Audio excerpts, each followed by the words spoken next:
This is MC of our story, Logan McLean, the oldest son of a noble family that's basically broke beyond repair. The maids in the house were absolutely terrified of him, and honestly, they had good reason. Just look at the guy's face. Dude looked straight up demon on Viagra. So, one day, Logan decided to visit his father at the castle, but the soldiers straight up blocked him at the gate. No entry. Their excuse was brutal. They said he wasn't worthy. According to them, he was nothing more than the son of the Baron's former wife. Around the castle, people either feared Logan or straight up hated him, because until that point, he really had been arrogant and completely despicable. But things were about to flip, because Logan wasn't the same person they thought they knew anymore. The guard's attitude irritated him badly. So, Logan reached into his outfit, pulled out a pair of gloves, and tossed them directly into the guard's face. Full public humiliation. A move like that meant only one thing: the insult would be paid for with a duel. Logan didn't stop there either. He insulted the guard, saying the real failure here was him, calling him a lifelong mediocre soldier. Domian completely lost it. Overcome with rage and emotion, he accepted the duel against the prince. They headed straight to the dueling arena, agreeing to use wooden swords. But here's the thing, knights can use aura. Even with a wooden sword, a strong knight could easily kill a weak warrior. Everyone watching genuinely feared for the prince's life. To them, Logan was obviously a total loser. Domian attacked with everything he had, pouring aura into his strike. But Logan dodged with insanely precise timing, slipping past the attack and countering right over Domian's sword. The impact was so strong that it knocked the weapon straight out of the guard's hand. He literally couldn't keep hold of it. The crowd froze in shock. Whispers. How did Logan, the so-called loser, know how to fight like that? Logan wasn't satisfied. He told Domian he could have a second chance if he wanted. But the soldier was still on the ground, staring at his own hand. He couldn't deny it, the blow had been incredibly heavy. Logan didn't wait for an answer. He stepped in and landed more strikes with the wooden sword. Pure payback for what happened earlier. By the end of it, the entire fight left the castle soldiers shaken to their core. Prince Logan wasn't the weakling he used to be. And the reason behind that changed something none of them could possibly know. The truth is, in the future, when Logan was 40 years old, he was nothing more than a common soldier. His noble family had already been completely destroyed by then. The other soldiers constantly mocked him, especially because, back when Logan was younger, he had lost a duel to his own younger brother.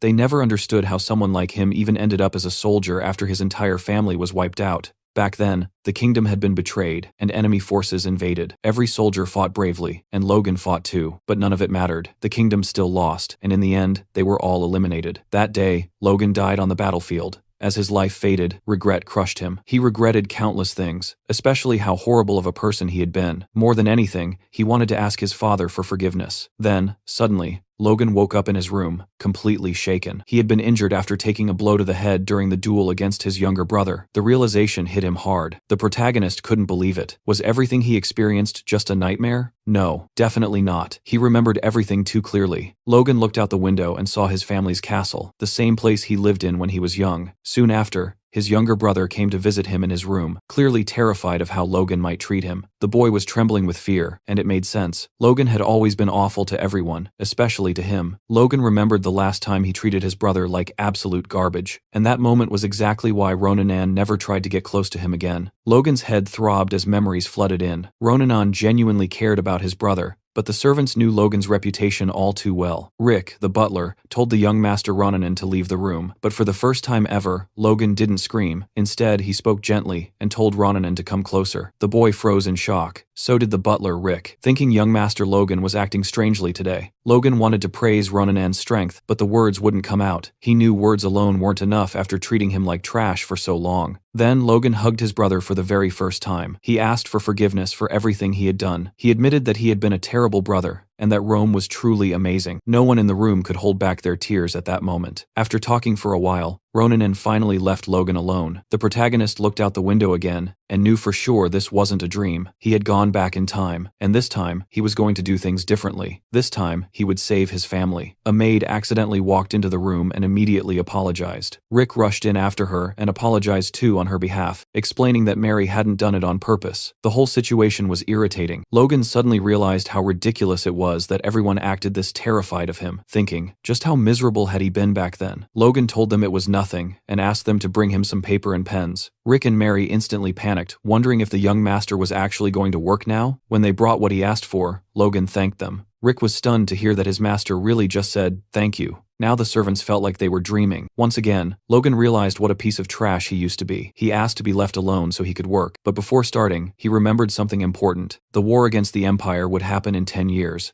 That war would be what destroyed his family, because they would be weak and drowning in debt. His goal now was clear. He wasn't just going to change who he used to be, he was going to change his family's fate. On top of that, an internal war in his region, set to happen just 1 year from now, was the very first event that began shattering his territory's reputation. After working for a while and filling pages non-stop, Logan finally decided it was time to go see his father. As he walked through the estate, he noticed the staff turning their faces away from him, avoiding eye contact like it was instinct. They genuinely believed Logan could end their lives on a whim, and that fear was burned into them. Along the way, a maid carrying freshly cleaned clothes didn't notice him approaching and tripped, crashing to the ground. The girl froze completely. In her mind, this was it. Her life was over. But that wasn't what happened. Logan reached out with a gentle hand and helped her back up. For a moment, it felt like some kind of miracle. Then the girl looked at his face. That terrifying face she recognized all too well. Logan wasn't known for kindness. She immediately begged for her life and ran away without daring to look back. Watching her flee, Logan realized something important. Simply acting different wasn't going to fix things overnight. After all, he'd spent years smiling like a damn murderer. When Logan reached his father's office and announced himself, his expression turned cold again. It had been more than 20 years since he'd last seen his father. As expected, the atmosphere inside was icy. The patriarch of House McLean, Patrick McLean, had no reason to show respect to his eldest son. Logan explained why he was there. He asked for permission to undergo isolated training on the family's mountain property. The protagonist still carried the memories of his past life and already knew how night training worked, but his current body was useless, lazy, and completely untrained. On top of that, he needed money to change his family's situation, and becoming stronger would help with that too. He had to be ready, because in 3 months, that girl would arrive. Patrick immediately questioned him, asking if Logan was trying to run away after losing to Ronian. Logan denied it. He admitted that he was weak and that he had wasted his life until now. He wanted to get better. But Patrick had heard these words before. He refused the request, saying Logan's problem wasn't just a lack of effort. Logan had expected that answer. Logan admitted that his behavior had been his biggest flaw and said he was determined to change it. His father didn't believe him anymore and ordered him to leave. The request was denied. This was the consequence of everything Logan had done. Still, Logan didn't back down. He told his father that he had been foolish and immature until now, and that this training would be his first step toward real change. Even the most bitter father couldn't completely abandon his child. Patrick finally relented and said this would be Logan's last chance. Before letting him go, he asked if Logan really thought 3 months was enough to catch up to Ronian. Logan answered firmly that the training wasn't about defeating Ronian. It was about defeating himself. When Logan left the room, Patrick felt something he hadn't felt toward his son in a very long time. It's respect. And Logan noticed it. Even though his father said nothing out loud, Logan knew that changing himself was worth it. Logan went to the mountains and stayed there for 3 full months. His goal wasn't just to train his body, but to reach something greater. True warriors could defeat even dragons by using the life force stored within their cores. Day after day, Logan trained himself to absolute exhaustion. By the end of those 3 months, he managed to form his core, something he had only accomplished at 40 years old in his previous life. With it, he could push his body beyond its breaking point. On the final day of training, Logan stood before a massive tree and prepared his strongest move. He focused all his aura, channeling it into his sword and muscles. The strike was powerful enough to slice through space itself before cutting the target clean in half. This was the power he had gained at the end of his previous life, and now he could use it at this young age. Even so, the strain on his weak body was enormous. This was a technique meant only as a last resort. Now it was time to go home and start making real changes. The first change was obvious: his clothes. He smelled like a sewer. When Logan returned home and went to show his progress to his father, the guard Domian stopped him at the entrance, saying only those with direct McLean blood were allowed to pass without authorization. That was the moment Logan realized his authority within the family was slipping away. Right then and there, Logan challenged Domian to a duel. He shocked every guard in the castle by effortlessly defeating a trained soldier. This was the result of his training and combat experience, and it ensured no other guards would try the same stunt. Later, inside his father's office, Logan and Patrick spoke again. Patrick admitted that what he had seen was impressive, acknowledged Logan's awakening, and asked what had happened during his training. Logan realized his father had been watching, something he never expected. He explained that he had simply abandoned his greed and let everything go. As he trained with that mindset, he eventually felt a force filling him from within. Logan reflected that even if it sounded unbelievable, this insight came from his past life. Only after giving up on avenging his family had he become a force user back then, awakening only after 40. Patrick was impressed that such a simple realization had led to such change and said Logan had truly transformed. However, he was still furious. After achieving such a breakthrough, the first thing Logan did was attack a knight. Logan argued that the man deserved it and asked whether his father had heard the full story from the soldiers. Patrick said he had, but still believed those measures weren't necessary. They were necessary, Logan insisted, surprising his father. The knight had tried to deceive his lord's blood and make a fool of him. Letting that slide would poison the family's discipline. Logan then reflected on hierarchy, the foundation that keeps any organization functioning. Once hierarchy is shaken, the organization weakens over time, something he had learned during 10 years as a mercenary. When dealing with armed men, order must be established in a single decisive move. What happened that day would serve as a warning to the other knights. Patrick admitted Domian was largely at fault for failing his duty and trying to trick Logan. Still, he felt Logan's actions were risky and said it was better to hold back in the future. Logan was shocked by how easily his father forgave him, especially compared to his previous life. Seeing Logan's expression, Patrick even joked and asked if he wanted a punishment. Logan replied that he was good. Patrick ended the conversation by saying he still didn't approve of what Logan had done and warned him never to act like that again without permission, especially since he hadn't officially received his rank yet. Logan respectfully said he would remember that. Soon after that, Logan's father announced that his fiancée, Rena, would be visiting soon. At first glance, Logan looked surprised by the news, but it wasn't surprise at all. It was pure excitement. The day to get the cash was finally approaching. Right on cue, Princess Rena Wolves was formally introduced. Every lady present fell silent, completely stunned by her beauty, and every guard instantly felt jealous of Logan. When Rena stepped forward, she greeted Lord McLean gracefully, saying it had been far too long and politely asking about his well-being. Patrick McLean, momentarily stunned by her appearance, commented on how she had grown into a beautiful woman since the last time he saw her. Rick watched from a distance as well, clearly impressed by how much she had matured, but then he glanced at Master Logan, who didn't look impressed in the slightest. Rena then said she had a letter entrusted to her by her father, the Count, and began reading it aloud. The letter was addressed to Baron Patrick McLean, and it was painfully boring. Over the next 30 minutes, even the guards struggled to stay awake, but the ending snapped everyone back to reality. The final request stated that due to unavoidable circumstances, the arranged marriage between Rena and Logan was to be cancelled. After hearing the letter, Logan quickly understood the message behind it. The Wolves clan had expected Patrick McLean to become a powerful aura user, but instead he had remained a high-ranking knight for over 20 years. And to make matters worse, Logan himself was considered a complete loser. Joining the Wolf clan with the McLeans simply made no sense anymore, so they chose to go their separate ways. Patrick was furious. Breaking off the marriage for such vague reasons was nothing but an insult. He understood immediately that the Wolves were trying to humiliate House McLean. Rena denied that, saying she had personally asked to be the messenger because she feared Patrick would misunderstand their intentions. She wanted to clear things up face to face. She spoke about her vivid memories of spending a year at the McLean residence as a child. She recalled the peaceful days, the beautiful surroundings, and the good moments she shared with Logan. Those memories meant a lot to her, and she didn't want to let them go. But she was bound to her family's will and had no choice but to obey her superiors. The only thing she could do was come in person and apologize to Logan and Patrick. Everyone was moved, murmuring that her heart was as beautiful as her face. Everyone except Logan, his stepmother Mary, and Daddy Patrick. Mary bluntly asked Rena what the real reason behind the breakup was. She demanded to know what these so-called unavoidable circumstances actually were. Logan thought about his stepmother, Ronian's biological mother, and how she had always treated him as an enemy because of the succession issue. He hadn't expected her to interfere, but family honor was clearly a different matter. Rena apologized again and avoided the question, claiming she didn't know the real reason. She explained that since she was only meant to marry into another family, her father never discussed important matters with her. Mary grew furious and concluded that this explained why Rena had come to announce the breakup without any clear justification. Rena, visibly terrified, her white dress now stained with her makeup melted by sweat, looked up at the McLeans and announced that to compensate for the inconvenience, the Wolf clan was willing to pay 3 million gold pieces. McLean's financial manager, Dwayne Filsner,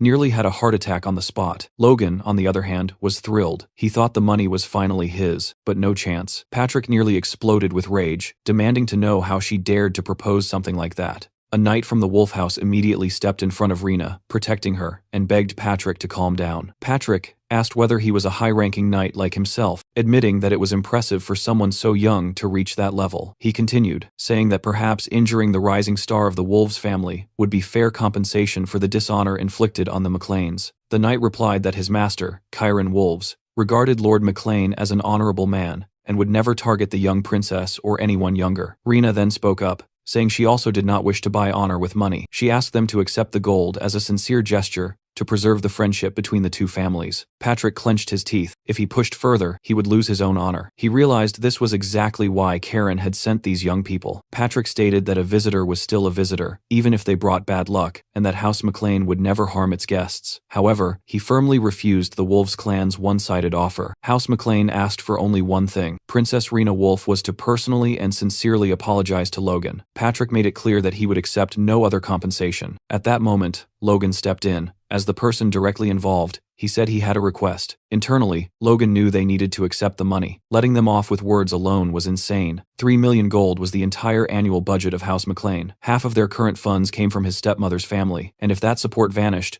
they would go bankrupt instantly. And for what? Honor. To Logan, it felt like everyone had lost their minds. Logan told his father he wanted to accept the Wolves' terms. Patrick became furious again, asking if Logan intended to make him go back on his word. Logan thought about the pressure his father carried. Even without aura, Patrick was still a high-ranking knight, but that meant nothing compared to others in the kingdom. If he couldn't handle this, he would never move forward. Patrick insisted House McClane wasn't poor enough to sell its honor for money. Logan sighed deeply and replied that they were exactly that poor. He explained that House McClane already owed the bank 3 million gold pieces. The annual interest alone was 150,000 gold. Without Kiros's money, they would have gone bankrupt long ago. They were the kingdom's biggest family of beggars. On top of that, they owed over 2 million gold to the kingdom they served. Settling this matter with just an apology would only spread rumors that they had bowed to the Wolves. Rena tried to intervene, claiming the Wolves clan wasn't irrational and respected House McClane's honor. Logan immediately asked whether she truly found it rational to unilaterally break off the engagement. A memory from Logan's past life surfaced. Back then, he had believed Rena was genuinely saddened by their separation, but that belief shattered after one incident. He remembered being alone with her in a bedroom. Rena thanked him for coming and said that even if things ended that day, she wanted to create one last memory together. Logan, believing his life as a noble was over, asked her to run away with him that night. That was when she threw a knife at his face, forcing him to draw his sword to defend himself. Rena tore her own clothes and accused him of thinking someone like him deserved her. She mocked him, told him to learn his place, and asked why he even carried a sword after losing to a child. Outside, a thunderstorm raged as she screamed, accusing Logan of trying to assault her. With his sword already drawn, the lie was easy to believe. Logan remembered how he had already been blamed for countless things, to the point where not even his family trusted him. In the end, House McClane had been forced to apologize to the Wolves and pay heavy compensation. Because of Rena, Logan had never been able to trust women again. He thought of her as a street bitch and vowed that this time she wouldn't get away with it. After recalling all this, Logan reconsidered his plan. He had intended to slowly rebuild his reputation by showing everyone he had changed, but the fight with Damien made him realize something crucial. Soldiers ignored disrespect toward him,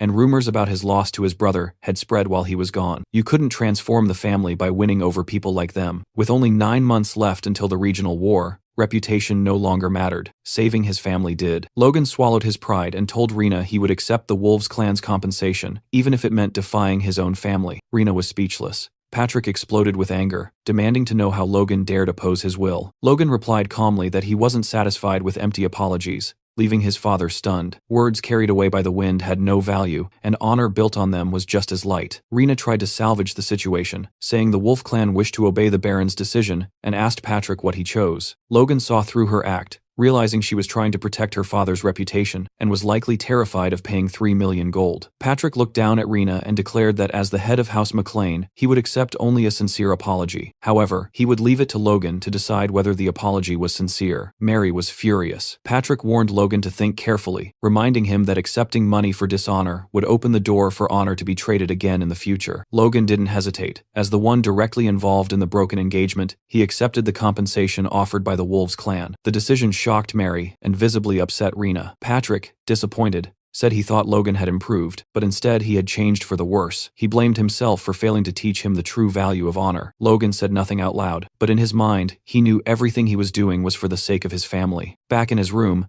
after receiving the handsome compensation from Rena Wolves, Logan was interrupted by a knock on the door. Assuming it was Rick, he casually told whoever it was to come in. Instead, Dwayne, the family's financial advisor, stepped inside. Seeing him there immediately made Logan wonder what this man was plotting. Inside Dwayne's mind, a long train of thoughts unfolded. As House McClane's financial advisor, he had been forced to manage the entire estate with a budget that kept shrinking year after year. On one side were soldiers constantly demanding better weapons, and on the other were servants struggling to secure enough supplies to survive the winter. To fill the financial gaps, Dwayne spent most of his days begging the patriarchs for funds. At times, he genuinely questioned whether he was a financial advisor or just the king of beggars. He often thought that if this wasn't his hometown, he would have resigned long ago. But now, things were finally different. With the 3 million gold, he could finally breathe easy for at least a few years. The only obstacle he saw standing in his way was that idiot. In his mind, Logan would surely have to split the 3 million with him. Dwayne put on a polite smile and told Logan he had only come by to greet him after the impressive showing he made the day before. The way Logan defended himself and refused to yield to unfair external pressure proved he was an incredible apprentice, worthy of becoming the heir of House McClane. As Dwayne praised him, he imagined his flattery had deeply touched Logan. After all, the boy had never been praised before, having only ever caused trouble. Taking his money should be easy, but Logan wasn't impressed in the slightest. Dwayne continued, saying that in times like these, 3 million gold was like rain falling in the middle of a desert. Logan's clever handling of the situation had allowed the family to breathe again. Logan remained completely stone-faced and replied that he didn't see why the family would feel relieved, since the money belonged to him. Hearing that, Dwayne felt all hope drain out of him. He believed Logan intended to keep every coin for himself, but he forced himself to stay calm. After 20 years as the McClane family's financial advisor, swallowing his pride had become second nature. This situation was no different. Suddenly, he began to cry. That reaction caught Logan off guard. He asked if the family's situation was really that bad. Dwayne explained that Logan might not know this, but House McClane already owed 3 million gold to Cooper Bank. He tried to continue, saying the interest alone amounted to 150,000 gold per year, but Logan interrupted him and finished the sentence himself. Dwayne stared at him in shock and asked if he already knew. Logan replied that the interest shouldn't be a problem. After all, it was harvest season, and the income from the harvest should cover it. Dwayne desperately tried to explain that simply running the barony cost an enormous amount of money, and that the family was always operating on an extremely tight budget. He suggested that even a little help could change things. But Logan cut him off again, making it clear he didn't want to hear it. Confused, Dwayne asked why Logan wouldn't help, especially since he had opposed the Baron earlier for the sake of the family. Logan agreed with him. He said he would use the money for the family's benefit, but not to cover the Baron's immediate expenses. Instead, he needed to prepare for the future. Dwayne grew furious inside, thinking Logan had no idea what he was talking about and should just hand over the money immediately. Logan then calmly asked whether paying off the family's debts would truly change anything. Dwayne argued that a larger budget would make managing the estate easier for at least a few years. Logan pressed further, asking what would happen after that. Even if things improved temporarily, they would eventually fall back into debt, because House McClane had no special products to sell. It was a vicious cycle, and Logan intended to break it with a plan of his own. For that plan, he needed the money. Dwayne was completely stunned. He wondered if this was really the same young master he knew. He had always thought Logan was a careless kid who had no interest in family affairs. Logan then said he had a favor to ask. If Dwayne helped him, Logan might even share a portion of the money to help cover some family expenses.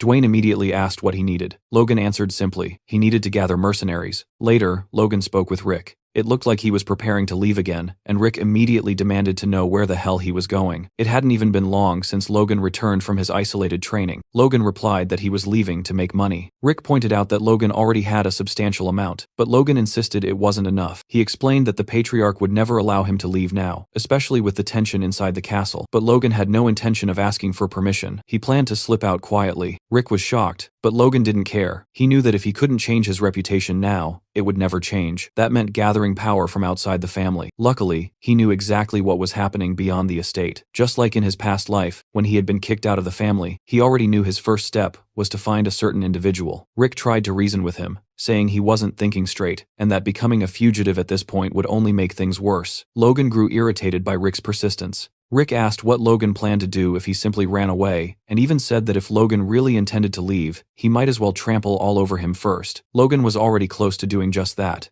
given how little Rick seemed to care. Logan reassured him, saying everything would be fine. He would leave a letter for his father, so that no one would blame Rick. Rick asked what he planned to write, but Logan only smiled in response. Rick finally let out a sigh of relief. After Logan disappeared, Rick delivered the letter to the Patriarch, who looked like he was ready to turn D-Day into a child's game. The letter began with a long, formal greeting, and explained that, heartbroken over the broken engagement, I had decided to leave for some fresh air but would return soon. Signed by Logan McClane. After that, Rick could only cry, praying for the young master's safe return. A history of the McLean family is then laid out, revealing that just 200 years ago, the family didn't hold the position it does today. Back then, their territory stretched into neighboring counties, and they were respected as the rulers of the southwest region of the Kingdom of Grandia. However, by the time of the current lord, Patrick McLean, the incompetence of the last 3 generations had dragged the family down. Their title was downgraded, and their territory shrank dramatically. The massive grain depot, once known as the McLean Plains, was handed over to a powerful vassal, and the fertile lands were split apart and distributed elsewhere. The place the McLeans were left with felt like exile. Dry, barren land near the southern mountains, as if they had been kicked out entirely. From that moment on, financial hardship became inevitable. There were no notable regional products, and unlike other mountainous territories, there were no copper mines either. Logan reflected that even if they somehow won the upcoming regional war, they would still have to keep begging Kyros for support. To break this endless cycle, he needed a massive amount of money, far more than the 3 million gold he currently had. He knew there was someone who could help him do that. As Logan entered Cairo, the largest commercial city in the Kingdom of Grandia, voices filled the air from every direction. Merchants shouted out offers for rings, shields, fresh fruits, and vegetables. Walking through the city made Logan realize just how remote and miserable the McLean barony truly was. According to his memories, the man he was looking for had spent his youth in Cairo, and rumor said he still lived nearby. That man was known as the Golden Beetle, Philip Claude. He was a key figure in the Ares Empire, the strongest nation on the continent. The empire was a centralized power built on merit, meaning talent alone could elevate someone, regardless of age or gender. Even foreigners could rise to power and wealth there. Philip Claude was the perfect example. Born in Grandia, he became one of the richest merchants in the empire and the largest arms dealer on the continent. To many, he was branded a traitor to the Kingdom of Grandia. In reality, however, despite being called the Golden Beetle, Philip had quietly supported people from his homeland and used his wealth to help create the miracle of Grandia's sovereignty. As Logan walked through the streets, he noticed a young man standing in the middle of the road and wondered if that could be him. The boy had just been scammed and was staring blankly ahead, clearly wondering how he would survive without a single coin to his name. Logan had heard rumors that Philip's business collapsed due to a scam, but witnessing it firsthand was far worse than he imagined. As the boy seemed to spiral into despair, even contemplating ending it all, Logan approached and tried to start a conversation, asking if he was Philip Claude. Philip confirmed it, though suspiciously, and asked who Logan was. From Logan's red eyes, steady gaze, and worn armor, Philip assumed the young man was dangerous. Logan said he wanted to talk for a moment, but Philip remained wary, questioning how Logan even knew who he was. At that moment, Philip noticed something in Logan's eyes he had seen countless times before: greed. He quickly theorized that this young man, dressed in old armor and appearing at such timing, must be some mercenary thug. Logan tried to explain himself, but Philip panicked and started yelling that the payment deadline hadn't arrived yet. He shouted that the sale of his commercial property would be finalized in 3 days and told Logan to come back then. Logan assured him he wasn't there to collect any debt. Philip, barking like a rabid dog, kept yelling that none of his sales had gone through yet and ordered Logan to leave. Logan tried again to calm him, saying he wasn't there to collect money, but to invest. That stopped Philip cold. When he asked if Logan was serious, Logan confirmed it. Philip started thinking that if this man wasn't here to collect debts, then he had to be insane for wanting to invest in someone who had completely failed. Still, part of him wondered if Logan might be telling the truth. He asked how much Logan wanted to invest. Logan flipped the question back, asking how much Philip needed and saying he would help him clear his debts and get back on his feet. Philip remained suspicious and carefully studied Logan's expression and the dirt-stained armor. He concluded the young man must have traveled a long distance. When Logan pressed again for an amount, Philip snapped, calling him a disgusting scoundrel. He accused Logan of trying to trick him like everyone else had. He went on to say that he wasn't an investor and that the crest on Logan's armor marked him as a member of the McLean barony in the southwest. To Philip, the McLeans were nothing but beggars, living off their rich relatives. How could a family that couldn't even pay its debts afford to invest? He warned Logan that impersonating a noble could get him executed,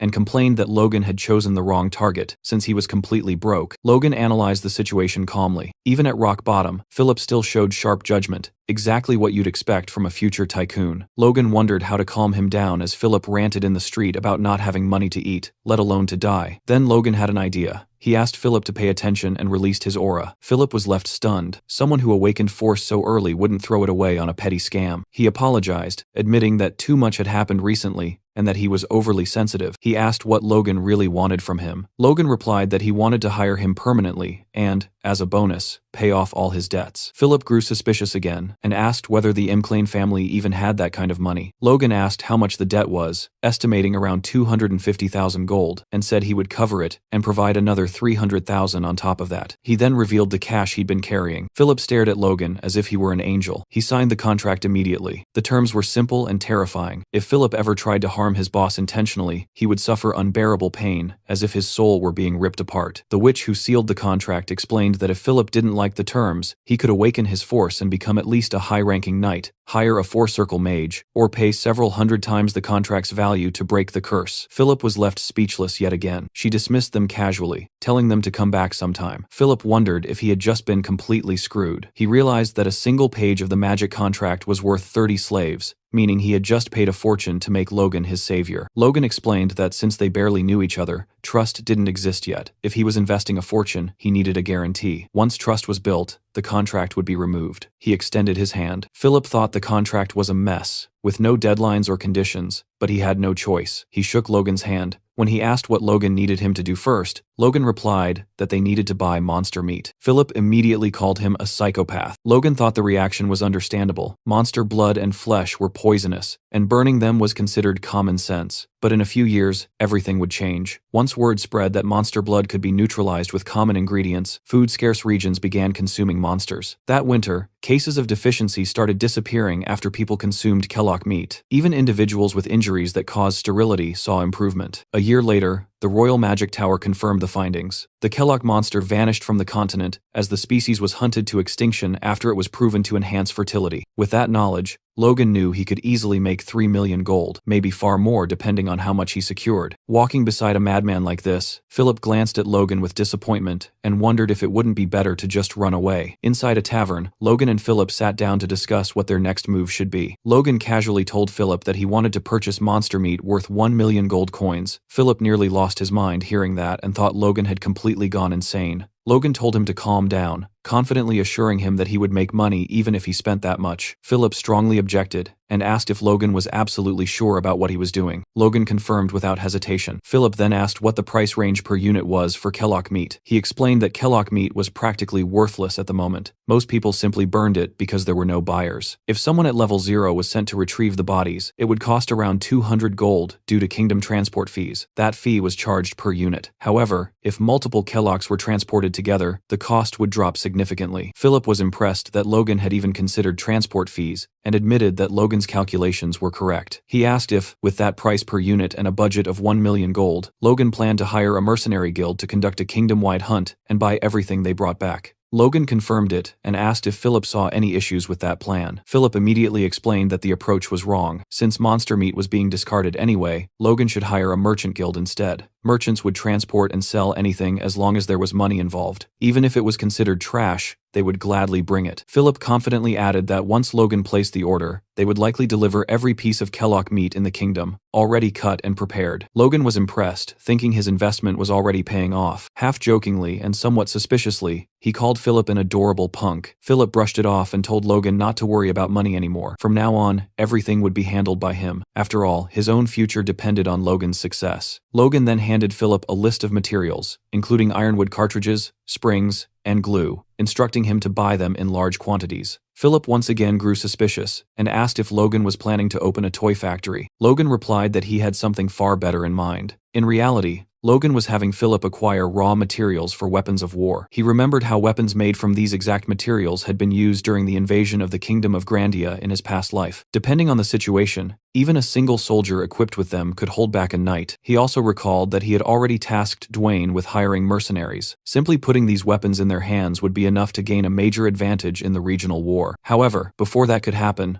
Logan needed two things: a craftsman capable of producing these weapons, and an instructor skilled enough to train the mercenaries. 2 days later, in Harun, the city of mercenaries, Logan was speaking with Kaisalon, a rank A mercenary, attempting to hire him as an instructor. Kaisalon explained that he had never trained anyone productively before. Logan insisted the job wouldn't be difficult, since he only needed Kaisalon to train rank C mercenaries. Still hesitant, Kaisalon said he didn't know what Logan had heard, but all he had ever done was guide a few young people. He suggested Logan leave the task to professional instructors. Logan internally dismissed the excuse. He knew Kaisalon well from his past life. Kaisalon could wield every existing weapon, had exceptional horsemanship, and more importantly, was an outstanding instructor. The mercenary squad Kaisalon trained after retiring from a serious injury had been stronger than any other. Logan offered 4,000 gold coins. Kaisalon refused. Logan raised it to 6,000. Still no. 7,000. Kaisalon continued refusing, claiming money couldn't buy everything. Logan raised it again to 8,000. That was the breaking point. Kaisalon finally accepted, even thanking Logan in advance. As they talked, Logan revealed that he was the firstborn son of Baron McLean, and asked if Kaisalon wasn't curious why he was hiring mercenaries from the countryside. Kaisalon replied that he didn't care, as long as he was paid. Walking through the streets, they witnessed a man whipping a group of people, shouting that if they were late again, he would kill them all. Kaisalon explained that Harun was known as the city of mercenaries and slaves, and that scenes like this were common. The city soon turned into a full slave market. Logan replied that he was familiar with this reality and even considered buying a slave himself. A merchant noticed him, assuming he was a clueless country bumpkin, and called him over, boasting about unbeatable prices. The moment the merchant recognized Kaisalon, his face went pale with fear. Seeing that, Logan relaxed, thinking that hiring Kaisalon had already been worth it. They arrived at a shop with far more guards than the others. Logan immediately realized this was the place. An elderly merchant greeted him and said he assumed Logan knew what he was getting into. Logan replied that he was there to buy a dwarf. The merchant confirmed he had come to the right place and explained that races from other worlds were rare, which was why they were treated carefully. He first showed a pair of elves, boasting about how difficult they were to obtain.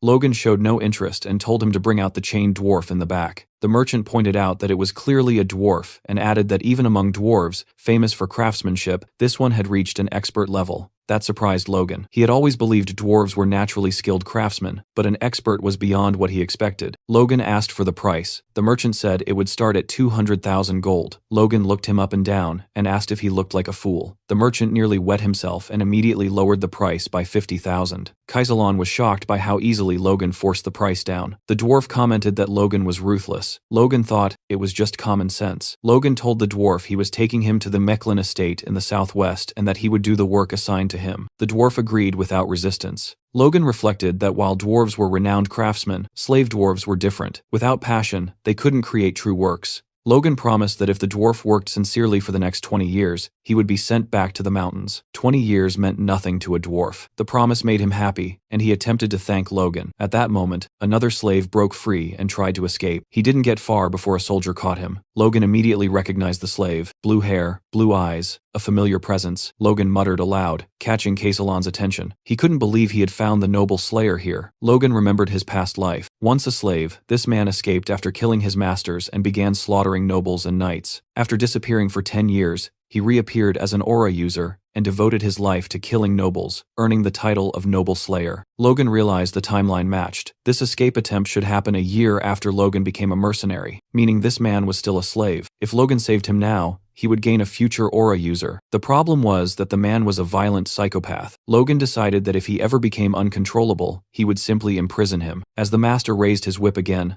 Logan drew his sword and blocked the strike to the man's leg. The slave trader noticed the family crest and immediately grew arrogant. Assuming Logan was a customer, he apologized, claiming the slave was misbehaving and needed discipline. Logan said he wanted to buy slaves, pointing to the two children. The merchant warned him that both were rare and expensive, one red-haired, the other blue-eyed. The merchant quoted 10,000 gold each. Logan calculated that a strong slave cost about 300 gold, and scoffed at the absurd markup. He countered with 500 gold per child. The merchant protested, but Logan snapped, asking if he thought Logan didn't know slave prices. The merchant panicked and accepted, blaming Victor for always causing trouble. Kaisalon carried the injured boy on his back, surprised by his fast recovery. Logan casually said it was nothing, though in truth he had been slowly releasing force to heal him. Victor suddenly tried to attack Logan. He didn't even get close. Logan grabbed him by the neck and asked if he was brave or just stupid. He warned Victor to choose his enemies better. Logan promised safety for him and his sister if he obeyed, but threatened to kill them both if it happened again. He released him and said he planned to raise Victor as a knight. Victor asked if he was serious. Logan confirmed it and explained that knights were honorary nobles and could escape slavery. Not just Victor, but his sister as well. Victor swore loyalty instantly. Watching them, Logan realized his assumption was correct. The sister was the key to controlling the Noble Slayer's violence. Logan stated that their training would begin as soon as they returned home. Logan then asked Hammer the dwarf to step closer for a moment. He told him he would begin drafting a contract, a magical one, and clearly explained its terms. If Hamar worked for him for the next 20 years, Logan would personally send him back to the mountains afterward. Hamar was stunned. He couldn't believe Logan was serious about returning him to his own people. Logan continued calmly, saying that it was hard to trust promises made of nothing but words carried away by the wind. He asked if there was any issue with the contract, or if Hamar didn't want to go through with it. Hamar responded immediately and gratefully. He said he wanted it with all his heart, and would do anything Logan asked of him. He kept thanking him, unable to believe that someone would truly do this for him. Watching his reaction, Logan thought to himself that if all it took to motivate Hamar was a contract, then he was the one gaining the most here. He reflected that this entire venture had already given him everything he wanted and more. Not only had he secured proper preparations for the upcoming clan war, but he had also managed to get his hands on the noble slayer. Everything was progressing smoothly. What he didn't know at that moment was that rumors about his strange behavior had already spread throughout the McClane estate while he was away. His reputation had completely tanked. Rick, meanwhile, was drowning in confusion, trying desperately to contain the situation, while wondering what the hell the young master was even doing anymore. Soon after, Logan returned home, and no one in the world was happier to see him than Rick. Logan greeted him casually and asked how he had been. Rick nearly lost it, asking whether Logan was serious for even saying that. Barely holding himself together, he demanded to know what Logan had been doing, and whether he had heard the rumors flying around. According to those rumors, Logan had become a perverted monster who spent 150,000 gold on monster meat. Rick explained what had happened. A few days earlier, someone named Philip had gathered every merchant he could find and announced that he wanted to buy monster meat in the name of Logan McClane. Even before that, people had already been gossiping about Logan, about his broken engagement, and how he had practically robbed his fiancée. Philip,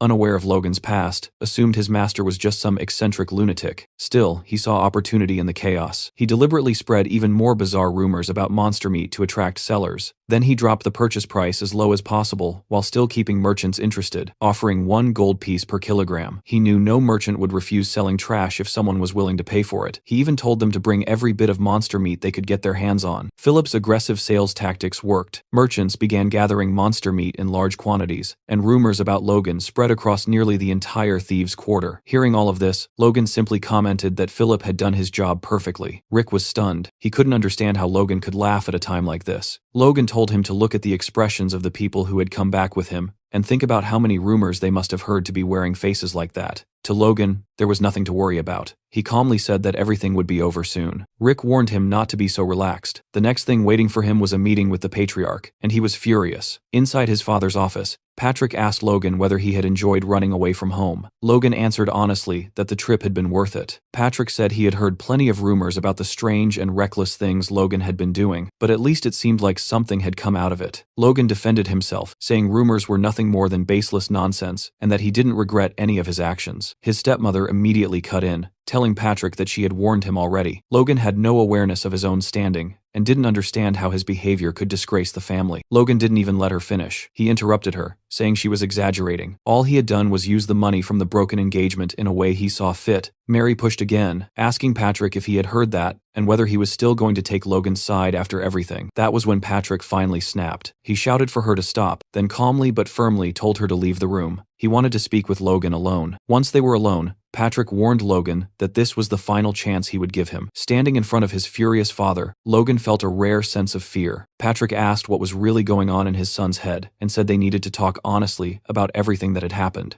Logan knew his father wouldn't overlook things this time. He replied that even if he explained, Patrick wouldn't understand. Patrick shot back, asking whether Logan was the one who didn't want to be understood. He asked if Logan realized what people were saying about him, that he was violent, cruel, obsessed with money, and even unstable. Patrick asked how much longer he was supposed to keep covering for him, and if the time ever came when he couldn't anymore, he begged Logan to at least warn him. That way, Patrick could tell himself he had done everything possible for the sake of Logan's deceased mother. Logan was stunned. Patrick had never mentioned his mother in his previous life, not even when Logan was cast out. That alone made him think his father hadn't fully given up on him yet. So Logan asked for one more thing. He asked Patrick to give him 1 year. He promised that within that year, he would prove the reasons behind everything he was doing. Once again, he pleaded for one final chance. Later, Patrick was shown alone in his room, replaying the conversation in his mind. He admitted to himself how strange it felt for a father and son to be negotiating favors like strangers. He thought that if Logan failed to prove himself after 1 year, he would have to make a decision, because before being a father, he was the patriarch of House McClane. Patrick looked at a portrait of Logan's mother and apologized to her, saying he didn't understand what was happening to their son. He continued speaking to her image, admitting that he had promised to protect Logan and raise him properly, but in the end, everything had fallen apart because of his own neglect. Walking through the castle corridors, Logan suddenly ran into his younger brother. What he saw made him freeze. Ronion had awakened his force. Ronion commented that Logan guessed it quickly, and added that he had caught up faster than expected. Logan felt genuine happiness seeing Ronion awaken so early at only 14 years old. In his past life, Ronion's force had only manifested during the clan war, but this time it had happened far sooner. Ronion told Logan that it was thanks to him. Seeing Logan's confusion, he explained that when Logan returned,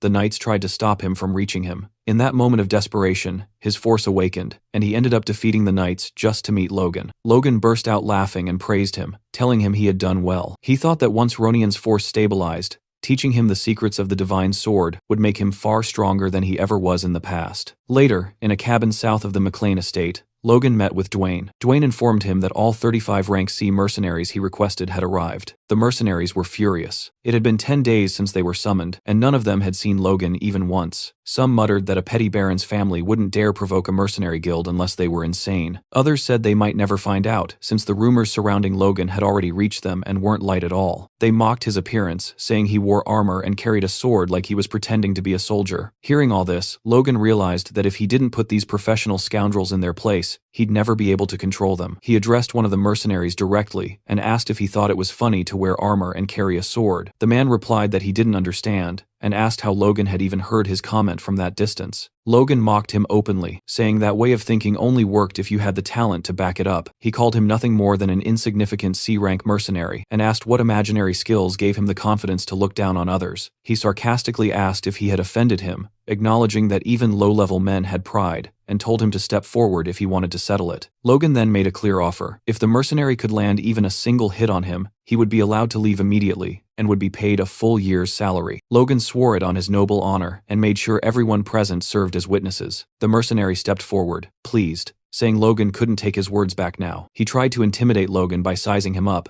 but his massive build only drew comments from the crowd. Some wondered if he was already rank B. Others said he might reach it after this job. Logan scoffed, realizing that was exactly where the man's confidence came from. The mercenary told Logan to attack first. Logan replied that he would regret that choice. The mercenary ignored the warning, claiming he had used a sword far longer and didn't need to worry. He even asked if Logan needed any advantages. Logan focused his force and punched him square in the face. The impact stunned everyone. The duel ended instantly, with the mercenary sprawled on the ground and teeth flying through the air. The remaining mercenaries stared in disbelief. Logan simply stretched his shoulder, scoffed, and asked if anyone else felt like running their mouth. They couldn't believe someone his age had already mastered force. It felt absurd. Kaisalon watched quietly, thinking he had always known Logan was different, but never imagined he was this capable. Logan declared that no one would be making comments anymore. He then formally introduced himself as Logan McLean, the one who had summoned them. He explained that many of them were probably wondering why he was spending so much money to hire mercenaries. He told them his plan was to train them into crossbow knights. Dwayne and Kaisalon were both surprised, and the mercenaries didn't know what to make of it. One of them muttered that they would spend most of their time reloading. Kaisalon quietly told Logan that crossbows were inefficient weapons for knights. Logan replied that he already knew that. Confused, Kaisalon asked why he would insist on them anyway. Logan explained that crossbows were far more destructive than bows, but inexperienced users needed over a minute to reload on horseback. Even carrying several loaded crossbows, they would run out of firepower quickly. It was no surprise they were confused. Logan told Kaisalon to train them properly first, even if he thought Logan was just wasting money playing soldier. He assured him the reason would become clear later. As a final statement, Logan said that crossbow cavalry would become a powerful force for House McLean, not just for the upcoming war, but even beyond the conflict with the thieves. Kaisalon still didn't fully understand, but he accepted his master's orders. A few days later, Logan sat alone in his room, staring at a sheet of paper in his hands. Out of the 350 mercenaries they had recruited, only 312 had passed the basic qualification test. After reviewing the numbers, Logan decided it was more than sufficient. Before he could think further, someone interrupted him. It was Hamar, who asked what kind of document Logan had received. Logan explained that it was a schematic for a crossbow he wanted Hamar to build. He added that the design might look crude to a professional craftsman, In his mind, Logan knew this weapon well. He had used it for decades in his previous life, so he drew every structure he could remember. Since Hamar was a master craftsman, Logan believed he could bring it to life. Hamar studied the design and pointed out that the crossbow would need a cartridge mounted at the back to store bolts, reload automatically, and fire 3 shots in succession. He demanded to know who came up with such a ridiculous idea. Logan admitted it was his own, which immediately irritated the dwarf. Still, Hamar admitted the concept itself was brilliant. However, he warned that twisting the string in that structure would cause it to snap, and attaching a wooden box to the back would make it uncomfortable for the shooter. He asked Logan what he planned to do about those issues. Logan casually replied that it wasn't his problem and that Hamar should figure it out himself. That response made the dwarf visibly furious. Logan quickly clarified that he was joking. He agreed that the bolt size needed to be reduced to shrink the cartridge and accepted that it would be a single-shot weapon. Instead, he suggested producing preloaded cartridges that could be swapped after each shot, calling them magazines for simplicity. Hamar was left speechless. He pointed out that even a skilled shooter couldn't fire 2 bolts from a crossbow in under a minute, and that this design felt like a weapon from another era entirely.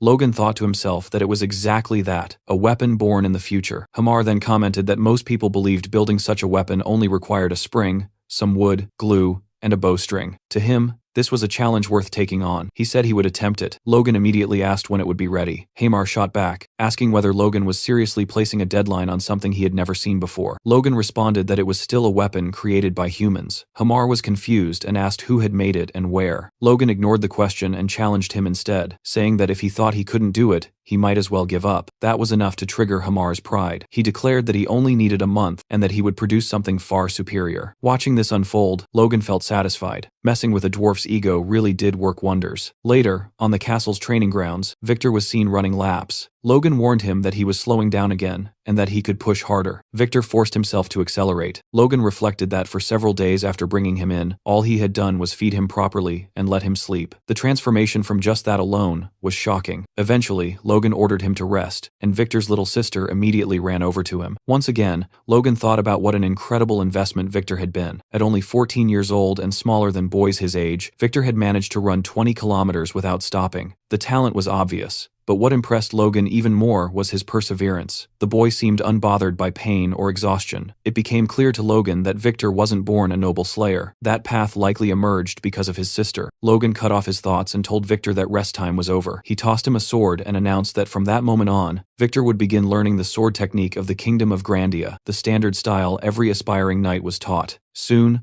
Logan called for Victor's attention and demonstrated the technique himself. He gripped the sword firmly and sliced through the air with power. Victor looked unimpressed. All he wanted was to collapse and sleep. Still, he clenched his teeth. If exhaustion was the price for good food and a proper bed, he would pay it. He mimicked Logan's movements and cut through the air flawlessly. Watching him, Logan was stunned. Victor's execution matched his own perfectly. Not just the motion, but his breathing as well. And Logan had only demonstrated it once. Seeing how effortlessly Victor followed made Logan admit that even Ronian hadn't been this talented at the same age. Logan told Victor that once he built enough stamina and performed the technique perfectly more than 1,000 times in a row, he could call himself a knight. Victor's eyes lit up at the thought. When Logan asked if he believed he could do it, Victor answered eagerly that he could. Logan added that if Victor needed anything for his training, he could ask Rick, who would probably handle most requests. Victor shook his head and said he didn't need anything. Logan pressed him again, but Victor's only request was that Logan take care of his sister. That alone was enough for him. Logan thought it was the perfect answer. As he continued overseeing Victor's training, Logan acknowledged that the boy wasn't ready for war yet, but in the future, he would become a powerful asset to House McClane. He also concluded that the mercenary corps and whatever weapon Hamar managed to create would form a terrifying force together. Even so, Logan reminded himself not to get carried away. Hamar might fail to build a proper crossbow, and even if he succeeded, the mercenaries might not know how to use it effectively. Since he had entrusted so much to others, Logan knew he needed to prepare another plan as well. Sometime later, Logan went to his father's office and requested permission to take part in the knight's training. To his surprise, Patrick agreed. That same night, at the training grounds,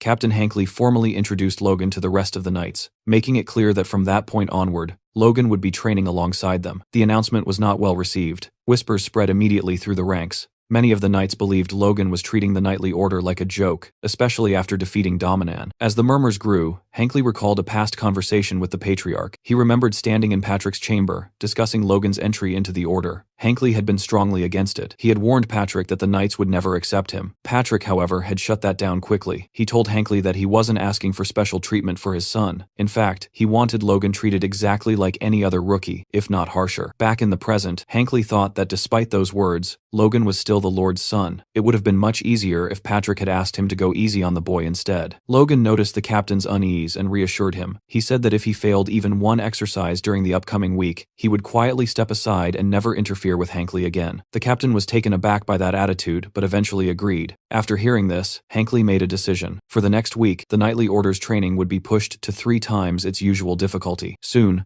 one of the knights was seen running while carrying another on his back, wondering what kind of insane training this was. Hankley shouted at them not to die, and reminded them that, as cavalry knights, they needed to understand what it felt like to be the horse itself. He told them to feel the burden of carrying armored riders across the battlefield. That was when the knights realized why they had been training in full armor the entire time. Some of them cursed under their breath, blaming everything on that troublesome newcomer. They started betting on how long Logan would last. 1 day, 2 days, maybe 3. They were wrong. Logan was sprinting at full speed, charging through the field, weaving past everyone else. The sight left the knights speechless. Even Captain Hankley was stunned. To make it worse, Logan was smiling the entire time. Hankley grew furious. At this rate, it wasn't Logan who would fall behind, it was the knights themselves. He immediately ordered everyone to stop and announced a 10-minute break. Then he walked over to Logan, asking how he was feeling after that run. What Hankley really expected was an honest admission of exhaustion, an excuse to pull Logan out of the madness. But Logan cut him off before he could finish. He said it was easy. Hankley was dumbfounded and asked what he meant. Logan replied that it was excellent training. If the knights went through this every day, there was no way they wouldn't become strong. He even added that he was looking forward to the next session. Nearby, 2 knights lay on the ground, barely holding on. Hankley realized this was not how he intended things to go. Logan, on the other hand, clearly didn't care. Later that night, Logan looked around the training grounds and realized he was completely alone. Everyone else had already gone home. Standing there, he reflected on why he was doing this. Training with the knights was his insurance plan. If all his other preparations failed, he would still be able to join the knights and fight on the front lines. Building bonds now would only help later. There was another reason as well. Through meditation, he could develop his force, but physical training was just as important, and the knightly order provided exactly that. As he imagined his force core growing stronger and his body feeling no fatigue, Logan drew his sword and unleashed a quick force, slash, clean, and sharp. He marveled at the fact that all this power came from just a 1-star core. When he reached 2 stars, he believed he would be able to rival a high-ranking knight, like his father. The next morning, Logan tested the crossbows Hamar had made and dismissed them all as failures. He bluntly asked Hamar if this was the best he could do. He pointed out that the weapon only fired once and that there was no magazine system in sight. He reminded him that the mechanism needed to be integrated. Hamar exploded in anger. Logan immediately apologized, admitting he had been too harsh. Hamar responded that Logan was right about one thing: no matter their relationship, a craftsman's pride should never be insulted. But what Logan truly meant was that if this was Hamar's limit, then their plans were doomed. That realization nearly made the dwarf lose control. Logan continued pressing, saying that maybe he had overestimated Hamar. Weeks had passed, and nothing satisfactory had been produced. That was when Logan crossed the line. He openly provoked Hamar, saying he had misjudged him, wasted money on him, and been completely wrong to trust him. That was the final trigger. Hamar demanded 1 more month and guaranteed that he would return with something worthy of the investment. In his fury, he smashed the crossbow in his hand before storming off. Logan watched him leave, thinking about how anger would consume him and force him to start over from nothing. A cruel smile crept onto Logan's face as he wondered how far Hamar could go if he was pushed even harder. 1 month later, on one of the training fields, Hamar returned to demonstrate his new creation. The improved crossbow fired 2 bolts at the same time. Logan was left speechless. Hamar explained that although it had 1 fewer shot than originally requested, it was easier to wield with 1 hand and allowed magazines to be swapped quickly. What impressed Logan most was the reload speed, 2 seconds. That alone exceeded his expectations. While the weapon had a shorter range and smaller size than the one from Logan's past life, it was far better suited for mounted combat. For cavalry, it was perfect. Logan couldn't believe how far they had come when there were still months left before the war. When Hamar asked if Logan was even paying attention, Logan suddenly lifted him up like a child, praising him loudly, boasting about dwarves, and wishing long life upon Hamar and his people. Hamar panicked, telling him to put him down before someone saw. He reminded Logan that he wasn't a child. Logan set him down and calmly met his eyes, clearly about to ask something. When Hamar asked what it was, Logan's expression shifted back to something unsettling. He said he needed 400 of these crossbows, and he needed them within 2 months. Logan handed the completed crossbows to Kaisalon and the mercenaries for testing. The moment they fired, everyone was stunned. The bolts traveled an incredible distance, and the weapons could fire consecutive shots without delay. Kaisalon examined one closely, completely baffled. A front-loading crossbow with this kind of range, power, and firing speed made no sense. As the realization sank in, Kaisalon imagined what 300 or more mounted soldiers equipped with these weapons could do. Just thinking about it sent a chill down his spine. He told Logan that what he had created was terrifyingly impressive, and finally understood that this had been Logan's intention from the very beginning. Logan confirmed it. He reflected that Hamar had gone through hell to achieve this. Even with additional craftsmen helping him, Logan never expected Hamar to finish the order 2 months ahead of schedule, let alone produce an extra 100 crossbows. That was the mark of a true expert dwarf. There was no denying it. Logan briefly considered sharing the technology with the knights and regular soldiers, but the cost alone made it unrealistic. Worse, there was the risk of the design leaking. For now, it was better to keep it contained. He instructed Kaisalon to equip the mercenaries with the crossbows and clear out the monsters roaming outside the territory. Kaisalon initially thought the plan was impossible, but Logan remained confident. After some thought, Kaisalon admitted that it might actually work. Logan wasn't satisfied with might. He told Kaisalon to make it work, because if he couldn't, nothing else mattered. Kaisalon finally understood. Logan hadn't built this weapon just to deal with monsters. He was preparing for war. During one of the knight training sessions, a knight commented on Logan's insane physical stamina. Another joked about whether that ridiculous endurance was something he inherited. A third added that if Logan was anything like the Patriarch, he was probably skilled with a sword. The conversation shifted to Logan's duel with Dominan, until one knight warned the others not to compare him to Patrick. Even before awakening his force, Logan had lost to his younger brother. Still, it was impressive that he had endured this training for over a month. What had originally been designed to make him quit had instead become the new standard for the Knight Order. The training was exhausting, but far more meaningful than pointless drills. It felt like the proper level for real knights. Unexpectedly, it motivated the lower-ranking knights who had previously been slacking off. They also began to truly understand their horses, forming stronger bonds with them. Captain Hankley realized that he had only pushed this training because the young master refused to give up. He never imagined it would produce results like this. It felt as if his good luck had walked straight up to him. That night, alone in his room, Logan reflected on his progress. After exhausting his body through training, he used meditation to stimulate his inner consciousness. The combination was working in perfect sync, and he could feel real improvement. He had already started noticing subtle changes in his force. If this continued, he believed he could surpass even the monsters he had faced in his previous life. Then something unexpected happened. Logan's core expanded. He began muttering nonsense as the transformation completed, and just like that, his core advanced to 2 stars. He realized this meant he now had the foundation required to learn the next secret sword technique, Iron Cut. Murderous Iron Cut. Just remembering the power granted by the first technique made his heart race. The second would be far stronger than he could imagine. If he mastered it before the war, even a high-ranking knight wouldn't intimidate him anymore. The next day, Kaisalon and the mercenaries encountered a group of goblins. The soldiers opened fire, killing them almost instantly. One mercenary noted the lack of recoil, while another observed that his bolt pierced one goblin's head and still embedded itself into another behind it. Logan watched as a swarm of over 100 monsters was wiped out in under 10 seconds.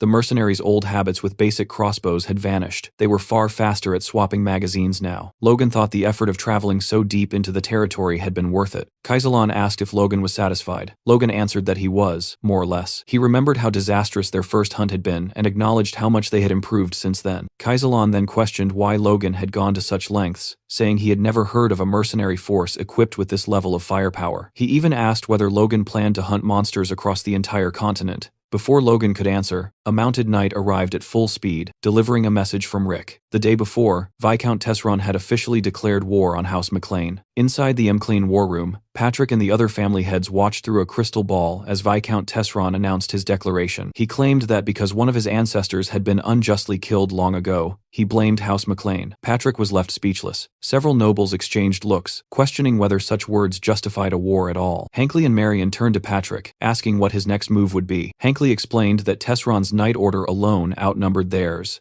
Even with Patrick on the battlefield, their odds were grim. One noble suggested fortifying the city and waiting for reinforcements. Another proposed sending an emissary to negotiate peace. Patrick exploded. He ordered everyone to shut up. He reminded them that even though the royal family's authority had weakened, Declaring war without permission made one thing clear. Tesron had planned this from the start. Peace was impossible. Patrick ordered immediate war preparations and demanded a winning strategy, refusing to tolerate dissent. In the heavy silence that followed, a noble asked whether young Master Logan would also fight. Patrick confirmed it. Marion added that Ronian's force had awakened and that he was old enough to take part as well. Realizing Logan wasn't in the castle, Rick hurried to send a messenger to him. When Logan received the news, he was confused. According to his memories from his past life, the war shouldn't have started for another 2 months. Something had accelerated the timeline. The messenger urged him to hurry, explaining that Viscount Tesron had already launched an attack immediately after declaring war, breaking all customs. Logan needed to reach the battlefield as soon as possible. Kaisalon and the mercenaries declared they were ready to move at a moment's notice. Logan remarked that Kaisalon didn't seem surprised at all. Kaisalon replied that mercenaries welcomed war.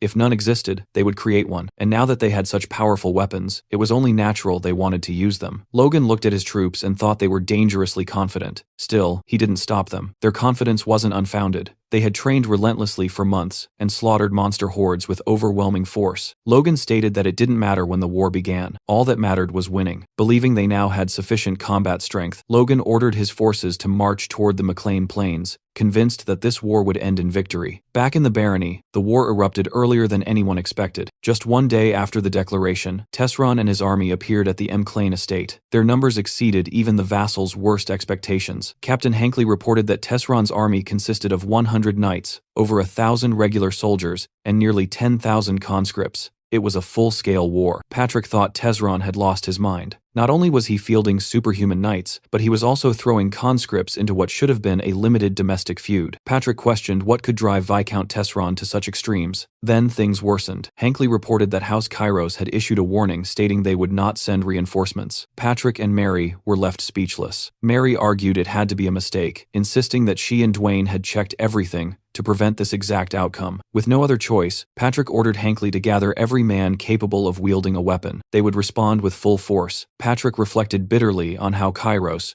whom they trusted completely, had abandoned them at their most desperate moment. House McLean assembled everything they had: 53 knights, 552 regular soldiers, 4,418 conscripts, a total of 5,023 combatants. Still, it wasn't even half of Tesron's army. On the battlefield, 2 soldiers whispered to each other. One asked where young Master Logan was. The other answered that Logan had been gone for a long time and still hadn't returned. A few nearby soldiers muttered that he probably wouldn't come back at all, guessing that he must have fled as soon as he heard about the war. Hearing this, Ronian turned sharply and demanded to know what they were talking about. He said there was no way Logan would ever do something like that. Ronian believed Logan had already foreseen this war, and that was exactly why he had taught him that secret technique. There was no chance Logan would run away now. Some of the soldiers nearby overheard Ronian's words, but instead of reassuring them, it only reinforced the rumors spreading through the ranks that the Lord's eldest son had deserted. Soon after, Patrick appeared beside Ronian. He told his youngest son that he would have to take Logan's place on the battlefield and ordered him not to hesitate or waver. Patrick himself didn't want to believe the rumors either, but belief no longer mattered. What mattered now was victory. With that resolve, he commanded all troops to advance and crush the scum daring to attack his home. At that moment, Tesron appeared with a confident smile, pleased to see Patrick finally draw his sword. He shouted that his knights were his blade and challenged Patrick to face them head-on. Patrick gathered his aura and charged forward, attempting to smash through the enemy vanguard, but his attack was stopped cold when a knight bearing a shield blocked him completely, leaving Patrick momentarily stunned. Rick was also present on the battlefield, and his expression was grim. He watched soldiers being slaughtered and torn apart right in front of him. He realized how badly they were losing. They had been forced to send even non-combatants like him into battle because of the overwhelming numerical disadvantage. If they were fully surrounded, they were finished. In the middle of his thoughts, Rick was suddenly struck on the head by a Tesron soldier who was about to kill him. He barely managed to dodge as an ally intervened, killing the attacker and shouting at Rick to get up and ready his spear. Rick reached out to thank him, but before he could say a word, an enemy knight cut his savior down, spraying blood across Rick's face. At that moment, Rick understood something clearly. His only chance to survive was to escape as far away from the enemy lines as possible. Mounted soldiers soon charged forward, and Rick stumbled through piles of corpses, both allies and enemies. He realized with horror that they were surrounded from behind as well. This might be where all of them would die. Meanwhile, Patrick continued fighting his opponents. After repelling one attack, the knight he was facing acknowledged Patrick's strength, saying he truly lived up to his reputation. Patrick, however, was uneasy. They had clearly prepared for him, and even so, he wasn't confident in his current condition. He noticed that this knight had endured blows infused with explosive force and was still standing. What shocked Patrick further was realizing that Tesron possessed a high-ranking knight. Judging by their coordination, the other knights surrounding him were likely at least intermediate level as well. Was that why they showed no fear? Patrick demanded to know if they were the ones assigned to deal with him. The knight answered with a question of his own, asking Patrick what he thought of their preparations. Surrounded by 4 knights, Patrick realized that if he remained trapped there, the situation would spiral out of control as more knights joined in. He raised his sword and charged again, swearing that this would never happen. He clashed blades with the high-ranking knight, only to be attacked from behind by another enemy wielding a spear. He narrowly avoided the fatal strike. Seeing that they were attacking from all sides, Patrick shouted in fury, asking whether they had any honor as knights, and cursing them for fighting like cowards. The enemies clearly didn't care. One of them even remarked that this would be his last battle before death, so Patrick should stop complaining. Patrick attacked again with everything he had,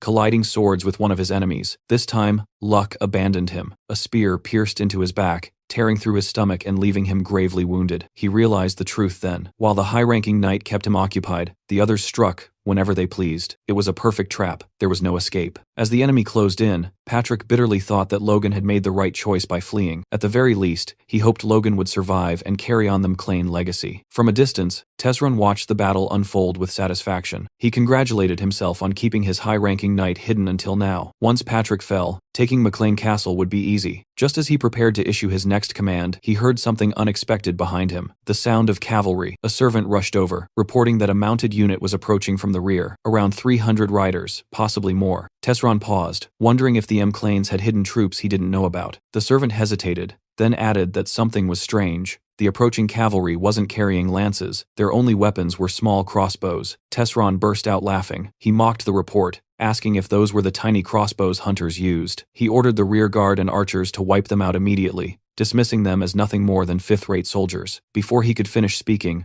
a bolt tore straight through the servant's head. Tesron froze inside his armor. Logan had entered the battlefield, and he was furious. He gave the order to fire. Instantly, a storm of bolts rained down on Tesron's forces. The mercenaries' projectiles punched through armor, shields, and flesh alike. Hundreds fell in mere seconds. One soldier realized that anyone who failed to raise a shield in time was already dead, and that he himself would have joined them if he had reacted a moment later. Tesron's archers scrambled to return fire, but their arrows fell harmlessly short. Their bows couldn't reach Logan's troops. Another volley followed, cutting down even more of Tesron's soldiers. Watching the rear collapse in seconds, Tesron couldn't understand what was happening. There was no magic involved, just those cursed crossbows. Questioning, what kind of weapon had the McLeans created? Enraged, Tesron screamed at his knights to turn back and destroy those bastards. The cavalry charged at full speed toward Logan's forces. Logan watched them coming with a smile. At the same time, another fight was unfolding nearby. Ronian was locked in combat with an enemy knight. He narrowly dodged an incoming strike, and his opponent mockingly praised him for reacting well. As weapons clashed around them, one soldier shouted to his comrade to stop playing around with the kid, reminding him that the battle had already turned deadly. The other replied that he wasn't holding back at all, adding that even though Ronian was young, he couldn't be underestimated. Hearing their exchange, something finally clicked for Ronian. This wasn't training anymore. This was real war. Compared to this chaos, he realized he wasn't some prodigy, just a boy who had awakened his force early. Even so, losing wasn't an option. Too much depended on him. He thought of his father, who had entrusted him with doing Logan's part in this war as well. He couldn't afford to hesitate here. As his thoughts raced, an opening suddenly appeared. Ronian noticed one of the enemy soldiers had turned his back, completely exposed. He had no idea why the man was doing something so careless, but Ronian knew this chance wouldn't come twice. Without hesitation, he swung his sword in a decisive arc, slicing straight through the soldier's body. It was over so easily that even Ronian was shocked. Then he noticed something embedded in the fallen enemy's chest, a bolt. Looking up, his face lit up with joy as he saw Logan in the distance, shouting his name at the top of his lungs.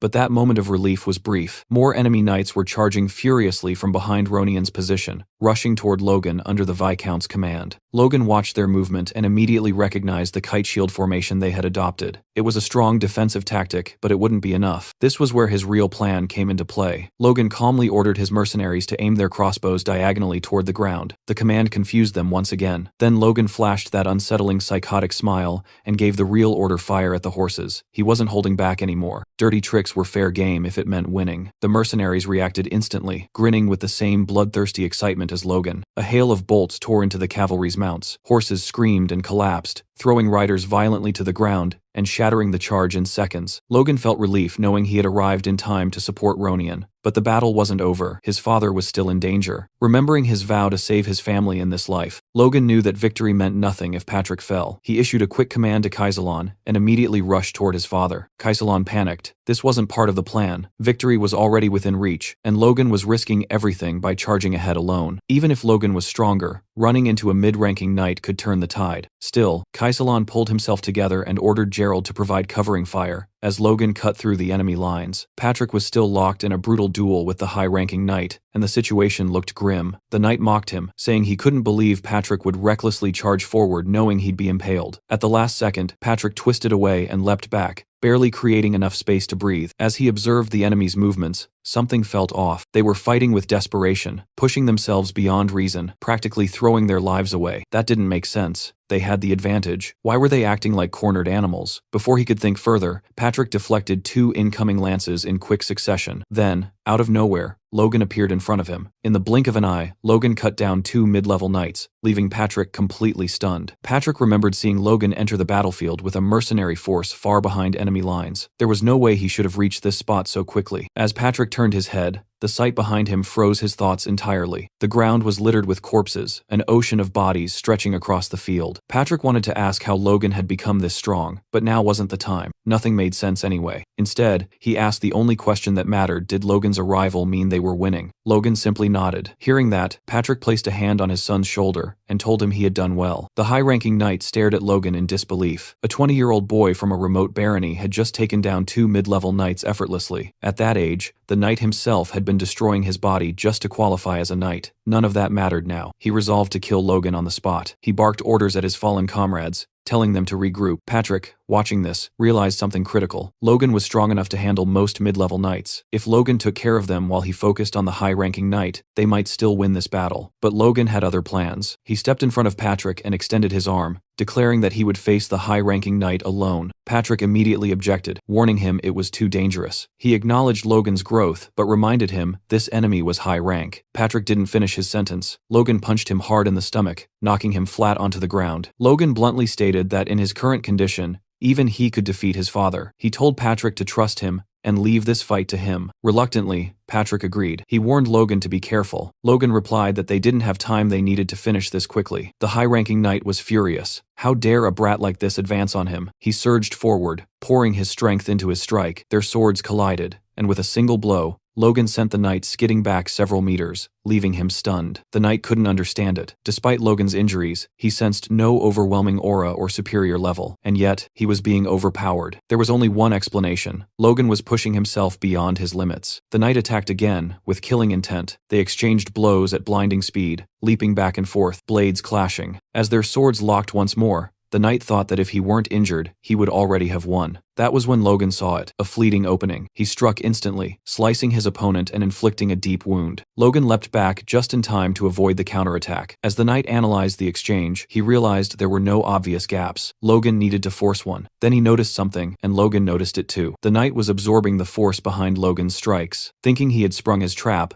the knight declared that Logan had fallen right into it and prepared to finish him. Logan appeared off balance. The killing blow was about to land, but it never did. Logan regained his footing instantly, leaving the knight questioning whether his own movements had slowed. Logan's aura surged as he prepared his sacred technique. The knight felt it immediately and knew he had to retreat. Too late. Logan unleashed a devastating wave of cutting energy. The attack erased the high-ranking knight in a single strike. The battlefield fell silent. Logan roared that he, Logan McLean, had slain the enemy general of Tesseron's army. Panic spread through Tesseron's ranks. Soldiers stared in disbelief. A high-ranking knight had fallen. With the Viscount's banner nowhere in sight, morale collapsed. Weapons clattered to the ground as soldiers begged to surrender. Rick began chanting Logan's name, praying for his master's safety. One by one, the voices joined him, until the battlefield echoed with it. The Viscount was already fleeing the battlefield, his mind spiraling as he tried to understand where everything had gone wrong. 3 full years of preparation had amounted to nothing. He had sought support from other nobles, gathered 100 knights, and yet everything collapsed because of that damned red-haired boy and his strange weapons. Thinking quickly, Tesseron decided that survival came first. If he could just make it back to his own territory, he might escape with his life. When he reached his castle, he shouted for the guards to open the gates. The soldiers were stunned to see him return so suddenly. Before the gates could fully open, another guard spotted movement in the distance and shouted a warning. Knights were approaching, and Logan was leading them. Tesron froze in place at the sight. Logan dismounted calmly and remarked that the Viscount had been pretty quick to run. Then, standing directly before the gates of Tesron's territory, Logan raised his voice so everyone could hear and declared that Tesron had already lost the war. He ordered the garrison to open the gates and welcome the true victor. From atop the walls, the soldiers hesitated. Some wondered if it was true, if that was why their lord had rushed back in such a panic. Before doubt could spread further, a general barked at them, demanding to know whether they planned to cower just because the enemy spoke boldly. The men snapped back to attention. The general pointed out that there were only a little over 300 enemies outside. As Logan charged his aura again, the general insisted that such a small force could never take the castle in a siege. The soldiers guarding the gate were confused about what Logan was doing until he leapt over the wall, soaring dozens of meters into the air. Landing inside, he calmly told the general to open the gates unless everyone there wanted to die. Otherwise, he would kill them himself and open the gates personally. Inside the palace, Tesron was frantically stuffing gold coins and valuables into bags, thinking that at the very least, he should escape with some wealth. Suddenly,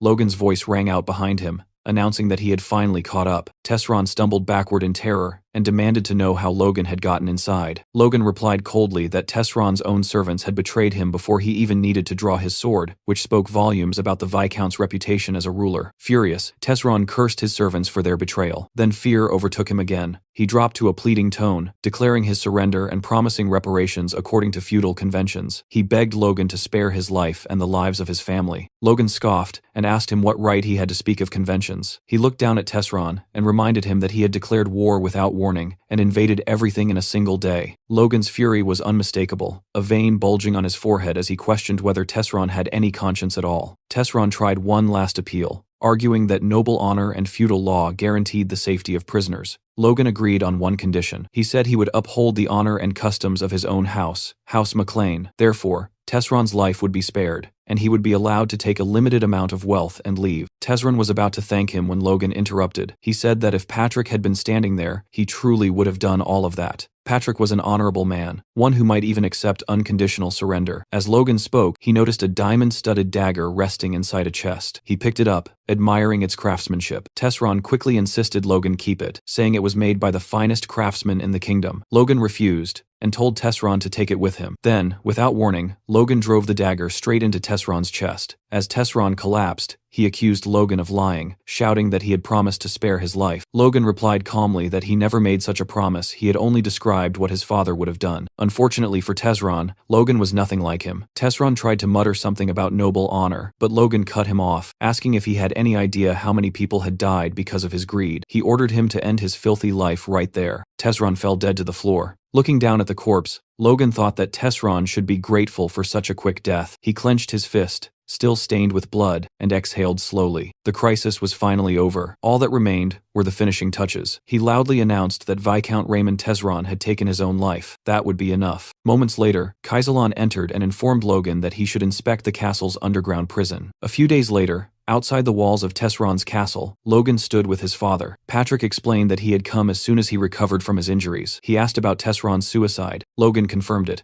remarking that Tesron must have been driven to despair. Patrick wasn't convinced. He stepped closer and bluntly asked whether Logan had killed Tesron himself. The two locked eyes in a tense stare, as if a fight might break out. Logan finally admitted the truth. Yes, he had eliminated Tesron deliberately. He explained that sometimes they needed to take matters into their own hands, and that leaving Tesron's bloodline alive would only invite future disasters. Patrick studied his son for a long moment. Then he praised him, saying Logan was a grown man now and must have had his reasons. He added that no matter what anyone said, Logan was the key figure in this war, and thanked him sincerely. Hearing this filled Logan with happiness. He looked at his father and smiled wide and genuine. Patrick, blushing and fumbling his words, told him he had done a good job. Then he shared even more news. Logan would be officially named the heir of House McClain. Logan smiled again, then shook his head and refused. Patrick was stunned and demanded to know why. Was Logan worried about his reputation? Patrick assured him that his achievements in the war were more than enough to silence all criticism. But that wasn't the reason. Logan explained that Ronian was far more suitable to inherit the family. The McClains were a family of knights, and Ronian had awakened his force at only 14, 4 years earlier than Logan himself. There was no telling how strong he would become as an adult. Patrick was left speechless. He argued that strength alone didn't decide who should lead a noble house. Logan agreed that under normal beliefs, that was true. But if Ronian earned the title of the continent's youngest force user,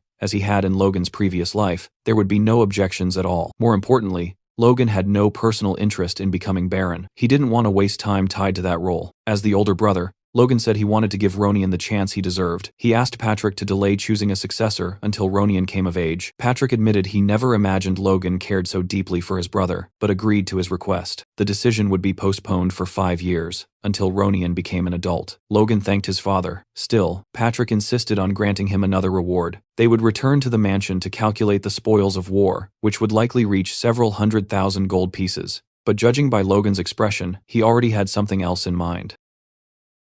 Suddenly, a guard shouted for the gates to be opened. The M'Clane Knights had returned. The townspeople immediately gathered, murmuring in disbelief. They couldn't believe the army had come back in barely a week, and that the war had supposedly ended in just a single day. Two men began discussing it, one of them wondering aloud how such a thing was even possible. He asked if the M'Clane Knights had always been this powerful. The other man lowered his voice and asked if he had heard the rumors that everything happened because of the young master, Logan McLean. He said that according to the soldiers who had returned first, Logan's mercenary troops completely reversed the battle. They appeared behind the enemy as if they had predicted everything in advance. Another man added that the enemies had been wiped out by some strange new weapon, and that Logan himself had even defeated a high-ranking knight. A young woman asked if the young master had always been such an extraordinary person. Someone else replied that he always thought Logan was just fooling around before. Slowly, the crowd began to piece things together. Maybe the monster meat he had bought earlier wasn't meaningless after all. Maybe the boy had always been preparing something far bigger. Some even whispered that Logan might have been acting the whole time. The thought sent chills through them. They began praising him, saying geniuses truly lived on a different level, especially now that he had awakened as a Force user. Logan heard every word and felt painfully embarrassed listening to people talk about him like that. Ronion asked how it felt to receive so much admiration. Logan replied awkwardly that it only made him blush, and told his brother not to exaggerate. But Ronion insisted it wasn't exaggeration at all. Everything they said was true, and told him he should at least smile for the people who were so happy to see him alive. After thinking for a moment, Logan decided to try. He forced out what he thought was a heroic smile. In reality, it looked more like someone desperately holding in a bowel movement while sprinting toward the castle. Honestly, he resembled either a rich lunatic, like Rich McGee, or Medusa herself. The moment the crowd saw Logan smile, everyone froze. They were convinced he was about to crush their skulls with his bare hands. Logan, completely unaware of what he had done wrong, stood there confused. Ronion could only feel pity for his poor brother. Patrick turned his head to look at Logan, genuine pride written across his face. Then he raised his voice and announced that the next round of cheers would be dedicated to the true champion of the war, and declared that the grand reception had officially begun. Soon after, the scene shifted to the castle gardens. Logan wandered through the courtyard, amazed that a welcome ceremony could continue all the way until dawn, especially for people who had just returned from a battlefield. Unfortunately, the peaceful moment didn't last long. From behind him, Marion suddenly shouted his name and demanded to know what he thought he was doing. Ronion quickly grabbed her arm, trying to calm her down, but Marion ignored him. She said she had heard everything. She demanded to know whether it was true that Logan had refused the position of successor and asked what he was really planning. She accused him of fooling everyone else, but warned that she was not stupid. Ronion tried to defuse the situation, explaining that Kyros's betrayal had deeply shaken Marion. Logan told him it was fine. Turning toward Marion, he reflected that despite the resentment she still carried, she had lost all real influence after Kyros abandoned her. She was no longer a serious threat. Logan thought that if he handled this carefully now, there might still be a chance to make things right. He admitted sincerely that his behavior over the past months had been unreliable and shameful. He confessed that even he regretted what he had done, driven by jealousy and feelings of inferiority. Hearing this, Marion shouted at Ronion that she had been right all along, that Logan himself was admitting everything had been his scheme. Ronion cut her off again, begging her to stop. He apologized to Logan once more and explained that she wasn't thinking clearly. Logan barely reacted to Marion at all. Instead, he turned to Ronion and told him to listen carefully. The person who truly deserved an apology wasn't Marion, it was Ronion. Ronion was startled and asked what he meant. Logan explained that ever since returning, he had been apologizing without really saying what for. The regrets and cowardice he had carried for years weren't easy to face. Ronion demanded to know what exactly he was talking about. Logan finally confessed the truth. He said that for years, he had secretly despised Ronion. He admitted that he had tried to hide his own weakness by resenting his younger brother. Those pitiful years filled him with shame. Now, he truly regretted them. He bowed deeply and asked Ronion to forgive him sincerely. Ronion stared at him in silence. Logan, still bowing, thought bitterly that good deeds never erased past sins, and that he had been foolish to hope otherwise. Then Ronion finally spoke. He said it was okay. Logan froze in shock. Ronian continued, explaining that he believed if he treated Logan kindly, even when Logan was cold one day, the brother he remembered would come back. Then he smiled at him. It was the kind of smile that could make even a grown man cry. Logan felt warmth flood his chest. He wondered why he had hesitated for so many years to do something so simple. Turning to Marion again, Logan told her sincerely that he truly cared about Ronian and genuinely hoped his brother would become the successor. He admitted that asking for her trust right away was unreasonable, so instead he asked her to watch him closely. From now on, everything he did would be for the sake of the family. As Marion walked away, Logan thought quietly that for now this apology would have to be enough. The very next day, deep inside a forest, Logan and Hamar were walking side by side. Hamar grumbled, asking where in the world they were headed right after returning from war. Logan calmly replied that he had rested enough already, and that it was time to start working again. Hamar muttered under his breath that he was only nervous because of the task ahead, thinking about how he would finally enjoy the rewards this time. Logan assured him confidently that this job would definitely be enjoyable. Hamar hesitated, convinced that Logan had absolutely no idea what he was talking about. Soon, they stopped in an open clearing and stared into the distance. Hamar suddenly froze in shock. It turned out that Logan planned to open a mine there. Earlier, during the discussion about the barony of Tesron, Patrick had explained what Logan wanted as his reward from the war. Instead of land, titles, or wealth, Logan had requested permission to explore the hill near the Tesron border. Patrick had laughed and said calling it a hill was generous. It was practically a barren wasteland with nothing valuable in sight. He asked why Logan insisted on that specific location. Logan only smirked and replied that there might be gold hidden beneath the ground. The truth behind Tesron's sudden war only came out a year later. It turned out Tesron had secretly been exporting gold from a hill located in former Meclane territory that he had seized. That single gold mine alone had elevated Tesron far beyond the status of an ordinary count's family. That prosperity lasted until Ronian later wiped out the entire family in revenge. Back in the underground prison of the Tesron barony, Kaisalon had mentioned that there were several strange prisoners worth inspecting. One of them claimed he had committed no crime. He said he had only accepted a request from the Count to transport gold from the mine they were hired to work in. Despite that, the Viscount had imprisoned them anyway. Logan pressed a hand to his face, stunned by Tesron's stupidity. He couldn't believe the man had locked up 5 highly valuable mining specialists. One of the prisoners asked nervously if Logan was angry on their behalf. In reality, Logan's merchant instincts had awakened. He realized he had just stumbled upon an enormous and unexpected business opportunity. The old prisoner studied Logan suspiciously, wondering what kind of person he was. In Logan's thoughts, however, the recent war with Tesron felt like nothing more than surviving a small wave. The true disaster was still ahead. In 1 year, King Samuel Grandia would suddenly die. That single event would spark a brutal struggle between the 3 princes, plunging the kingdom into a 3-year civil war. During that time, the kingdom's military strength would be severely weakened, and before it could recover, the Empire's invasion would begin in full force. That chain of events would ultimately destroy the kingdom. Since the Meclane family belonged to no political faction, remaining neutral would only turn them into powerless bystanders. But Logan saw a chance hidden in that chaos, and he refused to let it slip away. He planned to use the instability to reclaim the kingdom's old territories and restore his family as rulers of the Southwest.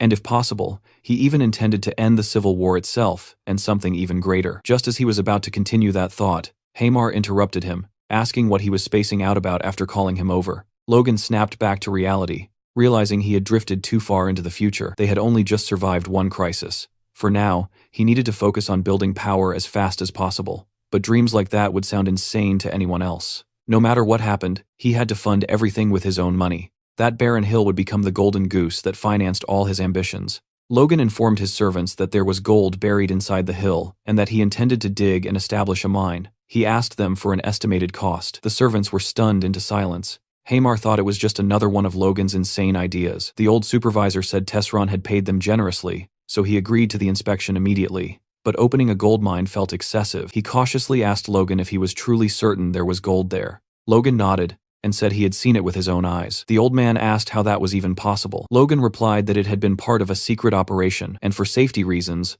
only the 6 people present would participate in the drilling. Hearing that, the old man grew uneasy, suspecting Logan might be planning to dispose of them afterward. He argued that 6 people could never handle such work and accused Logan of exaggerating. He almost said that even with a dwarf involved, it would be impossible, but stopped himself and silently prayed that Hamar could somehow manage it. Hamar locked eyes with Logan and calmly said that he should prepare to die, sleep less, and give up any hope of a normal life if he accepted this task. Seeing that expression, the old man felt his soul leave his body. Logan, however, was satisfied. As expected of Hamar, he truly had the mindset of a lifelong craftsman. Logan said that now both Hamar and the old man were officially ready to begin, and once again asked for the financial estimate. The old man explained that they first needed to drill test shafts to estimate the size of the gold deposit, but the initial investment alone would require 5 million gold pieces. Hamar added that safely developing the mine would take a long time. Just the preparation phase would need 6 months, followed by another 6 months for full extraction. Logan nodded. It was exactly as he had expected, huge costs and long delays. But this mine had made Tesron wealthier than most Count families. He had no choice but to seize this opportunity. He thought that if he could already sell the monster meat, he would have enough funds by now. But its effects wouldn't be recognized for another 6 months. Then, a realization struck him. Maybe he didn't need to wait. If he could neutralize the poison in the monster meat, he could sell it immediately as medicine. After all, he had detoxified countless poisons during his years as a mercenary. Creating an antidote should be possible. If he perfected the formula and sold it, he would become unimaginably rich. A week later, in the southwest McLean village, Rick brought Logan the medicine he had prepared, using crushed night herb, web herbs, and drip grass. Logan immediately told him not to call it fake medicine, explaining that it was simply a neutralizing agent. Then he asked where the monster meat was stored. Rick replied that it had been placed in the village warehouse exactly as Logan requested. Hearing this, Logan said that was perfect and announced they would apply the medicine directly to the meat. Rick panicked instantly and asked if he truly had to go with him. Logan confirmed that of course he did, but Rick looked far from thrilled and warned that he had never been there before and had no idea what kind of horror awaited them inside. Logan grew annoyed, wondering why Rick had suddenly become so dramatic. Then it hit him, the stench. The moment they approached the warehouse, the smell assaulted them so violently that even a sewer would have seemed fragrant by comparison. Logan admitted he expected it to smell terrible, but this was bad enough to make him vomit. Rick had already started throwing up on the spot. Luckily, Logan quickly found a solution. He used his aura to block his sense of smell completely. After sealing it off, he calmly prepared to enter and told Rick it was time to begin. Rick stared in disbelief, watching Logan walk in perfectly fine while he himself was still on the verge of collapsing. When he asked how Logan could endure it, Logan replied that he had temporarily paralyzed his sense of smell using force. Rick muttered that it was unfair, and Logan shot back that if it bothered him so much, he should awaken force himself and solve the problem properly. Logan handed Rick a pouch of white powder, the neutralizer, and instructed him to sprinkle it evenly over the meat. He explained that he should apply enough for the outer layer to turn white, while the remaining black portions were still poisonous and needed to be handled carefully. After that, Rick had to chop everything finely and roll the mixture into small pellets. When a sample was finished, Logan asked if it looked like proper medicine. Rick confirmed that it did. Logan then explained that they would sell it as medication, and since Rick would be responsible for preparing everything, he needed to pay close attention and remember every step. Rick protested immediately, saying there was no way he would do something like that. Logan casually replied that he would pay 100 gold coins for every pill produced. Rick changed his mind instantly. Logan, however, felt irritated, thinking he could have forced him to do it for free. Next, Logan said they needed to test the effectiveness of the product. Rick asked what kind of medicine it was supposed to be. Logan replied that it was good for men, but Rick still didn't understand. Logan sighed and told him he would only explain once, so he had better listen carefully. He described 2 rabbits, a male and a female. The male rabbit was weak and depressed because he couldn't properly move his little foot inside the pot. The female rabbit then gave him a special tea to cheer him up. After drinking it, the male rabbit turned into a super rabbit, his little foot becoming 4 times bigger than before, allowing him to stir the pot far more effectively. After finishing the story, Logan asked Rick if he understood.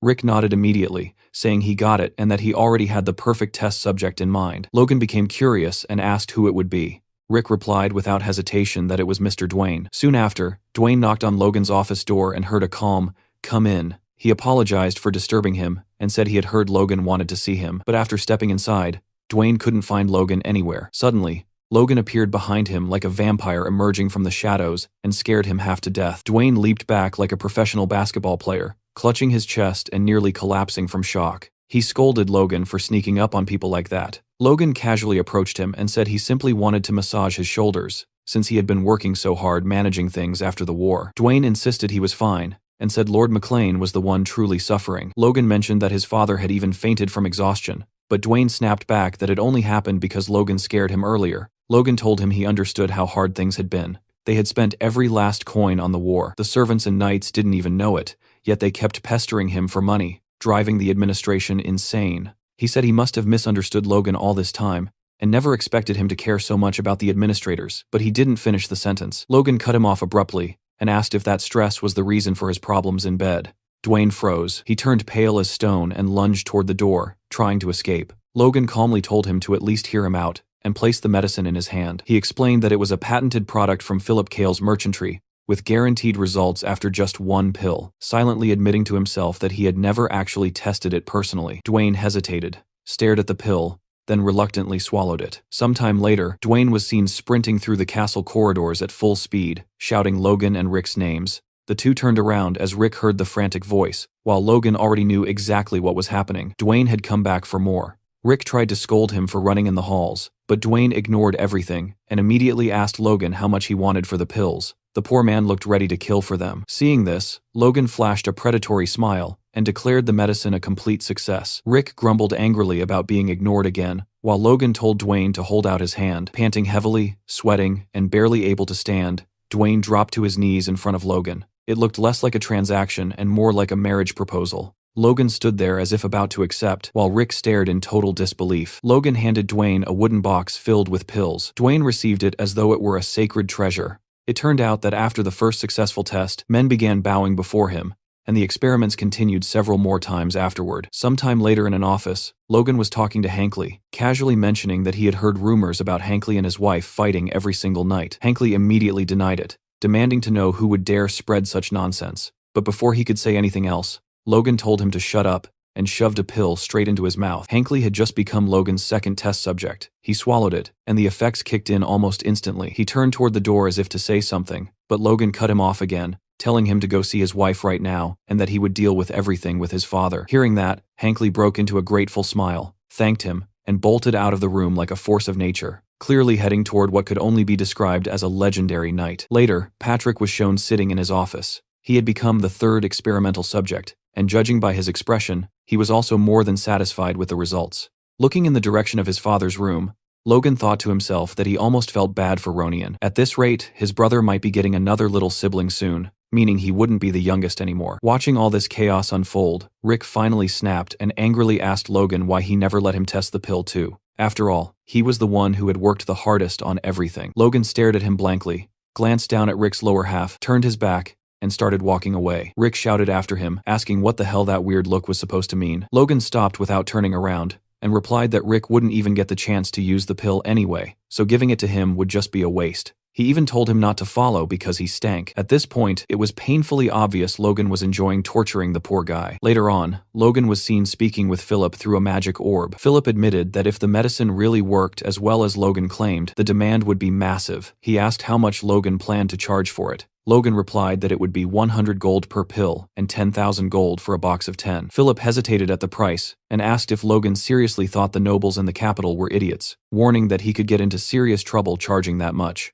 Logan confidently replied that they weren't fools at all. In his past life, the medicine had been such a huge success that its price had skyrocketed. He insisted that if Philip only released a limited quantity at first, the product would sell for even higher prices. Philip listened carefully, admitted it made sense, and paid for another 10 minutes of communication time. Logan continued, saying that the medicine would explode in popularity if a famous person tried it and gave a testimonial, someone well-known who actually needed that kind of medicine. Philip was speechless and argued that no noble would ever publicly admit that his impotence had been cured by a pill. Logan replied that they didn't need anyone to officially announce anything. So many people were constantly watching the nobles that even a quiet rumor would spread like wildfire, and everyone would come running like bees to honey. Hearing that, Philip suddenly got an idea and suggested that Logan should go to the capital's party. Logan exploded and asked if Philip had lost his mind. Only parties he had ever attended were drunken mercenary celebrations after wars, and his family didn't even have money for proper noble parties. Philip insisted that parties were perfect for making connections, even for business. He admitted it would take time and that Logan obviously couldn't sell the medicine directly at the party,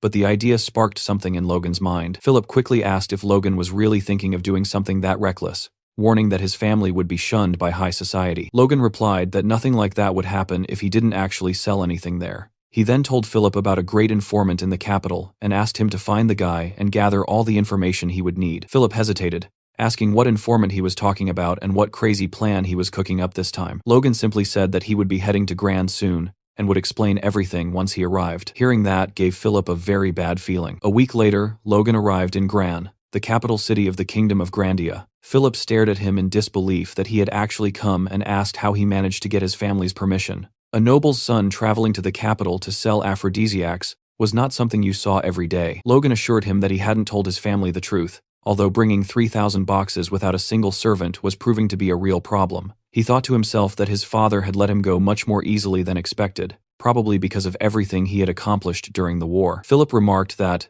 now that he thought about it, Logan hadn't had a servant the first time they met either. He asked if it was really okay for a noble to walk around like that. Logan replied that servants only slowed you down, not to mention they already had their own jobs to handle. He thought about Rick and the massive task he had entrusted to him. He continued thinking that even though he treated Rick harshly, sometimes in both his past and current life, Rick had always done everything for him, and he was genuinely grateful. A mental image of Rick appeared in his thoughts, specifically the moment Rick stole a bunch of pills from him. Annoyed, Logan had warned him that if he shook him and any pills fell out, Rick would get punched once for each pill. That was what he called tough love. Then, Logan suddenly announced that he had made up his mind after getting a brilliant idea. To celebrate all his hard work, he declared that he would name the medicine Emporic. The best way to honor a man's legacy, after all, was to name an impotence pill after him. Philip didn't even question it. At this point, he had no doubts left. Logan was absolutely a lunatic. Inside the dorm room, Philip told Logan that he must be exhausted from the long journey and suggested that it would be great if he could recover at a bar. Logan immediately replied that Philip should watch his mouth when talking about someone who couldn't get it up in a place with so many people listening. Philip agreed, saying the environment here was much better for discussing sensitive matters like that. He then mentioned that he had already met with the informant and asked if Logan was really sure about paying 900 gold per document. Logan admitted the guy was ridiculously expensive, but also extremely competent. He explained that as long as the request was precise, they would get flawless information. Philip reassured him that he had followed the instructions exactly. The first document listed nobles who had been married in the last 10 years, but still had no children. The second contained names of nobles with no lovers or secondary wives. And the third listed nobles who frequently sought out food, meant to boost energy. Hearing this, Logan said everything Philip mentioned was perfect and that they were good to go. He praised him for doing an excellent job, not only on this task, but on everything he had asked Philip to handle in the capital. Philip replied that it wasn't that hard, and added that the real crisis had been the day he heard about the war. He told Logan he couldn't even imagine how worried he had been.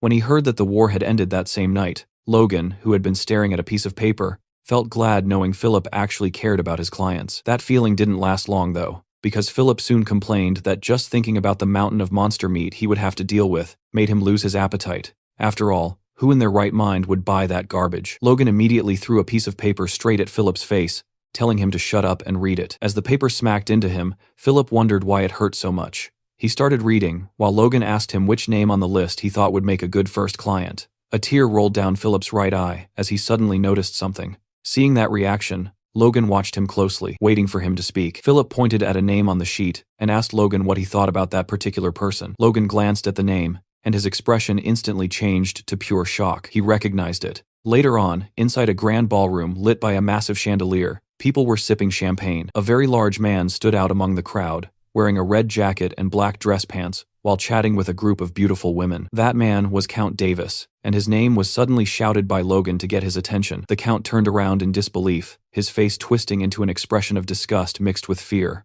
Logan walked up and introduced himself, stating his name, Logan McLean, and his title as the eldest son of House McLean. Count Davis forced himself to stay composed and barely held back a laugh as he greeted his new guest and welcomed him to the party. He looked Logan up and down, found his clothes tacky, and wondered what kind of farm he had crawled out of, assuming that must be the fashion in the Southwest. Logan thought about how he was wearing the clothes Philip had recommended and, just as expected, nobody liked them. He concluded that meant they were actually a perfect choice. He wasn't here to make useless friends at a meaningless party. His only target was Count Davis. Davis, the fallen one. Despite being an important figure in the Grandia Kingdom's treasury, and having married at 20, he still had no children to this day. Logan had been shocked when Philip pointed him out on the list, because in his past life, Davis had become quite famous, not for a good reason, but for being the Count who killed himself because of his wife. A memory flashed of an old argument where Count Davis's wife screamed at him during a party, calling him an impotent bastard in front of everyone. That single humiliation had driven him to take his own life. Logan thought about how reputation and public perception were everything, and that Davis fit all three conditions he had given the informant. He was the perfect first client for Emporic. Logan addressed the Count,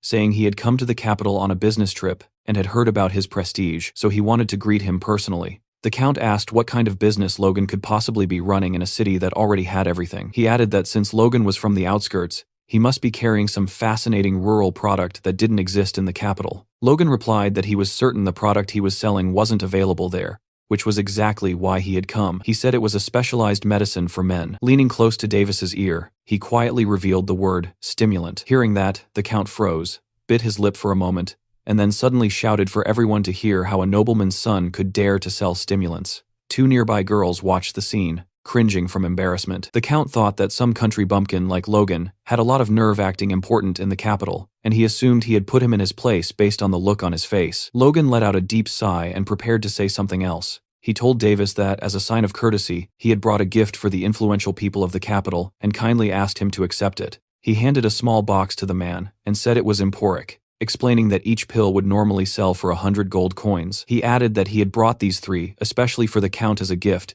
and guaranteed it was a great medicine with no side effects, putting his honor as a noble on the line. Davis listened to everything and started sweating. A few days later, Logan's doorbell rang. It was a servant of Count Davis, sent to buy more Emporic. The servant greeted him, confirmed he was indeed the Count's attendant, and later left with a leather briefcase, with Philip right behind him, thanking him for the purchase and inviting him to come again. Philip returned to the room and counted the money for Logan. They had made 10,000 gold from 10 boxes, and Philip commented that it wasn't bad for their first sale. Logan, however, didn't look pleased at all. He said they needed to do much more than that, because the rent for that tiny shop alone cost 10,000 gold. Philip replied that this was to be expected since they were in the center of the capital, and Logan had no idea how much trouble he went through just to rent the place. He added that strategically, having a store was necessary because seeing people gather with their own eyes had a much greater psychological impact. Logan agreed and announced that he was heading out to another party. Philip groaned, complaining that he had been dragged to parties almost every single day since arriving in Gran, and sometimes he even had to attend 2 in one day.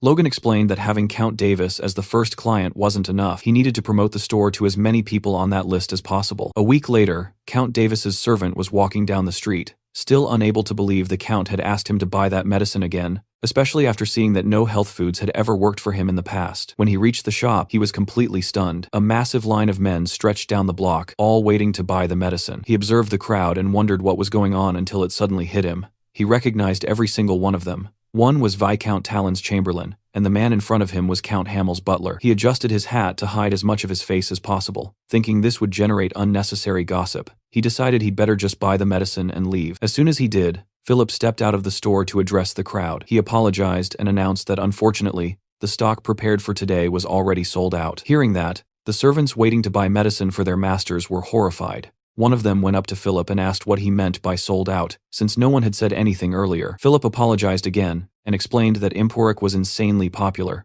but production couldn't keep up, so sales were limited to 50 boxes per day. Two guys grew tense immediately and started begging Philip to sell them some, saying their masters wouldn't be forgiving if they returned empty-handed. While all this was happening, another noble passed by with his servant and noticed the commotion. He sent his servant to check what was going on. From behind a corner of a nearby building, Logan watched everything with satisfaction. He thought that by limiting the supply, customers would feel even more desperate to buy, and seeing the crowd would spark the curiosity of other nobles. Everything was unfolding exactly as he had planned. Philip shouted for everyone to hear that the day's stock was gone and told them to come back tomorrow. The next day, he sold out again. The same thing happened on the third day, leaving the nobles wondering how many days in a row this madness would continue. Logan commented that it was incredible, saying daily sales had been booming for over a month now, and today they had sold out the moment they opened. He added that, at this rate, making 4.5 million gold in a single month might not be so impossible after all. Hearing this, Logan sarcastically asked who would have guessed the capital had so many impotent nobles. He said they had tripled the price since mid-year, yet people were still willing to pay even more, which made him worry about the kingdom's future. After saying that, he stared at Philip with a serious look. Then, all of a sudden, he broke into a maniacal grin like someone who had just found his next victim and started laughing loudly. His voice echoed out of the shop, making people on the street turn their heads. In the end, he was just ridiculously happy. He grabbed Philip by the neck and started messing up his hair, calling him an admirable brat and praising him for doing a great job. Philip, meanwhile, was turning purple from lack of air. He bowed deeply and thanked Logan for all his effort. Logan looked down at him and said it was good that Philip recognized his own work, and starting next week, he would receive 1% of the total sales as his personal cut. Philip suddenly started shouting that he would do his best, and even tried to kiss Logan. All of this happened while a mysterious figure watched from the street, his wrinkled face hidden beneath a hood and his beard glowing blonde in the light. Later, inside a sorcery shop, Logan was using the communication line and suddenly shouted from the back of the room that it would be at least 10 tons of gold per year, which instantly made everyone nearby turn their heads toward him. He froze mid-sentence, staring straight at the door, then asked the person on the other end if they were serious. That person was Hamar, who calmly confirmed the information. Hamar explained that according to the miners, there was a very high chance the gold nuggets were located in a deeper layer of the hill. Logan stared at the communication orb like a complete madman, clenching his teeth and fists so hard they trembled. Even with a rough estimate, 10 tons of gold translated into around 100 million gold coins. To him, this was the ultimate jackpot, the biggest lottery win he could ever imagine. Hamar added that the mining costs were no joke, and asked Logan if he could actually afford it, since just starting the operation would cost about 5 million gold. Logan assured Hamar that he already had everything he needed. He told him to wait and said he would gather all the money and workers as fast as possible. Hamar didn't look too worried and simply asked Logan to go easy on the workers. Later that night, in the middle of the city, Logan walked through the streets while thinking about how the initial investment for the mine would be around 5 million gold. If he kept selling as he was earning roughly 4.5 million gold per month. Come to think of it, even if he only sold for 2 months, he would still have money left over, since he still had about 700 boxes of medicine in stock. He started thinking about going back home to get more merchandise and beginning the mental development stuff, but something suddenly caught his attention and snapped him out of his trance. Logan looked toward a shop and sensed that someone was inside. In an instant, he rushed over, thinking it might be robbers. He violently kicked the door open, sending it slamming into the wall, and began searching the place from top to bottom, but the room looked completely empty. Logan drew his sword, wondering if the culprits had somehow vanished, then reminded himself there was only one door. They had to still be inside. Just as that thought crossed his mind, a shadow zipped past him. He realized it too late and slashed at the cloaked figure, but missed. He shouted, demanding to know who was there. When he turned around, no one was in sight. He stood still with his sword pointed at nothing, his heart pounding. Impossible, he thought. He was absolutely sure he had felt someone there. Then that feeling came again. He looked up, guessing the thief might be on the roof. Without hesitating, he leaped upward. Aiming at the cloaked figure, he raised his sword, ready to stab. But the culprit moved at the last second. Logan faced the figure on the rooftop, sword in hand. He demanded to know the man's identity, but got no answer. Instead, the figure simply vanished without leaving a trace.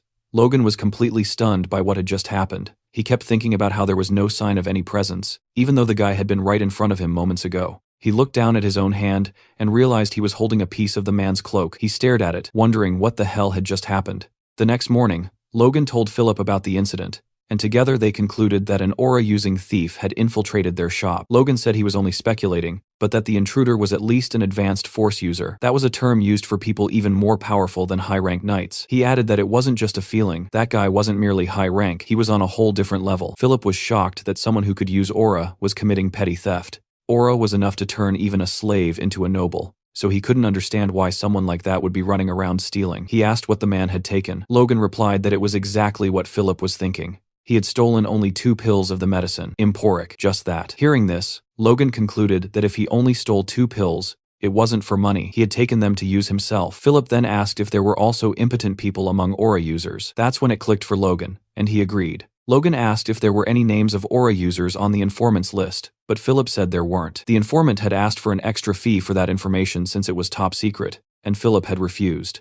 But after thinking about it again, Philip said maybe there was one person who came to mind. An aura user in the capital who had no descendants, a muscular, well-dressed noble with blonde hair and a beard, was walking down the street with his wife, watching some children play. His face looked gentle, and his light blue eyes were filled with longing as he stared at them. He was startled when his wife asked what he was looking at. He turned and told her he was just admiring the scenery outside, sweating nervously. She clearly didn't buy that lame excuse, and asked if he was staring at the children again. He tried to convince her he was only enjoying the view and wasn't thinking about anything silly. Then he hugged his wife and said they should go home. She kind of ignored that and instead told him she was very happy to have met him, asking if he knew that. The man looked at her with happiness in his eyes and a small smile tugging at his mustache. He hugged her even tighter and said he felt the same. This man was Felix Esperanza, the kingdom's greatest swordsman. It turned out that the deep sadness and regret in his heart started with an injustice he suffered when he was young. While fighting for the country, he had been wounded right between the legs. At the time, it was just considered a wound of honor for a knight who fell in battle, and since he was young, he didn't think much of it. But later in life, Felix kept wondering what the point was of holding the title of duke and being known as the strongest in the nation if he had no son to succeed him. To him, it all felt meaningless. A memory from the past appeared, showing Felix explaining his situation to his wife. She was far more understanding than he expected, so much so that he was shocked. She acknowledged that he must have suffered a lot and asked with tears in her eyes if he was okay with it. saying she wanted to stay by his side and serve him. Seeing that, Felix wondered if there was any way he could ever repay the immense love he had received. Later, Felix was seen strolling through a path in the castle gardens with one of his servants. The servant warned him that the family meeting was about to begin and asked if he was sure he didn't need to hurry. Felix replied that arriving early was pointless anyway, since the only thing that would happen was everyone pressuring him to produce an heir. The servant hesitated, then carefully mentioned that a very effective medicine had recently started circulating in the capital. Hearing that, Felix asked sarcastically if that was really true. The servant went on, saying that apparently the medicine even cured physical injuries, but Felix still didn't seem interested. The servant insisted, explaining that he knew Felix didn't believe in these things, but there were many reports of people who had amazing results. Hearing this, Felix lowered his head, ashamed to admit to himself that he had already tried the medicine, and on top of that, he had stolen it. Even though his wife's tears still weighed on him, he couldn't believe he had stooped so low as theft, a disgrace to the discipline he had always upheld. Worse, after taking the medicine, absolutely nothing had happened. So he told Louise, his servant, not to believe everything he heard. He began convincing himself that he was right, that the story about the medicine working was just a fake rumor, and that there was no way it could fix something, even Aura couldn't. He thought he should have given up already. At the gates of the estate, Logan was talking to a guard who told him he couldn't let him meet Felix without an appointment. Logan calmly asked the guard to simply tell Felix his name, saying he was sure Felix would want to meet him as soon as he knew who was asking. Earlier, Logan and Philip had talked about this, and Philip had been shocked, asking if Logan was really planning to visit the Duke in person. Logan had nodded, and Philip started teasing him, asking if he was going to chase down the strongest man in the kingdom, just to ask whether he stole something or if he was impotent. Philip freaked out and asked if that was seriously Logan's plan, but Logan calmly asked if Philip was imitating him. Philip told him he should act like nothing had happened, otherwise he'd get into trouble for no reason, warning that if things went south, they were screwed. Sitting in a chair in a hallway, Logan thought Philip wasn't wrong, but if the guy from yesterday really was the Sword Duke, he couldn't let this opportunity slip away. A butler came out of a room, opened a beautifully carved wooden door, and told Logan to enter. Inside, Felix was waiting by the window. As Logan approached the Sword Duke, he thought this was his chance to build a positive connection with one of the strongest people in the kingdom. He greeted Felix politely, stating his name and that he was the eldest son of House McLean. Looking closely at Felix, Logan noticed something strange. Even though the man was around 70 years old, he looked much younger. Logan figured he must be suppressing his aging, using his powerful aura. Felix confirmed that House McLean was in the southwest, and asked why Logan had come all that way. Logan thought he didn't need to reveal the real reason immediately, and said he had recently opened a business in the capital, so he brought some products as a gift. He slid a small box across the table toward Felix, and explained that it was an excellent medicine for men, with proven effectiveness among countless nobles. Felix studied the box and asked if that was really true,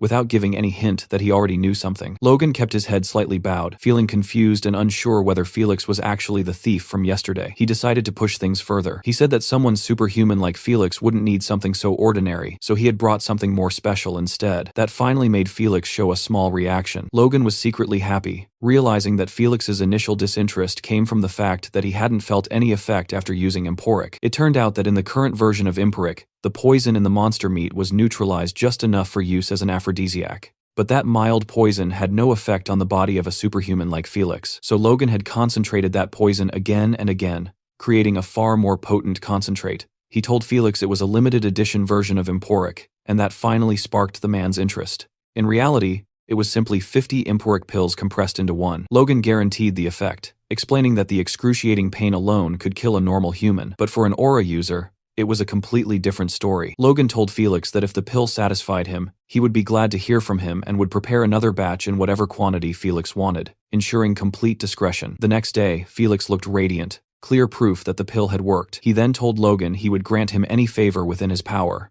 Logan nearly exploded with happiness inside, but forced himself to stay calm, and said he didn't understand what Felix meant. Felix explained that an aura user is a master who controls both body and life energy, so he could be sure of the treatment's effectiveness. The medicine worked perfectly not just the first time, but over about 30 uses. The effect accumulated until he fully recovered. That heavy longing and pain in his chest were finally fading away. Felix looked at Logan and said he couldn't believe Logan had been so considerate as to bring him a gift without even mentioning his earlier blunder. He also commented that Logan's sword skills that day had been unbelievable for someone his age. Because of that, he was certain Logan was exactly the kind of person you'd expect to have such a miraculous medicine. Poor Felix. He'd been stuck in a dry spell for so long that he'd basically gone insane. He admitted he might have spoken too soon, and revealed that he now saw the possibility of being cured of a chronic illness, thanks to Logan's gift, so he wanted to repay him properly. He asked again what Logan desired. Logan stared down at the floor with a cold expression and replied that in that case he wanted any book on swordsmanship. Felix searched his library and brought him a book, warning that training only by following what was written inside could hurt his body, but that it was still worth reading. After that, Logan thanked him and asked for one more favor to write a letter as proof that he had taken the book. Felix said that would be no problem at all. Logan thought that now he had what he needed, and commented that it was a shame he was only taking one swordsmanship book when the Duke was willing to give him anything. But his real goal was different. Just as he finished that thought, Felix said he had been thinking about it, and that something didn't feel right. Logan asked what he meant, and Felix replied that he would personally teach him a sword technique, which left Logan completely speechless. The kingdom's greatest swordsman was offering to train him. Felix continued, saying he understood Logan's desire to stay humble, but giving him just a low-level sword book wouldn't put his mind at ease. Logan thought that even though he already had the secrets of the divine sword, he'd be crazy to refuse when the strongest man in the kingdom was offering something like this. Ecstatic, he thanked Felix for the opportunity, thinking he had just hit the jackpot once again.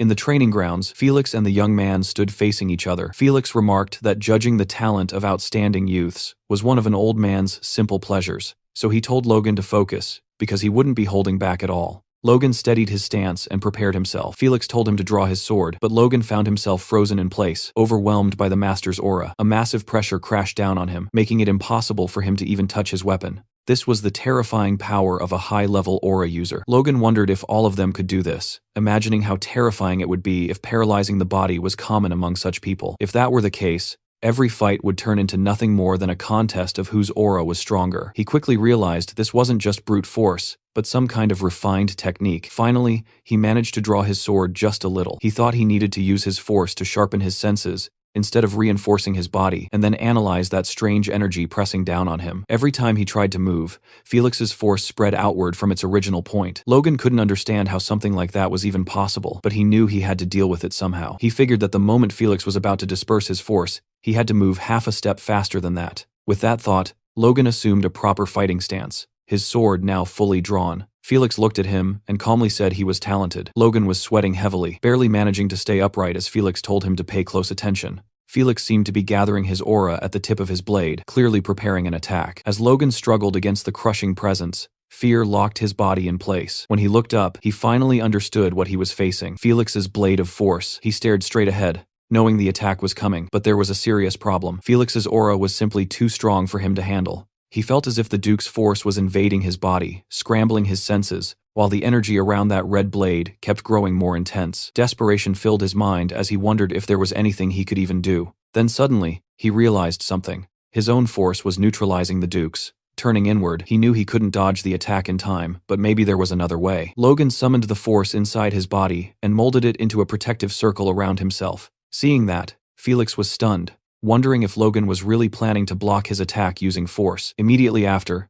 the master swordsman shifted into an aggressive stance, his blade pulled behind his back and charged with energy, ready to strike Logan down. He stepped forward and leaped at the young man, with a murderous glare. Logan braced himself in a defensive posture, his sword held in front of him and wrapped in his protective aura, while a shiver of fear ran down his spine. As expected, Felix's blow slammed into him head-on and sent him flying backward. Logan crashed into the wall, and even his sword seemed to suffer damage. Felix, meanwhile, didn't even look winded. He stood there calmly, staring at Logan with a cold, unreadable gaze. Using his shattered sword as support, Logan tried to stand up, but his body was trembling. His blade was broken into pieces, and all he could think about was what had just happened. Felix turned toward him and asked if he really thought he would teach him something Logan couldn't eventually figure out on his own. He then revealed that he had seen everything, and pointed out that without even realizing it, Logan had gone completely serious at the end.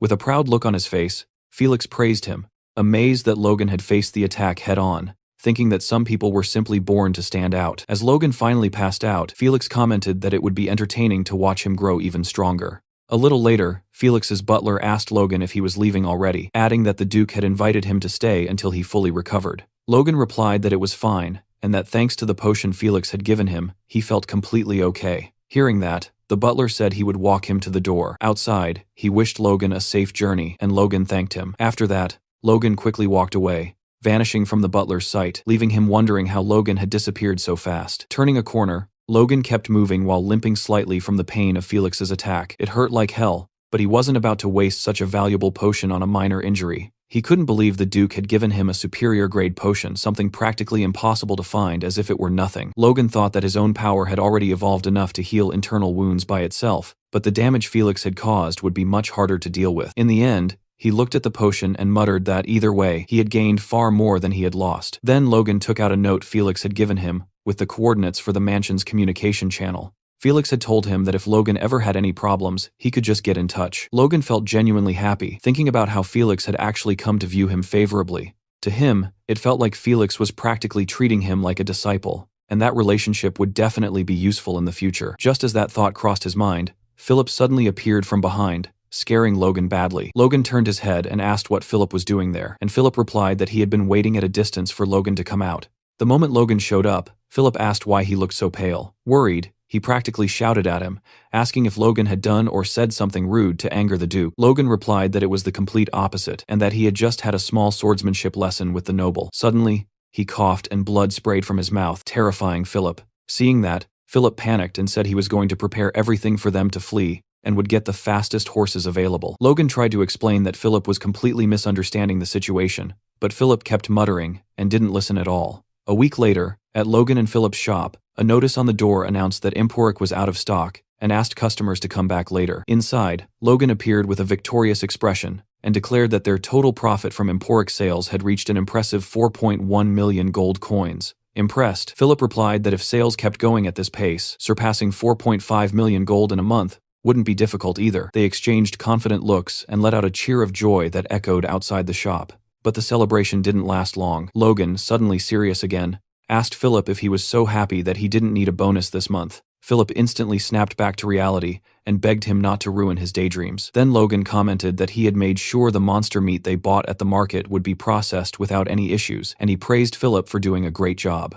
Next, Philip suggested that Logan consider buying a house in the capital to reduce accommodation costs, but Logan dismissed the idea, explaining that they would only be in the capital for another year and a half, so it didn't make sense to invest that much. He told Philip to stay focused on Emporic for now, adding that they would eventually have to move anyway. When Philip asked what he meant by that, Logan simply said it was something he didn't need to worry about. Finally, Philip asked Logan to take better care of his health, saying he was shocked to see him coughing up blood earlier. Logan replied that that was exactly why he had locked himself in his room for an entire week. Hearing that, Philip asked if Logan had really been resting, since every time he went into the room, he saw Logan sitting at his desk doing something. Once again, Logan cut him off, telling him it was none of his business. Philip complained that Logan kept way too many secrets, but Logan was secretly glad that even while grumbling, Philip didn't push the issue.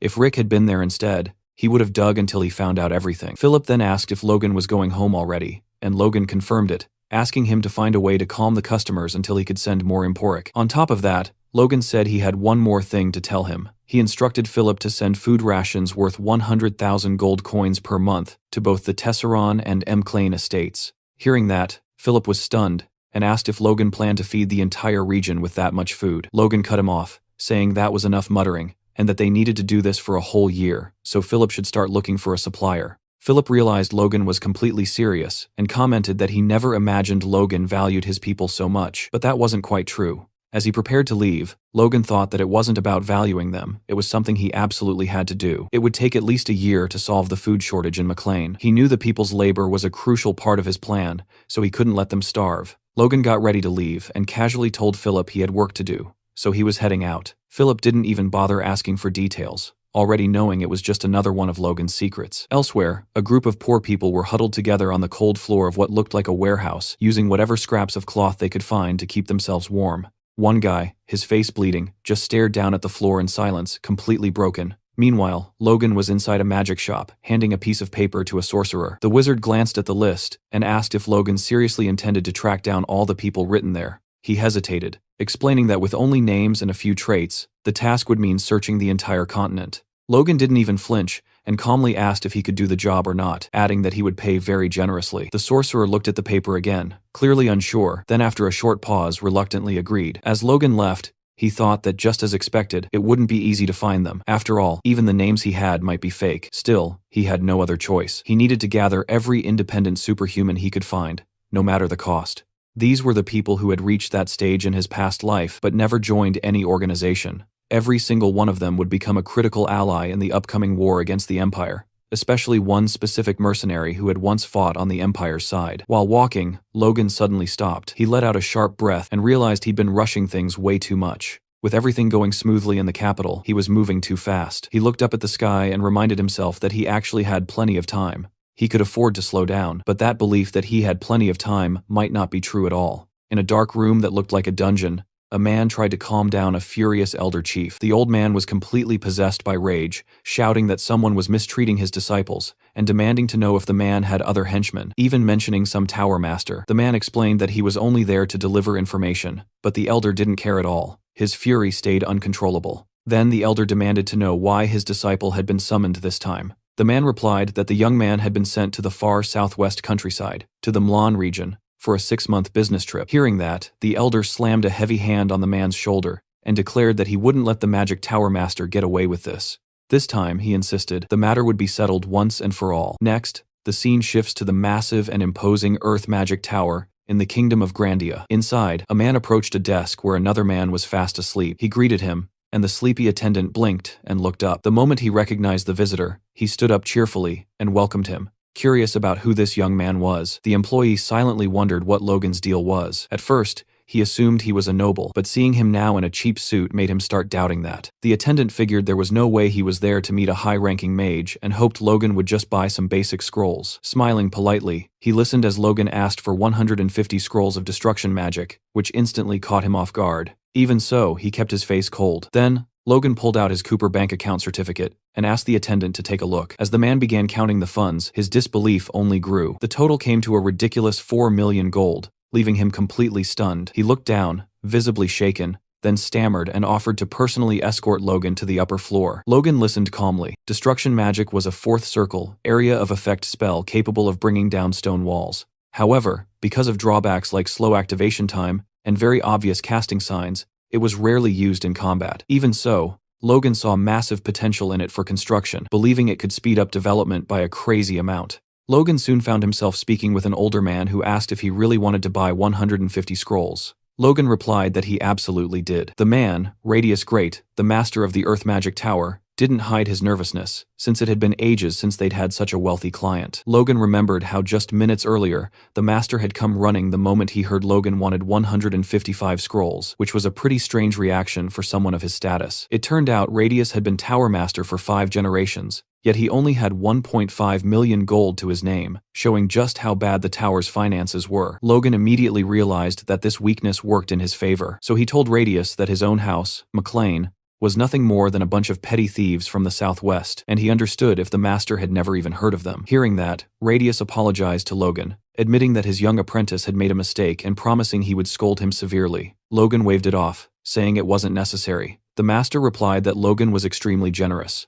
All the while, the guy at the counter was internally freaking out. The master, however, looked irritated, thinking he had almost lost such an easy catch like Logan. Even with Logan insisting, Radius fell into silent thought. In these peaceful times, earth magic was more useful for farming and construction. He couldn't understand which noble would spend so much money on expensive scrolls for something so trivial. Frustrated, he thought about the fools gossiping that the magic tower had weakened since he became master. On top of that, it seemed he had burned through the tower's budget way too fast. After sizing things up, he decided it was lucky Logan looked like an easy target. He resolved to handle the young man carefully and squeeze as much money out of him as possible. With that in mind, Radius told Logan that, to be honest, there might be a problem fulfilling his request. Curious, Logan asked what the issue was. The master explained that making a 4th circle scroll required supervision by at least a 5th circle mage, and unfortunately, the tower was short on experienced staff. Logan didn't even look bothered. He just stared at Radius and bluntly asked what he planned to do about it. Radius was caught off guard. That wasn't the reaction he expected.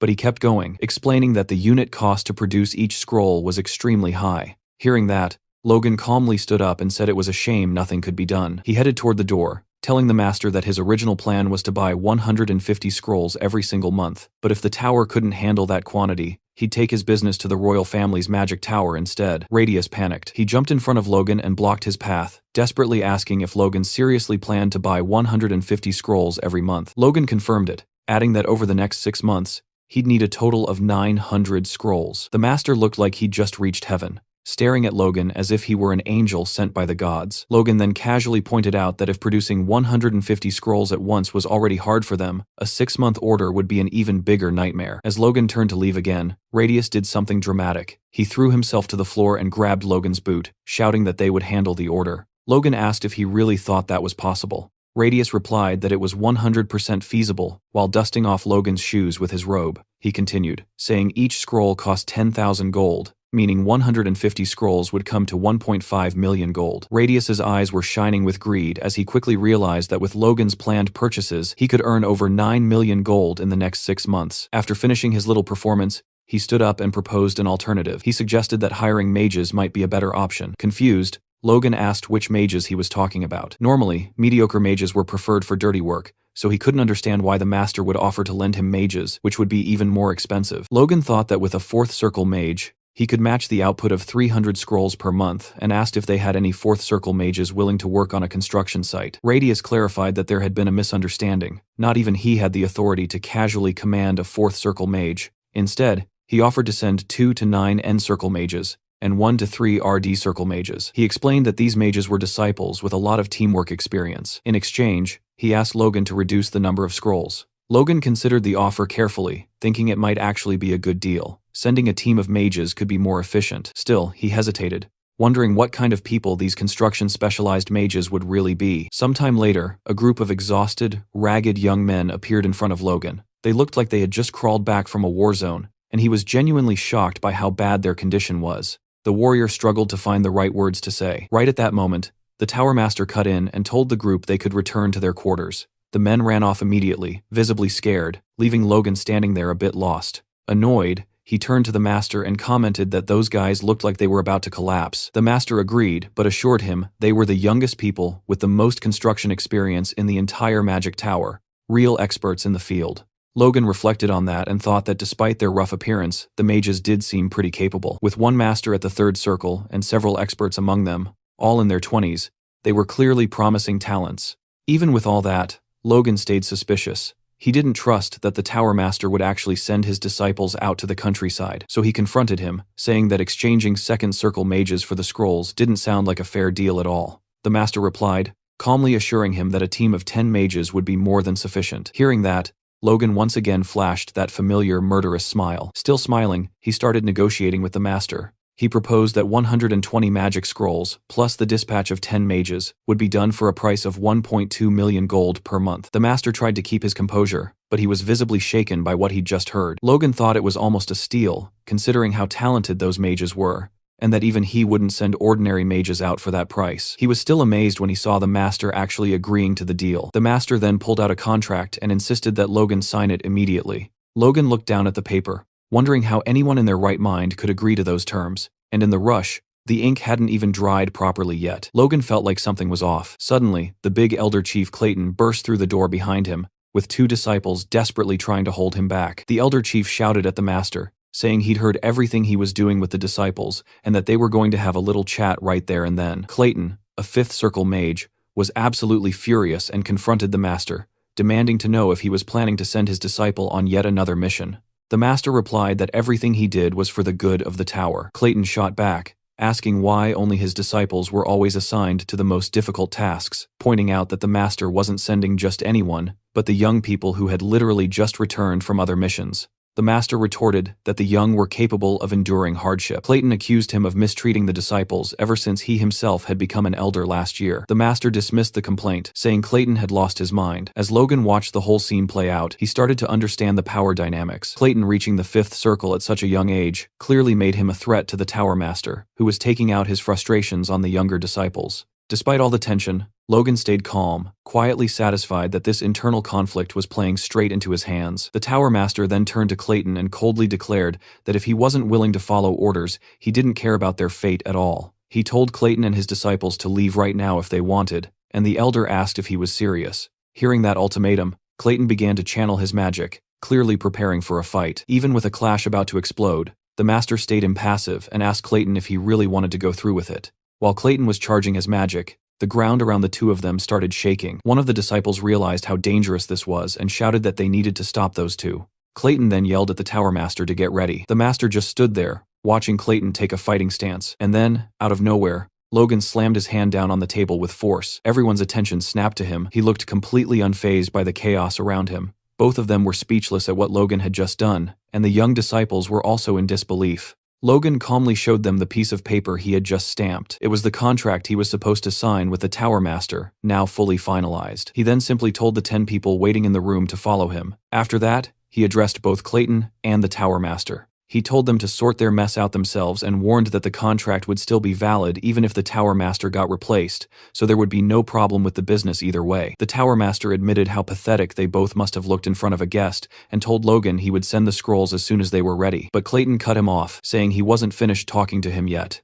The Master snapped back, asking if he was trying to force the official contract of the Earth Magic Tower right there, and scolded him, telling him to know his place. Clayton then shot back that if that was the case, then his decision was final. He would follow his disciples too. Both Logan and the Tower Master were completely dumbfounded by Clayton's attitude. The Master exclaimed that Clayton had to be insane. An elder following his disciples to a construction site was unheard of. Logan immediately shouted that he never hired a Fifth Circle mage. Clayton replied that he didn't want to be paid separately, and that he just planned to cooperate to help his disciples and finish the job faster. Hearing that, Logan bowed respectfully before the elder and promised to serve him with full devotion. Clayton then simply asked Logan to delay his disciples' departure by 1 day so they could recover before heading out again. Logan agreed to the request and told the Tower Master to meet him tomorrow at noon at the West Gate. The next day, a carriage rolled out through the Magic Tower's gate. Logan was already outside, leaning casually against the wall with a backpack slung over his shoulder, waiting for Clayton and the others. While standing there, he reflected on how yesterday's contract had turned into an absolute jackpot. Hiring a Fifth Circle mage through a normal contract would have cost at least 1 million gold pieces, and yet he had gotten way more than that, for far less. The young man thought about how badly he wanted to return to his territory as fast as possible. He still needed to send more Empulri to the capital and take care of a bunch of other things. His thoughts were cut off when someone suddenly shouted his name. Someone was calling for him. It turned out to be Rena, who admitted it had been a long time since they last saw each other. Logan greeted her casually by name, but Rena immediately cut him off, saying they weren't close enough for that kind of intimacy. Realizing the situation had just gotten awkward, Logan caught the hint and corrected himself right away, treating her more formally as the Princess of the Wolves, agreeing that it really had been a long time since they last met. He even added that she was being rude as always. Rena looked down at him from her luxurious carriage, hiding half her face behind a fan. She said there were rumors going around in the capital, and that she'd heard Logan was getting involved in some pretty shady business. Then she asked if the McLean family wasn't going through a tough time. Deep down, what she actually wanted to know was if his family had finally gone broke. Logan kept his cool, and replied with maximum politeness that, as Rena should know, he was very ambitious about making money, and that his family's situation was none of her business. Once again, Rena got on his nerves, and said she knew the amount she gave him. When they broke off, the engagement wasn't small, but that it was probably normal for a thief like him. Logan honestly felt like slapping her just for fun. Anxious to get rid of Rena as fast as possible, he agreed with the comment and tried to walk off in the opposite direction, tossing out a dismissive remark about her being so filthy he'd rather avoid her. But just as he was about to leave, Rena stopped him again, mentioning she had heard about his deeds in the feudal war, about how he had used some special weapon. She then asked what he would think about selling it to her. Trying to stay polite, while desperately wanting to escape this conversation, Logan downplayed the weapon's importance, saying it was no big deal, and that while he was embarrassed, he'd have to decline the offer. After that, he basically fled from Rena's carriage, which honestly felt like the smartest move. She watched him with pure disgust from the window as he walked away. Logan thought about how even after becoming famous in the capital for selling impotent medicine, not a single noble had shown any interest in the feudal war in the countryside, not even Rena. If anything, the wolves were way too involved in this. He reflected that the structure of the crossbow he built was very simple, so he only hoped to use it a few more times before the plans fell into the wrong hands and everyone started manufacturing it. Right then, a voice interrupted his thoughts. It was Clayton with his disciples. He said he expected to find Logan at the West Gate and asked what he was doing coming over to their side instead. Logan started physically pushing Clayton and the others in the direction he wanted to go and told them he had run into someone annoying earlier. Suddenly, 3 carriages came tearing through the woods. Logan was riding with Clayton in one of them, along with one of his disciples.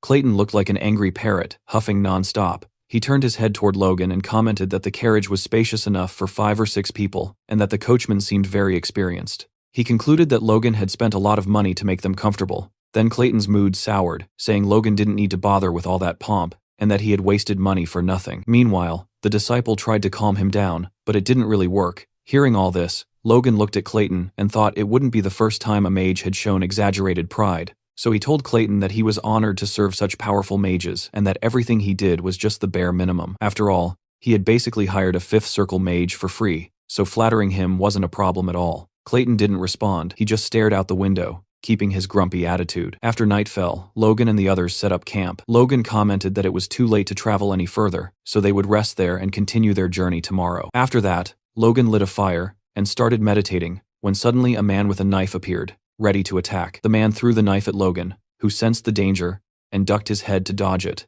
Without even interrupting his meditation, Logan calmly asked who was there. One of the men stepped out of the shadows and praised his dodge. Logan stood up as the man continued, saying he had heard all the rumors about him in the capital, and asked if Logan wasn't the guy who made a fortune selling some weird drug. Logan realized he was surrounded by 5 guys and figured they were probably robbers. He let out an annoyed huff and said he just wanted to practice what he had learned through meditation.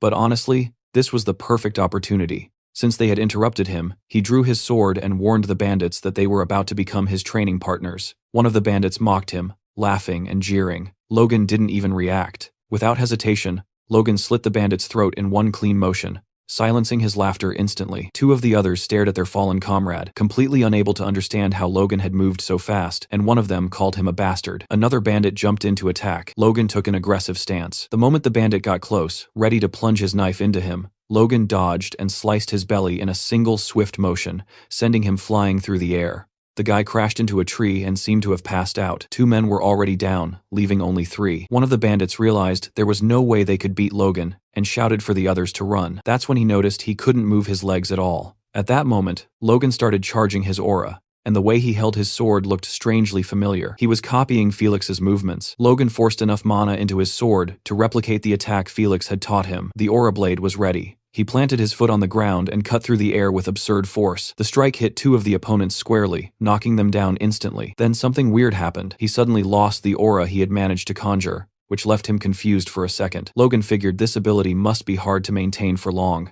He looked at the last bandit, who had fallen to the ground, absolutely terrified. Logan smiled. He had managed to use the move at its maximum level thanks to Felix. While Logan was distracted, the last bandit started crawling away, trying to escape. Logan thought about how focusing and compressing the force through the new authority had created that aura earlier. Along with the pressure blade he learned from the Duke, Felix had also shown him the force blade, which was a weaker version of the attack. But Logan knew it was impossible to imitate that at his current level. His cheeks flushed as he muttered that he couldn't believe he had actually managed to use the force blade, even if only for a brief moment. Then he noticed the last bandit still trying to escape, and turned his head in that direction. Logan stared at him while the man cried.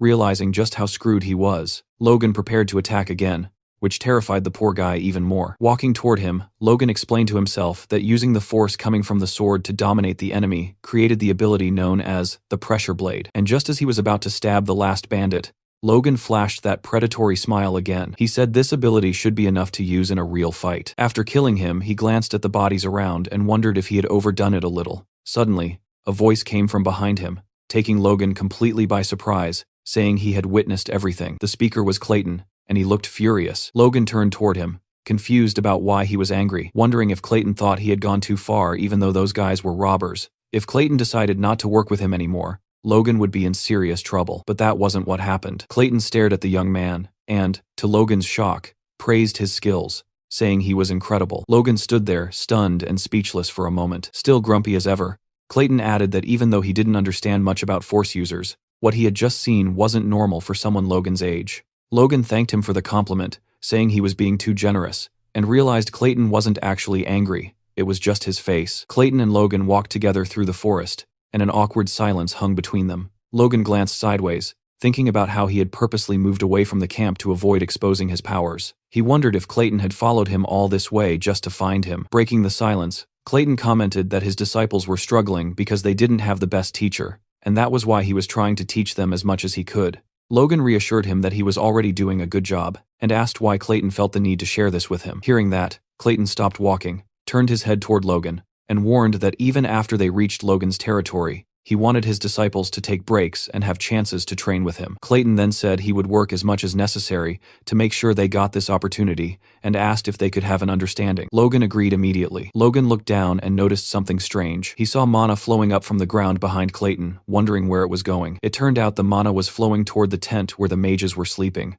Once again, Clayton looked at Logan and asked if they had a deal, while Logan kept wondering why Clayton would go to such extreme lengths to share his mana with his disciples. Logan acknowledged that Clayton was taking great care of them. Clayton replied that as a teacher, he had to do the bare minimum. Logan questioned if fighting the Tower Master for them wasn't doing more than the minimum, but Clayton shot back that the Tower Master was the one who picked the fight. The next day, the flags of the McClane estate waved proudly in the wind. Inside his father's office, Logan was talking with Patrick, who had clearly heard about his son's travels, and asked if he had gained much experience during his time in the capital. Logan replied that everything he learned there had been insanely helpful. Patrick nodded and said that, in that case, it was fine, then asked if his son had anything else to report. Hearing that, Logan thought he probably could have approached the topic in a smoother way. He casually mentioned that his business in the capital was thriving. That single sentence left Patrick completely speechless. Standing up from behind his desk, Patrick asked what business he was even talking about. Logan explained that he had been selling the medicine he had given him before. Patrick looked like he was about to faint and asked if Logan had really gone all the way to the capital just to sell a stimulant. Putting a hand on his forehead,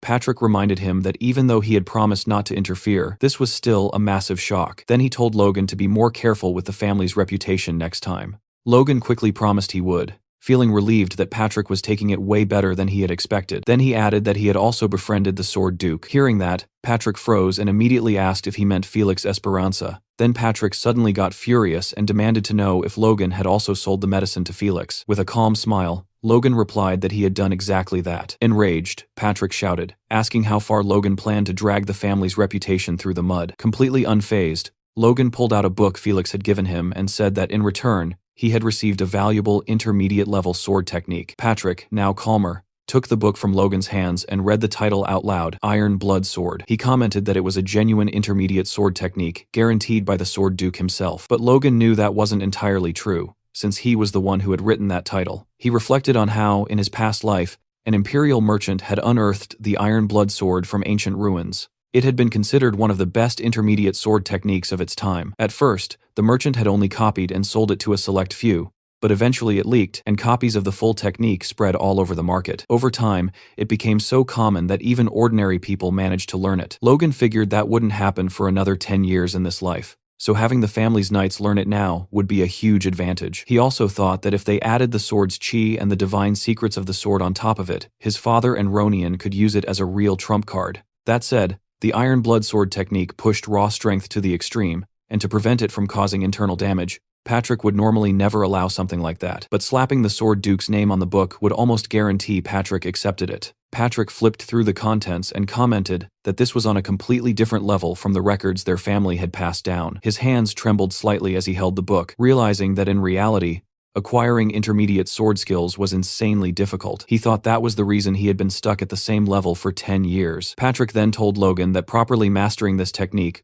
would boost the total strength of the Knight Order by at least 30%, and he wondered out loud how they could ever repay the Duke's kindness. Hearing that, Logan thought it was perfect timing because he actually had a proposal. Patrick should also master the technique and show it to Felix. But before Logan could even finish his sentence, Patrick suddenly rushed out of the room. He threw a seal at Logan and said that mastering the technique was now his top priority, leaving Logan in charge of everything until he succeeded. That was the exact moment Logan realized how serious this was. Patrick had just handed him the family crest, the symbol of temporary authority. Patrick shot through the door, yelling at Logan to help Dwayne with the family's responsibilities. He promised he'd return as soon as he mastered the technique perfectly, thanked him in a rush, and disappeared before Logan could bring up any of the things he still wanted to discuss. There, Logan stood in his father's office, holding the family crest and looking completely lost. He stared down at the seal, not even sure where to begin, realizing that having this thing meant he could now act freely. Logan silently swore that he would finish everything he wanted to do before Patrick came back. Dwayne burst into the room almost immediately. The idea hadn't even fully sunk in yet, and Dwayne was already shouting that he had heard about all of Logan's exploits in the capital. Dwayne quickly got down to business and started begging for money. Suspicious, Logan asked if he hadn't already received funds from the battle with Tesseron. Dwayne shouted in frustration, explaining that those funds were nowhere near enough to maintain the two fortresses. The war had caused a massive labor shortage, and production was going to drop hard this year. To make things worse, the Kiros had also cut off all aid. Desperate, Dwayne dropped to his knees and begged Logan for money, saying he had heard about the fortune Logan made in the capital. But Logan just smiled and said he was sorry. He had already spent all the cash. Hearing that, Dwayne couldn't believe it and asked where on earth Logan had managed to burn through all that money so fast. Logan just looked down at him, smiling without saying a word. Dwayne looked up and told him to stop messing around, but Logan stayed calm, staring right back at him. Seeing that, Dwayne started sweating. He asked if Logan was serious, and Logan nodded. Dwayne bowed again, totally desperate, and asked where he had even spent that much money. Logan replied that he had spent 1.2 million gold on scrolls and magic mages and had also bought construction materials and food. In other words, there was nothing left. Dwayne repeated what Logan had just said in disbelief, and muttered that buying a little food and handing it out wouldn't make any real difference. That's when Logan dropped the real bomb. He said he had spent 1 million gold just on food. Dwayne wasn't sure he had heard that right and asked him to repeat it. Logan did, saying that he would be distributing 1 million gold worth of food every month for a full year to the people. Hearing that, Dwayne started shouting, asking if Logan had eaten something that made him go insane. Logan thought that was a pretty normal reaction. After all, him becoming a war hero wasn't suddenly going to change Dwayne's opinion of him. Logan calmly told him that he was completely sane and asked if the food he bought was enough. Dwayne confirmed that it was, and then asked what Logan planned to do with the construction materials and scrolls, wondering if he was about to start some massive project. Logan replied simply that they were going to build a dam.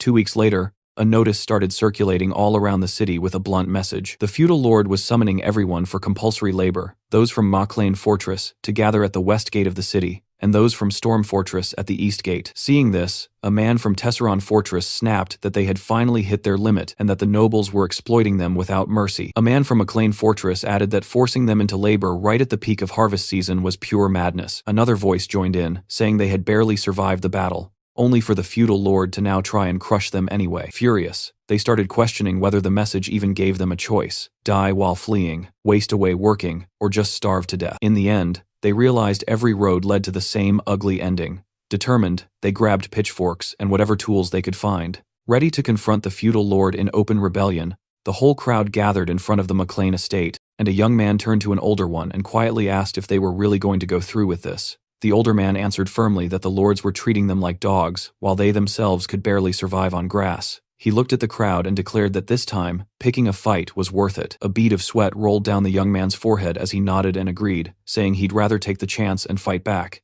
Right then, the castle gates opened. Driven by sheer determination, the people took their positions. When the gates opened fully, the silhouettes of several knights appeared. One of the knights shouted for his comrades to get ready for the distribution. The crowd, which had been leaning toward a fight just moments ago, calmed down and started wondering what the noble meant by distribution. "I were fivels of lows." The elder stepped forward, warning everyone that it was all a trick. At that exact moment, a man placed a sack in front of him. The knight explained that by order of young Master Logan, anyone who participated in the forced labor would receive a month's worth of grain. He told everyone to line up at the gate so the distribution could begin. Hearing that, the crowd dropped their weapons and rushed to form a line. The old man clutched the sack tightly, staring silently at the ground. He trembled for a moment, then lifted his head and shouted for all to hear, "Hail Logan Maclean!" The people turned toward him as he repeated the cry. Smiles spread across their faces as they agreed with the old man, and soon everyone began hailing Logan. Meanwhile, high up on the estate walls, Logan and Dwayne were talking. Dwayne asked if it had really been necessary to issue a compulsory order just to gather the people, since they could have simply made a request. Logan replied that if he had done it that way,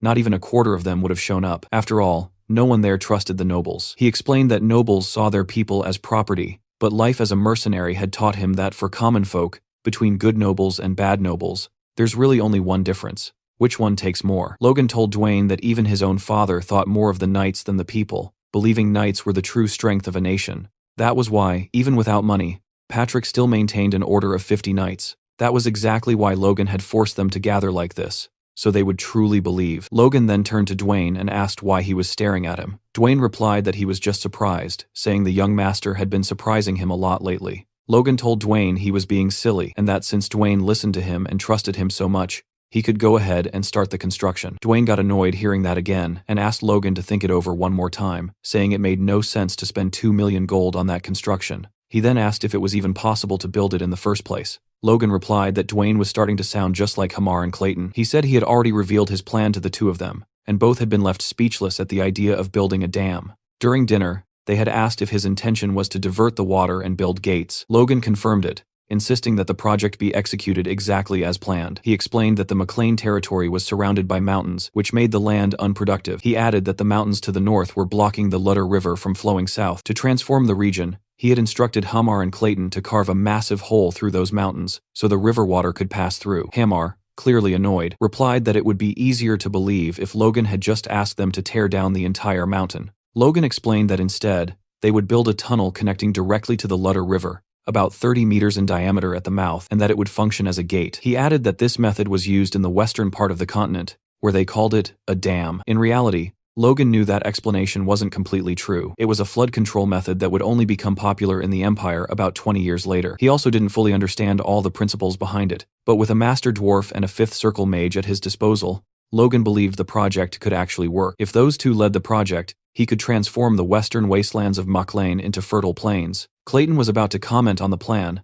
but Hamar cut him off, insisting that choosing the right spot was crucial. He explained that soil composition was fundamental and that they needed to consider water levels to prevent the tunnel from collapsing. They would have to build an arched structure and ask the mages for help. After hearing all that, Clayton turned to Hamar and asked if Logan's idea was really feasible. Hamar, surprised that he had said all that out loud, could hardly believe it himself. Hearing everything, Logan held his wine glass and confidently acknowledged that the plan was possible. That made both Clayton and Hamar start sweating. Hamar, trying to backpedal, began to say that he was already busy with other tasks, including the new mining operation. But before he could finish, Logan interrupted him, explaining that was exactly why he had prepared magic scrolls and mages. Logan then told Hamar that he would leave the task of finding the right mountain to him. Hearing that, Hamar replied somewhat reluctantly that he had suspected something when Logan suddenly decided to take him out for a massive meal. Watching all of this, Clayton wondered if everything that was happening was really okay. At the construction site, Clayton took his position and began concentrating his magic. From a safe distance, two workers watched nervously. One of them brushed it off, telling the other that with Logan there, they'd be fine. Omar then shouted to Clayton, saying he could start whenever he was ready. Clayton pressed his magic-infused hand against the mountain, and with a sudden surge of power, the surface shattered into millions of pieces. The people instantly scattered to avoid the flying debris. Seeing the chaos, Hamar rushed over and pushed Clayton aside, reminding him that he had told him to take it easy. Logan, watching the whole thing, started explaining that besides physical strength, there was another power humans could use: mana. In his past life, Logan could barely feel mana at all, but now he could see everything clearly. He was blown away by the power of the earth flowing from the mana circle in Clayton's heart, weaving intricate patterns that stimulated and broke apart the stone wall. Impressed, Logan realized that the development of his force core had supercharged his senses to an absurd level. Clayton turned toward him with a small smile and told the young man to pay attention to the next trick, saying this was just the beginning. At first, Logan wasn't that impressed, but he watched closely as Clayton raised his hand and then suddenly clenched his fist. In the blink of an eye, all the stones from the previous explosion came together and began floating in front of him. Instantly, Logan understood what was happening. The debris was merging to form a gigantic structure. The sheer size of the thing was insane, and the young warrior could only stare upward with his jaw dropped, while a completely terrified Hamar hid behind Logan's leg. Clayton transformed the scattered stones into a massive rock golem. Logan, stunned that Clayton could create something so colossal without any tools, started pondering the possibilities. He muttered to himself that if they could make a few more of these golems, the construction would be finished way faster, and they could even use them in war. Overwhelmed by Clayton's power, Logan grabbed his hands excitedly and asked how many golems he could create. Clayton, also hyped, asked if his students were capable of creating golems too. He then confirmed that since they were from the golem school of the Earth Magic Tower, they definitely could. Logan was glowing with excitement, but Clayton quickly cooled his enthusiasm by pointing out a major limitation. He explained that the magic formula needed to create a golem's core could only be executed by fifth circle mages. His students, even though they were skilled, weren't strong enough and would need mana stones. Even then, the golems his students created would be much smaller and weaker than the one Clayton had just summoned. Hearing that, Logan's expression shifted hard. He explained that mana stones were a mineral as rare as calcium or mithril, making them a rare ore that couldn't be produced artificially, and since they were used for magical assistance, they were insanely expensive. That made Logan think mana stones really weren't worth it for this job. But then another thought hit him. Was he really thinking about cost-effectiveness when it came to war? After all, what if he could win by investing just a little money? He asked Clayton if his golem would also get stronger with mana stones. Clayton confirmed, explaining that its strength and speed would increase, and it would last much longer. However, since he was a fifth circle mage, he would need the highest quality mana stone. Even so, for a second circle mage, a low-quality mana stone would be enough, would last about 24 hours, and would still be much stronger than an adult man. Hearing this, Logan thought a low-quality mana stone must cost about the same as a gold piece. Their cost-effectiveness didn't justify the expense for this project, but for a short war like the last one, they could produce way bigger results. Dwayne arrived at the construction site and the moment he saw the giant golem punching into the mountain, he completely freaked out. Logan tried to calm him down, explaining that the golem was digging a tunnel as part of the plan, but fear took over, and he couldn't even hear him. Without listening to Logan, he panicked and ran off, shouting that he needed to warn the patriarch. Logan turned to Hamar, telling him to take the workers and start building the water channel. He said there was no need to leave anyone to work on the tunnel, since the golem could handle it alone. Hamar nodded and started giving orders to the workers. Meanwhile, Logan reflected on how he now had 3 construction projects running at the same time, feeling both excited and locked in. First, the tunnel for the dam. Second, the water channel. And third, the mine, for which he already had the drilling results. Because of that, he had sent workers there before anywhere else. The young man thought that ever since returning from the capital, he'd been so busy with the dam that he hadn't been able to keep an eye on the mine. For that reason, he decided he was going to visit it tomorrow. The next day, Logan saw people constantly going in and out of the mine, with Hamar stuck in the middle of everything, looking especially irritated. Logan walked up to him and casually commented that they hadn't seen each other in a while. Hamar snapped back, asking what the hell he was talking about, accusing him of making him run from one end to the other non-stop.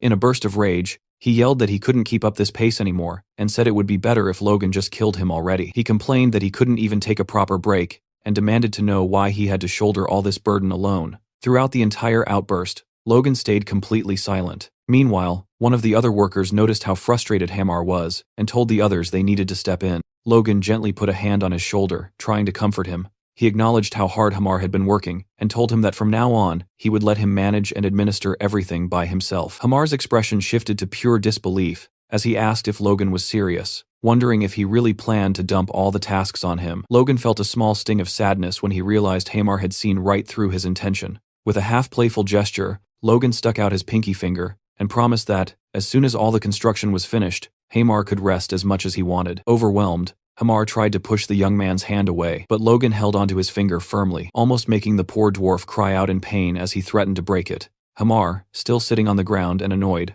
watched Logan turn his back and casually comb his hair, saying he was just trying to be funny. Then Logan looked toward the mine, thinking it would be exploited much faster than last time. Even though he wasn't completely sure about the dam yet, he hoped it would work out. It was the only way his plans could succeed.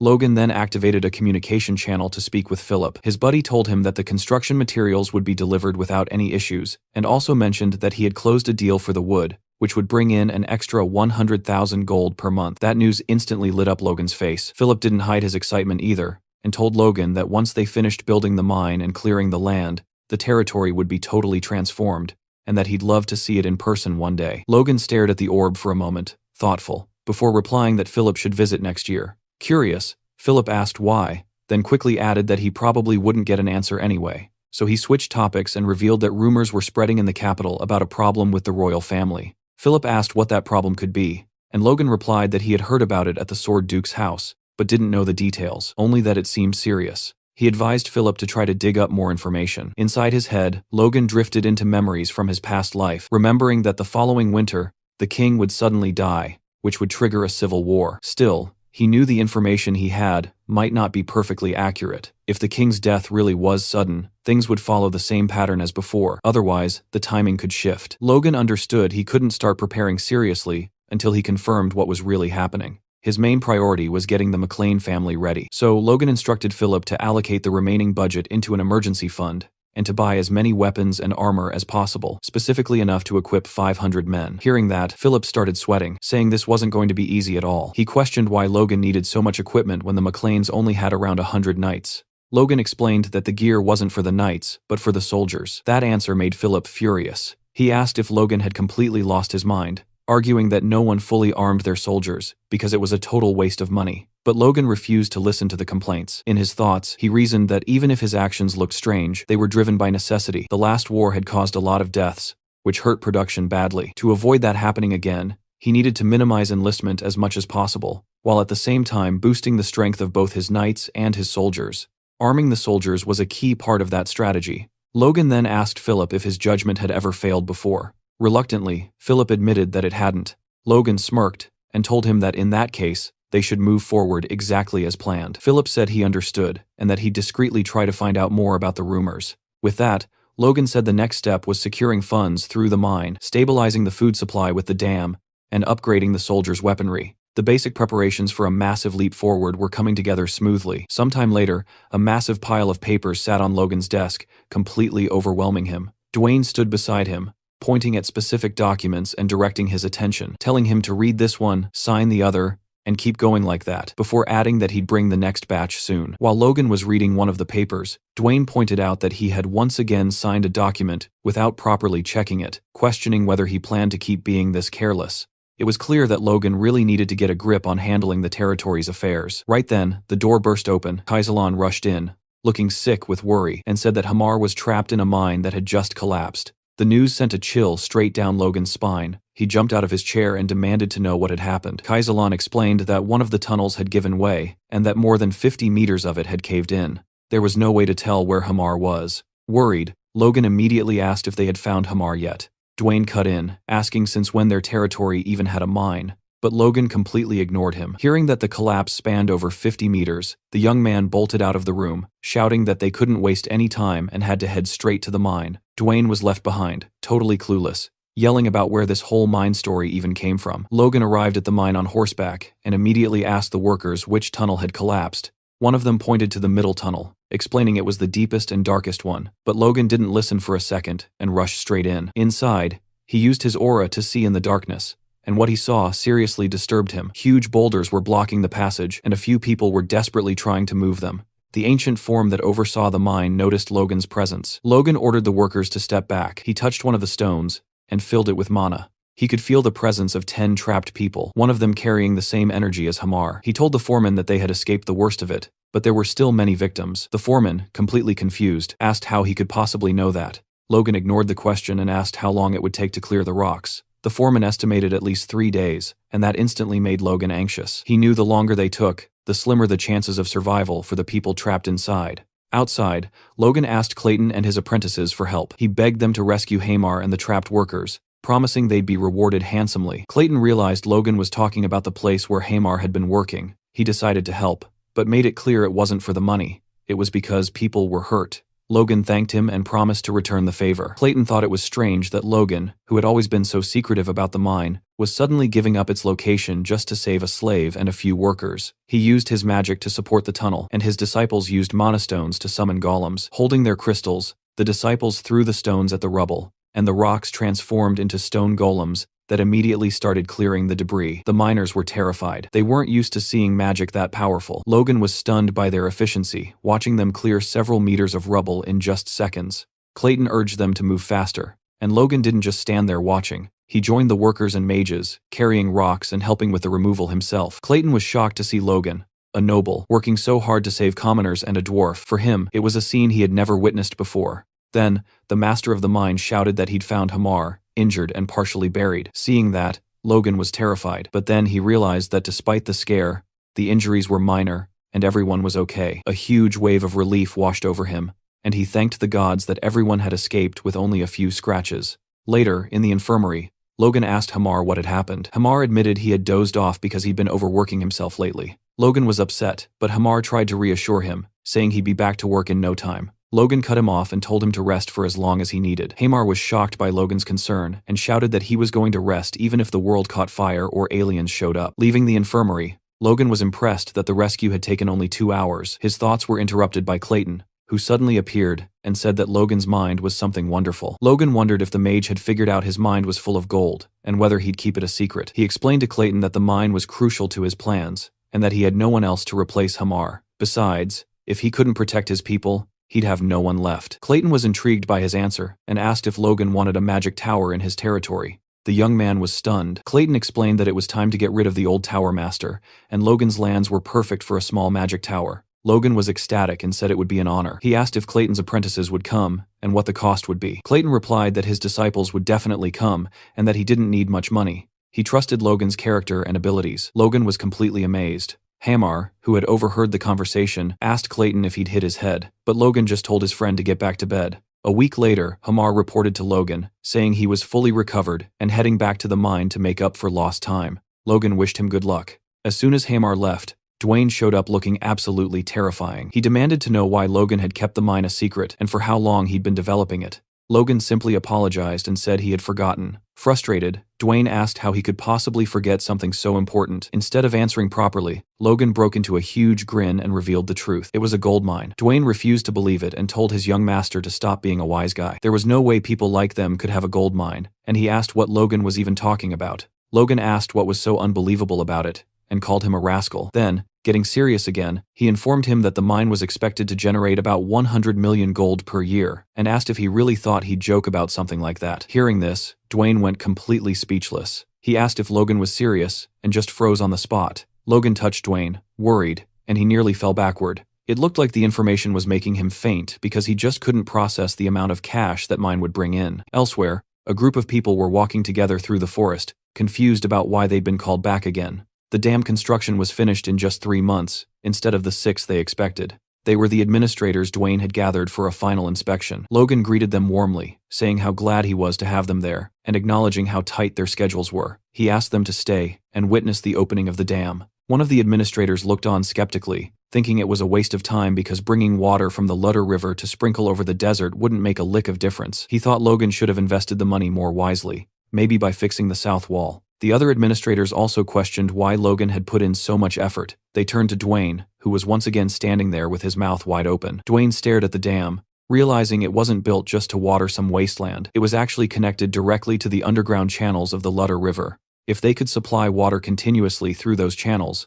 the vast wasteland could truly become fertile land. Logan looked around and saw that everyone was gathered, the workers, the mages, and the administrators. He turned to Clayton and gave the signal. Clayton, without a second's hesitation, got ready to start the process. Hamar grumbled, complaining that they had worked their butts off so the workers themselves could open and close the floodgates. But Logan explained that the first time had to be something huge. He wanted to show everyone on the Mauclaim property what they had built with their own hands. An image of the dam appeared, showing some golems positioned in front of the floodgates, ready to lift them. The administrators were speechless at first, but they got used to it pretty quickly. Then Clayton shouted loud enough for everyone to hear, giving the order for the golems to open the gates. They stretched their hands toward the gates and began to lift. Logan smiled, satisfied. But something weird happened. The golems were struggling to lift the gates. With a killer smile, Clayton looked at Hamar, muttering and asking what the hell he was doing. But Hamar looked just as confused since he had already given orders for the workers to open the gates. Seeing the situation, Logan started to sweat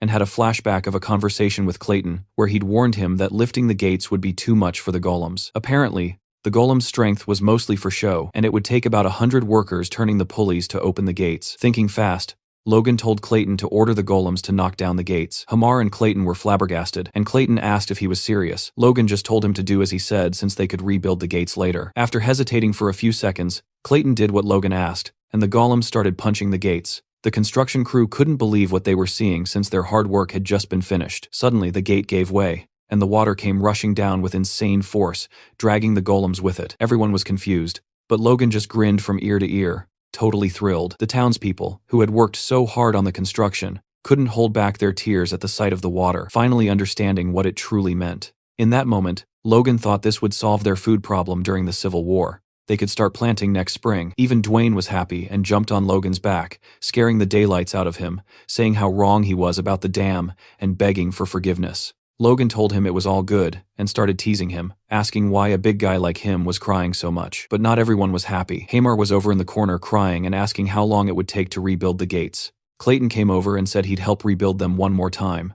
Logan then said they didn't need the gate urgently, and that they could take a week off and finish the mine construction first. After that, he told Hamar that once this project was done too, they'd have a long vacation again. That lit up Hamar's eyes, and he asked if Logan was serious. Logan reassured him, but what Hamar didn't know was that they'd be busy again soon. Lots of farmers would want the fertile land, and they'd need to build a new village for people to live in. Logan turned to Hamar, about to praise him, but realized that wasn't the right way to do things. He called him over. Hamar turned, curious. Logan commented that construction must be tough, even for someone like him, since he'd never heard of dwarves being good at building. That drove Hamar crazy. He asked what Logan was trying to say, and explained that after making weapons, construction was the dwarves' specialty. Logan realized Hamar was right where he wanted him, and commented that it was great to hear that. Hamar replied that it sounded suspicious, that Logan could praise him all he wanted, but it wouldn't get him anything, and asked why he was suddenly so interested in construction. Logan played it off, saying it was just curiosity. But as soon as Hamar turned his back, Logan thought to himself that after his week of rest,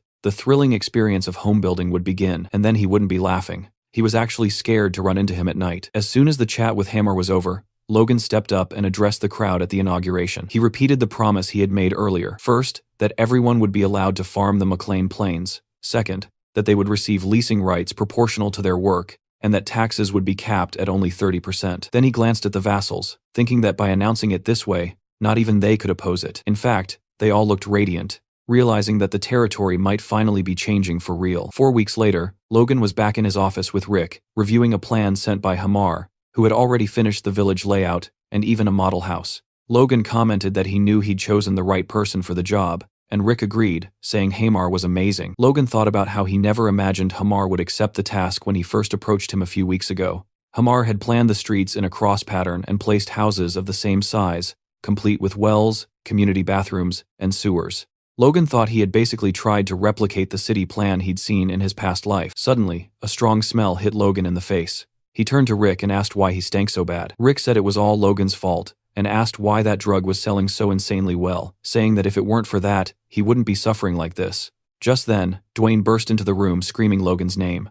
Logan asked if he was ever going to knock again, but Dwayne didn't care, and immediately started saying something about Hamar. Then his expression flipped into pure joy. He told Logan that Hamar had sent word they could start mining the gold now Hamar and showed him some nuggets, explaining they had found the treasure just like that. Logan told Hamar he did a great job, and Dwayne hugged him, asking how they got so lucky to have him around. But Hamar just wanted to rest, and his eyes showed he had been awake for a very, very long time. Logan then asked him how much they could start extracting. Hamar replied that everything was on schedule, and that they could pull out a ton of gold per month, which should last at least 10 years. He once again insisted that he really needed to go rest. Logan hesitated and argued that there was still so much to do, like building the city, handling more beasts, and creating new weapons. He asked Hamar if that would be possible. Logan's request hit like an axe blow, making Hamar sweat and grab his head. Then he just lay down flat on the floor to rest. Dwayne bent over him and called him the treasure of the territory. Logan thought he'd be the only one moving forward now since there was still so much work left to do. He told Hamar he'd keep his promise and that he could take his time off. Hamar suddenly started screaming with happiness and bolted out like a flash of lightning. Logan wondered if he'd awakened some kind of power because the dwarf was way too fast. Behind him,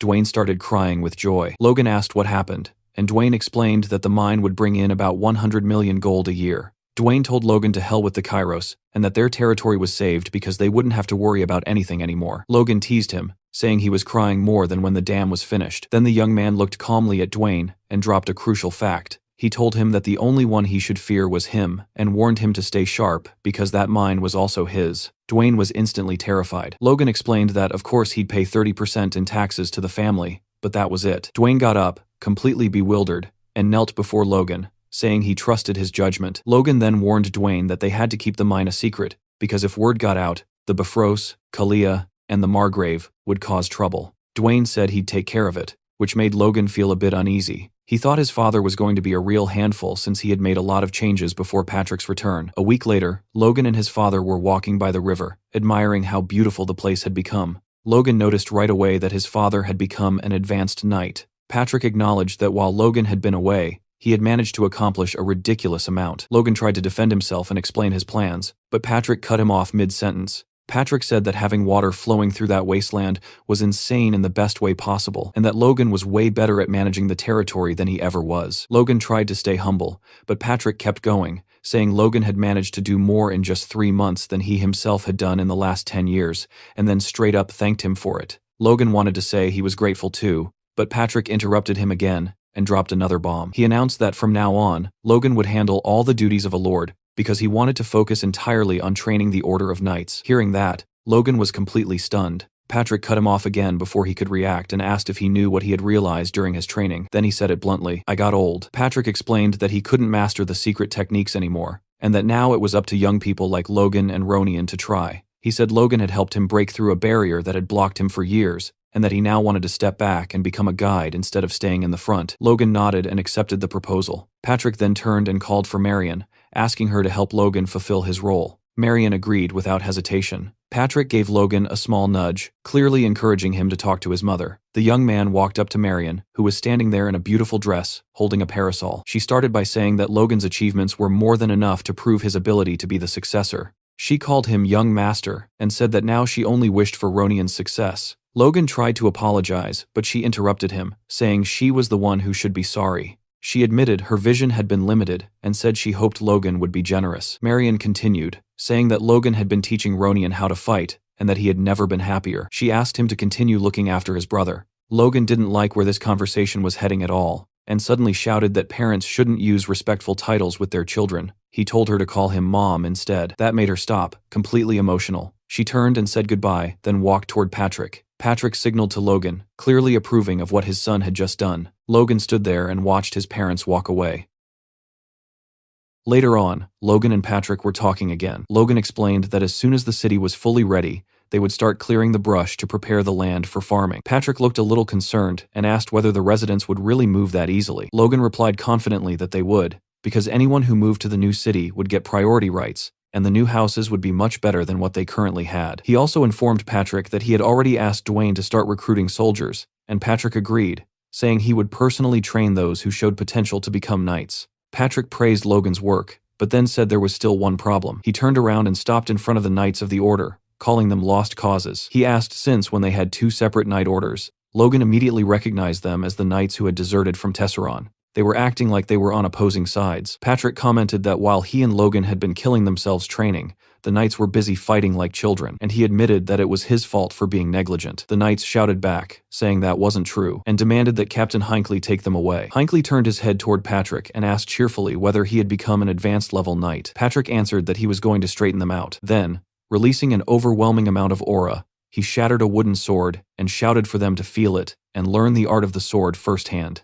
Meanwhile, in the office, Dwayne was signing documents, happier than he had been in a long time now that he didn't have to constantly worry about the budget. Two vassals were talking about how Logan was monopolizing the funds, but Dwayne cut them off, asking if the extra money had blinded them and where they thought it even came from, telling them to just obey orders. As he read another document, he suddenly started sweating. A few minutes later, he rushed into Logan's office and asked what he planned to do with 10 million gold. Logan calmly replied that he was going to buy 100 kilograms of mithril. Dwayne's jaw dropped, and Logan shoved him against the wall and told him to sign the papers. Dwayne protested, saying he couldn't, because mithril was 1,000 times more expensive than gold. The scene shifts to a conversation between Logan and Philip. Logan explained that he wanted to buy mithril for the knight's war gear, but Philip immediately said it was impossible. Logan was stunned. Philip explained that mithril wasn't something you could buy just because you had money, but something you needed power and influence to obtain. That explanation gave Logan an idea. Inside a castle, a messenger was disturbed by a message coming from McLean. Duke Felix, who was busy,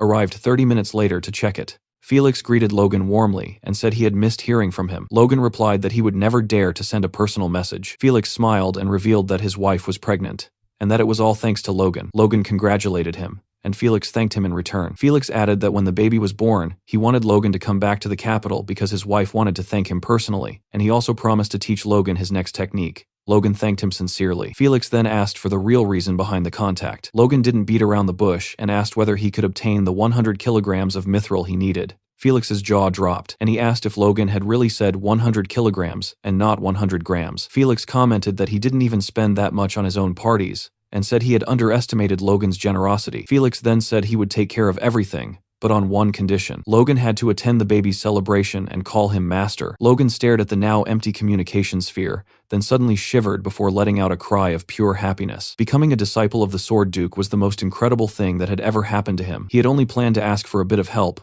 but Felix had handed him a golden rope instead. Logan then thought that Hamar would probably be more productive after a short break, and bragged to himself about how benevolent he was as an employer. In reality, Hamar had nightmares about Logan for weeks after getting that vacation. On the outskirts of McLean Castle, a group of young men, all under the age of 20, gathered for recruitment. Watching them, Dwayne asked Logan whether he really needed to recruit this many people. Logan replied that he would handle everything himself. In his mind, expanding their forces was absolutely necessary, and he intended to personally select the recruits, even if that approach came with certain disadvantages. He reflected on the Empire's new military theory, which claimed that what truly mattered wasn't physical strength but the senses. According to that doctrine, the Empire had once used 50,000 knights to crush neighboring countries. Thinking 9 years ahead, Logan believed that once they gathered all existing soldiers and reselected them, they could form a proper knight unit. The upcoming Grandia civil war would be difficult, but with proper preparation, they would still have a formidable force when the Empire eventually invaded. He admitted to himself that he would have preferred to recruit people over 20 as well, but if he did that, there wouldn't be enough manpower left for constructing the city. One of the vassals shouted at the boys to quiet down. Logan then asked how soldiers had traditionally been selected in the past. The vassal explained that everyone was made to run, and they simply chose candidates based on the order in which they finished. Logan immediately realized how crude that method was. He issued new instructions, ordering them to select only those with good eyesight, sharp hearing, and quick reflexes. The first test he devised required the candidates to walk toward an image until they could see it clearly. Some of them stopped quite early, and one boy confidently announced that the picture was of a chicken. Logan told the knights to take note of the kid who had just called him handsome. From the back, another boy raised his hand and said that, judging by the comb, it had to be a rooster. Logan was impressed by that observation. For the second test, Dwayne repeatedly shouted the same word over and over, while the participants were instructed to move forward only once they understood the word clearly. One boy suddenly shouted back at Dwayne, saying the answer was, the world's sparrow, then added that Dwayne had also called him a son of a bad, and asked whether that was part of the test too. Dwayne panicked, convinced he had been muttering to himself. Logan calmly told Dwayne to select that boy immediately, and added that he also needed a beating. Later, while reviewing the documents, Logan could hardly believe his eyes. 250 people had passed with flying colors. He started thinking bigger, deciding that he would select around 500 people without holding back, with the ultimate goal of forming a force of 1,000. At the training grounds, Victor was practicing with his sword. He swung the blade with raw force, drawing the attention of nearby knights. All Victor could think about were Logan's words. If he could perform the sword technique 1,000 times without making a single mistake, he could become a knight and awaken his inner strength. Gripping the hilt tightly, he told himself that he needed to become a knight as soon as possible. Nearby, his sister Victoria watched him with concern. At that moment, Victoria noticed Logan approaching. He gestured for her to stay quiet, explaining that he wanted to check on Victor. Watching closely, Logan thought Victor had a great deal of talent. Even though his swings were wild, his basic stance remained solid. Logan called out to Victor and told him that the next day he would be leaving the McLean Castle territory to train soldiers in the Tesseron region, a mission that would last until winter. He invited Victor to come along. Victor immediately asked whether he could bring his sister with him. Logan questioned whether it was really a good idea to bring his sister to a training camp full of men, but Victor insisted loudly that it was fine. Logan let out a sigh and agreed, telling Victor that Victoria could come, but warning him by pointing a finger that if any trouble occurred, it would be entirely his responsibility. Victor replied firmly that he would take very good care of his sister. Logan then asked whether Victoria was really that precious to him. Victor hesitated, then finally let everything spill out. He explained that his parents had died because of him, and that Rhea was left without parents because of him as well. Because of that, he felt it was his duty to protect her no matter what. Logan looked at him silently for a moment, then placed a hand on Victor's shoulder and told him that it was okay and that he should keep up the good work. A few days later at Tesseron Castle, Kaisalon was putting the kids Logan had selected through brutal training. He ordered them to run 5 laps around the wall, announcing that the last 100 would have to run 2 extra laps as punishment. Terror spread across the recruits' faces, but Kaisalon shouted at them to stop messing around and start running. Watching this, Logan complimented Kaisalon, saying he had a natural talent for being a sergeant. Kaisalon replied that since he was being treated like a knight, he had agreed to renew his contract. Lowering his voice, he whispered into Logan's ear, asking whether he was planning to start some kind of war within the next 2 years. Logan simply smiled without answering, but Kaisalon already knew that war was inevitable. Their attention was suddenly pulled away when one of the recruits shouted that someone was a monster. They were talking about Victor, who was running far ahead of everyone else and leading the race. The others were stunned. One of them asked what Victor was made of, and another replied that Victor was Logan's slave. Hearing that, the first boy felt his fighting spirit ignite and started running again, shouting that he wouldn't lose to Victor. Kaisalon immediately noticed what Logan often called the winner effect. Logan commented that he didn't expect exceptional physical abilities from the recruits, but the will to never give up was enough. He believed Victor would naturally absorb strength from this role, and that his awakening would come soon, turning him into the greatest motivator among the soldiers. After the run, the kids were taken to the barracks, where long tables filled with food awaited them. They ate heartily and thanked Logan for the meal. Rhea was also there, helping serve food. The boys were completely mesmerized by her beauty, and one of them even called her an angel. Victor noticed their gazes immediately and released a threatening aura. Pointing at them, he warned them to look away before he gouged their eyes out. The boys fell silent instantly. However, one apprentice sitting behind Victor continued staring at Rhea with a lecherous expression. Later that night, Victor burst out of the barracks with a piece of bread still in his hand. He had asked an older woman where Rhea had gone, and she told him that Rhea had taken the back door to throw out the trash. Anxiety flooded Victor's mind. Rhea shouldn't have been alone at night. Hearing strange noises from a nearby alley, he rushed toward the sound.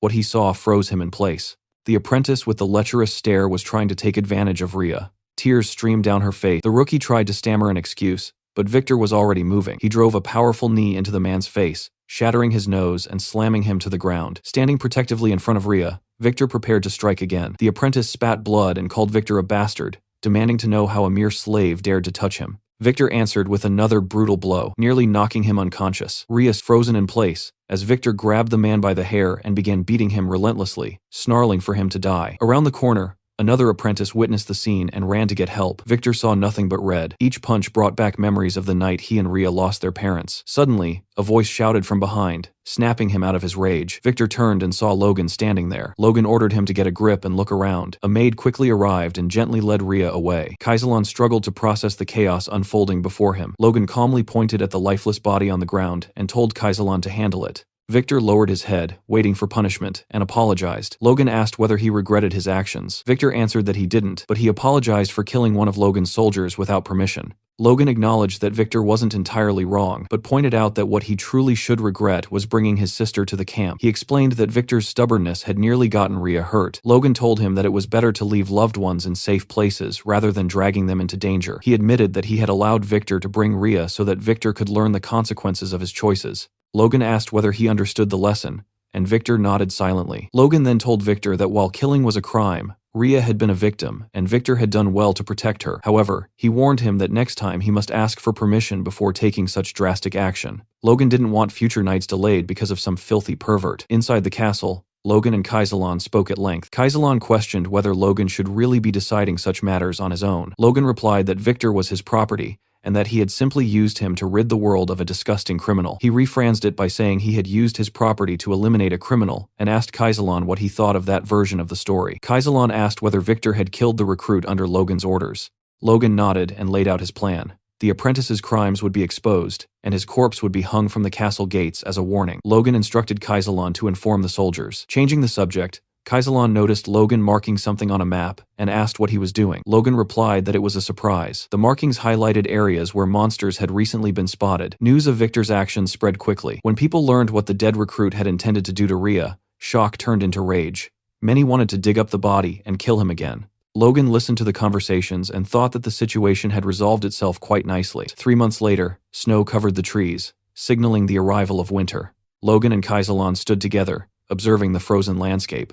Logan remarked that the new year was approaching, and Kaisalon reflected on how quickly time had passed. Out of the original 1,000 apprentices, only 987 remained after 90 days of training, with 1 death and 12 dropouts. Kaisalon was satisfied, noting that no one else had quit. Logan concluded that basic training was finally complete. He mentioned that he had already ordered Hamar to produce 400 more crossbows. Logan then asked whether the apprentices were ready for combat training. Patrick confirmed they were and suggested the forest at the base of the mountain range as the perfect location. He said it was time to advance their training, as the knights needed real combat experience. Logan asked whether they had mastered the iron bloodsword technique. Patrick replied that true mastery could only be achieved through battle. Logan's smile widened, carrying a distinctly psychotic edge, and he agreed. Seeing the terrifying expressions shared by father and son, Kaisalon turned pale as a bead of sweat slid down his face. In that moment, he finally understood where Logan had inherited his intense, slightly unhinged nature from. A few days later, deep within the Southern Man mountain range, Patrick stood fully armored, his presence commanding absolute focus. He ordered the knights to draw their swords and regulate their breathing. As they steadied themselves, they focused their aura, and at Patrick's signal, they struck the massive trees before them. The impact was overwhelming. Even the knights themselves were stunned by the sheer power they had unleashed. Standing beside his father, Logan watched with quiet satisfaction, while Patrick remained calm and composed, as if this result was expected. The apprentices, however, were completely fired up. They whispered excitedly among themselves, wondering if they would ever reach such a level. Logan quickly shouted at them to stay alert, reminding everyone that this wasn't an ordinary forest but a monster-infested one. Almost on cue, goblins began crawling out from the shadows. The knights didn't hesitate for even a second. They charged forward, cutting through the goblins with ruthless precision, striking like a raging storm. Completely overwhelmed, the goblins panicked and tried to flee. Logan had already anticipated that. He immediately ordered the troops to prepare their crossbows. At his command, a rain of bolts fell across the battlefield, wiping out any goblin that attempted to escape. The cavalry laughed loudly, mocking the fear they once had of such creatures. That confidence didn't last long. A massive, terrifying paw slammed into view,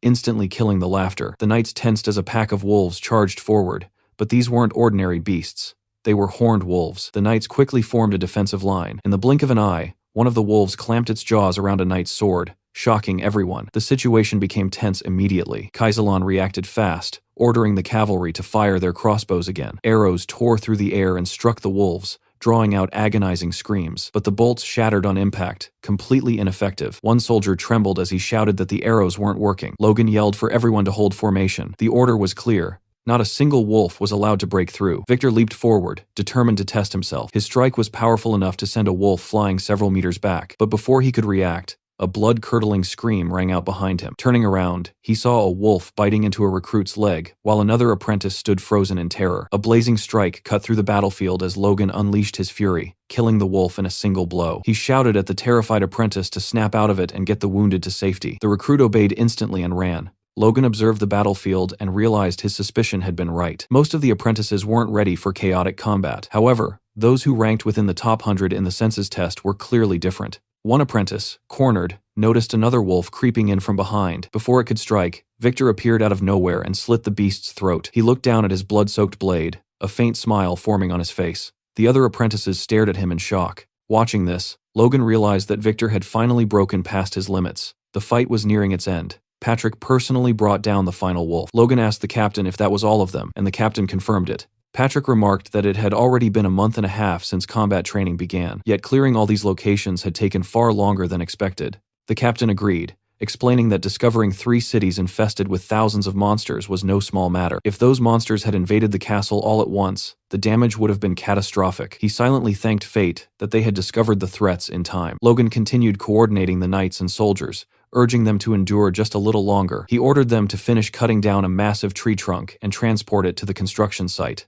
The knights complained, grumbling about fighting monsters and chopping trees non-stop without a single break. Logan ignored them completely and commented on how ridiculous it was that such valuable trees had been left untouched just because monsters lived nearby. With his usual killer smile, he thought the situation was perfect. He was training soldiers and gathering construction materials at the same time. Patrick observed everything quietly and thought that Logan seemed more interested in harvesting wood than in the training itself. Logan, meanwhile, wondered if awakening true strength required something beyond technique, perhaps a sixth sense or a raw survival instinct. If everything went according to plan during the Grandia Civil War, they could rapidly reinforce their forces before the inevitable conflict with the Empire. Hamar noticed the strange smile on Logan's face and asked what was so amusing. Logan ignored the question and shifted the topic, saying that once they gathered enough wood, construction of McLeantown could finally move forward. He asked Hamar if he could complete the project on time. Hamar nodded confidently, explaining that with the mage's support and the workers' motivation, it was entirely doable. Logan wondered if Hamar had always been this dependable, and quietly credited it to the vacation he had forced on him. Just as Hamar's confidence peaked, Logan casually reminded him of another task, the magic tower. At that moment, Clayton cast a spell, raising a massive wall of earth from the ground. The workers stared in stunned silence. Logan snapped them out of it, telling them to stop gawking and start collecting the soil as planned. He then approached Clayton and thanked him for honoring his requests. Clayton waved it off, saying that with an annual support fund of 10 million gold, it hardly mattered whether the place was just a small town. If things went smoothly, the city would eventually become the center of the entire region. Logan cut him off, stating that his only goal was to create a peaceful place where people could live comfortably. Clayton was taken aback and loudly declared that McLean was truly a territory for the people, dramatically announcing that Logan had his vote. Later, in the silence of the forest night, Logan stood alone, holding his sword in an unfamiliar stance. Suddenly, energy exploded outward as he lunged forward. A radiant beam of light burst from the blade, slicing through the darkness. The beam detonated violently, and when the light faded, it was clear that the massive rock ahead had been shattered completely. Logan examined the result and noticed the beam had pierced the rock and continued through the trees behind it. He realized that what he had just used was the second form of the divine sword secrets, and it wasn't enough. He needed to grow stronger. 2 months later, the construction of the village was finally complete. Families began moving in, and with the arrival of early summer, the new settlement felt alive and vibrant. Inside the office, Logan and Dwayne discussed the city's progress. Dwayne reported that the recovery of the area was going well, though there was still a noticeable labor shortage. Logan reassured him calmly, explaining that refugees were arriving constantly and instructing Dwayne to accept every newcomer without exception. Dwayne then asked about Hamar and was told that he was still on vacation. Logan briefly wondered if he might have given him too much time off. Dwayne then brought up a rumor that Hamar had received a large quantity of mithril before leaving. Logan confirmed it and explained that he had given the mithril to Hamar so he could forge new weapons for the knights. Dwayne raised an eyebrow, commenting that it didn't sound much like a vacation. Logan replied that working with rare metals was a dwarf's dream, and that Hamar was probably enjoying himself more than ever. Far away, Viscount Max Pareda was seething with rage, slamming his fist against a table. The Macleans had reclaimed the wasteland, and he scoffed, declaring that such land could never be cultivated. One of his vassals explained that rumors were spreading about the source of Maclean's wealth. Some claimed Logan had made a fortune through business, while others insisted he had discovered a gold mine. The Viscount ignored the gossip and asked about the harvest from the reclaimed land. The vassal estimated that production would be at least double their own. Hearing this only fueled the Viscount's fury. He realized they couldn't afford to stand by and asked if there was any excuse they could use to invade. The vassal suggested exploiting the people who had fled to Maclean, using them as a pretext to infiltrate the territory and claim the reclaimed land as compensation. The Viscount immediately identified the flaw in the plan. Acting alone would be too risky. He devised a solution. He would contact the Viscounty of Sylvan, reasoning that their people must have fled as well. Together, they would be strong enough to overpower the Macleans. Back in Logan's office, the atmosphere was heavy. Patrick, Logan, Dwayne, and Hinckley were discussing training and military expansion. Logan informed them that he had selected around 300 talented recruits. Patrick questioned whether Logan truly believed they were worthy of becoming knights. Logan nodded. Dwayne commented that the number seemed excessive. Captain Hinckley called it absurd, arguing that even with 10 years of intense training, only 1 in 100 people awakened their strength. Logan remained unfazed and stated that the training system would remain unchanged. Dwayne shouted that Logan was throwing money away, but Logan replied that neighboring territories would provoke them sooner or later anyway. Patrick asked him to explain.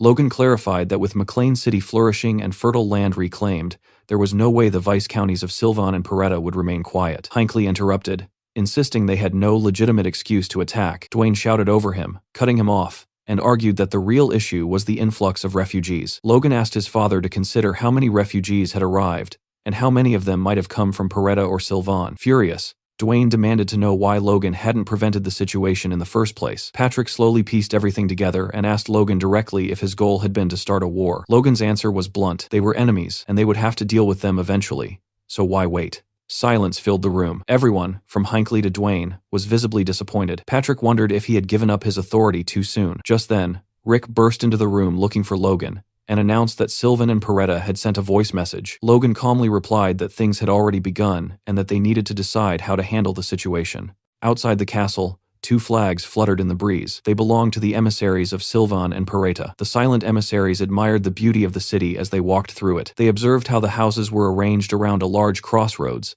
and noted how clean and content the people appeared. They concluded that the city was worth taking. One of them attempted to start a conversation with a soldier, who proudly said that all the credit belonged to the first young master, Logan. The soldier praised Logan's abilities, claiming he was far more advanced than any other prince his age, and that he prioritized the well-being of both the land and its people. He even began sharing an anecdote about Logan, but the envoys cut him off, uninterested. Inside the meeting hall, the envoys stood before Logan and Patrick. They demanded the return of the refugees and control over the Tesseron Plains. Logan and Patrick both lowered their heads. Logan thought they were openly asking for war, and Patrick silently agreed. Hinckley stepped forward and took charge, asking whether Sylvan and Paretta truly intended to go to war. The hall erupted into chaos as everyone began shouting at once. One of the emissaries, clearly frightened, pointed at Logan and Patrick and accused them of trying to intimidate envoys. Patrick was furious, but maintained his composure. He warned them that they were the ones declaring war and that the Macleans did not fear it. The envoy retorted that, if war broke out, nothing but ashes would remain of the Macleans. A knot formed in Logan's stomach, and he stepped forward,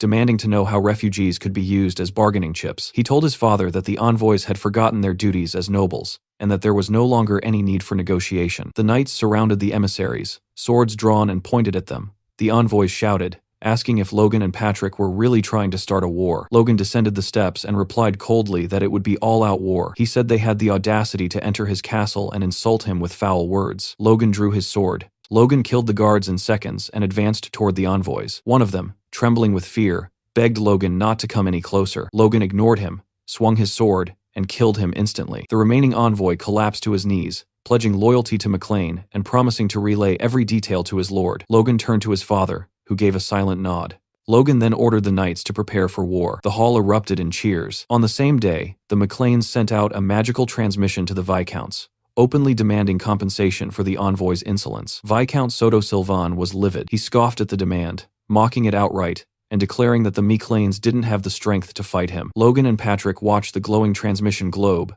as Sylvan's response was summarized clearly. Return the servants, pay 10 million gold, and hand over the Tesseron Plains. Patrick questioned why there was even a rush when the Macleans had enough power to crush 6 counties if they wanted to. Logan shut that down immediately. warning that Sylvan needed to be occupied as fast as possible. Kaisalon entered the room with his report, stating that preparations were complete. 389 regular soldiers, 100 from the main fortress, and 313 mercenaries were all ready. Logan praised Kaisalon's work and asked about their equipment. Kaisalon confirmed that armor, spears, and crossbows had already been distributed, and that their forces would not be outmatched. Logan thought to himself that even if Sylvan and Pareda attacked together, they wouldn't lose, but this fight couldn't drag on. Drawing too much attention would attract the factions fighting over the throne, and Logan wanted the third prince to become king, since he was the only reasonable option. Logan then asked Kaisalon if there was any good news. Kaisalon nodded and said there was. Victor had awakened his strength and was waiting to report it personally. Logan immediately perked up and told him to bring Victor in. When Victor entered, Logan didn't let him speak and told him to show it instead. Victor focused, and gray smoke slowly wrapped around his body. Then his power exploded outward. Logan and Patrick were left speechless. Logan praised Victor sincerely and promoted him to knight on the spot, tearing up the slave document. Victor was clearly happy, though slightly annoyed when Logan added that the promotion itself would be finalized after the war. Logan burned the slave contract, knowing Victor only wanted to fight anyway. In his mind, Logan already had an opponent prepared for him. Logan told his father that they should respond to Sylvan. Patrick told him to skip all formalities and go straight for the throat. Logan smiled, then ordered the army to march towards Sylvan County. He shouted for Soto Sylvan to come out and face him. Inside Sylvan territory, Soto Sylvan raged.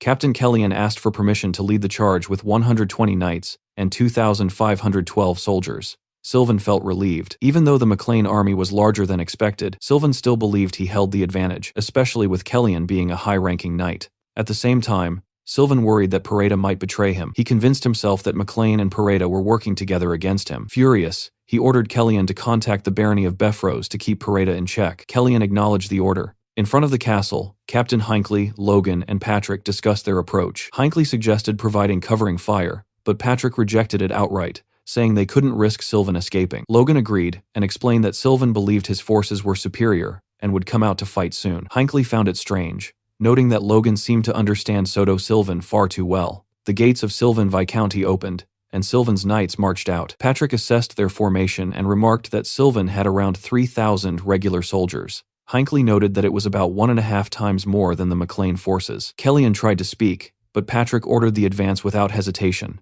Kellyan shouted insults, calling the McLean soldiers rabble. Kaisalon calmly ordered the mercenaries to ready their crossbows. Kellyan couldn't understand Patrick's plan and ordered his men to raise their shields. Kaisalon gave the firing order. A rain of arrows fell from the sky. Kellyan smirked at first, confident they'd be blocked, until the bolts punched straight through the shields. His expression twisted with fury as he screamed for a full advance. Kaisalon immediately ordered the troops to spread out, confusing Kellyan completely. The crossbow cavalry split apart and began targeting the Sylvan soldiers directly. Kellyan felt genuine fear for the first time. Retreat crossed his mind, but it was already too late. Patrick stepped forward and challenged the Sylvan knights head-on. Kellyan froze as Patrick cut down 4 knights in a single exchange. In that moment, Kellyan understood Patrick had reached the advanced level. Patrick then gave the order to annihilate the enemy. The Macklin knights surged forward and tore through the Sylvan forces without mercy. Hinckley watched it all unfold, realizing that just 2 months ago, the Sylvan knights would have been an even match. Now they were being crushed. Hinckley smiled proudly and commented that their lord's brutal training had truly paid off. On the battlefield, Hinckley was locked in a brutal duel against 2 knights at the same time. They clearly hadn't expected his strength, and within moments, both of them were disarmed. The knights finally understood what they were dealing with. Hinckley was a high-ranking knight,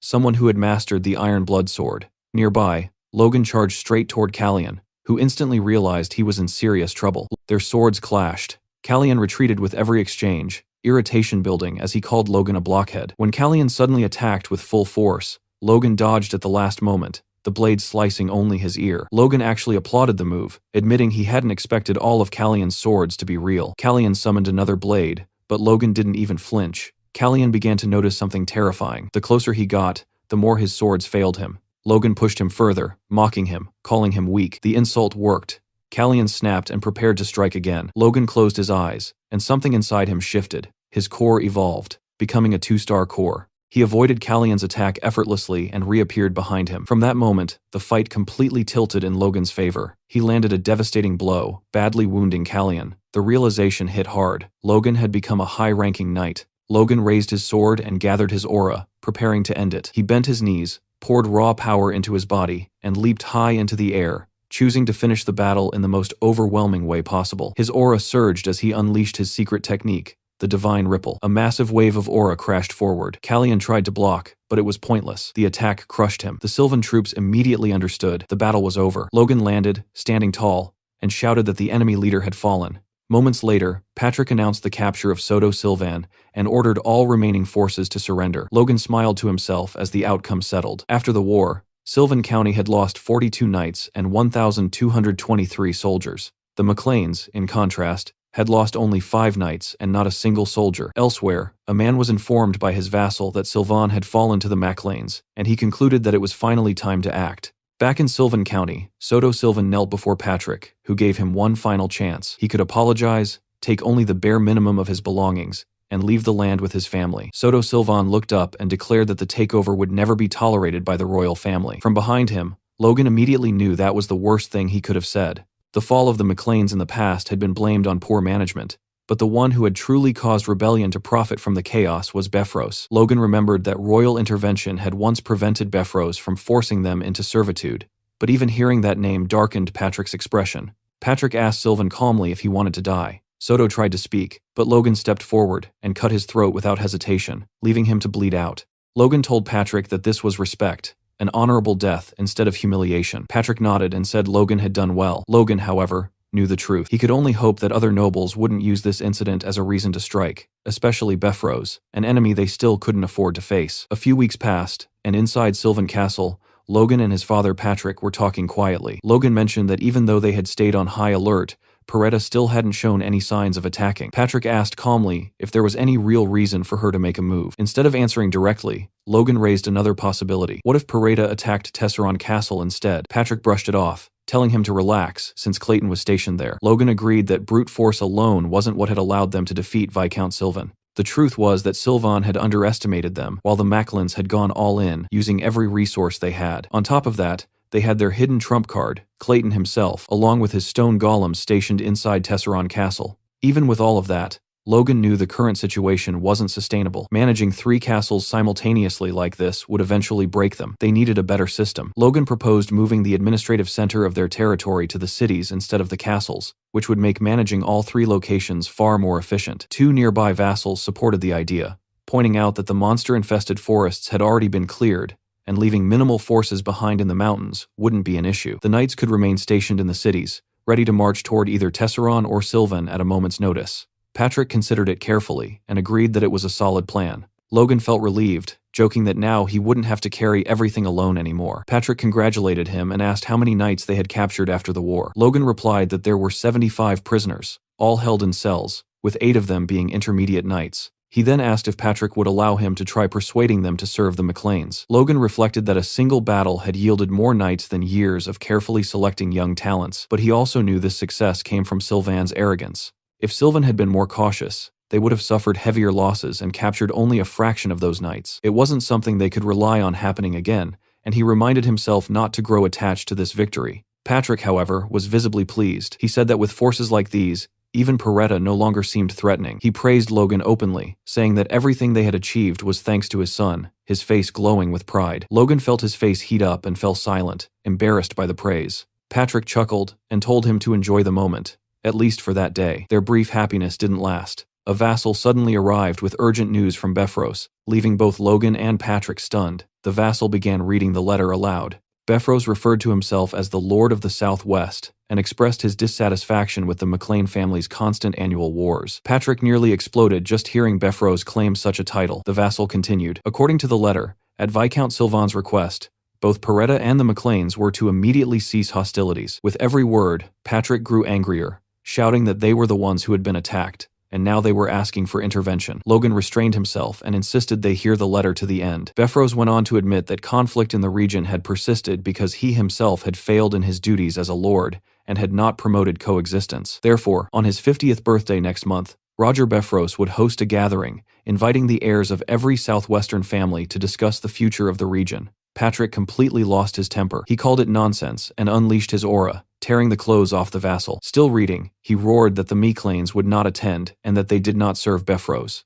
The letter concluded by stating that refusing the invitation would be taken as a rejection of dialogue. Patrick declared they would not bow to threats. Logan disagreed. He thought the invitation sounded interesting. Patrick stared at him with an expression Logan had never seen before. Even while saying he respected his son's opinion, Patrick started yelling again, ripping the last scraps of fabric from the vassal. He swore that the McLeans would never kneel before Beffros, even if it meant his death. At that moment, Logan calmly picked up a plant and asked his father if he wanted a burial right now, prompting one of the accompanying knights to step in and firmly state that there would be no patricide today. Patrick finally calmed down, took a deep breath, and asked Logan what he was really thinking. Logan answered honestly, there was no way they could defeat Beffros right now. He laid out the facts. They had around 200 elite knights, over 500 high-ranking ones, and just over 300 standard knights. That force was only a fraction of Beffros's military power. While things looked good on the surface, the McLeans were walking on eggshells. They needed time. Time to integrate the Sylvan Knights. Time to force Pareda into submission.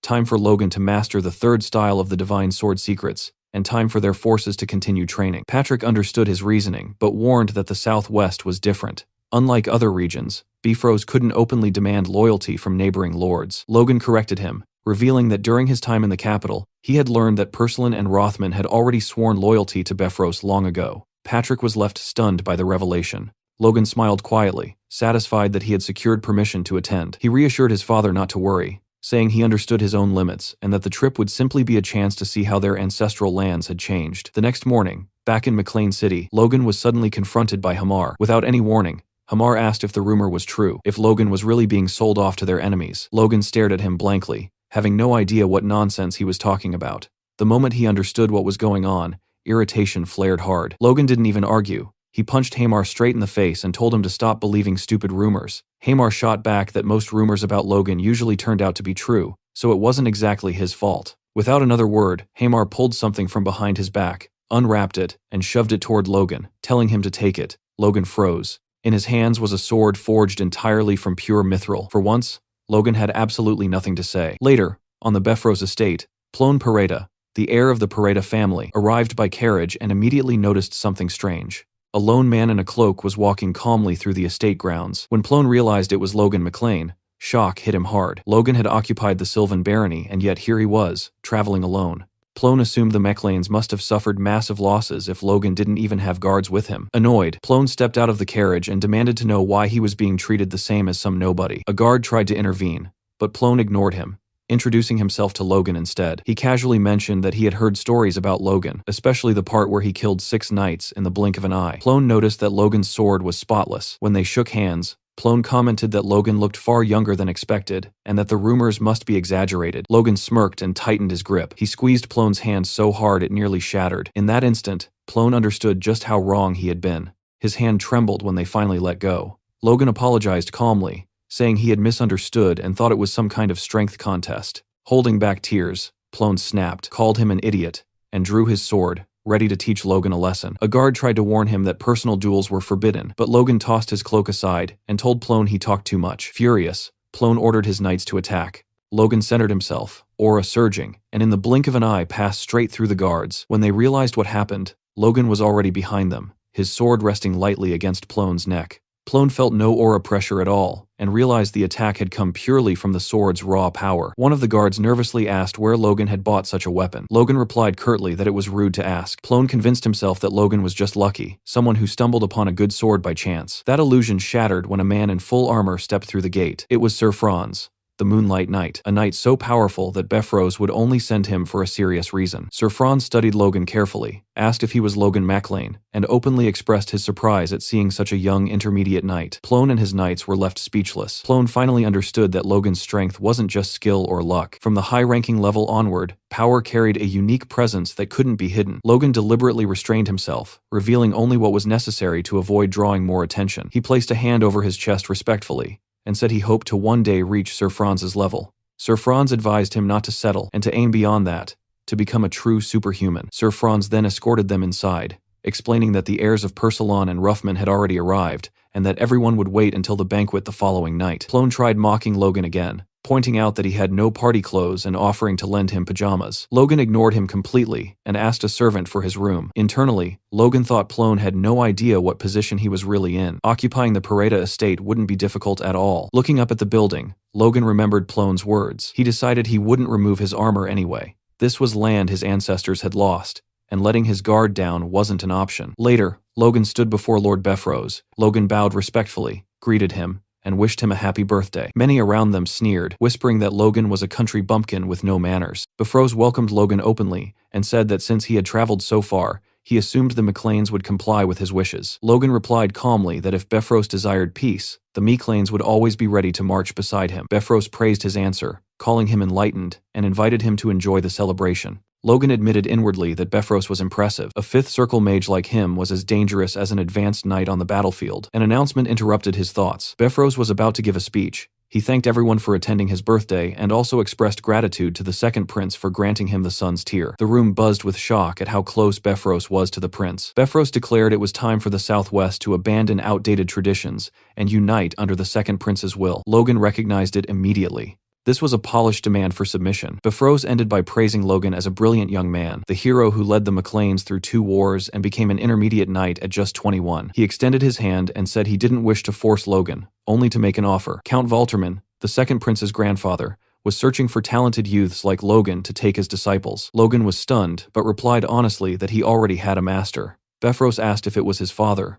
Logan said no, explaining he had been trained by a great man and regretted having to refuse. Befros laughed lightly, remarking that youth moves quickly, and said that the Flaming Heart Sword himself would soon arrive to offer guidance. He would extend the same offer to every heir present, and Logan could even invite his own teacher. At that point, Logan stopped caring about the lesson itself and focused on the real issue. Befros was trying everything to bind the McLeans. Refusing again would be difficult, but Logan had already prepared for this. He thanked Befros and said he couldn't refuse such insistence. Befros smiled, saying this would be the first step toward uniting the Southwest. He revealed that Persilon and Ruffman had already agreed, and that he would personally gift them. Servants brought in a table holding 2 artifacts, a sword and a hammer. Logan immediately recognized their value, at least 12 million gold. Befros called Ramon Persilon and Eric Ruffman forward. When asked to swear loyalty, both knelt. Befros bestowed the sword of Lambton to Ramon and the hammer of Jackson to Eric, promising rich rewards to those who served him. Drunk, Plone Peretta staggered forward and loudly commented that Logan's sword looked better. He repeated it,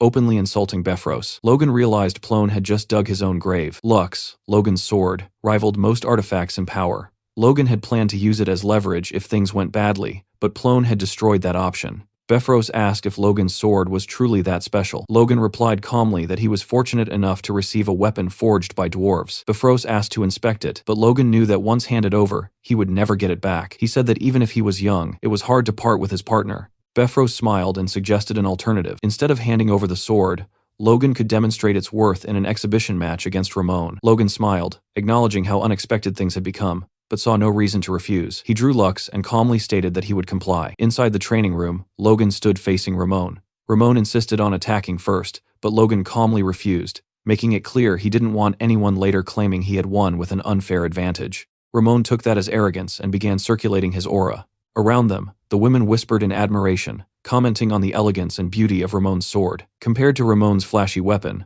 Logan's sword crafted by Hamar looked almost plain, but its balance, sharpness, and durability were flawless. Ramon mocked him, questioning whether such a delicate-looking blade could survive against an artifact. Logan inwardly judged Ramon as even more foolish than Peretta. When Ramon finally lunged forward, Logan briefly scanned the audience and spotted Sir Fram. That was when he decided his approach. He couldn't show his real strength. He needed to make it messy. A stumble here, a shallow scratch there, a few exchanges that looked close, followed by a solid counter. Enough effort to look impressive, but not threatening. Then end it cleanly with confidence. Before anyone could react, Logan had already pinned the blade to Ramon's neck. Ramon panicked, shouting excuses, claiming he wasn't accustomed to the sword. Befros openly expressed his disappointment in Ramon's performance. Logan felt disappointed as well. Befros then apologized to Logan and offered compensation, promising to open his treasury and allow him to choose any artifact he wished. Logan immediately understood the motive. Befros was trying to bind him, confident that whatever Logan selected could later be reclaimed. Before the situation could settle, a servant rushed in with urgent news. The Sword Duke had made contact to deliver birthday wishes. Befros froze. Felix Esperanza praised Befros as one of the kingdom's pillars and apologized for not attending in person. Befros responded politely, but then Felix noticed Logan standing among the crowd and asked if it was really him. The room fell silent. Befros began to sweat. Logan stepped forward, realizing his gamble had paid off, and respectfully addressed Felix as his master. Shock rippled through the hall. Logan knew then that asking for Felix's backing had been the correct move. As a neutral superhuman, Felix's wishes couldn't be rejected. Felix gave Logan a knowing wink and mentioned he expected to see him again in the capital. Logan bowed in gratitude. Befros looked like he was on the verge of collapse. The following day, Logan entered Befros's artifact vault. A guard informed him he had exactly 1 hour and could choose only a single item. Around 30 artifacts were displayed. Logan ignored the weapons entirely. Instead, he felt his force being subtly drawn toward a pair of armored boots, sealed inside a glass case. There was no visible magic, yet they continued siphoning his energy. Curious, Logan began feeding them more of his strength. The pull intensified, draining him like a tide. Refusing to back down, Logan poured in even more power, challenging them outright. Suddenly, the boots released a violent surge of energy that threw him backward. His strength rushed back into him all at once. That was when Logan realized something important. That night, Befros asked whether Logan McClane had already left. With 3 days still remaining before the party, he immediately understood what that meant. The young man had no intention of staying. Furious, Befros concluded that Logan had deliberately played him and ordered his knights to pursue him and retrieve the artifact at any cost. Logan was resting beside a campfire when a sudden wave of murderous intent surged toward him. He sprang to his feet at once and scanned the trees.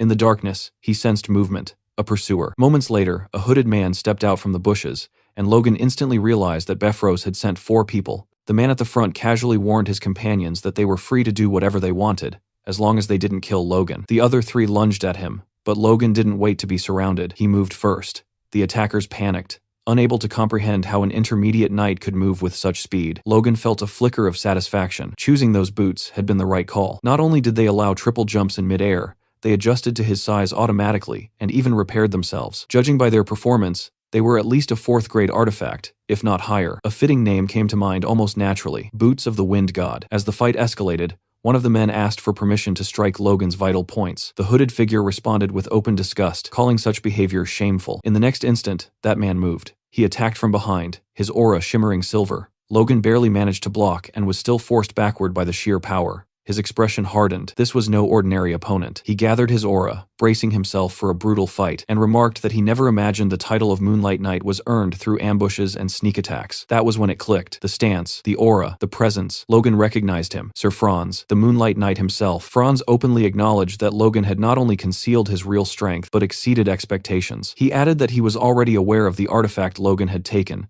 and declared that he would claim it as payment for the lesson he was about to teach. Logan scoffed, asking what kind of lesson that was, and pointed out that Sir Franz should be ashamed of the title he carried. Franz replied that this was precisely why the lesson would be harsh. As Logan studied his posture more closely, he realized Franz's stance resembled someone wielding a whip rather than a sword. Then Franz attacked. A blade of force lashed out, moving like a whip through the air. Logan blocked again and again, remarking internally on how relentless the assault was. He knew he couldn't last long like this. Deciding there was no room for hesitation, Logan pushed everything he had into his aura and maneuvered behind Franz, striking with full intent. The result shocked him. Not even a scratch. In that instant, Logan understood. He flipped backward just in time, narrowly avoiding another deadly blow. Franz questioned how Logan was dodging his attacks, and wondered aloud if those movements were secret techniques from the Sword Duke. Logan didn't bother answering. If Franz was still standing, then the attack hadn't been enough. He realized that without the boots of the Wind God, he would have been forced to take those attacks head-on. Logan calmly told Franz that he wasn't using any secret arts and asked him to wait a moment, promising to show him a real secret technique. Franz, arrogant to the end, agreed without hesitation. That arrogance made things easier. Logan focused entirely on his sword, pouring his aura into it. He knew what was at stake. If he lost, he wouldn't just lose Lux and the boots. Franz would make sure he never held a sword again. Franz struck first, lunging forward, aiming straight for Logan's heart. The moment his blade descended, everything exploded. Franz had completely misjudged the depth of Logan's power. Logan unleashed the 3rd form of the Divine Sword secrets, conjuring a blade of pure aura that tore through the battlefield. The shockwave was so violent that the knights accompanying him began frantically searching for his location. Franz coughed up blood. He had managed to dodge the worst of it, but even so, he muttered bitterly that it might have been better to die alongside Logan than to return defeated. Logan mounted his horse and rode off, his thoughts heavy. He remembered the moment Franz had attacked while he was charging the 3rd style, and the coin-sized hole that had been torn through his chest. All the bravado, the confidence, the talk it had, all been a facade. Still, one truth was undeniable. With his current skills and the treasures he possessed, he could now defeat an advanced knight. Suddenly, his vision blurred. Logan slipped from the saddle and fell to the ground as the horse continued forward without him. Back at the mansion, Rick and Dwayne were left speechless when Logan returned in tatters. They demanded to know what had happened. Logan casually said he had fallen off his horse. His battered appearance caused an uproar, but the matter was quietly set aside. Patrick was visibly ashamed, saying that Logan had endured all these hardships because the family lacked sufficient power. Logan reassured his father that they would soon repay everything in kind, but to do that, he needed to reorganize their forces. On the training field, Ronian swung his sword again and again, his movements sharp but restless. He remembered what Logan had told him before the war, that it would be easy, and that Ronion wouldn't be needed yet, that he should focus on polishing his skills. Back then, Ronion had accepted it, but now he couldn't stand being treated like a child anymore. He was just about to push himself harder when Logan suddenly interrupted him, telling him to take a short break. Logan then introduced the person Ronion would be training with from now on. Victor stood there wearing brand new, gleaming armor. Ronion asked if the armor fit properly, but his thoughts were elsewhere. Victor looked to be around the same age as him. Was he also a Force user? Logan confirmed it calmly, saying that Victor had recently awakened his Force and was the same age as Ronion, which would make him perfect motivation. Ronion then asked what Logan meant by training together, and Logan answered without hesitation, fighting. The two stared at each other, tension rising instantly. Logan gave the signal, and Victor moved first, aiming straight for Ronion's neck. Ronion barely dodged and immediately realized what was happening. Victor was using the Iron Blood Sword. That was enough. Ronion charged forward, determined to take him down. Victor sensed the danger just in time. Ronion unleashed a powerful wave of energy, but Victor leaped high into the air and avoided it, preparing a counterattack. He slammed his sword into the ground, creating a crater, but Ronion slipped away at the last moment and called him a monster. Victor didn't even flinch. Logan burst out laughing, asking Ronion who exactly he was calling a monster. Ronion reset his stance, deciding he would go all out. Victor smiled, completely relaxed. Watching from a distance, Logan felt satisfied. His judgment had been correct. The two had natural synergy. Victor had fully absorbed the Iron Blood Sword and was adapting it to his own style, while Ronion, already experienced, fought freely without being chained to rigid forms. Ronion shouted that Victor wasn't allowed to use punches. Victor replied that anything was allowed in a real fight, making Logan laugh again. Logan told them not to push too hard, and thought to himself that there were still 7 years before the Empire's war began. Ronion and Victor would be ready in 5 or 6. He briefly wondered how terrifying Victor would become if he learned the Divine Sword secrets, but that would require a proper catalyst to keep him close. Later, inside Logan's office, Clayton and his disciples were completely shocked by what Logan told them. Victoria, standing nearby, calmly stated that she could see the mana band. Logan tried to convince her to learn something she enjoyed, so she would stay in the castle. When Victoria said she wanted to learn how to move clay dolls using the yellow thread, Logan was stunned. Clayton interrupted and asked if she could really see where he was sending his mana. Victoria pointed at one of the disciples, calling him old, and said that was where the mana was flowing. They tried again, and she pointed at a water bottle instead. Clayton grabbed Victoria by the shoulders, trembling, and declared that she was special, that not even legendary great mages could see mana with their naked eyes. Logan wondered if seeing mana was really that extraordinary. He asked Victoria if she truly wanted to learn magic. She answered that if that was how she could control the giant doll, then yes, she wanted to learn. Logan insisted again, and Victoria explained that if she could control it, she could do much more. Logan decided then and there to entrust Victoria to Clayton, but before anyone could respond, the girl had already vanished. Clayton shouted for someone to bring a measuring tape while he personally began taking Victoria's measurements. Logan watched in silence, thinking that both siblings were geniuses. Their forces were steadily growing stronger. Maybe it was time to go to Gran, especially since he had made a promise to his master. He planned to go alone, but things didn't go as planned. 7 knights surrounded him, clearly assigned as guards. Captain Henderson of the 18th Squadron introduced himself, but Logan was visibly irritated and told them to leave. Patrick had warned him that it would be rude to the Sword Duke to arrive without at least a minimal escort. Logan then noticed Rick and asked what he was doing there. Rick replied that it wouldn't be appropriate for the heir of a noble house to walk around without a personal servant. Logan didn't buy it, and asked if Rick simply wanted to visit the capital. Rick broke into a cold sweat and admitted it. No one talked to him anymore, and he needed to get married.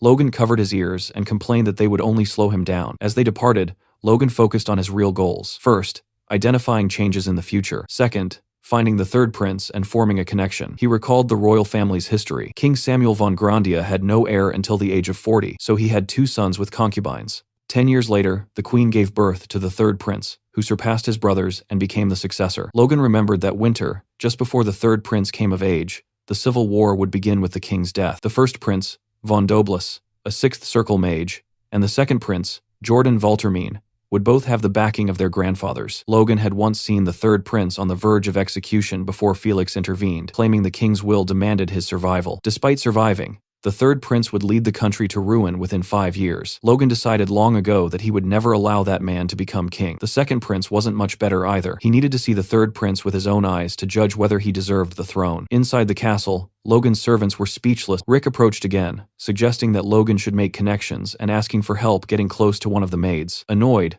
Logan smacked Rick on the head, knocking him to the ground. A man then arrived to escort Logan and introduced himself as Lewis Ryan, the Duke's supervisor. Logan recognized him instantly. In his past life, Lewis had given him the Divine Sword secrets, and told him to memorize them and pass them on to someone worthy. Logan couldn't remember anything else Lewis had given him. Lewis led him to the office and said the Duke was waiting. As Lewis turned away, a voice called out. Logan smirked faintly and turned around, planting his feet in the opposite direction. He commented casually that it felt very nice to see him again, and that he was genuinely glad to see he looked as good as ever. It quickly became clear that Logan was addressing the Sword Duke and his wife. The Duchess acknowledged Logan's presence, saying she had heard quite a lot about him from Felix. She told Logan that they owed him immensely. Logan replied politely, saying it was nice to finally meet her and congratulated her on the birth of her child. The Duchess smiled and said that, since they were already talking about that, there was something she wanted to ask him. Logan answered calmly that he was open to anything she wished to ask. She gently placed her hands over her stomach and asked Logan if he would choose their baby's name.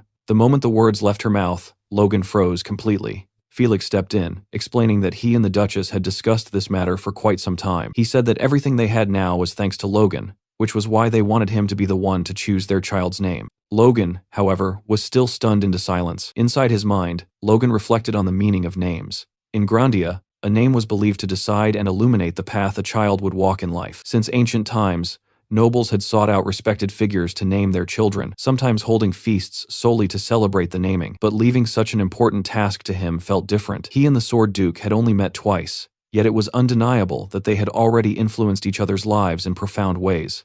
Logan realized how heavy the responsibility was, but at the same time, he saw no reason to refuse. Logan finally spoke and said that it would be an honor for him. Hearing this, both Felix and the Duchess were overjoyed and thanked him sincerely. Felix then turned to his wife and gently told her to go rest, reminding her that she was with child and should not strain herself. The Duchess protested lightly, saying that manners still mattered and that this was an important request. Felix glanced back, thinking to himself that this arrangement was beneficial for Logan as well. After all, being known as the one who named the Sword Duke's child was no small distinction. With some effort, Felix managed to escort his wife out of the room. Once the wooden door closed behind her, he leaned against it and sighed, admitting that he was never very good with words. He then turned his attention back to Logan and said that they should talk about their bodies. Logan looked confused, not understanding what Felix meant by that. Felix studied him closely and said that he was surprised by how quickly Logan's force had grown. In such a short span of time, his progress was abnormal. Felix concluded by saying that he wanted to see just how strong Logan had become now.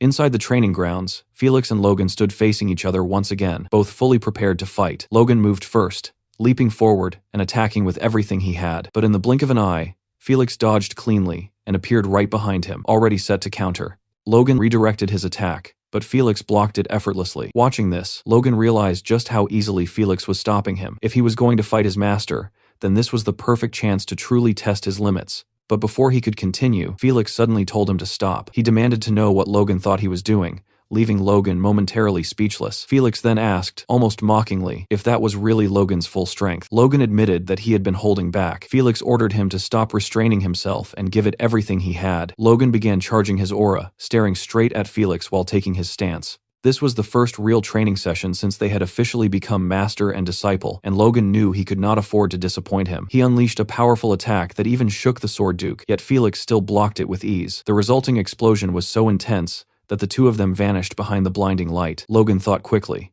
After using the Rippling Divide, there was only one move left. He gathered his strength and launched the Killer Iron Slash straight at Felix. Felix scoffed, calling it nonsense, which shocked Logan. In the next instant, Felix had already dodged the attack, moved behind him, and placed his sword against Logan's neck. He remarked that with strength this weak, Logan would probably collapse after just 2 moves. Felix then kicked Logan's knee, sending him crashing to the ground. Standing over him, he asked whether wasting his force like an idiot was all Logan knew how to do. Logan clenched his sword tightly, anger flaring. Being told that his Divine Sword Secrets combination was idiotic enraged him, especially since he had used that very combo to wound the Moonlight Knight. Felix stared him down and demanded that Logan show him everything he had, his real swordsmanship, warning him not to disappoint him again. Gritting his teeth, Logan promised he would demonstrate properly this time. He leaped backward and prepared another attack, once again charging the Killer Iron Slash. But Felix looked completely unimpressed and told Logan he had misunderstood him. Felix moved so fast that even Logan couldn't track him. One moment he was there, and the next he was gone. Logan didn't even hear footsteps. He panicked, wondering where Felix had disappeared to. In the next instant, Felix appeared behind him, and Logan felt fear crawl up his spine. He turned too late. Felix slammed the handle of his sword into Logan's face, knocking him down instantly. The sparring continued, with Logan desperately trying to attack again. It was useless. Felix disarmed him with ease, leaving Logan holding nothing but pain and what felt like a sprained wrist. Felix questioned whether Logan truly called that swordsmanship, and whether he was even trying at all. Logan couldn't understand what Felix wanted, as he kept criticizing his swordsmanship over and over. Felix finally explained. Logan might have grown stronger in raw power since they last met, but his swordsmanship hadn't improved. In fact, it had deteriorated. Turning his back, Felix told him that his fundamentals were broken. Instead of dumping all his force into flashy techniques, Logan should rebuild his basics and make them the foundation of his strength. Even if Logan reached the next level through luck or talent, it would only raise the height of the next wall blocking him. Hearing this, Logan realized Felix was right. He had regained power too easily after regressing, relying on memories and the divine sword secrets while growing arrogant. Since returning from the past, everything had gone smoothly, and he had misjudged himself. Swallowing his pride, Logan asked Felix to give him one more chance. Felix seemed intrigued.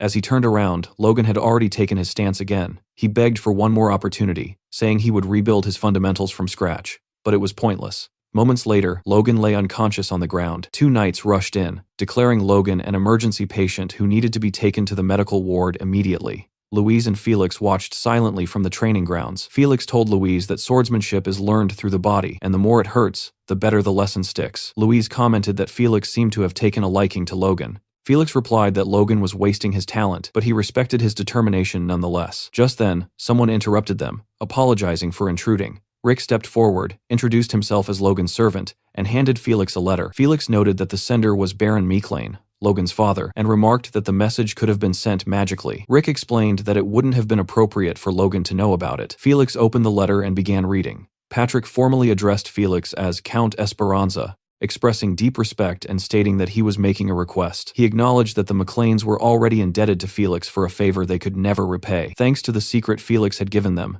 their knights had grown stronger and survived many hardships. Patrick admitted that it might be shameless to ask for more, but knowing how generously Felix had guided Logan with the secrets of the sword, he felt compelled to make this request. Reading this, Felix was confused. He recalled only giving them a low-rank manual and wondered what great secrets Patrick was referring to. The letter continued, stating that Logan had suffered a small pain last year, and if Felix accepted this request, the Meeklanes would be eternally grateful. Felix found the request interesting, but kept his thoughts to himself. He turned to Rick and asked if Logan knew about this letter. Rick replied that Logan had no idea, believing it wasn't the time to worry about such matters. Felix reread the letter and suddenly grew furious, muttering to himself how a 20-year-old could possibly not be interested in women. He then told Rick that he would do his best. 1 week later, after another intense round of training, Felix brought up something Logan absolutely did not expect. He casually proposed that Logan should go on a date. Logan froze, unsure how he was even supposed to respond. Felix, completely serious, explained that as an heir with no fiancé at the age of 21, Logan's situation was frankly shameful. Because of that, Felix said he intended to find him a suitable match. Logan immediately questioned this, asking whether Felix hadn't wanted him to focus entirely on training while he was here, and why this topic had suddenly come up out of nowhere. Felix replied calmly that a peaceful heart was essential for proper training. He said this was something he himself had only truly understood after meeting his wife. Logan, however, was busy thinking about everything he wished he could say in response. A war was going to break out in just a few months, and he simply didn't have the time or mental space for engagements or romance. Still, he asked Felix again why he had decided to bring this matter up now. Felix admitted that he had received a request, and more importantly, that he was worried about the future of his beloved pupil. That answer only made Logan more uneasy. He asked directly whether the request had come from his own family. Felix confirmed it had, explaining that his family was naturally worried, since a grown heir should already be engaged by now. Logan thought the whole thing was pointless, but he also knew he couldn't outright ignore his teacher's words. In the end, he lowered his head and prepared himself to agree. He decided that meeting the girls wouldn't hurt, and wasting one day would be acceptable. The next day, on the manor grounds, a beautiful young woman stood waiting in front of Logan and greeted him politely, saying it was nice to meet him. She then introduced herself fully as Eileen Floyd. Behind Logan, Rick nearly lost his mind the moment he saw her. Her beauty shocked him, and even Logan was visibly taken aback. Rick leaned closer and whispered that Eileen was almost too good for Logan, adding that even he, someone who usually showed no interest in women, was stunned. Logan looked at Eileen again, wondering how this was even possible. His potential fiancée was not only beautiful, but also a force user, and a strong one at that. He could tell she stood at the pinnacle of low rank, bordering on intermediate, at only 18 years old, which was absurd. Then her name hit him, Floyd. In his past life, the Floyd family's talents had died tragically during the 3 years of war. But one person stood above the rest. the warrior who guarded the inner castle gates, cut down 100 knights, and earned the title Rose of Steel, blooming from a fallen family. That person was Eileen Floyd. Realizing this, Logan thought the meeting was far more significant than he had expected. If he could bring her into the McLean family before the war broke out, it would change everything. He even considered that if this became a proper marriage instead of a simple engagement, he could use that to bring her to McLean immediately. But he had never heard of nobles marrying their fiancée just months after meeting, and he wasn't sure what to do. Eileen looked at Logan, a bead of sweat forming on her cheek as she prepared to speak. Eileen asked Logan whether he had also been forced to come here. It seemed like a fair question, but Logan wasn't really listening. She continued, saying she understood the embarrassment of the situation and that she didn't want to waste any time. She stepped closer and told him directly that they should go and spend some meaningful time together. A memory surfaced. Shifting to what looked like the Floyd family's training grounds, Eileen was speaking with her father, asking whether he still hadn't given up on finding her a fiancé while she was taking a break from sword training. Count Robert Floyd replied that her beauty alone still made her desirable, and that this time the recommendation had come from Felix Esperanza himself. Hearing that name, Eileen immediately realized he meant the Sword Duke and found the situation interesting. Robert explained that the potential match was Felix's own pupil. Not many people knew that yet, but word was spreading that he would soon become famous. Still, Robert added that Logan probably wouldn't surpass Eileen, who had awakened her force at just 12 years old. Eileen's past engagements came to mind. Her first engagement had ended after she beat up her fiancé. After that incident, she had been banned from training, though only for 2 years. Later, she beat up her second fiancé as well, someone already qualified to become a knight, proving her superiority over most of them. That reputation earned her the infamous title of the Maiden Who Beats Up Knights. With a name like that, combined with her determination to become a knight, marriage proposals had all but vanished. That was why Robert believed they had to seize this opportunity. If the Sword Duke himself had acknowledged Logan's talent, then maybe this was finally someone capable of handling his daughter. Back in the present, Eileen once again asked Logan to spend time doing something meaningful together. Logan was left speechless. As she clasped her hands together, he finally asked what she meant by meaningful. Eileen said she had heard Logan was the Sword Duke's pupil. She asked Logan to cross blades with her. Well, let's see how this spar date goes. Later, on the knight's training grounds, it was clear that both of their servants had already heard what was happening. They were completely baffled by the situation, and kept begging the two of them to stop this madness,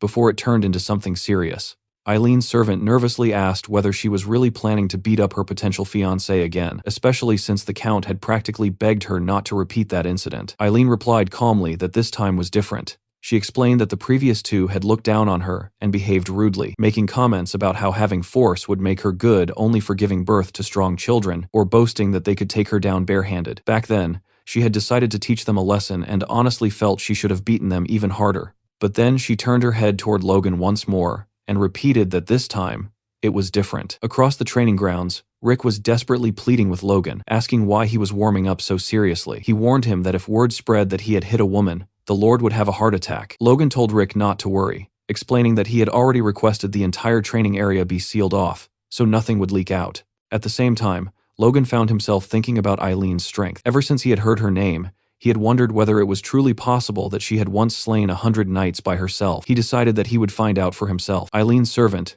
realizing there was no stopping this, shouted for her to make sure she won. As Eileen took a deep breath and prepared for the fight, Rick and her servant could be seen arguing in the background. Rick kept insisting that she had no idea how skilled his master was, while her servant shot back that he had no idea how skilled her young lady truly was. When Eileen approached Logan, she told him that she had been training alone for 10 years. She warned him that she had already beaten a knight before and hoped he wouldn't underestimate her. Logan replied calmly that he had no intention of underestimating her at all. In fact, he told her plainly that he wouldn't go easy on her, and that he hoped she would understand if he was a little harsh. Hearing that, Eileen unexpectedly began to blush. The two of them faced each other, their stances completely different. Logan stood with his sword pointed directly at Eileen, while Eileen held her sword angled downward behind her. In the next instant, she launched herself forward and attacked. Logan easily blocked her strike, countered immediately, and struck her down. With just a single exchange, Eileen was sent to the ground. Logan informed her that he had only used the flat side of his blade. As Eileen tried to push herself up, her servant shouted that her sides were wide open and she needed to be careful. Gritting her teeth, Eileen told herself that no matter what, she would land at least one hit on Logan. What followed was pure carnage. Logan knocked Eileen down again and again, but each time he did, he corrected her. He told her that her grip was too loose, that she needed to move faster, and that her sides were exposed again. Eventually, Eileen stood there completely defeated while Logan looked down at her. Rick was utterly stunned, while Eileen's servant broke down crying for her young lady. Logan commented that she looked exhausted and suggested they take a break. Eileen refused outright and attacked him again, this time coming dangerously close to landing a hit. Logan calmly told her to wipe the sweat from her face. As he stopped her attack once more, Eileen realized that even a sneak attack wouldn't work on him. Still, Logan praised her for trying. That praise left Eileen frozen in place. She stared at him, wondering why he wasn't angry at all. Logan then told her that she needed to move more concisely and promptly smacked her on the head. Eileen looked up, tears welling in her eyes, and admitted that Logan was not someone to mess with. Looking down at her, Logan realized that her bad habits made it obvious she had truly learned swordsmanship alone. Yet despite that, she had improved noticeably with only a few pointers. That alone proved she was genuinely talented. He thought that she still wasn't using her full potential, and wondered if this was exactly how Felix had felt when watching him. Suddenly, Eileen let out a fierce battle cry and charged again. This time, she changed her approach, weaving from side to side instead of attacking head-on. Logan acknowledged that her footwork was interesting and far better than her earlier straightforward charges. When she attacked again, he blocked it just as easily. Frustrated, Eileen shouted that no matter what she did, Logan kept deflecting everything. In the next instant, Logan appeared behind her and struck her back down. Still, he told her that her talent was more than sufficient. As she struggled to get up again, Logan added that she had great potential. Eileen insisted on trying one more time, and Logan thought that her grit alone was already a pass. Seeing that she was injured, he extended his hand, offering to help her up. She hesitated, clearly wanting to continue fighting, but eventually accepted his hand. Logan told her that he would give her another chance next time they met. Then he suddenly pulled her closer to him. "I honestly love this." Logan then leaned in near her ear and told her that he genuinely loved this. He whispered that she had incredible talent and invited her to come with him to McLean Estate. Later, inside Felix's room, a discussion was taking place. Logan asked Felix why he had chosen Eileen out of all possible people. Felix explained that there were two reasons behind his decision. First, he said that although the Floyd family was not involved with either of the princes, they still held considerable influence in the capital. They were a family capable of representing the McLeans there. Hearing this, Logan thought that this was yet another reason Befros needed to wait. He reflected that he hadn't been overly worried since the Civil War would break out soon anyway. But from Felix's perspective, this choice made perfect sense. Felix then stated that the second reason was far more important. Logan fell silent, ready to listen. Felix admitted that he had been curious to see what would happen if a wild guy like Logan met a troublemaking maiden like Eileen. What he hadn't expected was for Logan to actually like her that much. As Felix laughed his ass off in the background, Logan thought that his master could be quite strange at times. Still, good was good. Felix told Logan that he had seen how his face turned red when he met Eileen and said that Logan finally looked like a boy his age. Logan didn't quite understand what he meant. Felix stood up from his chair and told Logan that he didn't know how heavy the burden on his shoulders truly was. Someone as young as Logan, wearing the expression of a man who had been holding up the entire world, wasn't easy to watch. Felix told him that he could share that burden if he wanted. He should open his heart more, trust the people around him, and allow himself to relax. Felix admitted he might be overstepping, but from everything he had heard, Eileen could give Logan the breathing room he needed. Logan wanted to tell Felix that his burden was something only he could carry, but Felix interrupted him, warning him not to wait too long to have a child, speaking from experience. The next day arrived with beautiful autumn weather outside. Inside, however, Logan was sparring with several of the knights he had brought with him. As the knight he was fighting lost his balance, Logan asked him why he failed to block that attack and told him to keep his focus next time. Logan reflected that it had been 3 weeks since he arrived in the capital. Aside from that single date, he had spent every day training or sparring with these knights, which still counted as training in his mind. He wondered why he felt more pressure from them now that they were in the capital, and briefly considered whether he might have beaten them up too much. Henderson looked at Logan with an expression that was hard to describe, perhaps appreciation, maybe even admiration.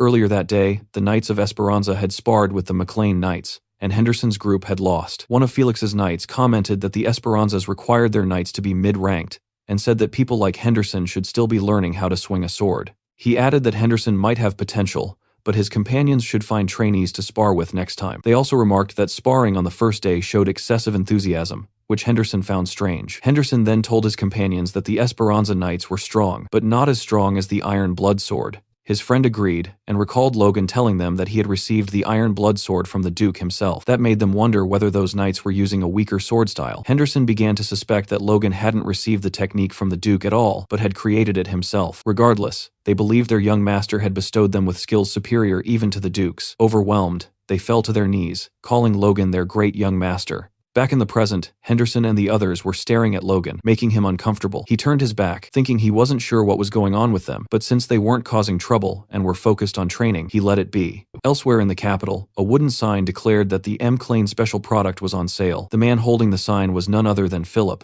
shouting that this was a rare opportunity to buy the essential vanity product that had once made nobles gasp. He approached a man, claiming he could see worry on his face and assuring him that his medicine could solve all his problems. Then he shouted at another young man, saying he looked just like his master, only to realize that the person in front of him was actually Logan, who was visibly pissed. Philip immediately began bowing and explaining that there were too many competitors. In reality, he wasn't bowing at all. Logan was sitting on his back while Philip was forced to do push-ups, Logan commenting that his form was slipping. Logan told Philip that he would ensure he earned even more money, so there was no need to resort to such ridiculous sales tactics. Logan got off his back and told Philip to stand up, saying he had another business for him. Philip asked what kind of business that was. Logan introduced him to the Knights, explaining that they were the 18th squad of the McLean Knights and would be guarding him. Captain Henderson greeted Philip respectfully, saying it was an honor to meet him. Philip, confused, asked why he needed guards, 6 of them, no less. Logan told him not to worry, as it was simply a larger version of the business he was already running. He then instructed Philip to acquire as much weaponry,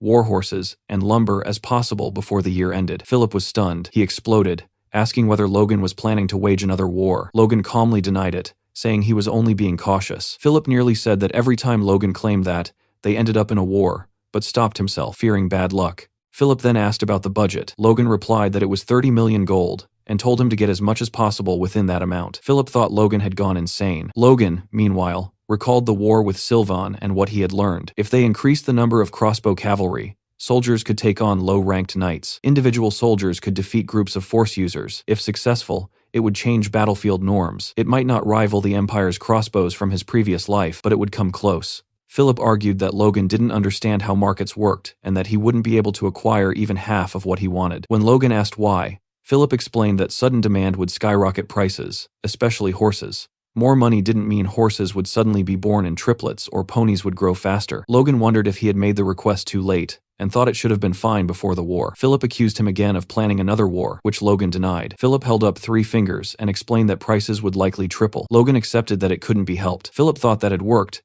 but Logan added that it would be fine to go up to double the current market price. Philip realized Logan wasn't backing down, and that prices would still likely triple. When Philip tried to argue again, Logan interrupted him. He promised that if Philip managed to buy supplies for less than double the market price, he would receive a bonus equal to 3% of the difference. Philip froze and asked how much that would be. Logan calmly explained the percentage. Philip was stunned, and promised to do his best. Henderson quietly wondered if 3% was a lot, since numbers had never been his strength. Philip, overjoyed, began massaging Logan's shoulders, while Logan thought that money really did solve everything. He reflected that he had gained valuable insight into training from his teacher, and had unexpectedly gained Eileen as well. Things were going well. Still, one issue lingered in his mind: King Samuel. There was still no bad news, no sign of internal conflict. Logan could only wonder whether the king's death had truly been sudden. His next step was to earn his teacher's full trust. He thought it would have been better to meet the third prince, but forcing that encounter would look suspicious. Felix's child would be born soon, and after naming him, Logan planned to return to the McLean estate with Eileen. Later, Felix informed Logan that His Majesty had summoned him and that Logan would need to accompany him. Hearing this, Logan was left momentarily speechless, unsure of what awaited him. At the gates of the royal palace, a guard verified Duke Esperanza's identity and allowed Felix and Logan to proceed toward the throne room. As they moved forward, Logan wondered why the king would want to see someone like him. After all, he was merely the son of a countryside baron, a nobody in the eyes of the royal court, and ordinarily someone who would never be granted an audience with the king. Noticing the unease on Logan's face, Felix asked if he was worried. Logan snapped back to attention. Felix reassured him that there was nothing to fear, explaining that His Majesty simply wished to see Felix's pupil. He added that the king valued talent above all else, and that this meeting would only benefit Logan, not harm him. Logan nodded, saying he understood, but his thoughts drifted elsewhere. He looked up at the palace towering above them and remarked that even the Empire had hesitated to destroy it, ordering instead that it be preserved. That was the beauty of Grandia. After the war with the Empire, the palace had been designated as the kingdom's headquarters, a symbol of both pride and defiance, its beauty matched only by the trouble it had caused. Logan thought quietly that such a future should never be allowed to repeat itself. The massive doors of the castle opened, revealing walls draped in countless banners. Felix and Logan passed through an ornate hallway, richly decorated, until they arrived before another tall wooden door. Entering the throne room, both men knelt. Felix saluted respectfully, greeting the master of the nation. The elderly, bearded king addressed Felix as an old friend, and remarked that he had told him many times there was no need for such formality. Felix replied that if those in high positions abandoned responsibility and courtesy, then who would uphold them? The king laughed softly, saying Felix was as unwavering as ever, and that such consistency reassured him. The king gestured for Felix to raise his head, then said he wished to see the face of Felix's pupil as well. At that moment, Logan fully realized who stood before him, the King of Grandia, Samuel von Grandia. In later years, history would come to know him as the worthless king. Observing him closely, Logan thought the king looked healthy and strong, which explained why no one had expected his death. Had the king shown even the slightest weakness, the power struggle would have been resolved early, and the civil war might never have occurred.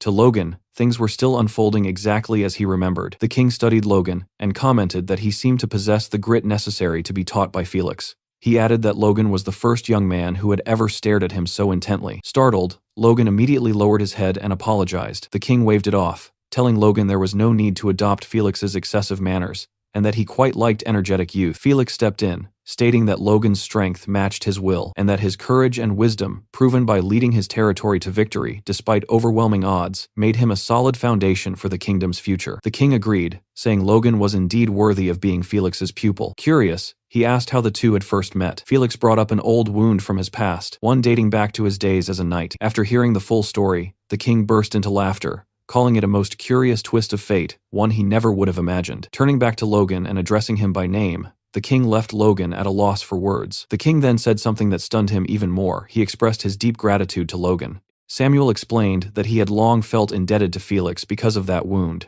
a debt so heavy he could barely speak of it. By resolving Felix's problem, Logan had eased a burden on his heart as well. For that, the king was truly thankful. Felix tried to downplay it, saying the king was giving Logan too much credit, but Samuel refused to hear it. He declared that without Felix, he would never have become king in the first place. He then said that he must express his gratitude properly. As king, he removed a golden bracelet from his wrist and told Logan to step closer. Felix nearly lost his composure, urgently telling His Majesty that he could not give away a royal family treasure and that Felix himself would compensate Logan instead. It was then revealed that the bracelet was no ordinary ornament. It overflowed with mana, clearly a fifth-class artifact at minimum. The king held it out, telling Logan to accept it as compensation for resolving their troubles. Logan, terrified out of his mind, hesitated, but the king urged him to hurry and take it before he changed his mind. Logan accepted the bracelet and said he would carry this overwhelming gratitude in his heart. Felix shouted from behind that Logan could not accept such a gift so lightly. The king asked Logan if he too believed the gift was excessive. Logan replied honestly that while it was overwhelming, he would make meaningful use of it. Seeing Logan's expression and hearing his words, the king concluded that Logan's ambitions might surpass even his teachers.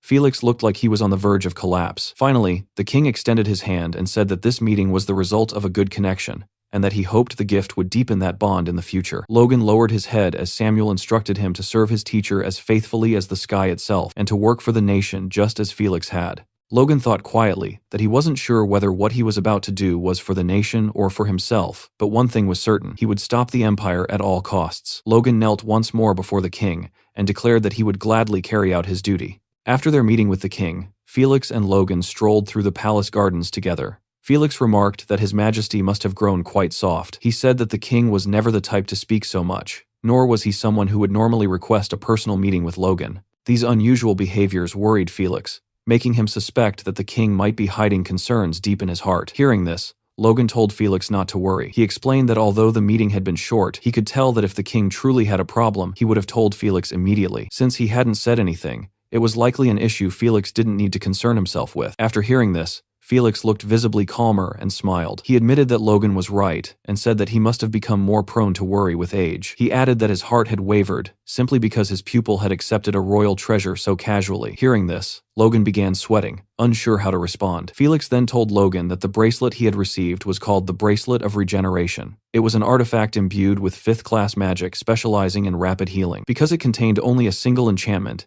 its effect was extremely potent, comparable to the holy spell of a high-ranking priest. Hearing this, Logan immediately grasped the bracelet's potential. A spell of that level could turn fatal wounds into mere scratches. The bracelet possessed regeneration power at the highest possible tier. Felix said that knowing Logan now possessed such an item put his mind at ease. Logan replied that it was all thanks to Felix. However, Felix interrupted him and said that now he could push Logan to the brink of death, confident that the bracelet would simply repair him afterward. He told Logan to prepare himself. Until seeing this side of Felix, I had believed Logan was the only madman in Grandia, but it seemed Felix might surpass him. At that thought, Logan looked like he was about to wet his pants. Still, he believed this would help him grow stronger. He told Felix that he would do his best to meet his expectations, as the harder he trained, the more progress he would make. It soon became clear that Felix was keeping his word. Lying on the ground, barely conscious, Logan thought that he remembered this scene from somewhere before. Felix stood over him and asked how long he planned to lie there, ordering him to get back up. Suddenly, one of Felix's servants came running and shouted for him. The news the servant brought was something everyone had been waiting for. The Sword Duke had finally had his child. Felix threw a grand celebration so extravagant that some nobles even thought it excessive for the birth of a daughter. At the party, people whispered among themselves, saying they had heard that the Sword Duke's pupil would also be attending. When they spotted Logan, they approached him and asked if he was the one, commenting that he was much younger than they had expected. Seeing this, Logan could only think about how much attention the title of Sword Duke's pupil attracted, and how the days when he sold Imperic at parties felt like a lifetime ago. Logan then turned around and saw Felix. He was holding his baby in his arms, standing beside the Duchess, and he looked like the happiest man in the entire world. Soon, a servant announced the arrival of an important guest, the Bishop of Grandia's United Holy Order. The man introduced was Crimson Matthew. The bishop stepped forward to congratulate Felix on the birth of his descendant, and Felix thanked him, saying he was honored that the bishop had come personally. The bishop replied that there was no way he would send a servant when the very foundation of the country, the Sword Duke, had welcomed his first child.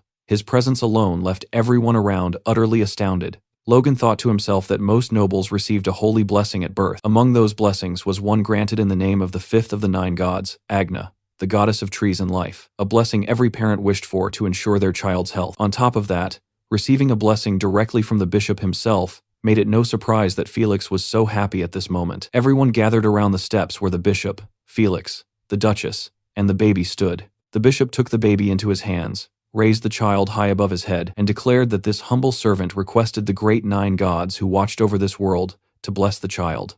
Watching this scene, Logan finally understood the difference between holy power and mana. Holy power was closer to the root than force, and far less visible than mana. That was why ordinary people couldn't feel it at all, and could only see it manifest as bright light. The bishop continued, declaring that in the name of Agna, the goddess of life, he blessed this newly born Esperanza. At that moment, tens of thousands of powerful streams of blue light surged toward the bishop and the child. Those who witnessed it were left in awe. Everyone immediately began congratulating the Duke, saying that with such a powerful light, the child was surely destined to grow up healthy and strong. But that was not what actually happened. The only ones who seemed to realize this were Logan and the bishop. The holy power had been deflected from the baby's body. Seeing the bishop's expression, Felix grew anxious and asked what was wrong. The bishop replied that nothing was wrong at all, explaining that he was simply tired after performing a blessing for the first time in so long. He apologized and said he would now take his leave. As the bishop descended the stairs, the Duke and his Duchess watched him, their expressions revealing that they too sensed something unusual about the event. Observing this,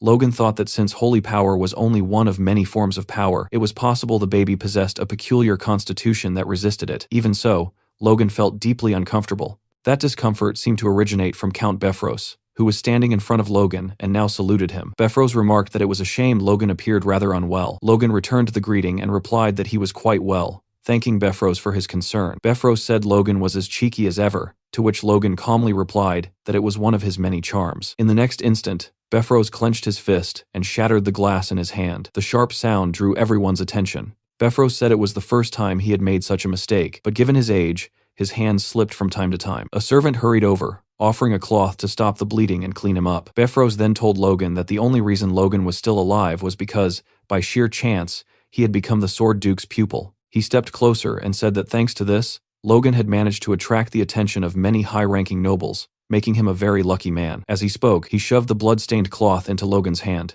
Logan accepted the cloth and thought that for a count, Befros was surprisingly immature. He replied that he was, of course, aware of how lucky he had been after all. He had even managed to regress. Befros said he hoped Logan would maintain that same attitude even after meeting higher nobles. Logan didn't understand what Befros meant, so Befros clarified. He told Logan that Romain von Grandia, His Highness, the second prince, wished to meet him. Befros added that he hoped Logan would refuse. Logan interpreted this clearly. If he didn't take the second prince's side, Befros would make him pay. Logan replied that it would be an honor to be introduced to His Highness, the second prince, by Befros, and that he would carefully deliberate on the suggestion. Hearing this, Befros scoffed, saying Logan's words were arrogant and that the prince's orders were not mere suggestions. Logan stepped closer to Beffrose and calmly said that he believed it was a suggestion, and that Beffrose surely wouldn't want him and his teacher to do something foolish like joining the other side. As he spoke, Logan neatly placed the bloodied cloth into Beffrose's breast pocket. Beffrose clenched his fist and told Logan that he would soon notify him of the date.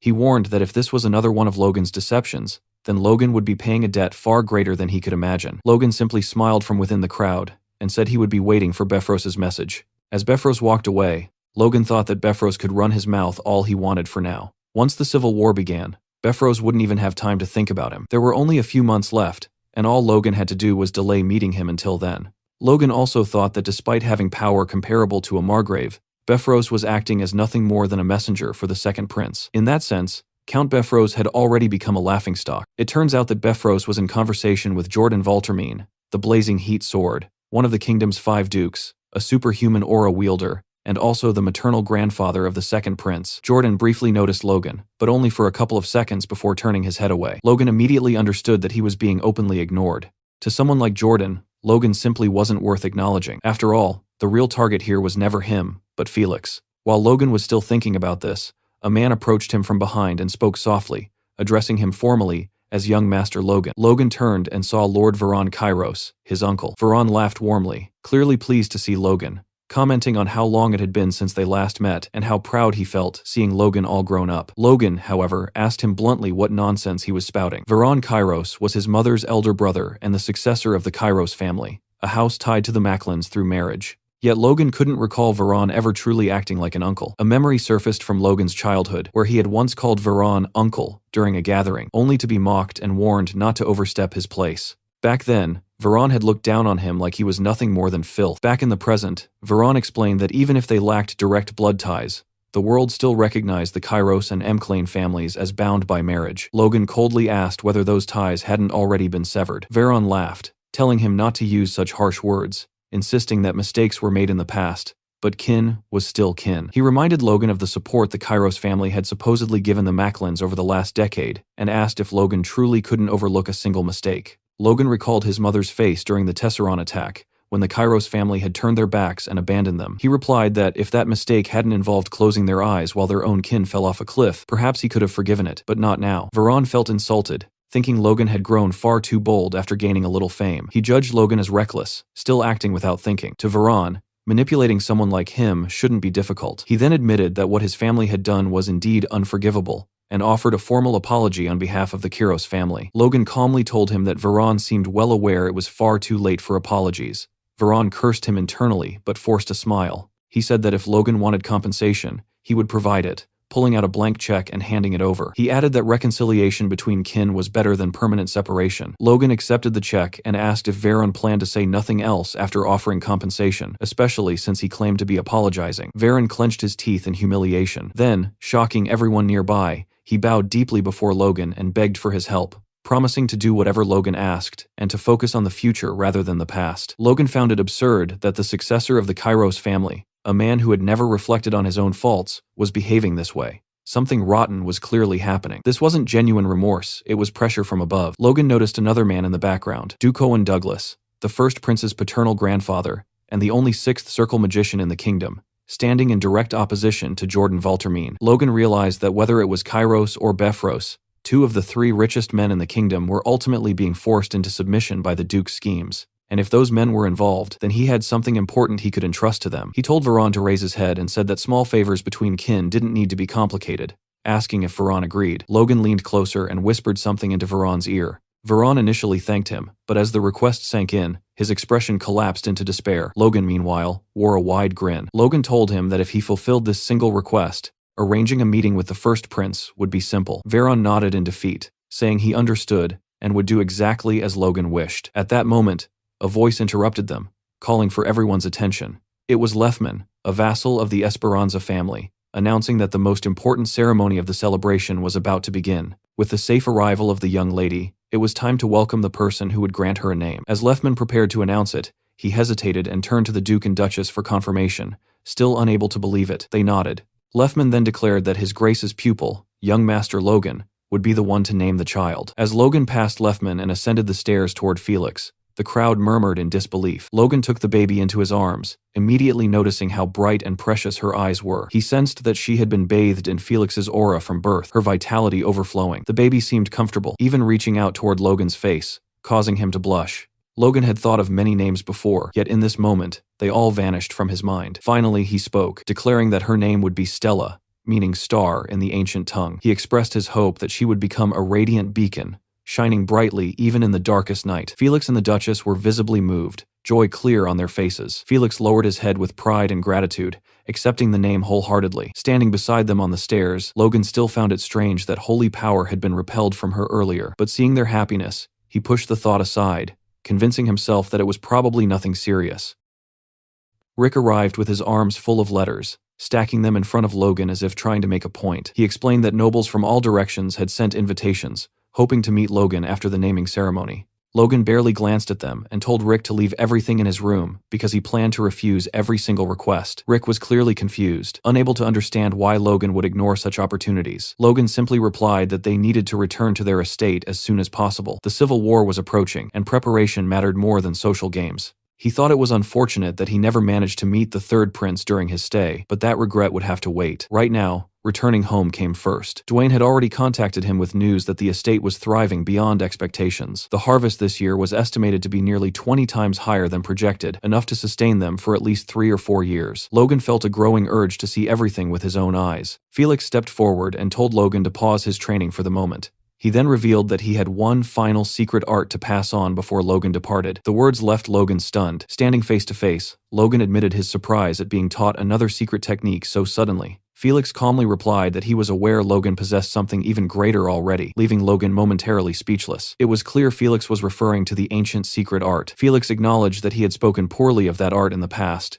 but when used properly, it could surpass even his own techniques. Still, he reminded Logan that one thing mattered above all else. When asked what that was, Logan answered without hesitation that fundamentals came first. Felix nodded in approval and explained that the art he was about to teach would amplify those very fundamentals. He went on to explain that the martial path he built focused on restricting the enemy's movement while maximizing one's own, ultimately granting control over the battlefield itself. Clenching his fist, Felix said the heavy sword was the first true manifestation of that philosophy. What he would now teach Logan was the purified form of his martial arts, the very foundation that led him to awaken as an aura user. Felix told Logan to watch carefully, and in the next instant, his figure vanished like a shadow. Logan was left stunned. He hadn't even seen Felix move, and it didn't feel like he had approached from behind either. Before Logan could react, Felix had already seized him by the neck. Logan realized this strange movement was something he had encountered before during their sparring sessions, a technique he could never fully track with his eyes. Felix asked Logan what he thought of it, but Logan remained speechless. He admitted internally that it was impressive, yet wondered if such movement alone could truly elevate someone to becoming an aura user. A superhuman like Felix would naturally be impossible to follow, but what about ordinary warriors? Felix seemed to read his thoughts, and asked Logan what the foundation of all martial arts truly was. Logan answered that it was the legs and the steps one takes. Felix said that answer was correct, but only for non-force users. The reason Felix stood above other aura users in the kingdom was because of the very technique he had just used, known as Spirit Shadow. The name felt unsettling to Logan, but judging by Felix's pride in it, the technique was unquestionably valuable. Felix casually mentioned Logan's trouble with the knight named Franz, striking a sarcastic pose as he remarked that such difficulties would never have happened if Logan had mastered Spirit Shadow earlier. He then asked if Logan wanted to learn it. There wasn't a hint of hesitation in Logan's expression. Every hardship he had endured only strengthened his resolve. Felix began teaching him immediately, instructing Logan to lighten his steps and allow his heels to touch the ground only at the moment of jumping. He silently noted Logan's extraordinary talent. Within just a few hours, Logan had nearly replicated the movement and was already internalizing it, as if full mastery were only a matter of time. Felix felt a rare sense of satisfaction, realizing that decades of waiting had finally paid off upon meeting Logan. Even so, Felix shouted at him repeatedly, telling him he was still too slow and needed to move lighter while maintaining stronger force. He did this intentionally, believing that excessive praise was poison for a genius. Logan, meanwhile, continued to view himself as lacking, though a touch of humility did him no harm. After some time, Felix told him to stop, saying he had done well and only needed continued practice to fully internalize the technique. Noticing Logan's thoughtful expression, Felix asked what was bothering him. Logan admitted that the movement felt incredible and that he already felt twice as fast as before, but it didn't seem like something a knight would naturally create. It felt closer to something else entirely. Felix completed his thought, suggesting it resembled an assassin's technique. Logan didn't respond, but his silence confirmed it. Felix explained that Logan wasn't entirely wrong. Back when the king was still a prince, Felix had been newly knighted and appointed as his personal guard. Even before ascending the throne, the future king had countless enemies. Protecting him meant facing horrors beyond conventional battlefields. As a young royal knight filled with excitement, Felix had encountered bloodshed greater than what frontline soldiers endured. He needed a way to move faster, more quietly, and dominate space with a single strike. That need gave birth to Spirit Shadow. When Felix finally mastered it, he awakened his aura soon after. Felix warned Logan not to become arrogant simply for understanding the theory, and reminded him that true mastery required a lifetime of dedication to the sword. Logan acknowledged this and bowed deeply before his master. He understood that this was the very path the greatest swordsman in the kingdom had walked to become a superhuman. Before Logan could leave, Felix added that there was one more reason he had called him back. He calmly revealed that the third prince wished to meet him. Under the cover of night, Felix and Logan moved swiftly through the town, their bodies gliding almost unnaturally, as they used the newly learned technique to travel freely toward the palace. Logan asked if this kind of movement was the reason Felix had taught him Spirit Shadow, and Felix confirmed that this was indeed one of its purposes.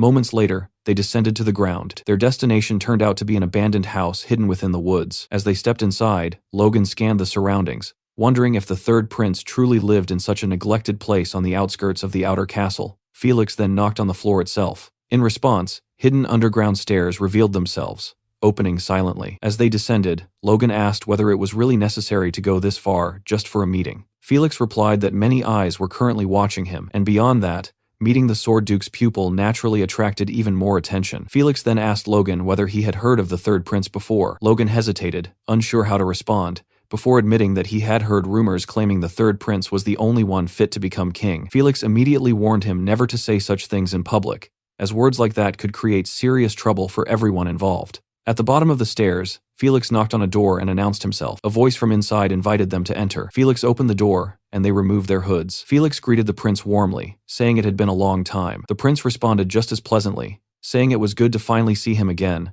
before turning his attention to Logan with a bright smile. He asked if Logan was the Duke's pupil. Logan stepped forward ahead of his teacher, while Felix's expression turned serious. Logan knelt respectfully and formally greeted the third prince, saying it was an honor to meet him. As he did so, Logan thought that this was finally his chance. He could now judge for himself whether the third prince was truly fit to rule. Soon after, the three of them sat together, sharing a cup of coffee. The prince asked Logan how he had managed to become a high-ranking knight at such a young age, remarking that it was an impressive accomplishment. Logan responded humbly, saying the prince was praising him too much and that any progress he had made came from gaining a small insight under a great teacher. The prince laughed and replied that if such a small insight had brought Logan this far, then he must be destined for far greater things than someone mediocre like himself. The comment made Logan spit out his coffee in shock, quickly apologizing and insisting he meant no disrespect. The prince laughed again and admitted he was only teasing him. He then explained that he had heard many stories about Logan, not just about his combat ability, but also how he had rescued his declining family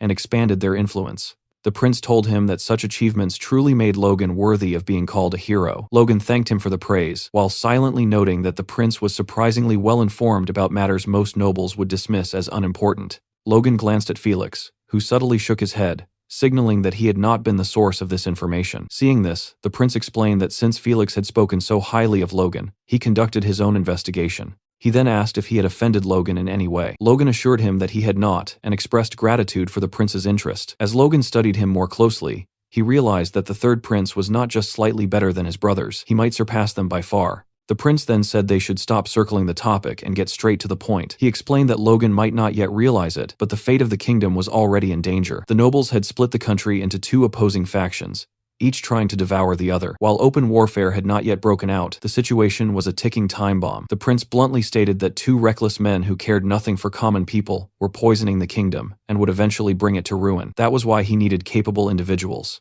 He needed power to drive out those leeches draining the country dry. Felix was stunned by the bluntness of his words. The prince then turned to Felix, saying he understood his position and knew that as a powerless prince, he could not command the Sword Duke's pupil to serve him. But that was never his intention. He turned back to Logan and declared that Logan was a genius of the century and a treasure of the kingdom. He expressed his hope that when the time came, talented people like Logan would stand by his side. He extended his hand and asked Logan if he could do that for him. Logan felt that this was exactly what he had been waiting for. He told the prince that he deeply agreed with his views, and that after meeting him in person, he realized the rumors were not wrong. The third prince truly seemed to be the only candidate fit to rule. However, Logan explained that there were obstacles preventing him from serving under the prince immediately. The prince replied that he had expected as much, and assumed Logan had no interest. Logan clarified that this was not the case at all, and that the prince's potential alone was more than sufficient. He added that it was widely known that the other princes were already engaging in disgraceful behavior, which left Felix visibly shocked. Felix tried to interrupt, saying Logan was not in a position to speak about the princes, but the third prince stopped him, stating that Logan was free to continue. Logan explained that his estate was currently in conflict with Count Befros, a dangerous enemy who could not be opposed lightly at their current strength. He needed to resolve this issue first before answering the prince's call. The prince thought for a moment before asking whether Logan was aligned with the second prince. Logan replied that if given some time, he would deal with Befros and then support the third prince with the restored power of the McLeans. In return, the prince would have Logan as his sword. The prince found this proposal intriguing, remarking that such confidence was fitting for the Sword Duke's pupil. He extended his hand again and told Logan that he would prepare a gift for him once that day came. Logan reached out and shook his hand, and the prince told him to look forward to it. After leaving the abandoned house, Felix asked Logan what he had been thinking when he effectively pledged himself to the third prince. Logan asked if he had come across as too direct, explaining that he only meant after handling his own matters. Felix scoffed, calling Logan a crafty brat and saying he understood perfectly what Logan meant. Logan laughed and replied that he did it because he trusted Felix. Felix reminded him that he had warned Logan he could guarantee nothing. Felix then said he knew that was not the whole story, and told Logan he could share his worries if he wished, as Felix might be able to help. Logan looked up silently before asking Felix which of the three princes he believed should become king. Felix avoided the question, saying it was not his place to decide, and that it was ultimately the king's choice. Logan then shared a saying he had heard. The first prince would become a tyrant who destroyed the royal family, while the second prince would become a terrible king who ruined the nation. Felix reacted sharply, asking who dared to say such things. Logan thought to himself that Felix himself had said those words in his previous life, and doubted his opinion had truly changed. Logan stated that he believed those words, and felt that the third prince would be far better than the other two. He asked Felix directly what he thought. Felix hesitated once again. Seeing this, Logan clarified that he wanted Felix's honest opinion. Felix looked down at him, considered his words carefully, and finally admitted the truth that he shared the same sentiment. Hearing this, Logan felt a sense of certainty. For now, it might only be a seed planted in Felix's thoughts, but when the unexpected chaos erupted, that seed would bloom. Logan then told Felix to protect the third prince until he came of age, even though he knew turmoil would strike before then. Felix sighed, and told Logan that he had always known he was intriguing, but admitted that he had no idea what Logan was truly planning. As they left the castle grounds, Logan fell into deep thought. Over the past 2 months, he had accomplished a great deal. He had confirmed the king's condition, and personally met the third prince. He had secured trade routes and networks through Kairos and obtained a promise of cooperation, which would make acquiring supplies for the upcoming civil war far easier. With all of that settled, Logan felt it was finally time to return to the McLeans, and that was exactly what he did. As they passed through open fields, Henderson remarked that the journey had been worthwhile, as they had been able to dedicate their time in Grand to training. Another knight agreed, adding that they had even crossed swords with the Sword Duke's knights, which alone made the trip valuable. Still, he said that the greatest gain from this expedition was something else entirely. Henderson immediately agreed. It was obvious what they were talking about Logan's engagement. The knights quietly discussed it, with Henderson admitting that he never would have believed Logan would find his match in the capital. Another knight mentioned hearing rumors that Logan had already made up his mind after their very first date. They then wondered aloud what Logan liked so much about her, not realizing that he could hear every word. Logan answered that question silently in his own mind. What drew him to Eileen was her power and her combat ability. His gaze shifted to his newly engaged fiancée. He knew that, in truth, he was bringing her back to Mauchline to be trained as a knight, even though their engagement existed only on paper for now. Because of that, convincing her father had not been easy. The man had been deeply concerned about his precious daughter becoming a knight, especially when Logan planned to take her away the very day after their discussion. In fact, he had clearly stated that if Logan so much as touched her before the wedding, he would personally cut off his head. Eileen suddenly spoke up, asking Logan to keep his promise to her. Logan asked what she meant. She replied that she could not leave without results after coming all this way, so he had to honor what he promised her. Hearing this, Logan looked down at Eileen, noticing how tightly she was gripping her skirt. In that moment, he understood the feeling she was experiencing, the weight of leaving behind the place where she had lived her entire life. Logan told her that he would honor his promise no matter what. Hearing that, Eileen said softly that she hoped they would arrive soon.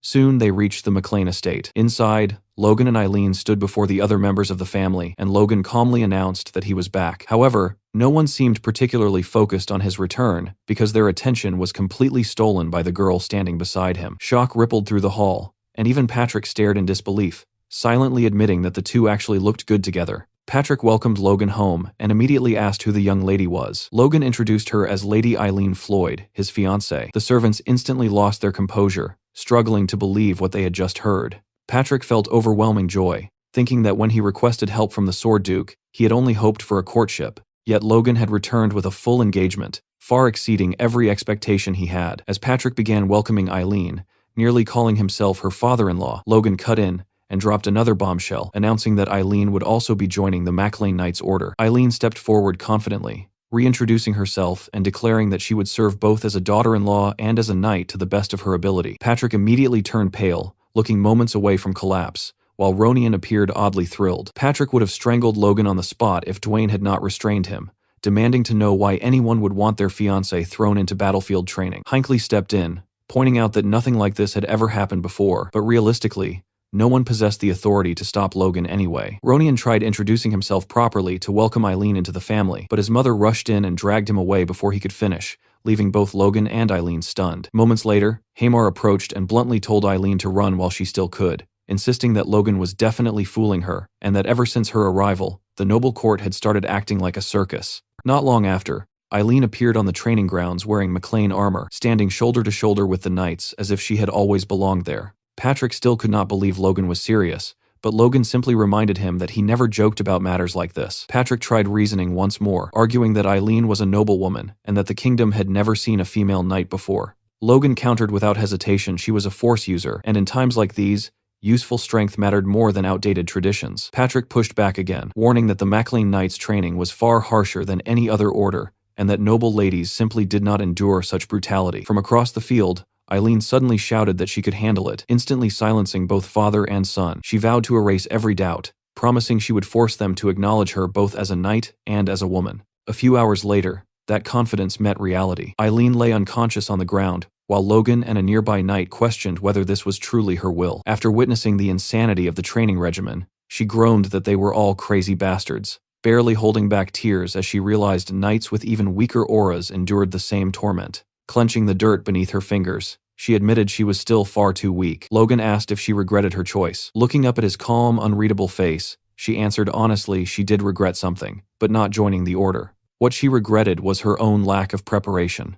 Logan fell silent. Eileen reminded him that he had promised her a battlefield of glory, yet she understood that such a promise meant nothing if she could not stand strong on her own. She needed to claim her honor as a knight through her own strength. Seeing that burning determination, Logan felt a flicker of approval. Maybe there was still hope. He struck a tree beside them with his fist, and an apple snapped loose from a branch, dropping cleanly into Eileen's hands. As she stared at it, Logan declared that just as he had promised, he would deliver a battlefield worthy of her resolve. The Rose of Steel would not stop at something as small as an apple. He told her to eat, recover, and march beside him until the very end. And without hesitation, Eileen agreed. 1 week later, the knights were thrown into another insane training drill. This time they had to scale a steep cliff and defeat the knight waiting at the top. As one knight nearly cleared the exercise, a wooden sword smashed into his head, sending him crashing down hard. Luckily, Patrick caught him mid-fall, saving him from what would have been a brutal landing. Patrick immediately declared that Karen, the fallen knight, was eliminated, and the poor guy looked more like a rescued princess than a warrior in Patrick's arms.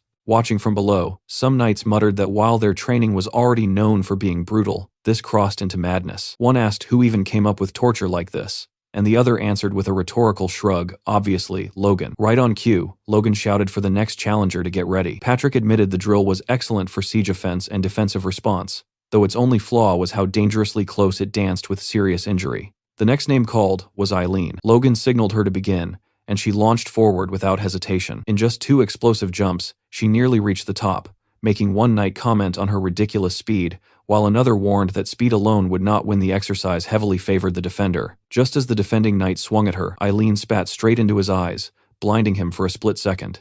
Using that opening, she landed cleanly on the cliff's edge, rushed forward, and in less than a heartbeat had her blade pressed against his neck. Logan immediately announced her success, and Patrick just stood there stunned. Meanwhile, Eileen openly celebrated the win. Patrick turned to Logan and asked if he had not said she was of noble birth. Logan casually replied that she probably was, but she was clearly something else too. Then Logan asked if Patrick acknowledged her now. Patrick admitted she had been working relentlessly to keep up with training, and that her swordsmanship was outstanding, so there was no way he could deny her ability. The other knights erupted in protest, shouting that if tactics like spitting were allowed, they would start fighting dirty too. Logan sighed and said they might need to have a talk with her since that was not exactly the example they wanted for the order. Patrick stayed silent. Logan then glanced at his father and pointed out that the knights were adapting well. Logistics were being handled smoothly by Philip, and only one major matter remained. His expression hardened as he told Patrick they needed a private conversation. Back at the MacLean estate, Philip was already tearing through responsibilities like a storm. He stopped Administrator Lugal first, explaining that the storage layout wasted space and could be reorganized to cut costs while extending product shelf life. Lugal thanked him immediately. Philip then turned to Dwayne about payroll errors and town upkeep discrepancies, prompting Dwayne to promise a review. Next, he informed Mr. Farron that while the armaments were well maintained, cleaning oil from Kalia cost half as much as the one from Kales, proof that a merchant always knew the market. Watching all this, Lugal asked if Philip had not arrived just yesterday. Dwayne replied that the young master had ordered Philip to assist with estate operations, but the man clearly operated on an entirely different level. He added that Philip was also the one responsible for procuring the massive shipments of weapons and lumber flooding into their territory. When Lugal wondered what Logan planned to do with all of it, Dwayne broke into a nervous sweat, because no matter how you looked at it, there was only one logical answer: war. Meanwhile, on the training grounds, Patrick exploded after hearing Logan's news. He could not believe that war was what Logan wanted to discuss privately. Logan stayed quiet at first, letting the weight settle. Patrick asked if Beffrose was about to invade, but Logan shook his head and calmly said they would be the ones starting it. That nearly set Patrick off again. Clenching his fist, he demanded Logan explain his reasoning. Logan began by reminding him that Beffrose had not attacked yet, only because of Logan's teacher, then asked how long that protection could realistically last. Patrick argued they should continue strengthening their forces since they still lagged far behind Beffrose, but Logan cut him off, saying that if he were Beffrose, he would never allow them time to grow. It had to happen now. Patrick pressed further, asking if Logan knew something he did not. After a pause, Logan asked a chilling question. Would Patrick believe him if he said he knew the king would die soon? Patrick nearly lost his mind, terrified his son was flirting with high treason. Logan reassured him immediately that treason was not the plan, and told him to simply assume the claim was true. Patrick reasoned that such a death would ignite a succession crisis. Logan confirmed it. The clash between the first and second princes would escalate, and Beffrose was a pillar of support for the second prince. Then Logan asked what would happen if they fought Beffrose after that conflict began. The realization hit Patrick hard. They would effectively be raising swords against the second prince himself. Logan nodded. If they wanted to defeat Beffrose without external interference, this was their only window before the king's death. Once Beffrose fell, the tides of war would begin shifting,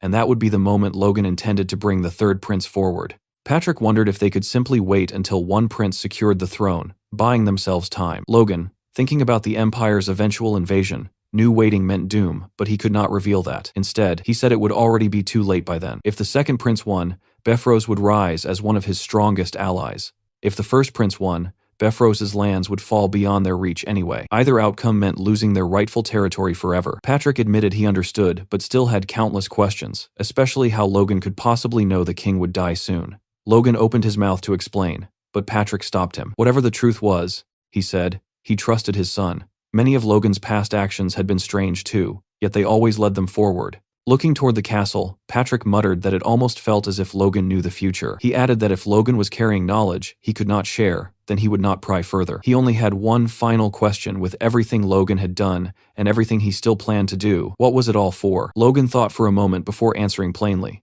Everything he had ever done was for the prosperity of their family, nothing more. Patrick lowered his gaze and stayed silent for a long while before finally saying he trusted him. Logan should go and convince the aides he would handle the rest himself. Logan hesitated, asking if his father was sure he could manage alone. Patrick shot back, asking if his son did not trust his old man. Logan replied that was not it. Patrick told him not to worry and to leave it to him. As a father, he could at least shoulder this much. A few days later, Patrick summoned the family members and announced that on the day of the new year, they would wage war. The declaration shocked everyone, making them jump as if struck by lightning, which was only natural, considering the estate had only recently become habitable again. Still, Patrick did not back down. He reminded them of everything they had suffered losing their land, the assassination attempt orchestrated by Beffrose, and the looming danger that would inevitably reach them if they remained passive. As those memories resurfaced, their blood both chilled and burned, and they slowly began to understand the necessity of this war. Logan observed quietly, knowing they could not mention the knight's death, so Patrick deliberately appealed to emotion. They had to push forward no matter what it took. Only 2 weeks later, with 3 days remaining before the year ended, they marched to war. Their forces were impressive: 152 knights, 1,000 crossbow cavalry, including trainees, and 1,532 infantrymen. Patrick shouted the order to advance, and the army moved as one. While riding toward their destination, Patrick asked Logan if he had a specific plan. Logan recalled how Patrick had earlier insisted that proposing a war meant he must already have strategies prepared, and Logan confirmed that he did. A direct assault on Beffros was impossible with their current strength, so instead, they would not declare war on him. Patrick found himself confused until Logan raised a finger with quiet confidence, signaling he had a brilliant idea. Elsewhere, a servant terrified out of his mind rushed to inform his lord that the Mechlins had declared war, seeking revenge for the shame they suffered 6 months earlier. That lord was none other than Max Peretta, the true target of Logan's campaign. Hearing the news, Peretta's face went ghostly pale, as if his soul had left his body. At the Beffros estate, Beffros was informed that the Mechlins had declared war on the Perettas, and he was clearly displeased. A servant explained that the Perettas were requesting aid, and asked what should be done. Beffros scoffed, calling the Macleans fools. He had barely restrained himself because of the Sword Duke, yet now they had handed him the perfect pretext. He estimated that his military strength was roughly double theirs, though much depended on the rumored crossbows. Turning to Aslan and Franz, he asked if preparations were complete, and they confirmed everything was ready. Rising from his chair, Beffros ordered them to prepare for war, planning to crush the Perettas once they were drunk on victory and then cast the Macleans from heaven into hell. Meanwhile, on the battlefield, Patrick pushed his horse forward at full speed. Captain Hinckley shouted that at this rate they would reach Peretta Castle within a day, which Patrick welcomed before immediately ordering everyone to change directions. A terrified Max Peretta paced inside the Peretta estate, practically losing his mind as he demanded to know why the Macleans had not arrived yet. Just then, a knight rushed in with urgent news. When Peretta barked at him to speak, the knight reported that the Mechlin army had completely vanished. Meanwhile, as Beffros rode toward Peretta with his forces, one of his own knights delivered the same shocking update. The Macleans were no longer anywhere near Peretta territory and had instead appeared within Beffros's domain. In that instant, Beffros grasped the truth behind their strategy. If they were not targeting the first castle, then there was only one possibility left: the second stronghold, Castle Tomoto. Elsewhere, Logan and Captain Hinckley stood overlooking their destination. Logan calmly stated that this was it, and Hinckley agreed, as their eyes settled on the enormous structure before them, Castle Tomoto, Beffros's second castle, and home to a massive granary. Hinckley explained that this fortress was essentially Beffros's lifeline, storing the majority of his provisions, and that capturing it would deal devastating long-term consequences to their enemy. Still, he could not help but ask Logan whether occupying this castle alone would truly be enough to secure victory. A memory surfaced from an earlier conversation between Logan and Patrick. Logan had proposed that they publicly declare war on Peretta, though their real objective was Castle Tomoto. Patrick had been baffled at first, struggling to understand the layered plan. When he asked whether Logan intended to lure Beffros out by attacking Peretta, Logan confirmed it without hesitation, explaining that they would avoid a direct clash with Beffros's main forces while swiftly seizing the castle instead.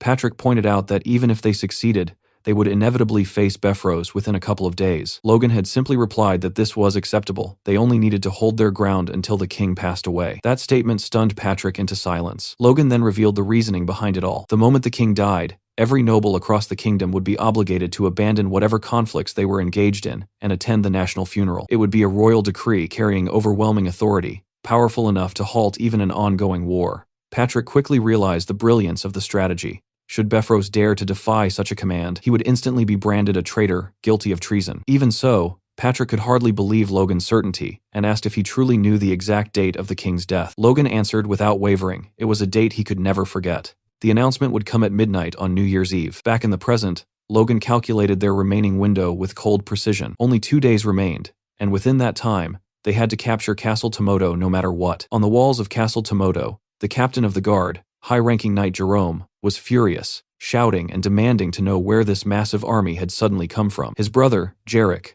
another high-ranking knight, urged him to calm down, reminding him that they had already reported the situation to the main castle and only needed to hold out for a single day. Jerome glanced from his brother to the overwhelming force below and snapped that there were nearly 3,000 enemies, with the Knights of the Mechlin alone numbering around 200. Questioning how they were supposed to endure such pressure, he muttered that if this had been the main castle, Defending it would have been easy, but trying to fend off this army with Castle Tomoto's limited military strength was almost impossible. Jarek, however, insisted they only needed to guard the ramparts and stand firm. If everyone worked together, surviving one day was achievable. Turning toward the 3 ranking knights stationed there, Gale, Tears, and Typhon, he declared it was time for them to earn their keep. At that very moment, a thunderous battle cry cut through the tension. Patrick had ordered the advance, and the army moved forward, with Logan positioned at the front lines, crossbow in hand. Jerome immediately commanded his archers to take aim, while Logan instructed his crossbowmen to prepare. Seconds later, both sides fired. Force-imbued arrows streaked toward the castle walls with terrifying speed, causing even Jerome to flinch. Yet every bolt slammed into the stone without clearing the height of the ramparts,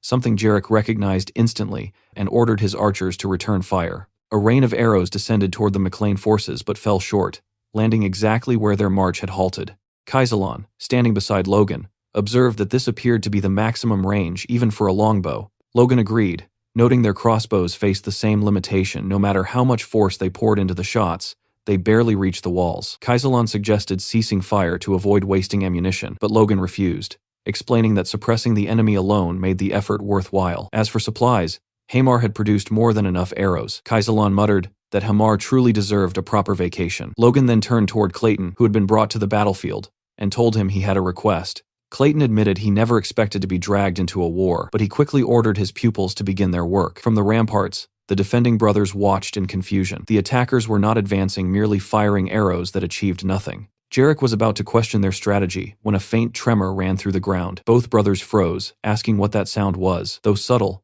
the earth itself was shaking. Down at the base of the rampart, a massive golem was hammering its fists into the ground.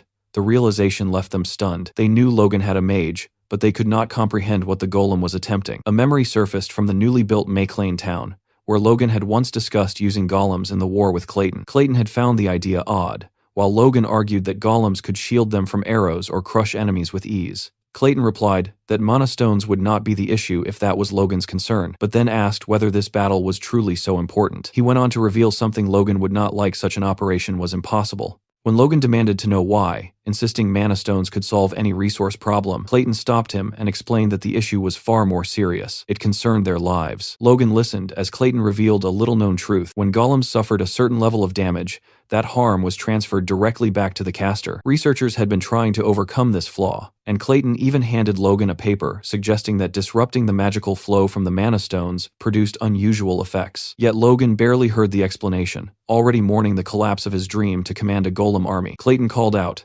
asking if he was paying attention, but Logan simply stood there, disappointed. Seeing this reaction, Clayton proposed an alternative instead. On the battlefield, the golems were relentlessly digging into the earth, carving a path underground while the mages followed alongside them, channeling their magic into the operation. From atop the walls, the two brothers watched as the McLean forces suddenly stopped firing. Confusion spread between them, one even suggesting that the enemy might be attempting to tunnel beneath the walls. Jarek, however, remained unbothered. He reminded Jerome that the digging had begun in the morning, and dusk was already approaching, meaning reinforcements would likely arrive long before the golems ever reached the castle. That thought eased Jerome slightly, convincing him that all they needed to do was wait. But the fragile calm shattered almost immediately when the ground beneath their feet trembled violently. Neither of them could explain what was happening. Jerome's eyes widened as he realized the structure of the walls themselves might be at risk. He turned to Jarek and demanded to know the chances of a collapse. Jarek insisted such a thing was impossible, yet Jerome, visibly shaken, asked whether his brother could not feel the earth quaking beneath them. Still composed,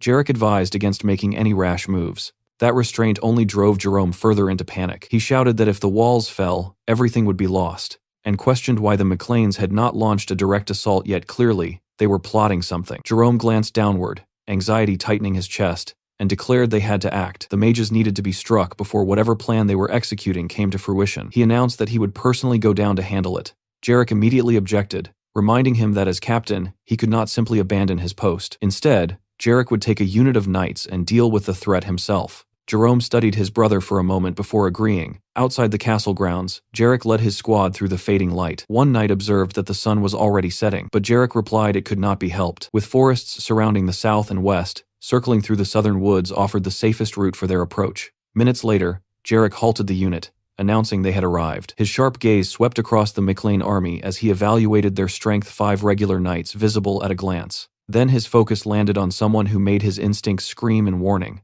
Captain Hinckley. The sheer force radiating from him was on an entirely different level, unmistakably marking him as a high-ranking knight, just like Jarek. Disbelief flickered through Jarek's mind. It seemed impossible that the Mechlins possessed so many high-ranking knights, yet if he could eliminate Hinckley, the balance of the battlefield would tilt in their favor instantly. One of his knights hesitated, pointing out that what lay before them looked like an obvious trap. Jarek dismissed the concern coldly. Trap or not, retreating now was pointless. They would strike, deal with the threat, and return to reinforce the western walls. Another knight remarked that Jarek must be worried about Jerome, who had been on edge ever since the Mechlanes began their assault. Jarek fell silent, thoughts drifting to his brother. The two of them were unusual commoners who had climbed high enough to become high-ranking knights, an achievement rare across the entire kingdom. That distinction had earned them the prestigious role of guard captains for the second castle. Perhaps because of their humble origins, Jerome constantly feared losing that position, and that fear had bred hesitation, mistakes, and a dangerous tendency to lose composure whenever trouble appeared. His reputation among the knights was already slipping. Jarek had done everything he could to support him, but even loyalty had its limits. This battle, Jarek realized, might be their final opportunity to prove themselves. Failure was not an option. No matter the cost, he had to win. Jarek and his knights charged straight into battle, their momentum fierce and unrelenting. The Mechlane troops noticed the sudden assault from behind and immediately turned tail toward the tunnels. Watching them flee, Jarek narrowed his eyes, wondering if they intended to escape through those passages. They clearly had superior numbers, along with a high-ranking knight, so their willingness to retreat without hesitation felt suspicious. Realization struck him almost instantly. This had to be a trap. Still, he ordered his men to continue the pursuit. As they neared the tunnels, arrows suddenly whistled through the air. One streaked past Jarek's head, missing by mere inches, and leaving only a shallow scratch. He assumed this was exactly why the enemy had retreated inside to fire from the darkness. Yet as a high-ranking knight, he believed such arrows posed no real threat. With force reinforcing his defense, he surged forward, confident he could deflect every shot. That confidence shattered when an arrow slammed into his horse's neck. Jarek leapt clear, landing steadily, only to notice a flashing light deep within the tunnel. Then chaos erupted. A storm of arrows rained down, killing the horses and several knights within seconds. Jarek pressed on regardless, batting away arrows with his force. He knew he lacked the luxury to help the regular knights who could not defend themselves, so he shouted for anyone capable of blocking arrows to advance with him. If he could just eliminate the opposing high-ranking knight, the rest ordinary knights and close combat weak mages would crumble. Victory still seemed possible. But hope died the moment Clayton cast his spell. An immense earth wall surged upward, sealing their escape. Before Jarek could react, another spell transformed the terrain into a swamp, sucking at their boots and making movement agonizingly slow. From the shadows stepped Hinckley, calmly noting that their horses were dead and their retreat blocked, leaving only one thing, the pleasure of battle. The smirk on Hinckley's face made Jarek's blood run cold. Fear tightened around him. This operation had failed, and survival now meant preserving as many soldiers as possible. He resolved to hold the enemy while his men broke through the wall. Just then, a thunderous noise from above shattered his thoughts. Logan had ordered a full charge toward the castle. Earlier, Logan and Clayton had discussed using golems beneath the enemy walls. Clayton suggested undermining the foundations to collapse them, a practical strategy,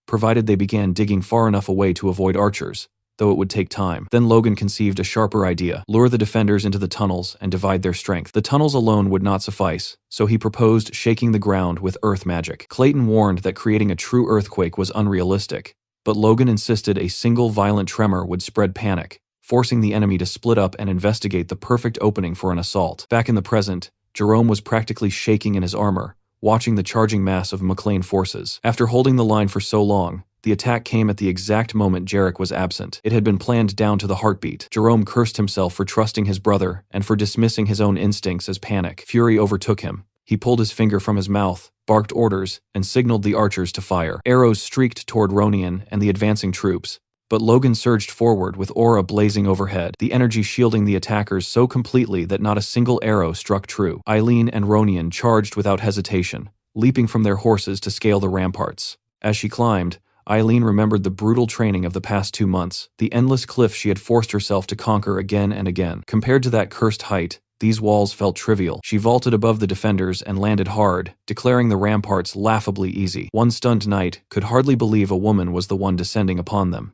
Eileen, however, thought only of earning glory. With a fierce war cry, she cut him down in a single strike. She paused to breathe a fatal mistake. Her guard slipped, and an enemy soldier crept behind her, blade poised for the killing blow. She turned just in time to see death inches from her face. The sword stopped. An ally's blade had already pierced the attacker through liver and lung. Rand barked at her to get a grip, warning that spacing out meant death here. Frozen, Eileen wondered if fear had finally reached her, if killing a man had forced her to understand the battlefield's true horror. Her fist clenched. Then she slapped herself hard, shocking Ronion. She apologized for the shameful display, and thanked him before steadying her gaze on the battlefield once more. Ronion felt a surge of pride for his sister-in-law. Turning away, he told her he'd heard she sought glory. It was his desire as well. He wanted to contribute, to grow stronger, strong enough not to be left behind by the man improving at a terrifying pace each day. Eileen smiled. Their backs now pressed together as enemies surrounded them. With murderous resolve, they invited the foe forward, then burst apart in opposite directions,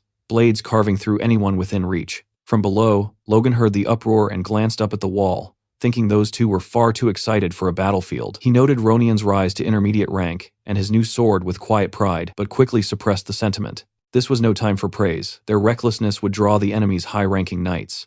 Acting instantly, Logan vaulted onto the rampart himself. The soldiers froze in terror as he landed like a falling comet, the impact alone staggering some. Aura flared outward, holding them at bay. None could hope to match him. Raising Lux, mana coursing through the blade, Logan struck in a blur, severing a soldier's neck. Good attention would shift to him. He needed the guard captain of Tomoto Castle. Patrick's roar soon followed, demanding the Bifrost knights face him. He shouted his name and unleashed a furious slash that forced enemies to scatter. Then a presence approached from behind Jerome, charging to stop him. Steel clashed. Jerome vowed to take Patrick's head, but Patrick mocked him for finally showing himself. Jerome measured the fight quickly. Patrick was an advanced knight now, yet not long ago they had stood on equal ground. Creating distance, Jerome convinced himself he could win. He was wrong. Patrick's next strike flashed gold too fast, too powerful. Jerome failed to block. A heartbeat later, his head tumbled to the earth. Jarek looked up just in time to see it land at his feet. A knight nearby asked about the golden flash, then fell silent as understanding dawned. Jarek stared down, unable to process the sight of his brother's severed head, while Patrick strode away like a man possessed,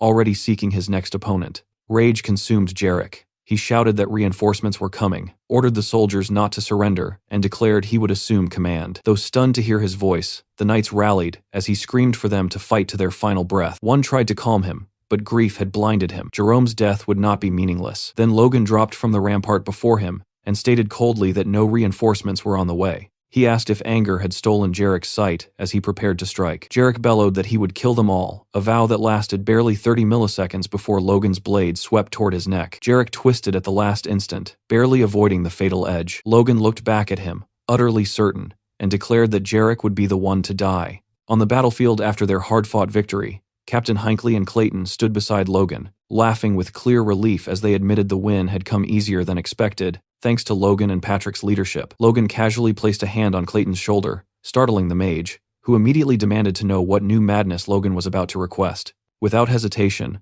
Logan asked him to create a massive pool of water around the castle before enemy reinforcements could arrive. A few hours later, the task was complete. Clayton and his disciples lay sprawled across the ground, completely drained of mana and energy, barely able to move. Logan praised their work, noting that they had not only constructed a deep moat, but had even repaired damaged castle walls in the process. He couldn't help admiring how unmatched earth magic was for large-scale construction. Clayton, however, nearly burst into tears, muttering that their magic was starting to feel less like battlefield sorcery and more like permanent construction labor, silently praying this wouldn't become their new specialty. From the ramparts, Logan examined the moat with satisfaction. 5 meters deep and equally wide, it was a death trap. Anyone falling in while wearing armor would struggle immensely to climb back out. He immediately ordered his soldiers to pour generous amounts of oil near the approach routes, so attackers would lose their footing the moment they stepped forward. Every detail of the defense had to be flawless.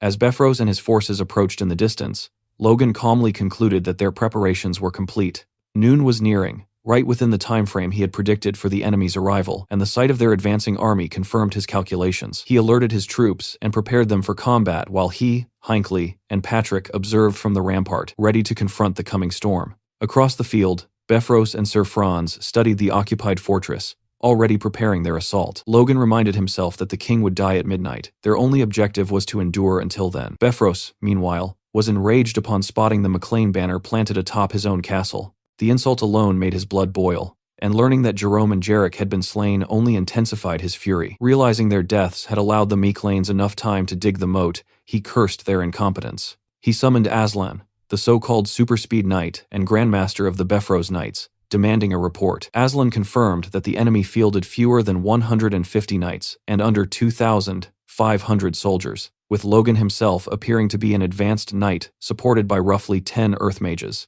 Befros instantly suspected Logan had prepared some kind of sacred weapon. When asked about the likely outcome, Aslan paused briefly before breaking into a confident grin, declaring that nothing but overwhelming victory awaited them. From above, Patrick counted over 300 enemy knights and more than 5,000 soldiers, in addition to Wind Tower mages. Bifrost himself was publicly known as a 4th Circle mage, but secretly possessed 5th Circle power, making him far more dangerous than most realized. The presence of monsters like Aslan and Franz only deepened the tension. Logan noticed Patrick's unease, but remained composed. Suddenly, Bifrost amplified his voice with magic, announcing to the invaders that he would personally uproot the mech lanes from his territory. Logan immediately ordered his men to ready their weapons. At Befrost's command, his army charged forward without even raising shields, a display of terrifying confidence that made Hinckley question what kind of defense they possessed. Logan simply replied that they were about to find out. Crossbow bolts rained toward the attackers only to halt mid-flight, stopped by a shimmering magical barrier conjured by the mages beside Befros. Logan and Hinckley were stunned.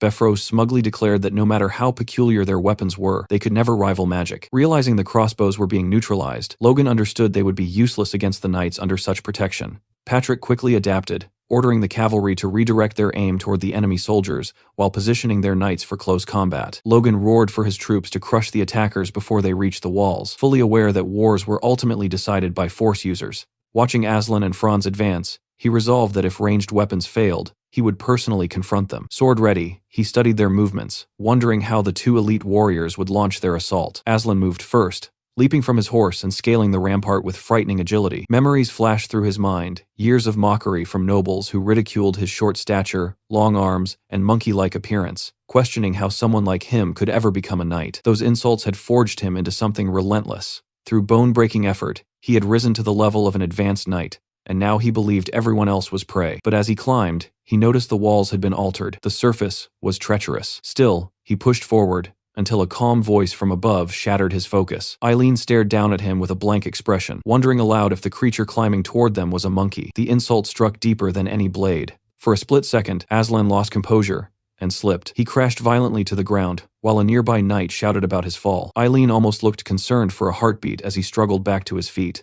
Another defender warned everyone that even an advanced knight couldn't climb those walls safely, but Aslan silenced him with pure rage. Lifting his eyes toward the rampart, he locked onto Eileen, fury burning in his gaze as she readied her sword. With venom in his voice, Aslan swore he would save her, breaking her. Meanwhile, Sir Franz stood atop the rampart, having successfully climbed the walls, now facing Patrick, who acknowledged the feat with a grim expression and admitted he had heard many tales about the infamous Moonlight Knight. Franz looked equally unhinged, clearly ready to throw himself into battle, but Patrick's fury burned deeper as he declared he was well aware that Logan carried a grudge against the man. All along the rampart, the Knights of Maclean clashed violently with the invading forces, steel ringing against steel while battle cries tore through the air. Nearby, Eileen struggled against a powerful opponent and wasn't faring well. As she forced herself back onto her feet, the man facing her calmly praised her skill, remarking she wasn't bad at all. It was Monkey Aslan. With mocking curiosity, he asked whether all the young women of the Maclean family were this bold. Eileen quickly realized something unsettling. Aslan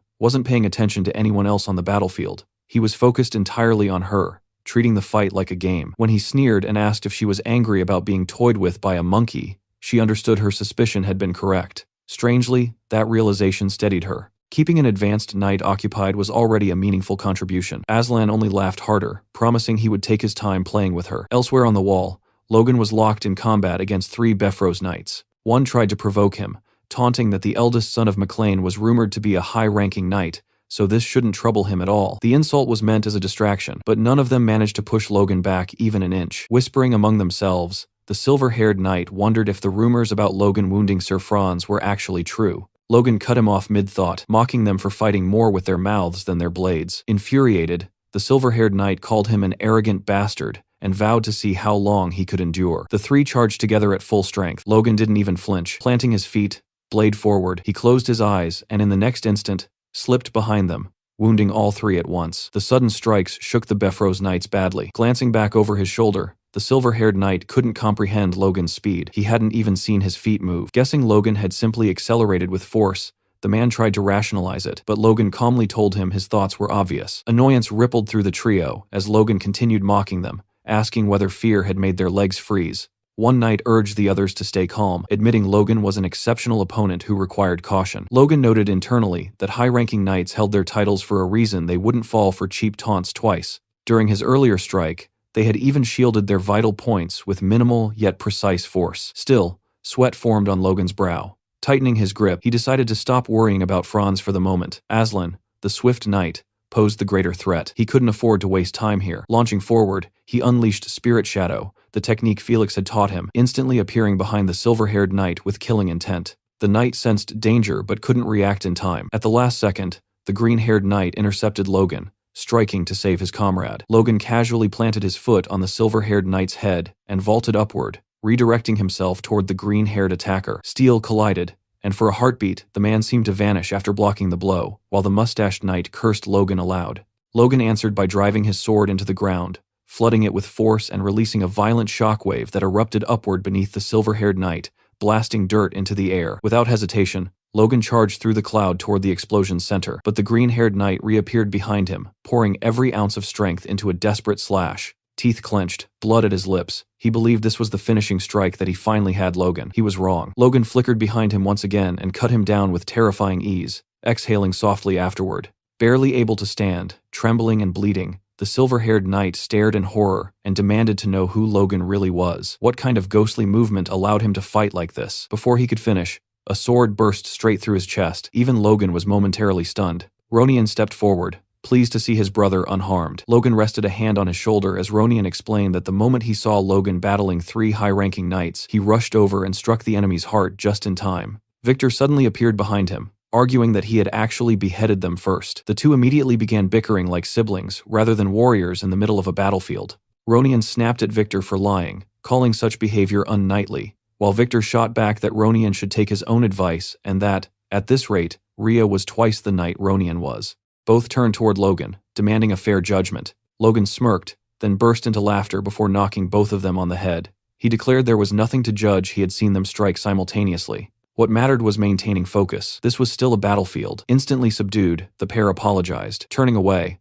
Logan muttered that thanks to them he now had more freedom to move and that he needed to hurry. Eileen was still locked in battle with Aslan, her entire body trembling as the difference in their strength became painfully obvious. She was losing badly, yet she refused to fall. Instead, she drove her sword deep into the ground and used it to keep herself standing. Aslan watched her with interest and admitted that at least her spirit matched that of a proper warrior, since she hadn't even cried out in pain, which only made the fight more entertaining for him. Eileen, however, could feel the strength draining from her sword arm, and wondered if it had been arrogance to believe she could stand against an advanced knight. She knew that if Aslan had truly wanted her dead, she would have been a corpse already. In the next instant, Aslan moved. His speed was monstrous. He lunged forward, grabbed her by the neck, and lifted her off the ground as she desperately gasped for air. With a mocking tone, he pointed out how terrified she looked, before telling her to prepare herself because he intended to take good care of her. His grip tightened, crushing her throat while her trembling hands tried to pry his arm away. Yet even in that state, she spat straight into his face and rasped for him to go fuck himself,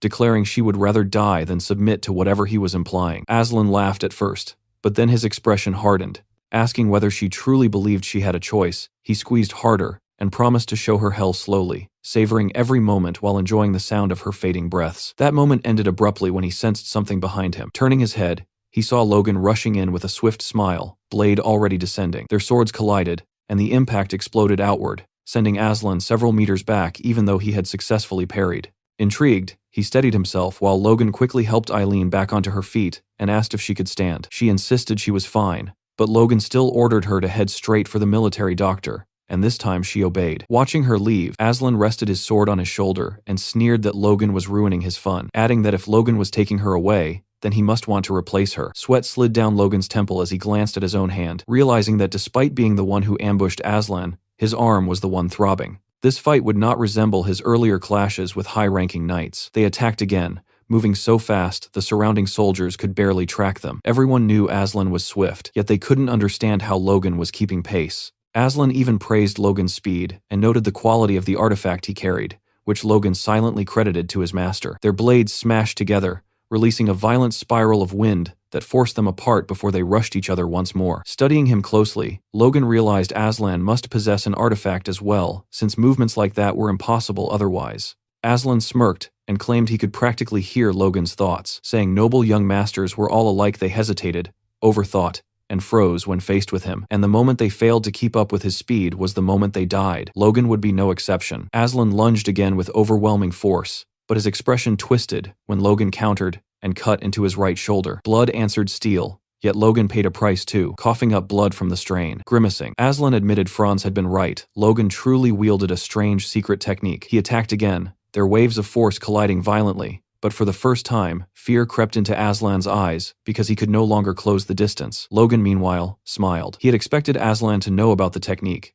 so surprise was no longer an option. That meant he needed to end this quickly. Aslan sensed the shift as well, and realized Logan was trying to corner him. Rage flared instantly because no one cornered the swift knight. Murder burned in Logan's gaze as he prepared to destroy anything in his path. Yet suddenly Aslan's sword flashed and stopped mere millimeters from Logan's eye. The strike missed by a breath. Looking behind him at the crater left in the ground, Logan wondered if luck had saved him, but he immediately understood the truth. Aslan was slipping. The ambush on Castle Tomoto, the injury from an opponent he had underestimated, and the relentless resistance of the McLean soldiers had all piled pressure onto him. Impatience had begun to fracture his precision. Logan calmed himself, realizing he could use that weakness. With explosive speed, Logan charged again. Aslan lifted his blade to counter and asked if Logan planned another trick, but something about Logan's stance unsettled him. Logan wasn't going to dodge. He drove straight toward the sword tip, prompting Aslan to call him a crazy bastard and ask if he intended for them to die together. Logan only mocked him in return, asking if he was scared. The taunt shattered whatever restraint Aslan had left. He thrust forward,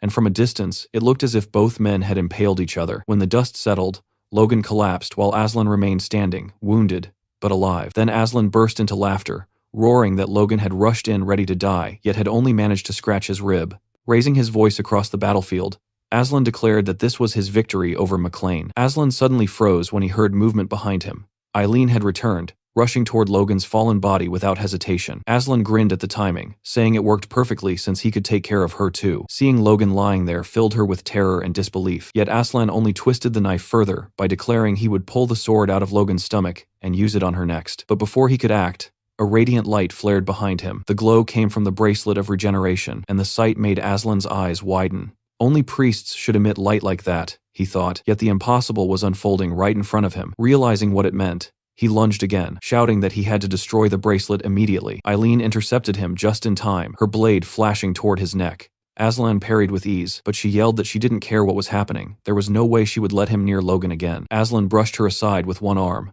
barely bothered, muttering that her attack would have meant nothing if he were in better condition. Yet when he turned back, shock rooted him in place. Logan stood there alive. Calling him a monkey, Logan announced it was time for round 2, and this time with different weapons, because he had taken Aslan's sword. Panic flickered across Aslan's face as he realized the danger of being disarmed. He spotted Lux lying nearby and rushed to retrieve it, while Logan calmly analyzed the artifact he now held. Injecting force into the blade heightened the mana within it, sharpening the wielder's senses until the world seemed to slow down. That was the secret behind the title of Super Speed Knight. Logan even licked the blade the same way Aslan used to, declaring the weapon his now. Furious, Aslan demanded to know if Logan truly believed he could handle it, but Logan was already moving. In a single devastating strike, Logan tore through Aslan's side armor and reopened the wound along his ribs. He admitted he had aimed for the heart and smiled coldly, calling it unfortunate. Blood splattered the ground as Aslan cursed and demanded to know how Logan had survived a hole through his stomach, how someone so young possessed an artifact like that bracelet. Logan explained that the King's Bracelet of Regeneration could turn mortal wounds into scratches as long as the wearer wasn't killed instantly.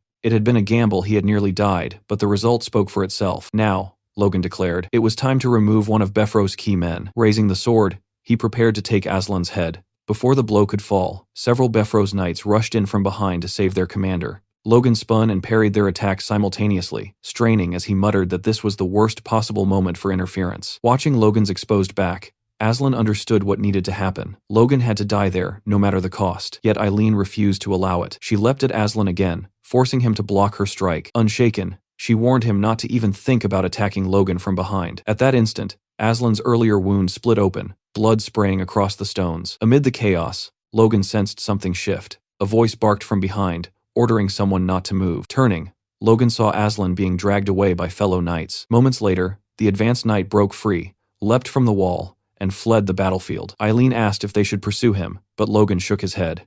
Befros and the Wind Tower mages were waiting below. Chasing him would cost more than it gained. Annoyance flashed across his face as he lifted Aslan's sword high and roared for all to hear that Logan McLean had defeated the super-speed knight. The enemy soldiers recognized the blade instantly, and their morale shattered. From below, Befros watched with a dark expression, calling it a pathetic sight. When a mage asked if they should press the attack, Befros refused. Logan could still hold the castle, and that proclamation had already crippled their troops' spirit. Upon hearing that Aslan would survive but lacked the potions needed to return to battle, Befros clicked his tongue and admitted the McLeans had prepared well. The longer this dragged on, the worse it became for them. Deciding to test how long the McLeans could endure, he ordered a retreat. Confusion rippled across the ramparts as the attackers withdrew, some soldiers wondering if they had actually won. Elsewhere on the wall, Franz disengaged from Patrick, who was clearly battered. Annoyed by the retreat, Franz told Patrick he was lucky before leaping away, mocking that he now understood the limits of the McLeans. Even their advanced knight wasn't impressive. Logan hurried over to check on his father. Patrick asked if Logan was unharmed, then apologized for only managing to stall Franz rather than defeat him. Logan understood. Both were advanced knights, but Patrick had only recently reached that level. He rested a hand on his father's shoulder and urged him to recover while the enemy regrouped. Patrick agreed and told Logan to do the same, and the two slid down to sit against the wall, exhausted. Nearby, Eileen tended to Victor while Ronian spoke with Hinckley. They waited in tense silence, hoping the enemy would hold off until midnight.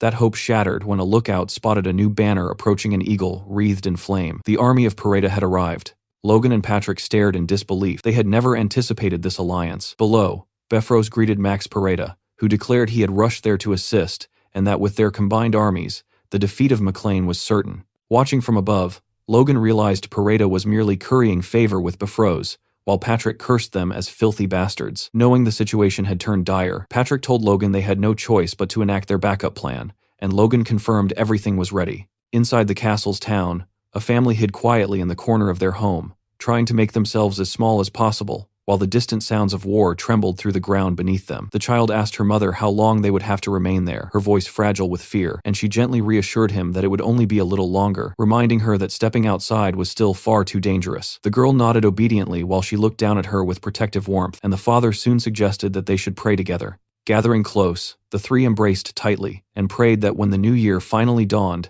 this nightmare of war would come to an end. Outside the walls, Befros roared commands to his army, ordering them to attack and bring him the heads of the McLeans. From atop the ramparts, the McLeans responded with a relentless rain of arrows, yet only portions of the enemy forces seemed affected. Kaisalon quickly noticed this and reported to Logan that their attacks were mainly cutting down the Pareda soldiers, but Logan calmly replied that it did not matter and ordered everyone to keep firing regardless. Franz deflected incoming projectiles effortlessly with his whip sword, cursing the defenders as pesky fuckers before shouting to his men that the McLeans were clearly prepared for a siege and that no one should relax until their boots stood firmly on the walls. With that, Franz and his knights launched themselves upward to seize the ramparts. Logan immediately recognized the threat and commanded his soldiers to knock every climber into the moat. Franz, however, devised a clever approach. Swinging his whip sword against the wall, he latched onto the stone and used the blade like a rope, pulling himself high above the defenders. From that vantage, he spotted Logan and chose him as his primary target. The moment Franz landed before him, he declared that this time he would end Logan for good, but an attack burst toward him from the side. A thunderous explosion swallowed the battlefield, obscuring both fighters entirely. When the dust settled, Franz had parried Patrick's strike with apparent ease, even remarking that Patrick had grown much faster and now wielded an impressive sword. Patrick revealed the weapon's name, Velocitas, casually polishing it with his glove as memory flashed through his mind of Logan handing him the blade, insisting it suited Patrick far better. Patrick suspected Logan had simply been kind, yet the weight of the sword filled him with confidence. He told Logan to move on, declaring that although he might still be weaker than the Moonlight Knight, this weapon gave him the strength to hold Franz back. Logan nodded once before rushing off. Franz noticed immediately that Patrick carried Aslan's sword and charged forward, vowing to reclaim it without delay as the two advanced knights clashed head-on. Meanwhile, Logan accelerated with force coursing through his body, trusting his father to handle the duel. As he moved, something caught his eye. Victor was locked in combat against several knights alone. Just as Victor was ambushed from behind, Logan descended from the air and cut one attacker down instantly, then dispatched another, without even turning his head. Victor stared in shock, but Logan simply asked if he could still fight. Victor insisted he was fine, and claimed he could have handled them himself, which pleased Logan. He ordered Victor to drop as many enemies climbing the walls as possible, then quietly added that if that failed, he had a plan B. Locking eyes with him, Logan explained that if even that did not work, Victor should allow the enemies to climb from a distance. Elsewhere, Pareda and Befros observed the battlefield alongside their mages. Befros sensed something strange. Enemy soldiers were scaling the walls far more easily than before, and the defenders no longer resisted with the same intensity. Pareda guessed fatigue might be the cause, but Befros remained unconvinced, certain that a trap was unfolding. Leaning over the edge, Logan noticed the ground below was nearly empty of enemies. Drawing mana into his voice, he shouted a command that stunned everyone from Ronian and Eileen to even Patrick. Retreat. Befros watched in confusion as the earth suddenly trembled beneath his feet. Realization struck him almost immediately. This had to be Logan's doing. Clayton and his disciples were forcing an earthquake into existence, pouring every ounce of strength into the spell, while Clayton muttered that Logan truly demanded the impossible. The McLeans began withdrawing in perfect order, knights shielding the regular soldiers as they descended. Befros's forces hesitated, wondering if fear had driven the defenders away. Then the magic revealed its true purpose. Cracks raced across the fortress walls like lightning splitting the sky. In the next instant, the walls collapsed. Stone thundered downward, crushing and burying countless soldiers who had remained too close. Befros went blind with fury, while Pareda struggled to comprehend the devastation before him. With his defenses shattered, Befros spat that the McLeans fought like rats. Amid the rubble, Clayton fell to his knees, utterly drained. Logan sprinted toward him, shouting his name, and Clayton looked up weakly to report that he and his disciples had spent the last of their strength bringing the walls down exactly as ordered. Logan praised them sincerely, noting that a massive portion of the enemy must have been buried beneath the ruins. Clayton added that knights would likely survive due to their physical resilience, and Logan agreed before turning his gaze toward Befros, quietly stating that this would all be over soon. Standing near the wreckage, Befros sneered that Logan had committed sheer madness by destroying his own final line of defense. Mana gathered as he prepared a devastating spell, declaring that Logan had only hastened his own demise. Logan immediately ordered Clayton and the mages to fall back, while Victor, Ronian, Patrick, and Logan formed the front line. Patrick asked one final time whether Logan was certain this plan would succeed. Logan met his father's eyes calmly and told him not to worry. Just as Befros was about to unleash his magic, a blazing red light erupted above the city, freezing every soul in place. Heads lifted skyward in disbelief. A memory surfaced within Logan. He remembered this unmistakably. The day when crimson lights ignited atop every tower in the nation, announcing news that would shake the kingdom itself. Befros stared upward, fury and terror twisting across his face as he realized the truth. This was very bad for him. Two laser-like beams burst forth from the highest towers of the palace, cutting through the night sky with an intensity that froze the battlefield in place. Ronian stared at the spectacle, unable to decipher its meaning, while Patrick wondered aloud if some calamity had struck the royal family. Slowly, his eyes drifted toward Logan. Logan glanced back over his shoulder, offering a small smile and a reassuring nod, which Patrick returned without hesitation. Turning his attention forward again, Logan tried to reason with Befros, shouting that he must understand the significance of that light, that something monumental had clearly happened at the palace. He urged Befros to halt the war immediately and establish communication with the king. Yet Befros, drenched in sweat, sat paralyzed by indecision, clutching the reins so tightly his knuckles whitened. He cursed the cruel timing of this interruption, arriving just when victory over the McLeans felt certain. Sir Franz studied his commander carefully and asked what their next move would be, awaiting orders. Befros remained bowed in thought for several long seconds. Then, to Franz's disbelief, Befros chose madness. He ordered the attack to resume, commanding his men to prepare for battle with renewed ferocity. Franz hesitated, stunned, but eventually drew his sword and joined the charge, determined to finish the McLeans once and for all. Patrick watched in outrage and shouted that Befros had lost his mind. Hinckley demanded to know whether the Count would truly continue such folly after witnessing a royal signal, while Patrick pressed further, asking if Befros dared defy the crown itself. Befros sneered back that he had no idea what nonsense they were spouting. His eyes gleamed with a deranged intensity as he prepared his final assault, declaring that all he saw before him were fools, arrogant enough to attack his impregnable castle. Observing this, Logan realized with chilling clarity that Befros had completely abandoned reason. He admitted he never believed the man would attack under the threat of being branded a traitor, and concluded grimly that survival might now depend on fighting to the bitter end. Befros rallied his troops again, veins bulging across his forehead, drool flecking his lips as he screamed that his sole purpose was to execute the red-headed filth who dared oppose him. Then a familiar voice cut straight through the chaos. Befros froze. From behind, Logan spotted someone sprinting toward them. It was Clayton, clutching a glowing communication orb whose flickering light demanded attention. Panting, Clayton informed the voice on the other end, the Minister of Defense, that they were at Castle Tomoto and that Befros was refusing to stop the war. The minister's reply came calmly, almost lazily, as he asked Befros whether he intended to commit high treason against the crown. In that instant, Befros understood he was cornered beyond escape. The minister's voice rang across the battlefield as he announced for all to hear that the king had passed away, and that every noble in the empire was required to attend the funeral. This solemn duty superseded all other matters, including war. His gaze fixed firmly on Beffros as he made it unmistakably clear that the decree applied to him as well. Defeat washed over the count. He lowered his eyes to the ground while Franz once again waited for orders. Logan and Patrick watched tensely, ready to strike if necessary, but the battle had already begun to die. At last, Beffros bowed from atop his horse and declared that his house would obey the royal will. The minister responded with a thin smile, remarking that Beffros had better comply, for he had no alternative. Even Clayton seemed startled by such abrupt surrender. As Beffros turned to leave, he spat one last insult at the McLeans, calling them rats, and warning them not to believe this was truly over. With that, he ordered a full retreat and rode away. Patrick stood speechless. Logan, however, remained uneasy, a quiet tension gripping his chest. Clayton and Hinckley watched the departing army in stunned silence, while Ronian and Victor allowed themselves small smiles of relief. Around them,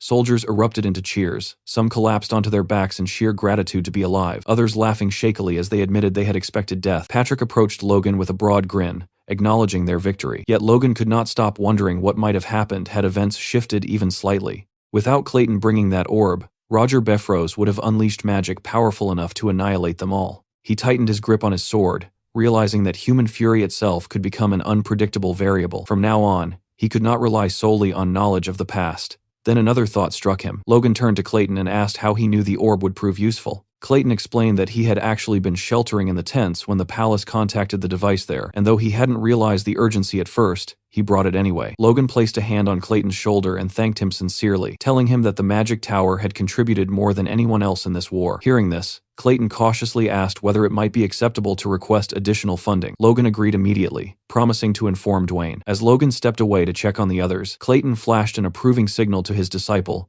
who promptly declared him the best. Meanwhile, Eileen stood alone among the celebrating soldiers, her expression frozen in disbelief. A noticeable bruise, or perhaps just dirt from the battlefield, marked her cheek as she struggled to accept that the battle was truly over. The clash of steel had faded, the shouting had stopped, yet her mind still lingered in the chaos. Logan soon broke her daze, walking toward her while calling her name. The moment she saw him, her face brightened instantly. Her cheeks flushed deep crimson, and her striking blue eyes widened with unmistakable relief. Logan paused, slightly caught off guard by her reaction, admitting that he had expected anger rather than happiness. Confused, Eileen asked why she would possibly be angry. Logan reminded her of the fear she must have felt, pointing out that she had nearly died while facing an advanced knight in her very first real battle. At that, Eileen crossed her arms, shut her eyes, and looked away with forced composure, casually replying that such experiences were simply part of a knight's training. But the act didn't hold perfectly. Logan noticed the faint tremor running through her hands. Eileen quickly brushed off her shoulder as if nothing mattered, yet the trembling betrayed her. Seeing straight through the facade, Logan merely smiled and chose not to press further. Instead, he praised her. He told Eileen she had been amazing, admitting that during his own first battle he had barely resisted the urge to run in terror. Eileen immediately protested, insisting that was nonsense, then hurriedly apologized, worried she might have insulted him. Logan continued anyway, a memory surfacing from deep within himself, standing before an enemy long ago, shaking uncontrollably, tears threatening to fall as fear rooted him in place. Very few people knew that truth, but that had been the reality of his first fight. That was precisely why he had worried about her so much. Yet she had surpassed every expectation, achieving more than he could have imagined. Hearing this filled Eileen with warmth and pride. Logan reached for her hand, initially about to address her as lady, but quickly corrected himself, calling her sir instead, and expressing his hope that he would witness many more great feats from her in the future. Eileen froze completely. Her entire face turned a brilliant red, words failing her as emotion overtook her. Then, after a brief moment, her familiar wide smile returned, her eyes shimmering like polished glass. She clasped Logan's hand firmly, and promised with complete sincerity that she would always strive to do her very best. The following morning at sunrise, Patrick ordered the troops who were still fit for duty to spread the announcement throughout the region that Castle Tomoto now belonged to the McLean family. Soon after, discussions began regarding their immediate return to the capital to attend the king's funeral. Logan, however, reasoned that no one would pay much attention if a relatively obscure baron arrived slightly late. Hinckley agreed with Logan's logic, though Patrick remained somewhat uneasy about it. He stressed that recovering the losses suffered during the war was essential, and added that while they should avoid arriving excessively late, they ought to handle matters quickly and depart as soon as possible. For now, rebuilding the castle walls took priority, a responsibility Logan promptly handed over to Clayton, an order Clayton clearly did not appreciate. While supervising the golems, Clayton's disciples muttered among themselves, unsure whether they were supposed to be mages or mere laborers, with one even doubting his ability to survive such relentless work. Seeing their exhaustion, Clayton turned toward his disciple Grek and encouraged him to endure a little longer, reminding him of the extended vacation promised afterward. At that very moment, something extraordinary occurred within Grek's mana core. The energy in his heart surged and evolved. He had ascended to a fourth circle mage. Clayton was overwhelmed with joy at his student's breakthrough, even wondering if the harsh labor had somehow accelerated his growth. This unexpected development would later become the cornerstone that led the Miclane Golem mages onto the path of war engineering. The scene then shifted to Grand, the capital, where Logan's teacher, Duke Felix, stood silently at his balcony, staring through the glass doors. A servant approached and informed him that Logan and Patrick McLean had arrived. A dark expression crossed Felix's face as he ordered the servant to let them in. Along the hallway, the servant asked whether they had come straight to see the Duke upon reaching the capital, suggesting they must be weary from their journey. Patrick dismissed the notion immediately, declaring that no knight worthy of the title would grow tired from mere travel. Clad in formal attire, both Logan and Patrick followed the servant toward Felix's chambers. Logan asked how his master was holding up. The servant replied that the Duke seemed deeply shaken by the king's death, noting that no one had expected such a sudden end. Logan then asked if the cause of death was known. The servant explained that the king had collapsed while handling national affairs, with the temple attributing it to a cerebral hemorrhage caused by overwork. Logan stopped in his tracks, stunned. In his previous life, the king had died from sudden cardiac arrest due to old age. Though a cerebral hemorrhage was not uncommon for someone elderly, something about this felt wrong. Inside the chamber, they gathered around a table. Logan stood before Felix, immediately noticing how troubled he looked. Only a few months had passed since their last meeting, yet Felix appeared to have aged years within that short time. Felix studied Logan and remarked that he looked unwell, which Logan quickly denied. Felix then admitted that his own aging body was finally catching up with him.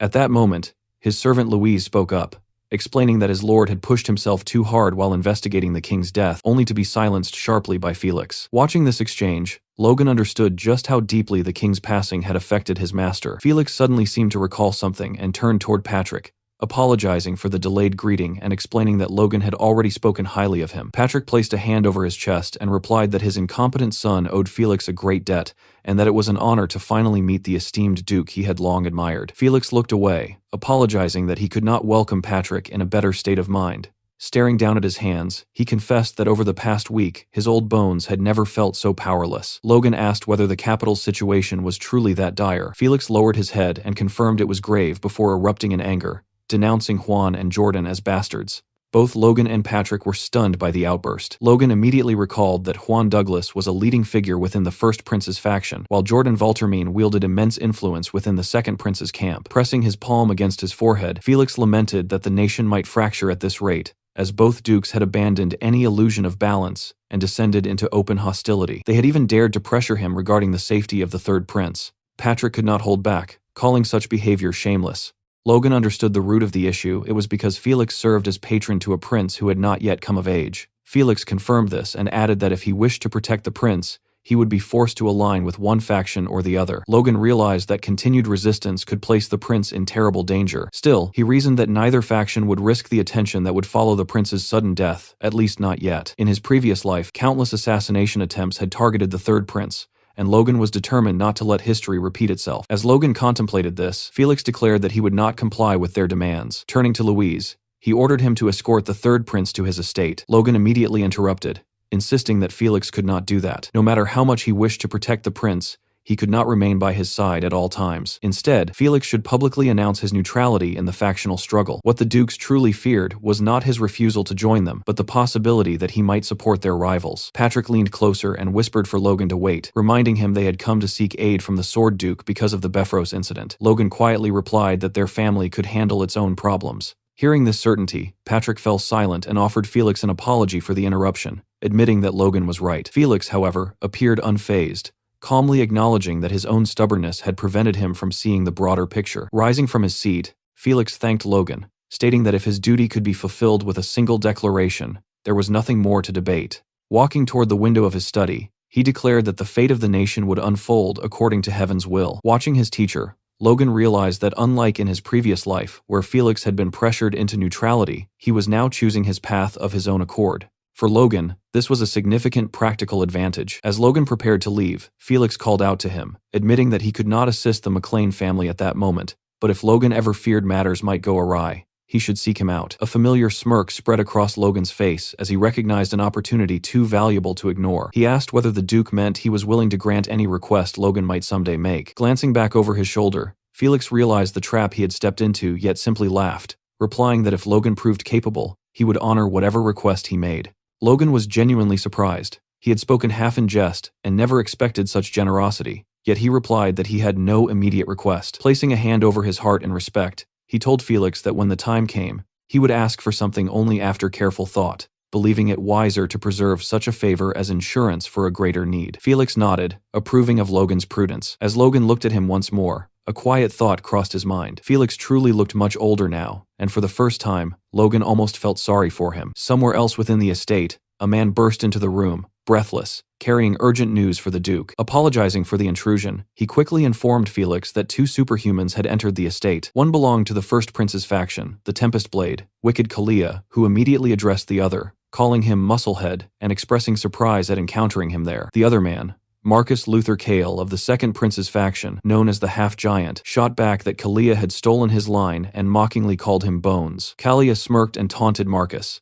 asking if he had come, hoping to receive a beating from the Sword Duke, adding that Felix likely had no interest in their factional nonsense. Marcus bristled at the jab and curtly told him to mind his own business. The two men soon found themselves standing face to face, their killing intent spilling freely into the room, causing the servants nearby to tremble in fear. Suddenly, a commanding voice cut through the tension, demanding to know why they were so carelessly displaying murderous intent inside his home. The speaker asked if they were looking for a beating, and addressed them familiarly as Luther and Wicked. It was Felix. The moment they recognized him, both men bowed deeply, hastily insisting they meant no such disrespect. Still bent forward, Luther remarked that it had been a long time since their last meeting, but Felix brushed aside the pleasantries and instead questioned whether they dared show him respect while abandoning their duties to indulge in factional squabbles. Placing a hand over his heart, Luther swore he would never forget the lessons Felix had taught him and clarified that he had not come to see the Duke at all, but rather his guests, the McLean family. When Felix asked their purpose, Luther hesitated,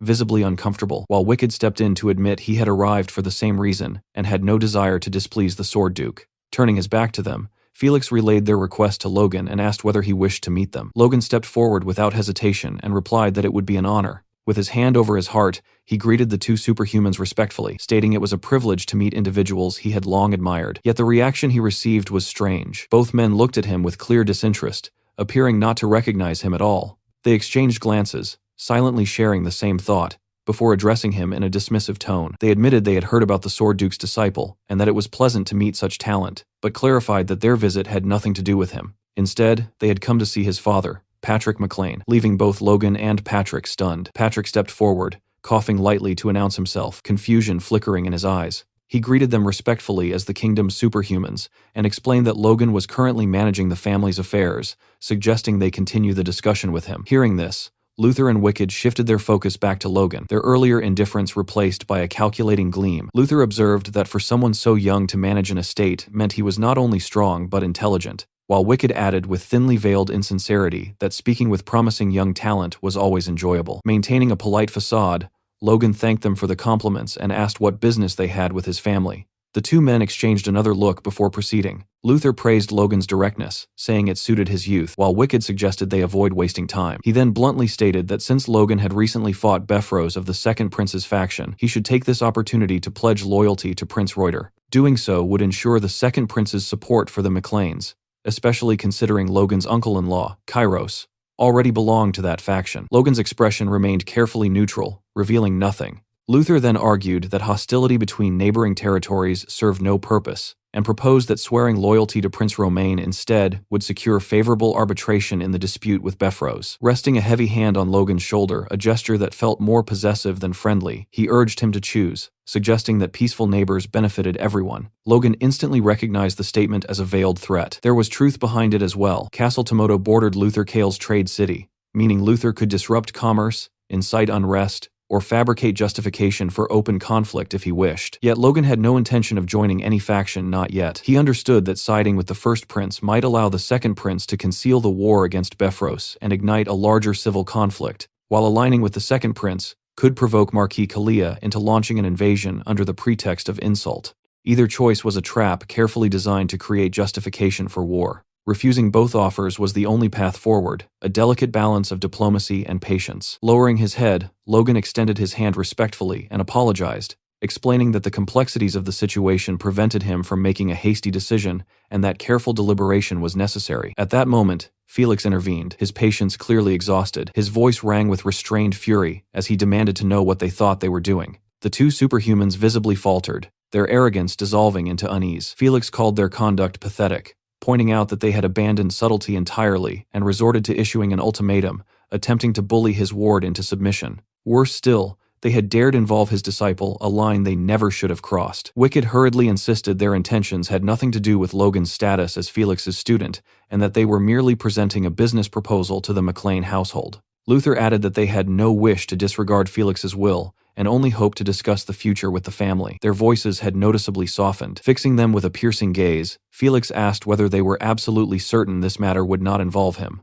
Both men straightened like soldiers under inspection and swore it would not. After silently studying them, Felix turned away and declared that this was as it should be, as he was returning to his study and had no intention of entangling himself in factional disputes. Sensing something significant, Wicked asked what he meant. Felix then announced his decision starting that very day. He would no longer participate in the factional war. Whether through Logan or anyone else, they were to abandon all thoughts of drawing him in. The two men exchanged yet another look, clearly recalculating their next move, before stating they would relay his decision exactly as given to their respective princes. Logan exhaled inwardly, relieved. However, before leaving, Wicked Kalia turned toward him with a faint menace in his voice, and told him to think carefully before making his decision, adding that they would meet again soon. Logan nodded calmly, acknowledging the warning. Luther followed by remarking that in some ways the situation might prove fortunate for the McClanes. He explained that had they attacked Beffrose after the funeral, his prince would not have entertained negotiations at all, implying that their timing had forced a more measured response.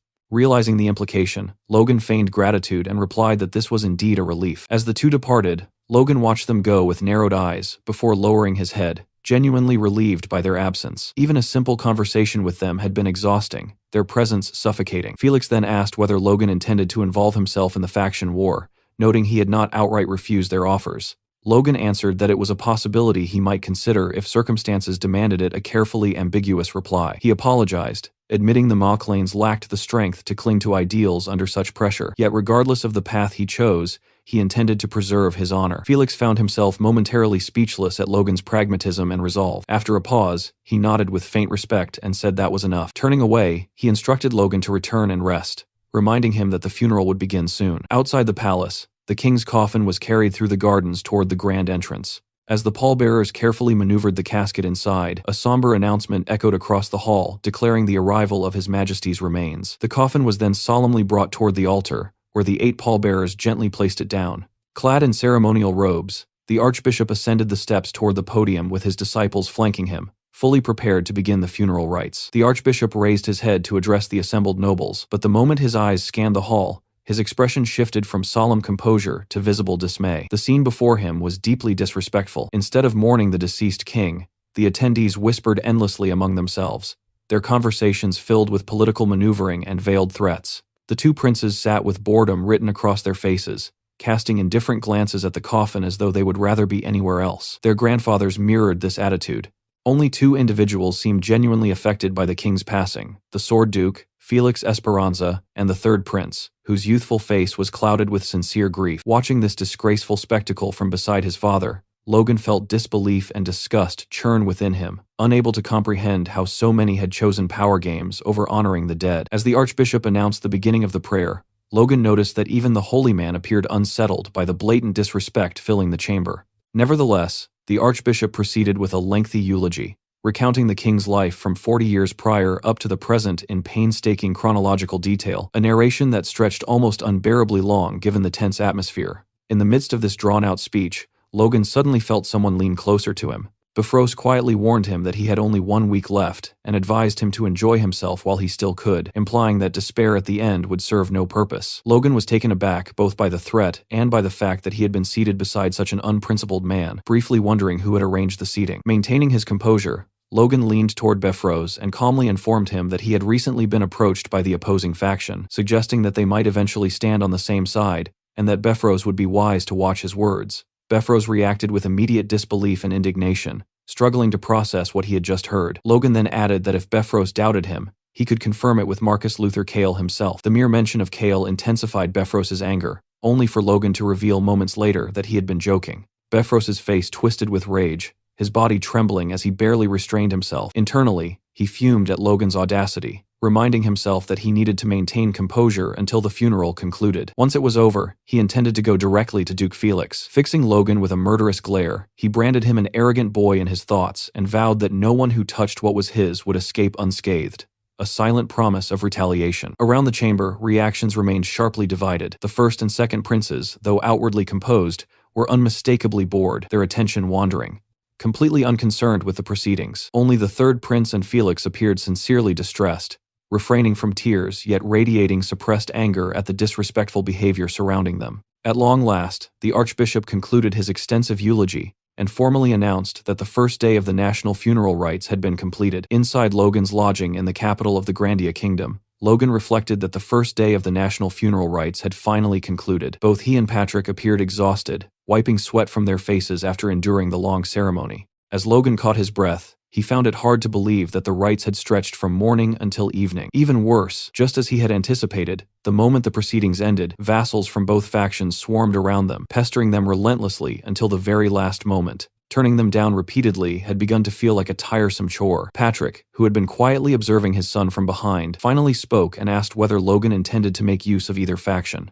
Logan turned toward his father and remained silent for a brief moment before asking if Patrick was worried. Patrick admitted honestly that if things continued this way, their family would be placed in serious danger. Regardless of which faction they leaned on, the strength of one would be necessary to stop a Beffros invasion, which remained their highest priority. Logan responded that, if absolutely necessary, they could rely on his master to resolve the situation, though he quickly added that such help would not be required, because they would settle the matter themselves before it came to that. His confidence left Patrick momentarily speechless. Wanting clarity, Patrick asked what Logan had planned, and Logan simply told him to step into a certain room. When the door opened, a familiar voice greeted Logan, remarking that it had been a long time. Standing there was Philip, sweating profusely. Patrick stared in confusion, unable to understand why Philip was present, while Logan smiled quietly behind him and informed his father that he would soon witness the preparations he had made for the national funeral. 4 more days of funeral rites passed. By the 4th day, Logan's neck ached terribly, and the ceremonies had grown so monotonous that he could barely tell whether it was the 4th day or the 5th. As he massaged his stiff neck, a man brushed past him and muttered an insult under his breath, labeling Logan a political bat, someone who would cling to whichever side appeared victorious. The man then added that Count Beffros had been right about him before walking away. Watching the man depart, Logan reflected on Beffros and let out a quiet huff, realizing he had been wondering why envoys from the factions had suddenly stopped approaching him. It now seemed obvious that Beffros had been spreading words about him everywhere. Even so, Logan had no intention of joining any faction. While he was lost in thought, someone approached him enthusiastically and addressed him as son-in-law. It was Eileen's father. Looking around, the man asked why Logan was alone and inquired about his relatives, wondering if they had not attended. Logan explained that his father had returned to their lodgings first, prompting Eileen's father to send Patrick his regards. Then came the question no man ever wished to hear from his future in-law. Eileen's father asked whether Logan had decided on a wedding date. Attempting to evade the topic, Logan reminded him that his territory was currently facing a crisis. However, Eileen's father countered by pointing out that publicly announcing the bond between their families could help keep Beffros in check. Logan replied that he could not make such a decision right now, especially since Eileen would likely scold him again for acting on his own. Curious, Eileen's father asked if this was Logan's first time. Logan wondered if he meant his first wedding, but his father-in-law clarified with amusement that if it were not his first assembly of nobles, the Grand Nobles gathering, he would not be sitting so quietly. Nearby, several nobles were engaged in conversation. One asked how long it had been since the last assembly, and another replied that officials had allowed even those below the rank of Viscount to attend, adding that it had been quite some time since such access was granted. A third remarked that this only proved how shaken the royal family had been by the king's sudden passing. At that moment, someone struck the speaker's shoulder. It was Logan, who had apparently not intended the contact but nonetheless caused the man to fall to the ground. Logan immediately apologized, yet the man shouted angrily, telling him to watch where he was going. Logan offered a hand to help him up and explained that it had not been intentional, but the man slapped his hand away and stormed off, calling Logan conceited. Patrick, who had witnessed the entire exchange, dismissed the man as irrational and told Logan not to worry about it. Logan agreed outwardly, yet his gaze lingered on the departing figure, clearly turning something over in his mind. As they prepared to enter the assembly, Logan reflected that in his past life, this event had taken place 2 weeks after the funeral. Now, thanks to Felix's declaration of neutrality, neither faction had any reason left to conceal their ambitions. Logan recalled that the Grand Nobles' assembly in his previous life had descended into complete chaos. The spark had been a Viscount aligned with the First Prince's faction who, swept up by the rising tension, began hurling curses at Jordan Valterman. What started as a heated exchange soon escalated as middling aristocrats clashed, the conflict spiraling out of control until even the superhumans were drawn into open combat. The catastrophe became known as the Split of the Tongue that failed the country, an incident that marked the beginning of the Civil War, and the Viscount responsible was condemned for generations. Back in the present, events seemed to be unfolding along a similar path. One Viscount was already locked in a fierce argument with another, insisting that no one but His Highness Romain was fit to become king. His opponent countered that such a claim was absurd, while the First Prince still lived. The supporter of the First Prince questioned whether his rival possessed any honor toward a superior, only to be told that superiority meant nothing, when the age difference between the princes amounted to mere months. The first Viscount angrily demanded that the man restrain his tongue. Meanwhile, the two princes appeared irritated by the entire spectacle, deliberately avoiding each other's gaze. A judge listening to the debate lowered his head, uncertain how to intervene. Watching the scene, Logan thought that at this rate, it would not be surprising if someone snapped and triggered violence. In his previous life, the assembly's brawl had been followed by a period of military preparation, and within a month or two, the first battle of the Civil War had erupted. That timeline, however, was far too slow for Logan's purposes, as it would grant Bifrost ample opportunity to crush his family during the preparation period. Clenching his fist, Logan resolved that the Civil War needed to ignite sooner, leaving no time for anyone to prepare. His gaze drifted toward the Viscount he had brushed against on his way into the assembly, the same man now passionately advocating for the second prince. The Viscount argued that the outdated tradition of prioritizing the eldest son had long been abandoned, and that the right to the throne should be determined by ability. By that measure, he proclaimed, Prince Romain, who had successfully resolved trade issues with the Empire, was the most suitable candidate. Romain responded with a pleased smile as others voiced their agreement, acknowledging the truth in the Viscount's claims. Another noble, Count Clet, was confronted and asked what nonsense was being spoken, but the Count calmly reiterated that no one was more devoted to state affairs than Prince Romain. As he continued speaking, however, blood suddenly began streaming from his nose. Fear flickered across his face, while his opponent stood speechless, asking what was wrong. The Count clutched his head, his eyes changing color as his balance faltered. He swayed from side to side before collapsing onto the ground. Panic rippled through the assembly as those loyal to him called desperately for a priest. Logan and Patrick appeared shocked by the sudden turn of events, yet Logan alone recognized the truth: the man was no longer breathing. The poison he had administered was proving devastatingly effective. The toxin was derived from Lethe grass. When infused with force and dried for 3 days to concentrate its properties, the herb transformed into a lethal poison, capable of triggering a cerebrovascular hemorrhage. This secret would not be uncovered until 15 years later, when the Grandia Liberation Front discovered it while searching for methods to assassinate the Empire's ruling elite. Anticipating this moment, Logan had instructed Philip days earlier to procure the necessary herbs. By attaching a tiny needle to his ring, he had discreetly injected the poison into the Count before the meeting began. While knights or magicians would likely withstand such a toxin, against an ordinary aristocrat, it was unstoppable. This man, known by the codename Parasite, had been the 9th assassination target of the Grandia Liberation Front in Logan's previous life. Now Logan intended to sever that tenacious thread early, eliminating the future traitor before he ever had the chance to sell out the country. Lifting his eyes, Logan studied both princes, aware that only one question truly mattered now: how would they respond to this sudden death? Romain, in particular, looked utterly infuriated. Instantly, 2 men stepped forward to remove the lifeless body of the poisoned Viscount. Watching the scene unfold, the first prince appeared uncertain about what had just happened, while the second prince burned with fury. Once the body was carried away, Romain turned toward his brother and demanded to know whether he truly dared to poison one of his subordinates. Reuter dismissed the accusation at once, reasoning that he had nothing to gain from killing his own supposed traitor, and insisting that the act could not have been his doing. He then redirected the suspicion toward Romain, questioning who would be foolish enough to believe such a poorly staged farce. Romain stood stunned, unsure whether Reuter's response stemmed from calculated strategy or sheer audacity in calling the incident a fabrication. At that moment, Another Viscount rose and argued that Romaine's accusation was unreasonable, pointing out that they did not even know why Count Clet had collapsed in the first place. Yet another noble interrupted, questioning the source of Romaine's anger, and noting that it had been Romaine himself who first accused Reuter of poisoning the victim, perhaps provoked by the mention of the word traitor. The Viscount who had spoken earlier was left speechless before snapping back, demanding silence and asking if the man had forgotten where they were. Soon, chatter spread across the assembly hall as voices overlapped and tensions climbed. Observing the situation,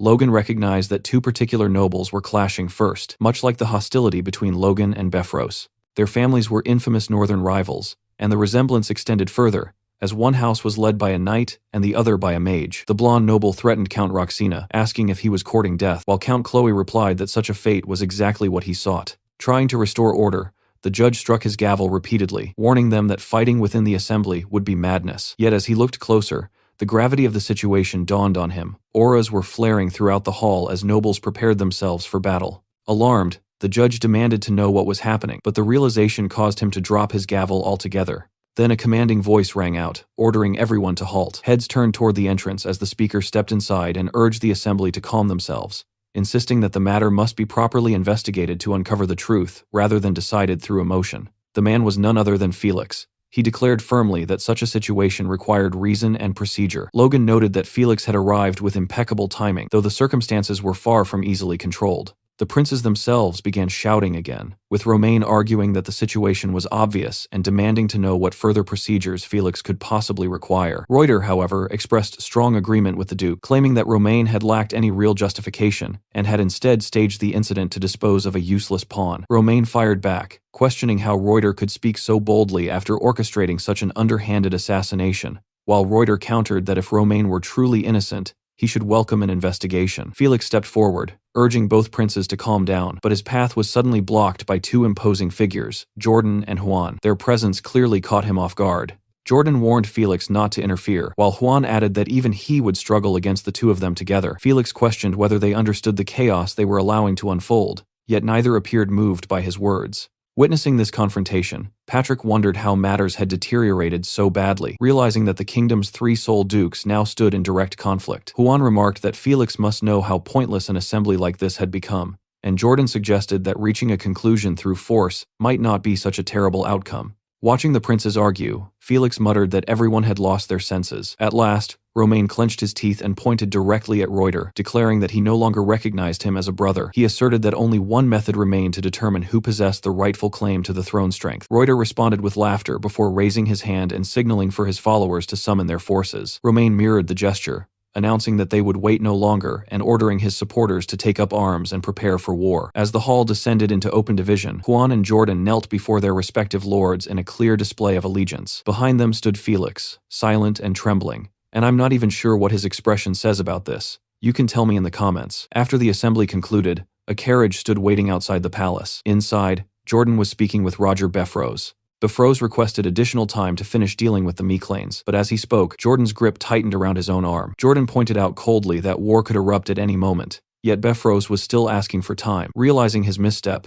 Beffros straightened immediately. He reflected that Jordan's title, the Blazing Heat Sword, represented only his strength on the surface, while in truth he was a frigid and calculating man who would tolerate no wrong answers. Lowering his head, Beffros asked for merely 10 days, insisting it would not take long. Jordan dismissed the request as inefficient, leaving Beffros uncertain how to respond. Jordan then explained that the most efficient solution would have been to bring the Meclanes into their faction, thereby adding their forces intact. Beffros was left speechless. Jordan revealed that he had even sent Luther for that purpose, though someone had warned that the Meclanes were too rotten to accept. At this, Beffros begged forgiveness, admitting that greed had clouded his judgment and led him to commit an unforgivable mistake. After a moment of silence, Jordan instructed Beffros to suppress his greed for now. Once the larger war was won, he promised to deal with the Meclanes personally and deliver them to Beffros's doorstep. Turning his head slightly, Jordan added that he would issue the Meclanes a mild warning, advising Beffros not to worry but instead to summon his finest troops immediately. The bigger picture demanded their focus. Several days later at Castle Tomoto, matters were unfolding swiftly. Logan and Patrick communicated through an orb with a representative of the Valtermine Duchy.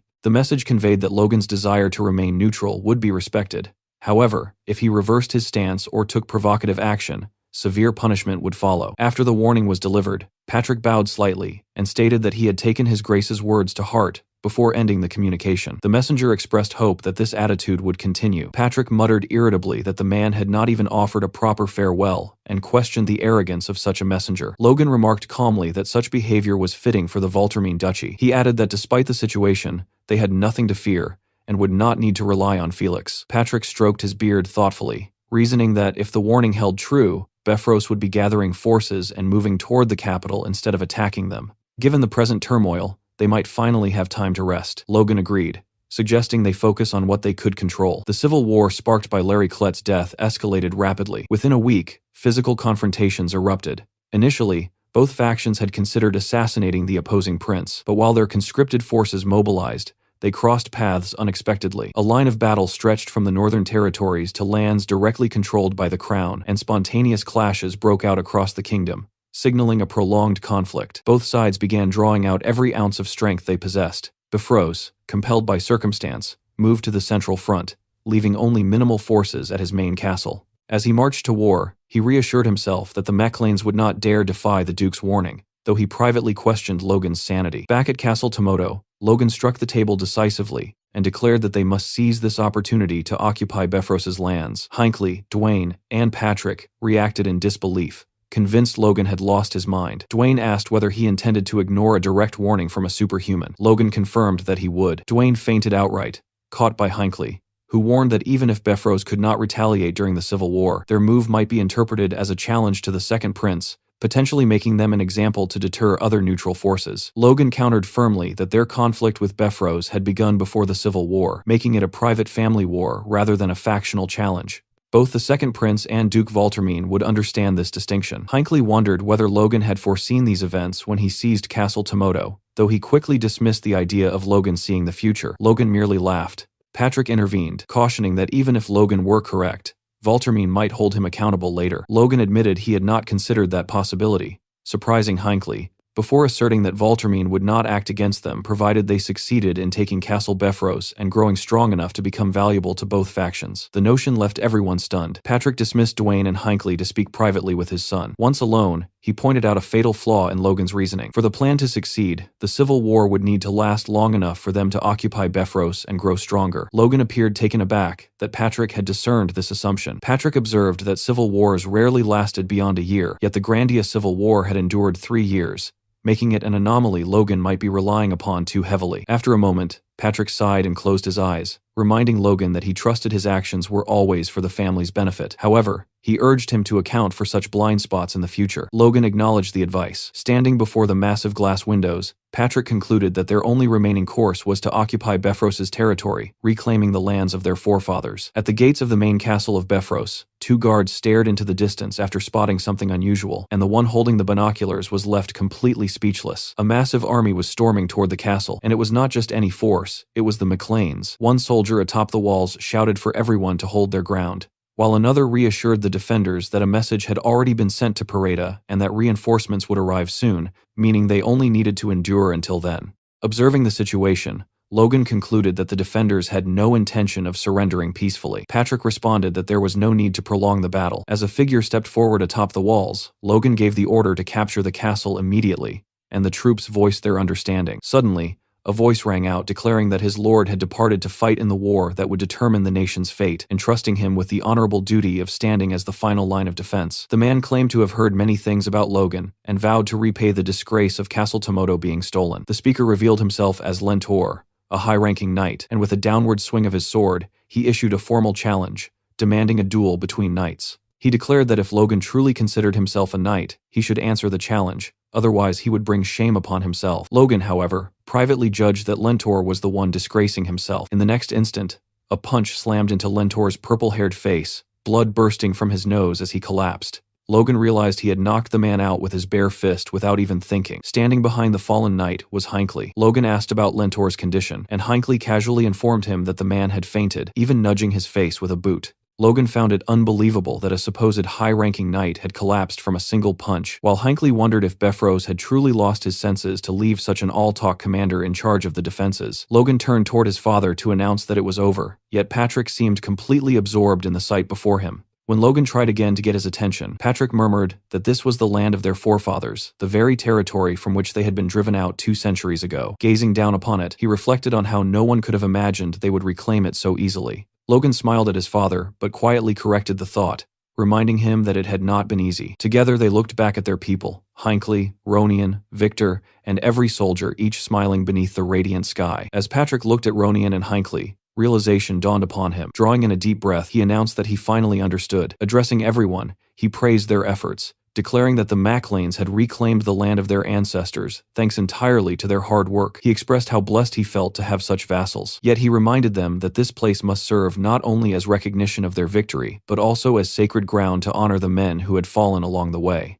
Patrick bowed his head and vowed never to forget the knights who had brought them there. He began reciting their names one by one: Caleb, Nil, Ethan, Curtis, Rariner, Andreas, Piero, and the list continued. Logan was stunned that his father remembered every single name. He noticed Patrick gripping his sword tighter with emotion as he spoke, and Logan smiled quietly. As the sun dipped toward the horizon, Patrick declared that those names would be engraved upon his heart forever. He then turned to Logan and stated that regarding the events yet to come, it would be best to hear from the future of the Macleans himself. Logan stepped forward beside his father, sweat forming as he gathered his thoughts. He addressed the soldiers, stating that they had likely already realized it, but the world had descended into an era of chaos. In response, the Macleans would ride those winds of chaos and soar higher than ever before. Raising Lux toward the sky, he called upon the men to become the wings of the Macleans. A knight immediately ordered a salute, and with hands placed over their hearts, the army hailed the glory of the Macleans. Meanwhile, in the war camp, Beffros could scarcely believe that his castle had fallen. He demanded to know what Pareda and Lentor had been doing, only to be informed that the fortress had already been taken before Pareda's forces could even mobilize. Striking the air in fury, Beffros cursed Lentor as a fool and swore they would return immediately to crush the Macleans limb by limb. At that moment, Jordan Valtermine arrived and bluntly informed Beffros that he would do no such thing. Beffros attempted to justify himself, arguing that his homeland had been attacked by savages, but Valtermine questioned what would happen if Beffros withdrew his forces while both sides remained evenly matched at the central front. He demanded to know whether Beffros considered his personal lands more important than their greater mission. Beffros quickly denied such intentions, sweating with fear. Beffros insisted that the Macleans had ignored a direct warning, yet Valtermine coldly declared that he would tear them apart himself after their mission concluded. Before that, however, he intended to send a notice demanding the Macleans join their faction. When Logan received this message through the communication channel, he laughed it off and warned that if the Macleans were threatened, they would have no choice but to support the first prince. The statement made Jordan crush the cup in his hand while Beffros nearly lost composure in terror. He thought Logan insane for daring to speak so boldly before such authority. Jordan, visibly enraged, accused Logan of disregarding both his warning and his offer, asking if he understood that rejecting him meant rejecting Prince Romaine's will. As Jordan released his aura, even Beffros was stunned by the sheer intensity of his presence. Logan calmly admitted he might be overstepping, yet explained that the grudge between his house and Beffros dated back long before this moment, and was not born from disrespect toward Valtermine or the prince. Jordan demanded proof, ordering Logan to lead his troops to the front lines and achieve military success, promising that doing so would spare him from their wrath. Logan regretfully refused, stating that he intended to remain neutral in accordance with his master's wishes while maintaining unwavering loyalty to the royal family. He asked that his intentions not be doubted. Jordan responded by calling him an arrogant fool, who clearly did not hear his own words. Just then, a soldier rushed in to report that the first prince's faction was making a move. The expression on Jordan's face was so terrifying that the messenger immediately regretted delivering the news. Logan overheard and coolly suggested that Jordan seemed busy and should attend to his affairs. Jordan picked up the communication globe and declared that even if it meant taking losses, he should end Logan's life there as a morale booster. Logan countered by questioning whether such losses were truly affordable, given how evenly matched the front lines reportedly were. Jordan branded him a thunderous fool and warned that he would soon understand the consequences of his actions. Tossing the communication globe to Beffros, he summoned his lieutenant and ordered him to take several men to keep watch on Logan, referring to him as the arrogant brat from earlier. Watching this unfold, Beffros thought the foolish Macleans were hastening their own destruction, and concluded that it would not be a bad outcome if they were ultimately crushed by Valtermine's own hands. Somewhere else, a blond man was laughing uncontrollably. It was Juan Douglas, who remarked that it had been a long time since he had heard such good news and expressed his appreciation to Logan for providing it. Logan noted that immediately after his communication with Jordan Valtermine had ended, Juan Douglas had contacted him personally, and he conveyed that it was an honor to be reached directly. Juan assumed that since Logan had attacked Beffros, he must intend to join his faction. Logan, however, paused briefly, and smiled before clarifying that the attack had merely been the settlement of an old family grudge. He apologized and explained that the Mechlanes were not yet prepared to pledge support to anyone, recognizing that such a decision would invite unnecessary complications. Juan warned that given Jordan's ruthless temperament, he might attempt to swallow the entire McClane family whole. He asked Logan what he intended to do in response, yet Logan remained silent for a moment. Logan then mentioned that he had already received word from Jordan and had managed to smooth things over through careful negotiation. Juan asked whether that was all, and Logan responded that his family lacked the resources to take any decisive action beyond maintaining a firm neutral stance. Nevertheless, he added that he would support Juan's excellency and spirit and requested that the remaining Bifrost forces be crushed. Juan laughed at Logan's boldness and offered him advice, warning that if Logan deceived him, he would not overlook it lightly. Logan reflected that threats seemed to come from every direction. Still, with this exchange, the McClane's neutrality had been officially recognized, leaving only one final matter to address. At the Pareda estate, Max Pareda had just been informed that the Bifrost castle had been occupied. He erupted in anger, shouting that reinforcements had not even been dispatched, and demanding to know what was happening. His vassal urged him to calm down, stating that since the McClanes had acted so recklessly, the Count would not remain idle, and would surely punish them severely. However, a soldier soon reported through the communication channel that there would be no retaliation and that the Mechlane's neutrality had been approved. Both Pareda and his vassal were left speechless. The vassal attempted to reassure him, suggesting that if the Mechlanes remained neutral, they would at least refrain from attacking them. Pareda questioned whether that trust was justified. At that moment, a servant rushed in, announcing that a notice had arrived from the Mechlanes, causing the vassal to leap to his feet. As the vassal read the letter, Pareda anxiously demanded to know its contents. The message contained a list of demands that must be fulfilled to prevent an attack. These included a monthly tribute of food and supplies worth 100,000 gold, monthly internal inspections conducted by the Mechlanes, the right for the Mechlanes to conscript troops freely whenever necessary, and a tenant tax reduced to 30%. The letter further stated that given the current situation, the Mechlanes could attack directly and would remain lords of the land regardless of who ultimately became king. It concluded by declaring that if the Pareda family did not wish to die, they would kneel to the Mechlanes. Back at the Bifrost main castle, even the flag had been replaced with that of the Mechlanes. Inside, Dwayne reported that, as expected, the Pareda family had requested to become vassals. Logan expressed satisfaction and stated that they would now slowly strangle them financially and absorb their entire military power. He added that it was unfortunate they could not yet deal with Percival and Ruffman, but Dwayne reminded him that they had already achieved more than enough. Logan declared that all immediate threats were gone and that there was only one thing left to do: celebrate. A party was held within the castle. Logan announced that the war was over and encouraged everyone to eat, drink, and enjoy themselves. The soldiers gathered in small groups, Dwayne, Hinckley, and Kaisalon together, Hamar, Philip, and Clayton laughing over drinks, Rick conversing with a female servant, Patrick sharing a moment with Marion. Only Victor appeared visibly troubled. After some time, Patrick approached Logan and suggested that it was time. Logan agreed and called Captain Hinckley forward, addressing him formally as Sir, signaling that something official was about to occur. Patrick, already somewhat drunk, attempted to scold Hinckley for failing to salute his future lord properly, but Marion restrained him. Logan announced that for leading the Night Order and securing victory in the war, Hinckley deserved a reward. He declared that Sir Hinckley would receive 1 million gold and land of equal value. Hinckley stood stunned, and murmurs spread through the hall. Someone questioned whether the territory had not been nearly bankrupt not long ago, and others remarked that the young master had emptied the castle treasury entirely, which explained why wine was being poured so freely. Logan privately lamented that it would have been even better had the Bifrost forces not looted the artifact vault beforehand. He then turned to Clayton and addressed him respectfully as Lord. He stated that the greatest achievement in the defense of Tomoto Castle had been accomplished by the Magic Tower, and that Clayton deserved a fitting reward. The Magic Tower would be granted permanent ownership of its land within McClane Town, with no taxes imposed, along with a reward of 10 million gold. Upon hearing this, Clayton fell to his knees, bowing his head. Tears streamed down his face as he thanked Logan repeatedly, calling him his benefactor, his Logan, while Victor observed that Clayton was somehow smiling and crying at the same time.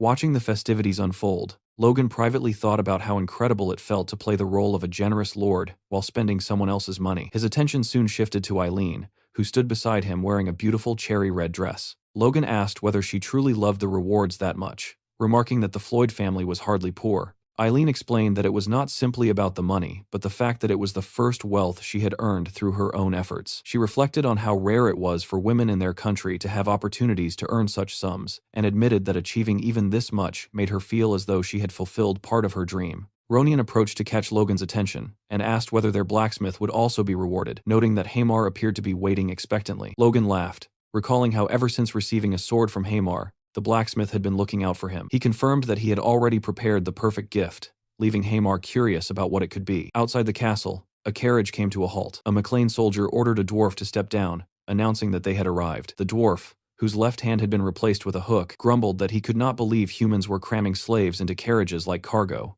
As he disembarked, he muttered that their new master must surely be a twisted pervert. Within the city, however, the atmosphere was lively. People walked the streets cheerfully, children played freely, and happiness seemed to radiate throughout the town. Observing this, the dwarf wondered if this was truly the place where they would now be working. He was not alone in his confusion. More dwarves climbed down from the carriage, remarking on the overwhelming number of humans and admitting their discomfort. They spoke among themselves, surprised that such fine carriages had been sent to transport them, as nobles typically treated dwarves like livestock meant only for hauling. One dwarf commented that nobles usually viewed them no differently than animals, while another cautioned against expecting too much, insisting that all nobles were fundamentally alike, and that some merely flaunted their wealth by providing luxurious transport even for slaves. A red-haired dwarf named Tamar silenced his companion, warning him that someone might overhear. Yet his friend challenged him, asking whether a proud dwarf like him intended to grovel before humans, and whether losing his left hand had also cost him his pride. A guard shouted for the dwarves to move if they were all off the carriage. As Tamar turned his head, he reflected bitterly on his companion's words,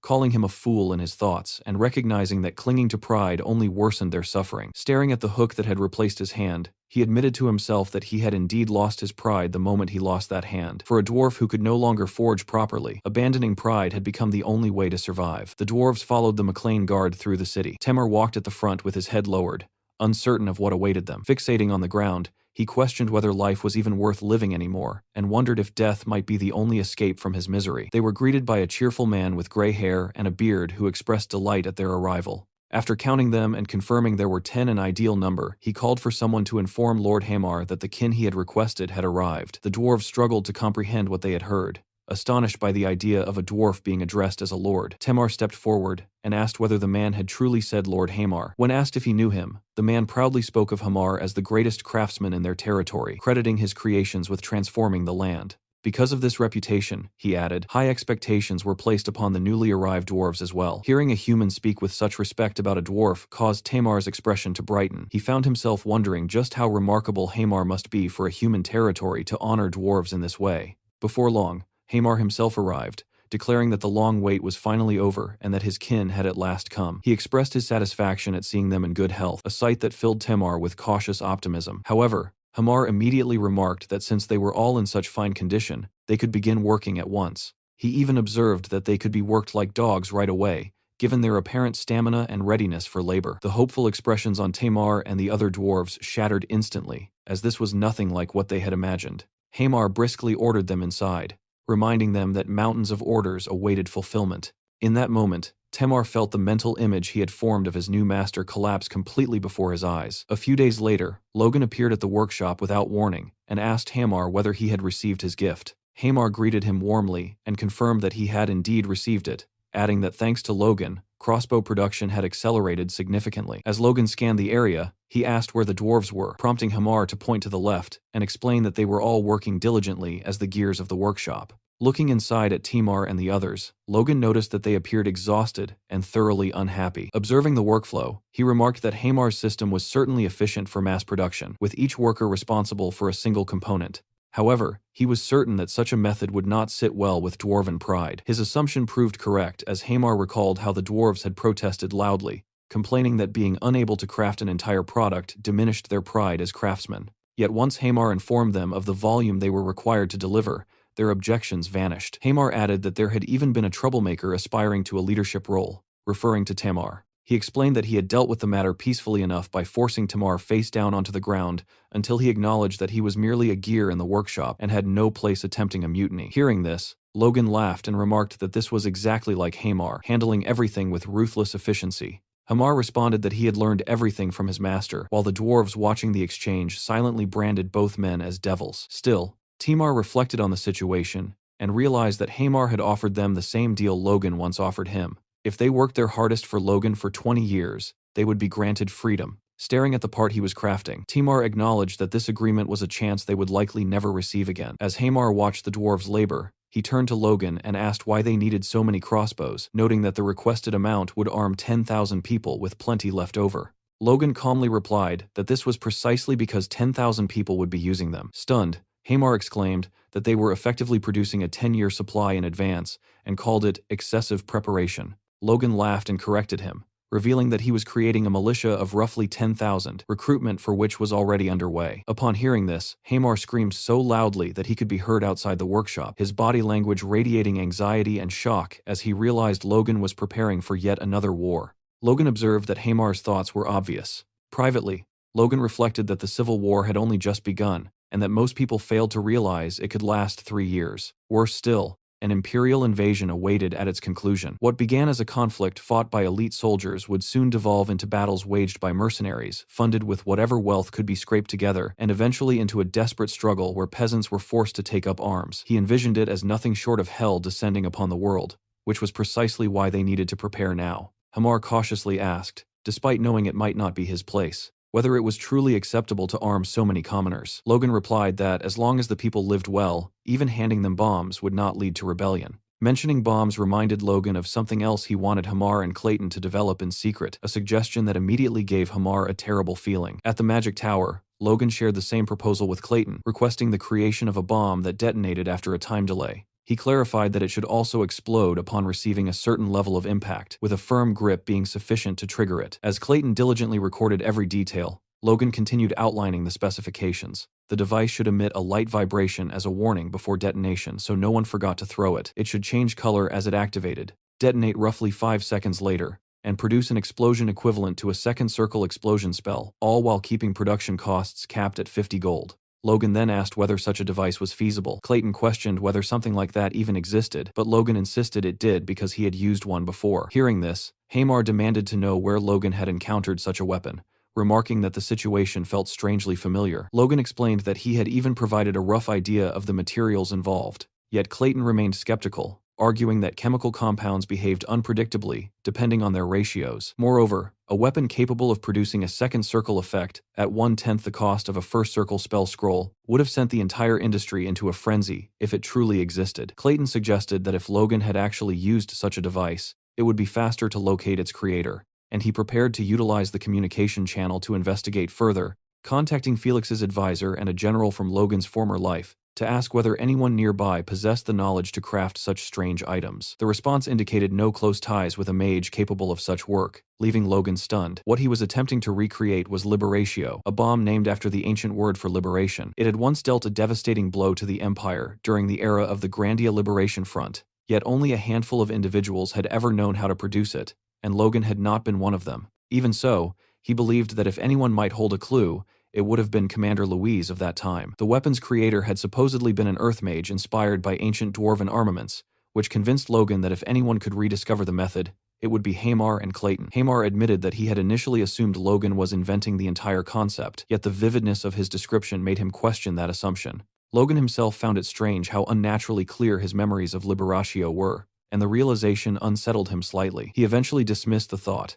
reasoning that it was natural for the memory to remain sharp since the weapon had ultimately caused his death. With that, Logan once again began explaining every detail to Hamar and Clayton, even as they wondered aloud whether he truly had no intention of abandoning the idea. Somewhere else, inside a bar, a man slammed his fist onto a table, knocking over a pint of beer that spilled everywhere as he angrily questioned what the country had become. 2 other men cursed the war, complaining that it had now spread all the way to the south. One drunken man shouted that if the nobles wanted to fight, they should settle it among themselves instead of dragging small territories like theirs into the conflict and getting innocent people killed, while his friend hurriedly called him a drunk and urged him to lower his voice. At another table across the room, a blonde-haired man lifted his head and agreed with the outburst, believing that those hungry for war should face each other directly. He bitterly reflected that just because his great-grandmother had been the second daughter of House Kalia's Marquis, it did not mean their family deserved to be dragged into a factional war. He went on to explain that this was exactly why small provincial nobles like them ended up utterly ruined. Lamenting his fate, he believed his family would likely be the first destroyed in the Civil War, and he had been forced to flee without even retrieving the bodies of his relatives, leaving him to condemn himself as pathetic. At that moment, a man wearing a long cape and hood approached from behind and asked if he was Mr. Damien Nadal. Hearing his name spoken by a stranger, Nadal immediately stood, gripping his sword and preparing for a fight as he demanded to know who the man was and how he knew him. The cloaked figure produced a letter and explained that he belonged to the Information Guild and had been tasked by a client to deliver the message to Nadal. Studying the envelope, Nadal wondered who could have sent it, noticing that the crest bore a sigil resembling a red flame. Back inside the castle, the ever-loyal servant Rick approached Logan and asked about the stack of papers before him. Watching Logan write, Rick wondered if he was planning to host a party, only for Logan to internally dismiss the idea as madness and question why he would celebrate during such times. He clarified that the letters were meant for talented individuals who had lost their masters in the Civil War. Rick quickly realized Logan intended to recruit them,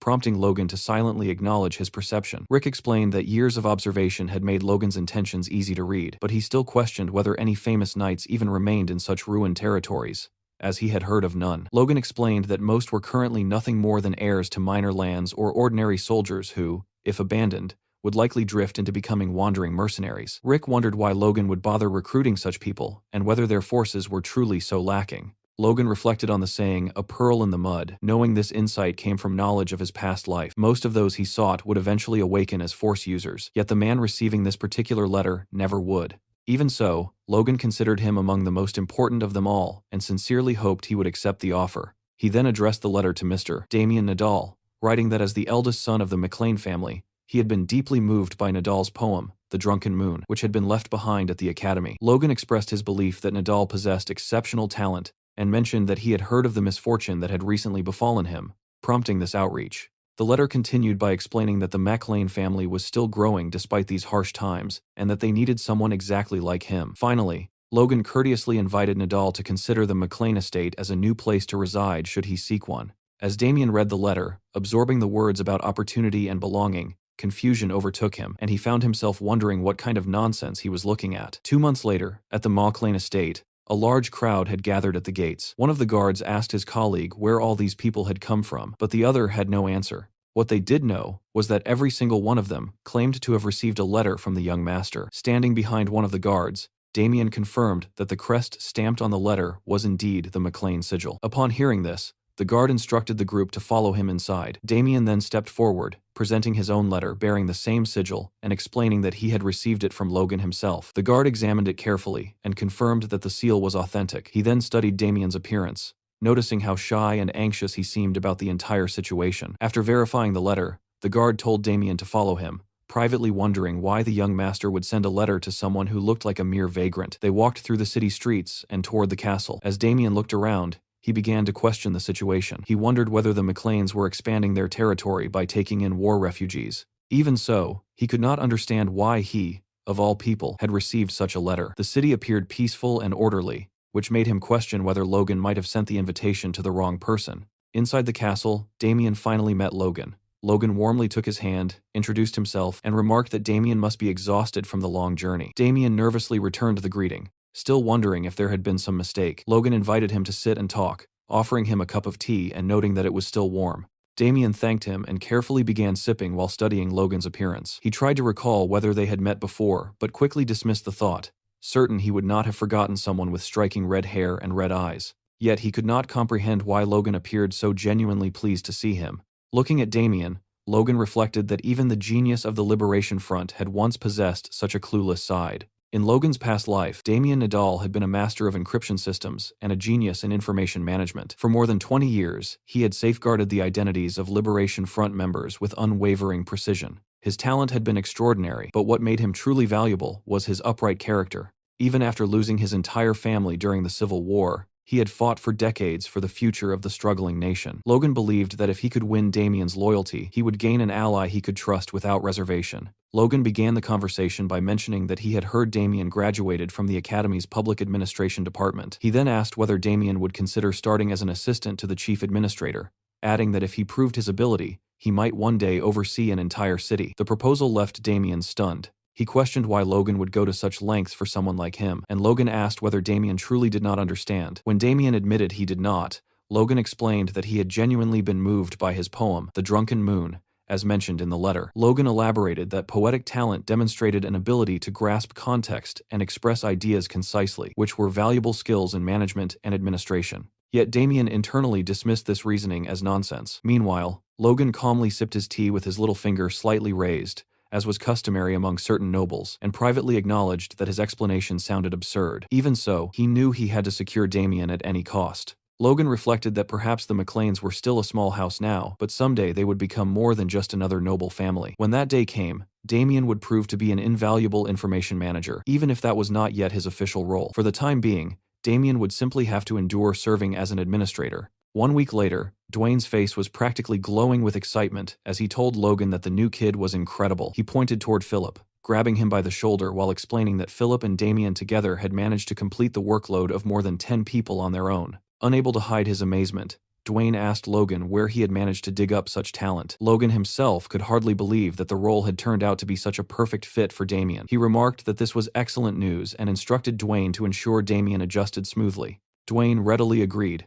stating that talents of that caliber had to be treated with the utmost care. He then shifted the conversation to another pressing matter. Because of the Civil War, a massive influx of refugees was arriving, and the town would reach its population limit far sooner than expected. Logan immediately considered accelerating the plans for a second town and asked whether the budget could support such a move. Dwayne replied that he had already run preliminary calculations, but the situation was not ideal. Lumber prices had skyrocketed due to the war, meaning that once construction began, the territory's finances would remain extremely tight until the yearly harvest. At that moment, Philip questioned why they should be short on money when the territory possessed more than enough goods to sell. Both Logan and Dwayne turned toward him in surprise, asking what exactly they could sell. Philip calmly proposed selling food. The suggestion left Logan momentarily captivated, though Dwayne reacted with outrage, demanding to know why they would ever sell food and whether they even had such a surplus. Philip explained that they should do so in preparation for a future war with Beffrose. Previously, they had refrained from selling their extra provisions,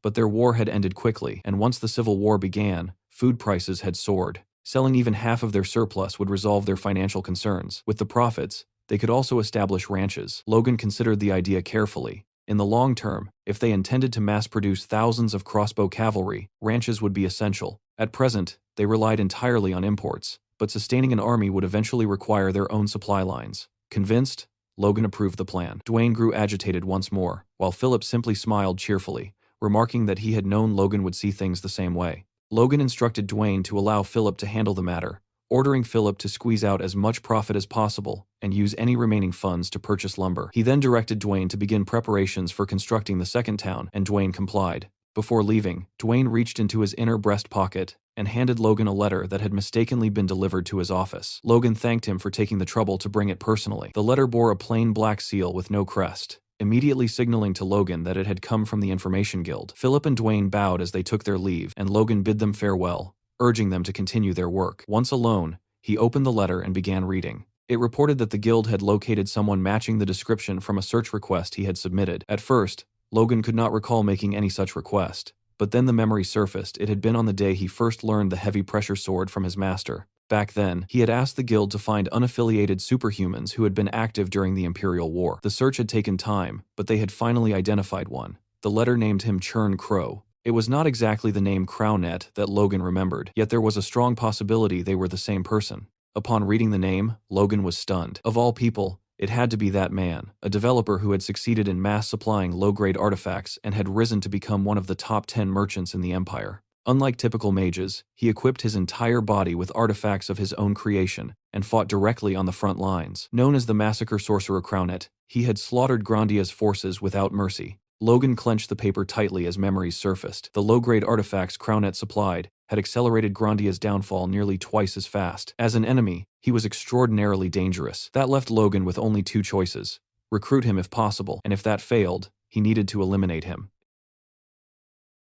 The scene shifted to an Imperial border outpost where a lone soldier stood guard at the entrance while a hooded traveler approached from the road. Before allowing him through, the guard ordered the figure to halt and asked whether he was a merchant. The traveler confirmed he was indeed a merchant from Grandia, which prompted the guard to remark that he had heard things there were chaotic these days. Turning slightly, the soldier stretched out his hand toward the stranger, hinting that times must be difficult for him. The hooded figure, who was Logan in disguise, stayed silent for a moment before letting a gold coin drop into the guard's palm in quiet agreement. The soldier examined the coin, relaxed instantly, and assured Logan there was nothing to worry about anymore. He granted him passage into the Empire and boasted that their lands were peaceful. As Logan crossed into the wide plains, He reflected that it had been a long time since he had last set foot in the Empire. According to the Information Guild's report, the man he sought was not living in a major city, but somewhere in a remote border territory. Logan could not understand why a future superhuman would hide in such a place, yet fewer people around meant fewer witnesses. To avoid standing out, Logan had already used magic to disguise himself and change his eye color, knowing his red hair and red eyes attracted too much attention. While scanning the horizon and wondering if he had lost his way, a shout came from behind as a man approached with clear hostility, mocking Logan for moving too fast and sneering at his red hair. 3 rough-looking bandits surrounded him, ridiculing his head as looking like a clot of blood. One pointed a sword at him and demanded he drop his bag, threatening to make him bleed just as red as his hair if he resisted. Logan remained completely unimpressed. Sometime later, Logan arrived at an estate bearing the crest of a dragon or lion, guided by the same bandits who were now battered and trembling. The man who had threatened him earlier clasped his hands together and begged to be spared. Logan calmly thanked them for guiding him and allowed them to leave. They rushed away gratefully while Logan simply scoffed, thinking about their stupidity. Logan stepped into the city and slowly looked around at the people moving along the busy streets, quietly taking in every little detail as merchants loudly traded materials like leather imported from Russelheim, which everyone praised for its excellent quality and durability. Nearby, a nobleman walked with his servant, and the servant politely suggested that they should rest for a while, leading the nobleman to agree and order him to find a quiet tavern somewhere. Not far away, a young boy eagerly tried selling newspapers while a woman happily chatted with her friend about a trendy dress she had seen in the city the other day, and the whole place felt surprisingly lively. Looking around at the clean roads and cheerful atmosphere, Logan could barely believe this was supposed to be a border castle, because it looked just as neat and prosperous as most cities inside Grandia itself. He pulled out his map and quietly checked the location again, reminding himself that the man he was searching for supposedly lived somewhere isolated even inside this castle, yet he still felt sure he had reached the right place. Raising his head with his disguised blue eyes, Logan confirmed his destination when he saw a Gothic-looking manor standing grim and silent ahead of him. He stared at it without saying anything, then calmly placed the map back into his bag and stepped forward. Just before knocking, a dark thought crossed his mind about what if the man was already a superhuman. Remembering how infamous the guy had been for his nasty temper, and how recruitment might easily turn into a fight, Logan reasoned that the man was probably a slow-cast type mage, and if things went badly, killing him might even be possible. Realizing how messed up that thought sounded, Logan slapped his own face and cursed himself for thinking like that, reminding himself he came to recruit, not kill, and that he needed to swallow his past life grudge for now. He knocked on the door, and after a moment, it opened with a rough voice complaining about someone making noise outside. A thick-bearded man appeared, saying he had already warned the Lord not to allow loud disturbances there, which made Logan sweat awkwardly as he realized this was not who he expected. Logan asked if the man was Churn Crow, and the man confirmed it bluntly while demanding to know Logan's business,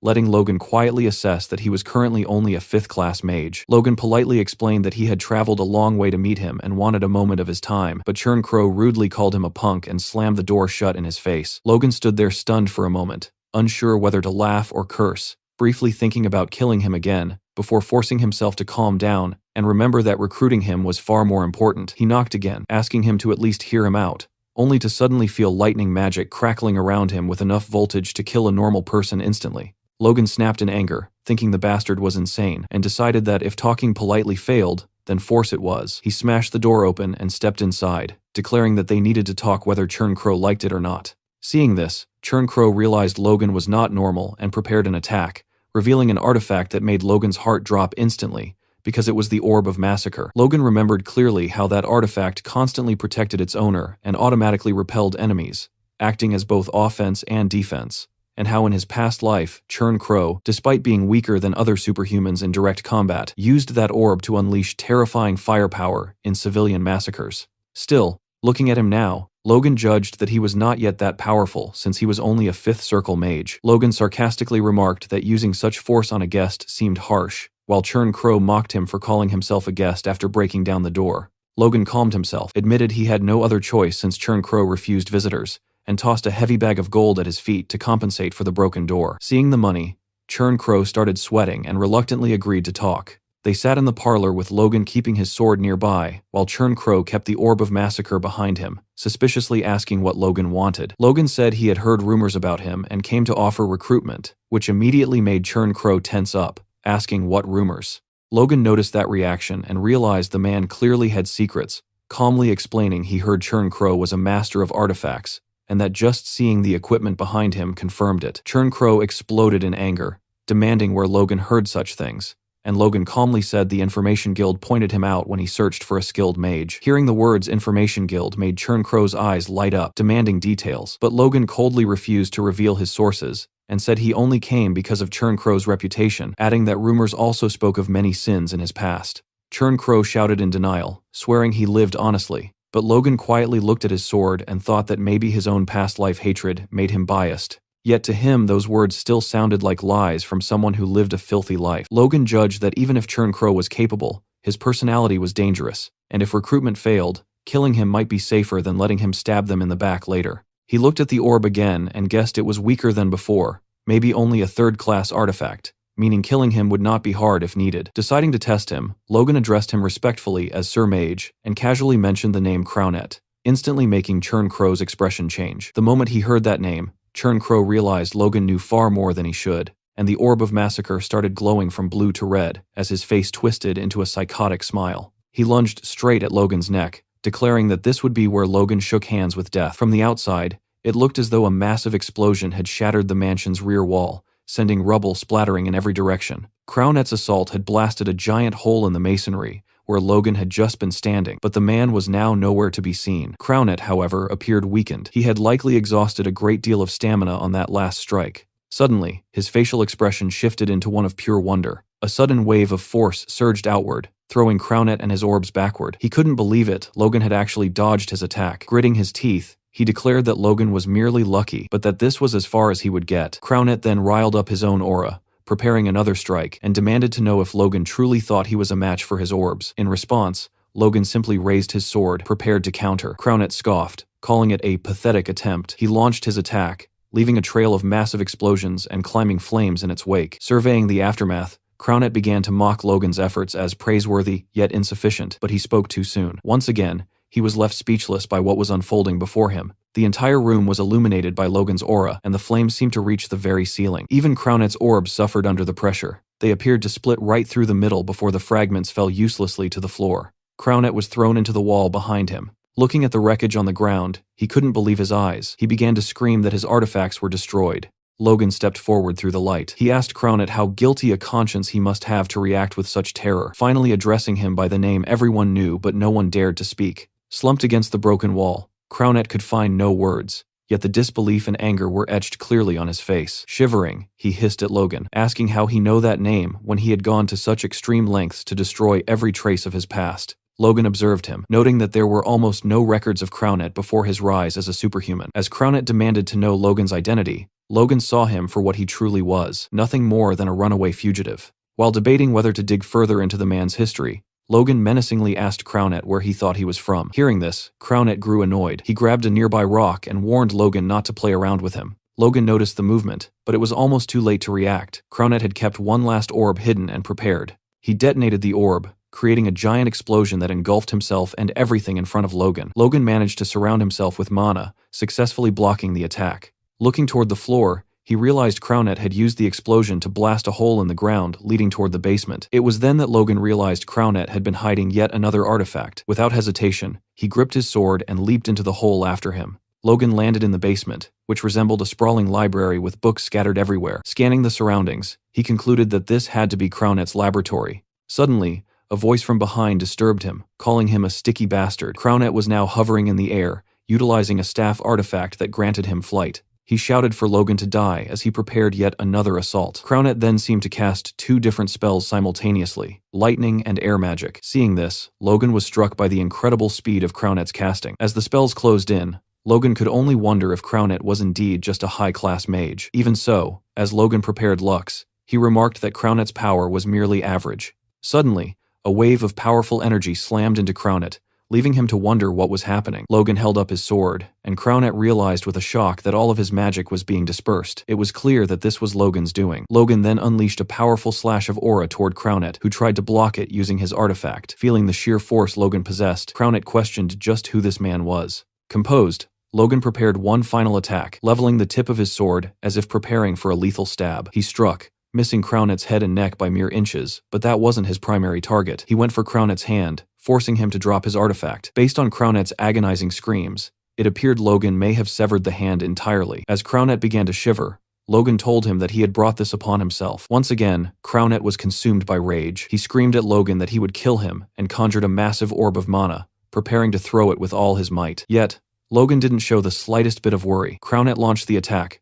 but Logan didn't move an inch. Within the next second, however, he closed the distance between himself and Crownet. Preparing his own strike, Logan hit Crownet squarely in the gut, telling him the attack had been too slow to catch him. The impact was so powerful that it sent the surrounding rubble splattering and flying once more. Crownet spat up blood and fell to the ground while Logan remained standing. Looking down at Crownet, Logan huffed, signaling that the battle was over. He then looked up at the ceiling as debris began to fall, realizing the entire structure was about to collapse.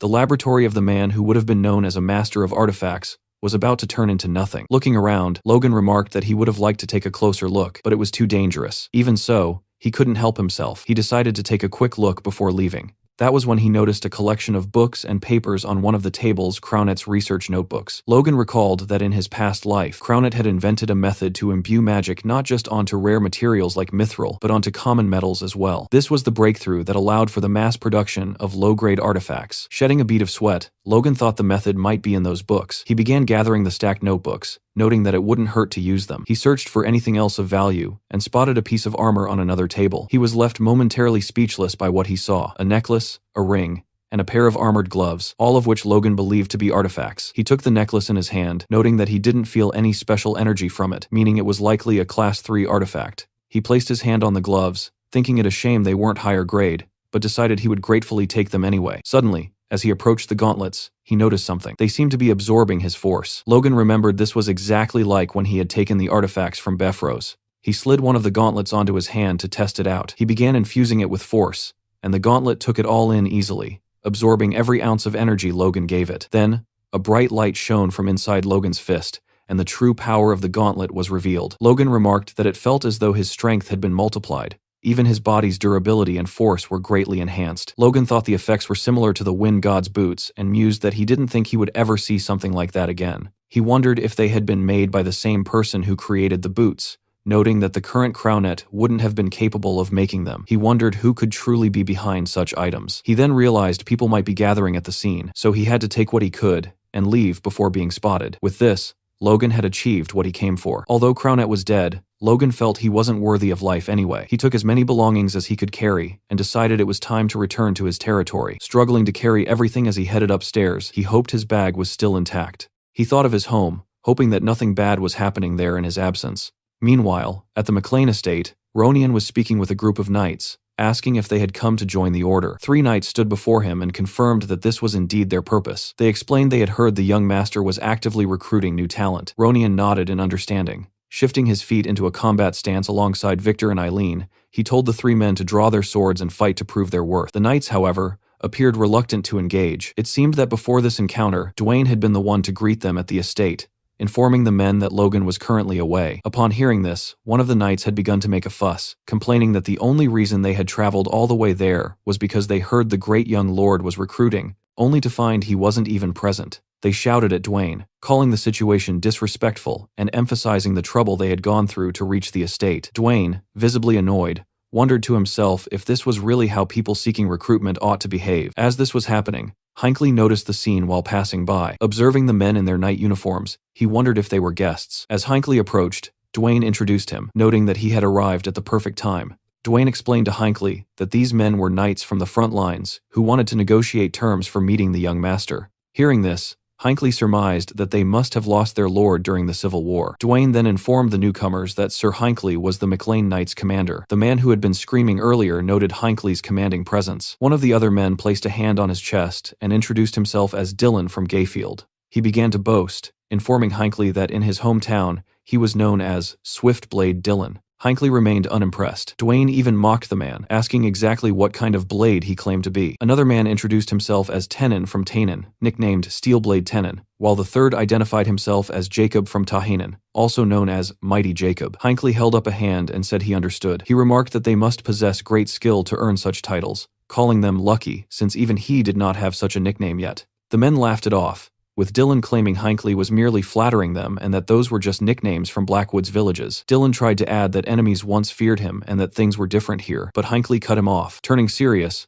Hinckley told the men that there had been enough talking. He explained that their young master was someone who rewarded ability fairly, and if they wanted good treatment, they had to prove themselves. He declared that they had spoken enough words. Now, they had to show their worth through actions. He asked if they were capable of that, and the men, exchanging smiles, replied that they certainly were. The scene then shifted to one of the knights lying flat on his back with one eye open. He opened the other eye, tongue pressed against his cheek, and stared at the sky. He wondered why he was lying on the ground with his sword beside him, while other knights watched from behind. It appeared Hinckley had arranged a sparring match between the newcomers and some of the younger members of the estate. Dylan had planned to go easy on the little lord among them to earn a few easy points, but things had not gone as planned. Ronian had proved to be far more than the men could handle. As Dylan lay there, remembering the exchange, a voice called for him to wake up. It was Ronian, and the sound of his voice made the men scramble to their feet instantly. Ronian told the man they had barely exchanged a few blows and asked if he was giving up already. Standing over them menacingly, he asked if Dylan had perhaps planned to go easy on him.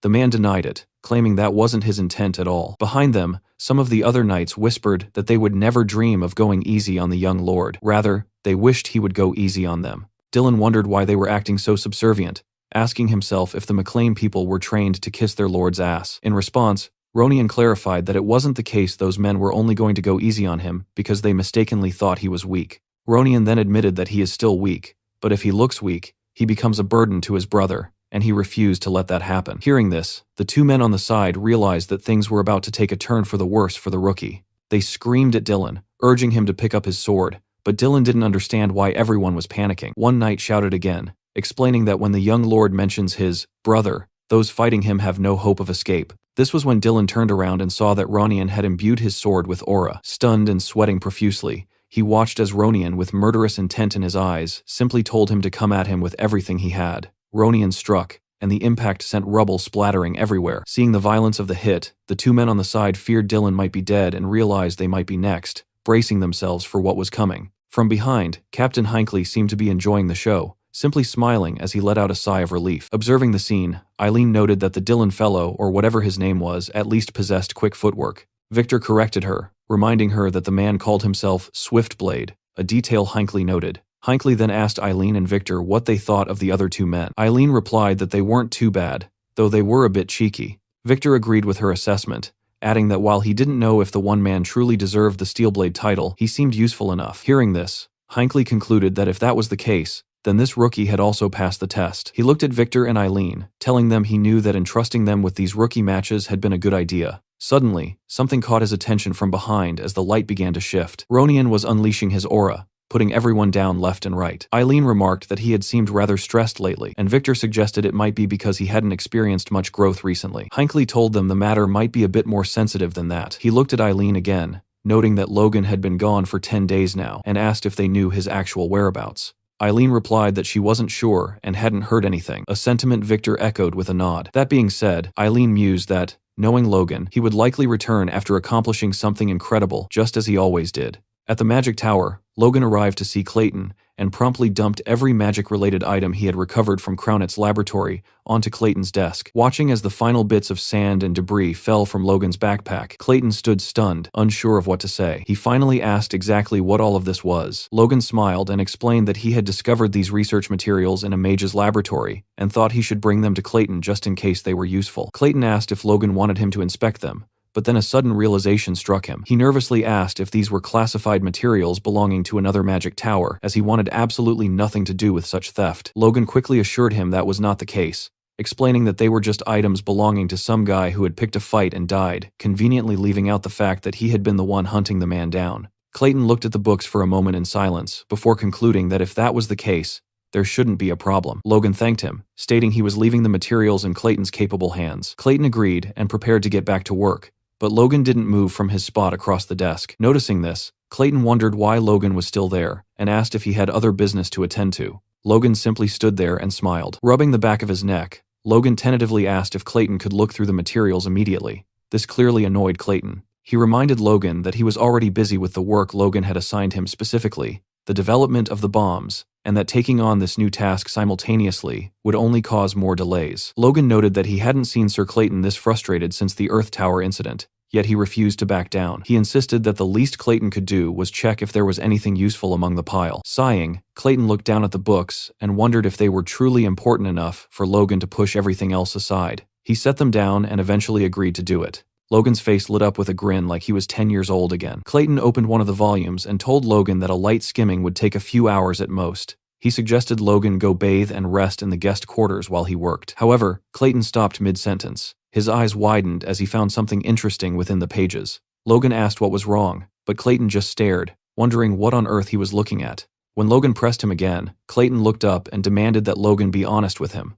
Logan promised he would be. Clayton asked once more if Logan was absolutely sure these didn't come from another magic tower. Logan confirmed it, knowing Crownet had no tower affiliations. Clayton went back to reading intensely. When Logan asked if he had found anything useful, Clayton looked up again, his expression grave. He told Logan that the contents were beyond useful. It was research on permanently imbuing magic into regular items. Logan realized he had hit the jackpot. Clayton explained that while there were still gaps in the research, the foundation was fully established. He claimed that if this were completed, the entire academic world and the world at large would be turned upside down. Logan struggled to maintain a composed face as he listened. To top it off, Clayton added a bonus. This research provided the key for him to finally create the bombs Logan wanted. Upon hearing this, Logan's excitement returned, looking like a child who had just seen candy for the first time, or some might think else. Elsewhere, inside a dim bar, two men were deep in conversation. One asked the other when the operation was scheduled to take place, to which his companion replied that they would strike the northern estate that very night. Hearing this, the first man questioned if they were moving too soon, but the other insisted there was no need for hesitation. A single top-ranked lord wouldn't be enough to stop them. The first man urged more caution, suggesting they verify the situation further. He had heard rumors that the so-called Grand Young Lord of the estate had even handed a loss to Beffros's twin blades. It was clear they were discussing Logan. However, his companion dismissed the stories, arguing that one shouldn't believe every rumor about a 21-year-old kid. The first man countered that the kid had reached a high-ranked title at 21, and rumors suggested he fought as if his level increased mid-battle. The long-haired man scoffed, remarking that Logan sounded like the protagonist of a novel. Still, he admitted that if the rumors were true, he would like to test them for himself. That night at the estate, everything appeared quiet and peaceful. Logan sat in his study with his artifacts behind him, focused on a stack of documents. Someone disturbed his silence, remarking on how much the town had grown lately. It was Rick, who informed Logan that a new market had recently opened near the Tomoto Fallen Warrior Memorial. When Logan asked why he was bringing it up, Rick explained while tidying some books that there were plenty of interesting goods worth seeing. Rick mentioned he planned to visit the market during his vacation, prompting Logan to remark that he expected Rick to spend his entire break sleeping. Rick turned around, his cheeks flushing as he prepared his defense. He explained he couldn't just sleep because his girlfriend would be upset. Without looking up from his papers, Logan simply wished him a fun time. Rick, feeling slighted, asked if Logan could at least look at him with a bit of warmth before turning back to his books, grumbling that he shouldn't have expected anything else. Logan told him he was only kidding and startled Rick by tossing a bag toward him. He told Rick to use the money to buy himself a nice outfit and something tasty. Moved and unsure how to express his gratitude, Rick lunged to hug Logan, declaring his love. Logan, however, shouted at him to get away, his expression twisting into that of a murderer. Rick then suggested that Logan should also take a break and go on a date with Lady Eileen, but Logan remained silent. When Logan jokingly told Rick to give the money back so he could take Eileen out instead, Rick vanished as fast as a flash, leaving the room instantly. Left alone, Logan considered the idea of a date. He imagined himself and Eileen together, but wondered how anyone could do something so carefree during such times. As the image of a smiling Eileen crossed his mind, he tried to remind himself that he had more important tasks piled up. Even so, his eyes seemed to light up at the thought, his mind momentarily clouded by the idea. He slapped himself, muttering that now wasn't the time for that. He noted that after the war with Beffros, Eileen seemed to have realized something and had been devoting herself to training every single day. Furthermore, the movements of the Civil War were not looking good. According to reports from the Information Guild, the balance of power between the two factions was tilting much faster than Logan had anticipated. While he wanted the war to end quickly to avoid national exhaustion, his side wasn't fully prepared yet. Thanks to the formation of the Vigilante Corps and the recruitment of outside knights, their military power had already surpassed what they possessed before the Tomoto campaign. That alone gave Logan the power to rival a border marquis, but he knew that was still only that level. He couldn't be satisfied yet. He needed more time, and he knew he had to finish his preparations quickly. Suddenly, someone landed on the roof just above his study window. Logan noticed instantly. He grabbed his sword and whirled toward the window, noting that he had just felt a distinct killing intent. He pulled on his gloves, realized the threat was close, and braced for an intruder. Taking a combat stance, he fixed his gaze on the window. For a moment, nothing happened, but Logan remained perfectly still, composed and making no unnecessary sound. A red glare suddenly reflected from both the window and Logan's eyes. The glass shattered as an attacker attempted a sneak attack to kill Logan in a single strike, but he managed to dodge. Logan was stunned to see the attacker was using a force blade. He countered immediately with the same technique. The exchange sent the attacker reeling back several meters. Standing face to face, the assassin seemed unable to believe he had been pushed back. Logan asked him if the sensation didn't feel electric as he prepared his next move, keeping the attacker's full attention. Logan lunged for an attack, which the assassin managed to block. Logan found it laughable that a stealthy killer would let his guard down so easily. He moved to finish the man while he had the momentum, but he quickly sensed trouble behind him. A second attacker had been waiting to take Logan down from the rear. Taken by surprise, Logan barely reacted as the second man struck, sending rubble flying. Fortunately, the blow missed. It was the men from the bar. The hooded man told his companion they had to take this seriously. Adjusting his stance, Logan evaluated his opponents and realized both were high-ranking knights. He asked them if they truly had no pride, ganging up on him while hiding behind masks. One of the men replied that this was simply the price for defying that person. They attacked simultaneously, shouting for him to die quietly. Logan noted the mention of that person as he activated his wind shoes, leaping over both men to avoid the pincer movement. One of the assassins commented on his speed. From mid-air, Logan prepared a diving thrust, infusing his sword with aura as he descended. The long-haired man pushed his comrade out of the way and blocked Logan's strike, huffing in relief. He shoved Logan back, mocking his attacks as dull. As they squared off, Logan realized the long-haired man was stronger than he appeared. Logan jumped back as the two assassins bickered. The one who had been pushed told his friend not to jump in out of nowhere, while the other dismissed Logan's technique as a cheap imitation of a force blade. They remained confident that unless a miracle occurred, their mission would succeed. Logan analyzed the situation. Only one person had the motive and the power to command multiple high-ranking knights for an assassination attempt: Jordan Valtermine. He realized these two weren't the only intruders. If the entire estate was under fire and even one more high rank was present, the situation was dire. His fears were confirmed elsewhere in the estate. In another room, a blade dripped blood onto the floor. Marion realized he had been hit. It was Patrick, clutching a wounded shoulder as he glared at his attacker, cursing the name of Valtermine and wondering how he could dare to attempt such a thing. Through Logan's shattered window, the attackers could be seen preparing their next strike. One of them planted his feet and leaped high into the air, pulling his sword behind his back,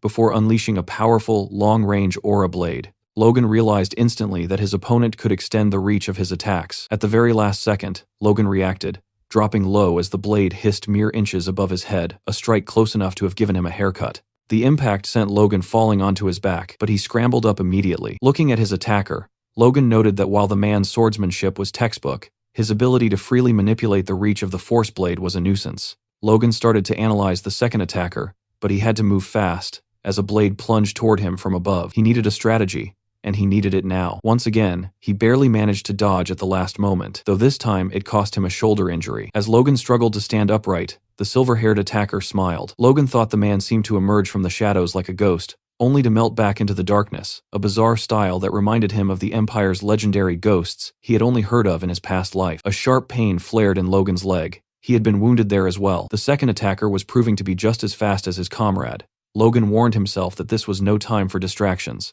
As the fully masked figure leaped for another strike, which Logan managed to block, he acknowledged that he was in a clear crisis. Realistically, as a high rank, there was no way he should be able to handle two top ranks at once. Even so, Logan did not feel like he was going to lose. His sheer perseverance left the two attackers stunned and speechless. The silver-haired man grew annoyed, calling Logan a stubborn bastard. Clenching his sword tighter, he jumped toward Logan with murderous intent, screaming for him to die. Logan realized exactly what he had to do to keep this crisis from ending in disaster. Activating his wind boots, he leaped away and repositioned himself behind the assassins in an instant. He managed to wound them both, telling himself that whether it was through artifacts or secret techniques, he had to use every resource available and focus entirely on defense. If he could hold out, an opportunity to strike back would surely arise. Looking back at his opponents, Logan noted that the moment was fast approaching. His enemies were beginning to overheat. They were forcing out power beyond their limits without regard for the aftermath. The man unleashed a powerful technique that engulfed the entire room, and Logan realized they were becoming desperate. He managed to parry most of the onslaught,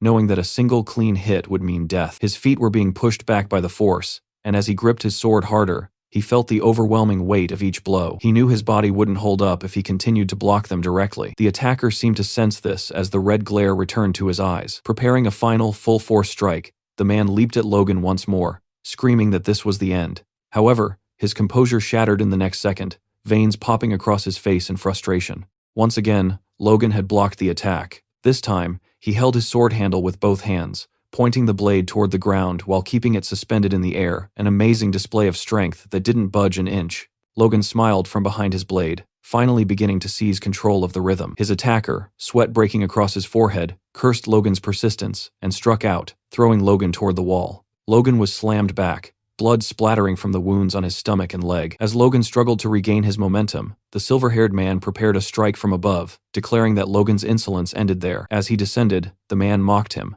scoffing at the idea that someone like Logan could have ever defeated Bifrost's twin blades. He remarked that he had seen plenty of brats crushed by their own inflated reputations. While Logan had held out well, the assassin was certain he could not withstand the next blow. To the attacker, Logan was just another overhyped youth, or so he thought. Suddenly, Logan opened his eyes. Something had shifted fundamentally in his aura and his gaze. Even the attacker was momentarily stunned. Logan's sword began to move, moving beyond conscious thought, as if his body were reacting independently of his mind. He unleashed an attack so powerful and so fast that neither of the assassins could have anticipated it. In that moment, the silver-haired man could only think of the rumors he had dismissed, the claims that Logan grew stronger the longer he fought. His disbelief proved to be his demise. Logan let go of all conscious thought and unnecessary movement, fighting solely with his spirit. The following day, a council was convened to discuss the night's events, consisting of Hinckley, Philip, Dwayne, and Clayton. Their investigation revealed there had been 13 intruders in total. Every one of them had been killed.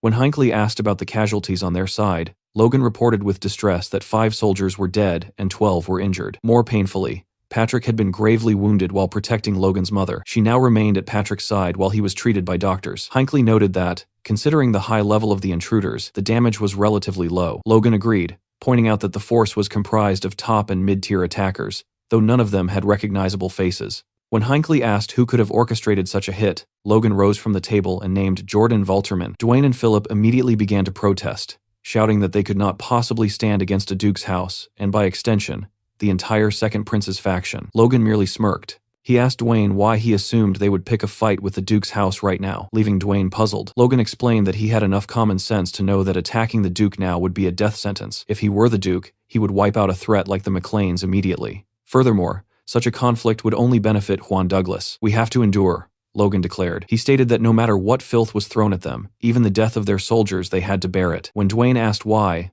Logan's voice rose to a shout. "Because we are weak, because we have no power." He looked at Hinckley and Clayton, asking if the situation wasn't pathetic, and if he was the only one fueled by rage. Turning to Hinckley, he asked for an update on the night's training. Hinckley confirmed they were fully prepared. Logan nodded, his expression softening as he told those present that they gave him hope that one day they would properly repay this humiliation and possess the strength to do so. Then, Logan bowed deeply to his subordinates. The room erupted as everyone jumped to their feet. Hinckley even screamed for Logan to stop. With his head still lowered, Logan asked them all to keep pushing just a little harder. He promised that soon, all of McLean's glory would belong to them as well. Moved by his sincerity, Hinckley fought back tears while Clayton and Philip smiled. To a man, they agreed to do everything in their power to support him. After Jordan Valterman's midnight assault, Logan and his closest aides steeled their resolve to develop the territory. As a result, the pace of work accelerated across every department. Dwayne found himself finishing massive stacks of documents in a single day, aided by Philip and Damien. All three had reconciled themselves to working constant overtime. Meanwhile, Hinckley pushed his knights further than ever, forcing them to train while carrying massive boulders on their backs. He told them that as Force users,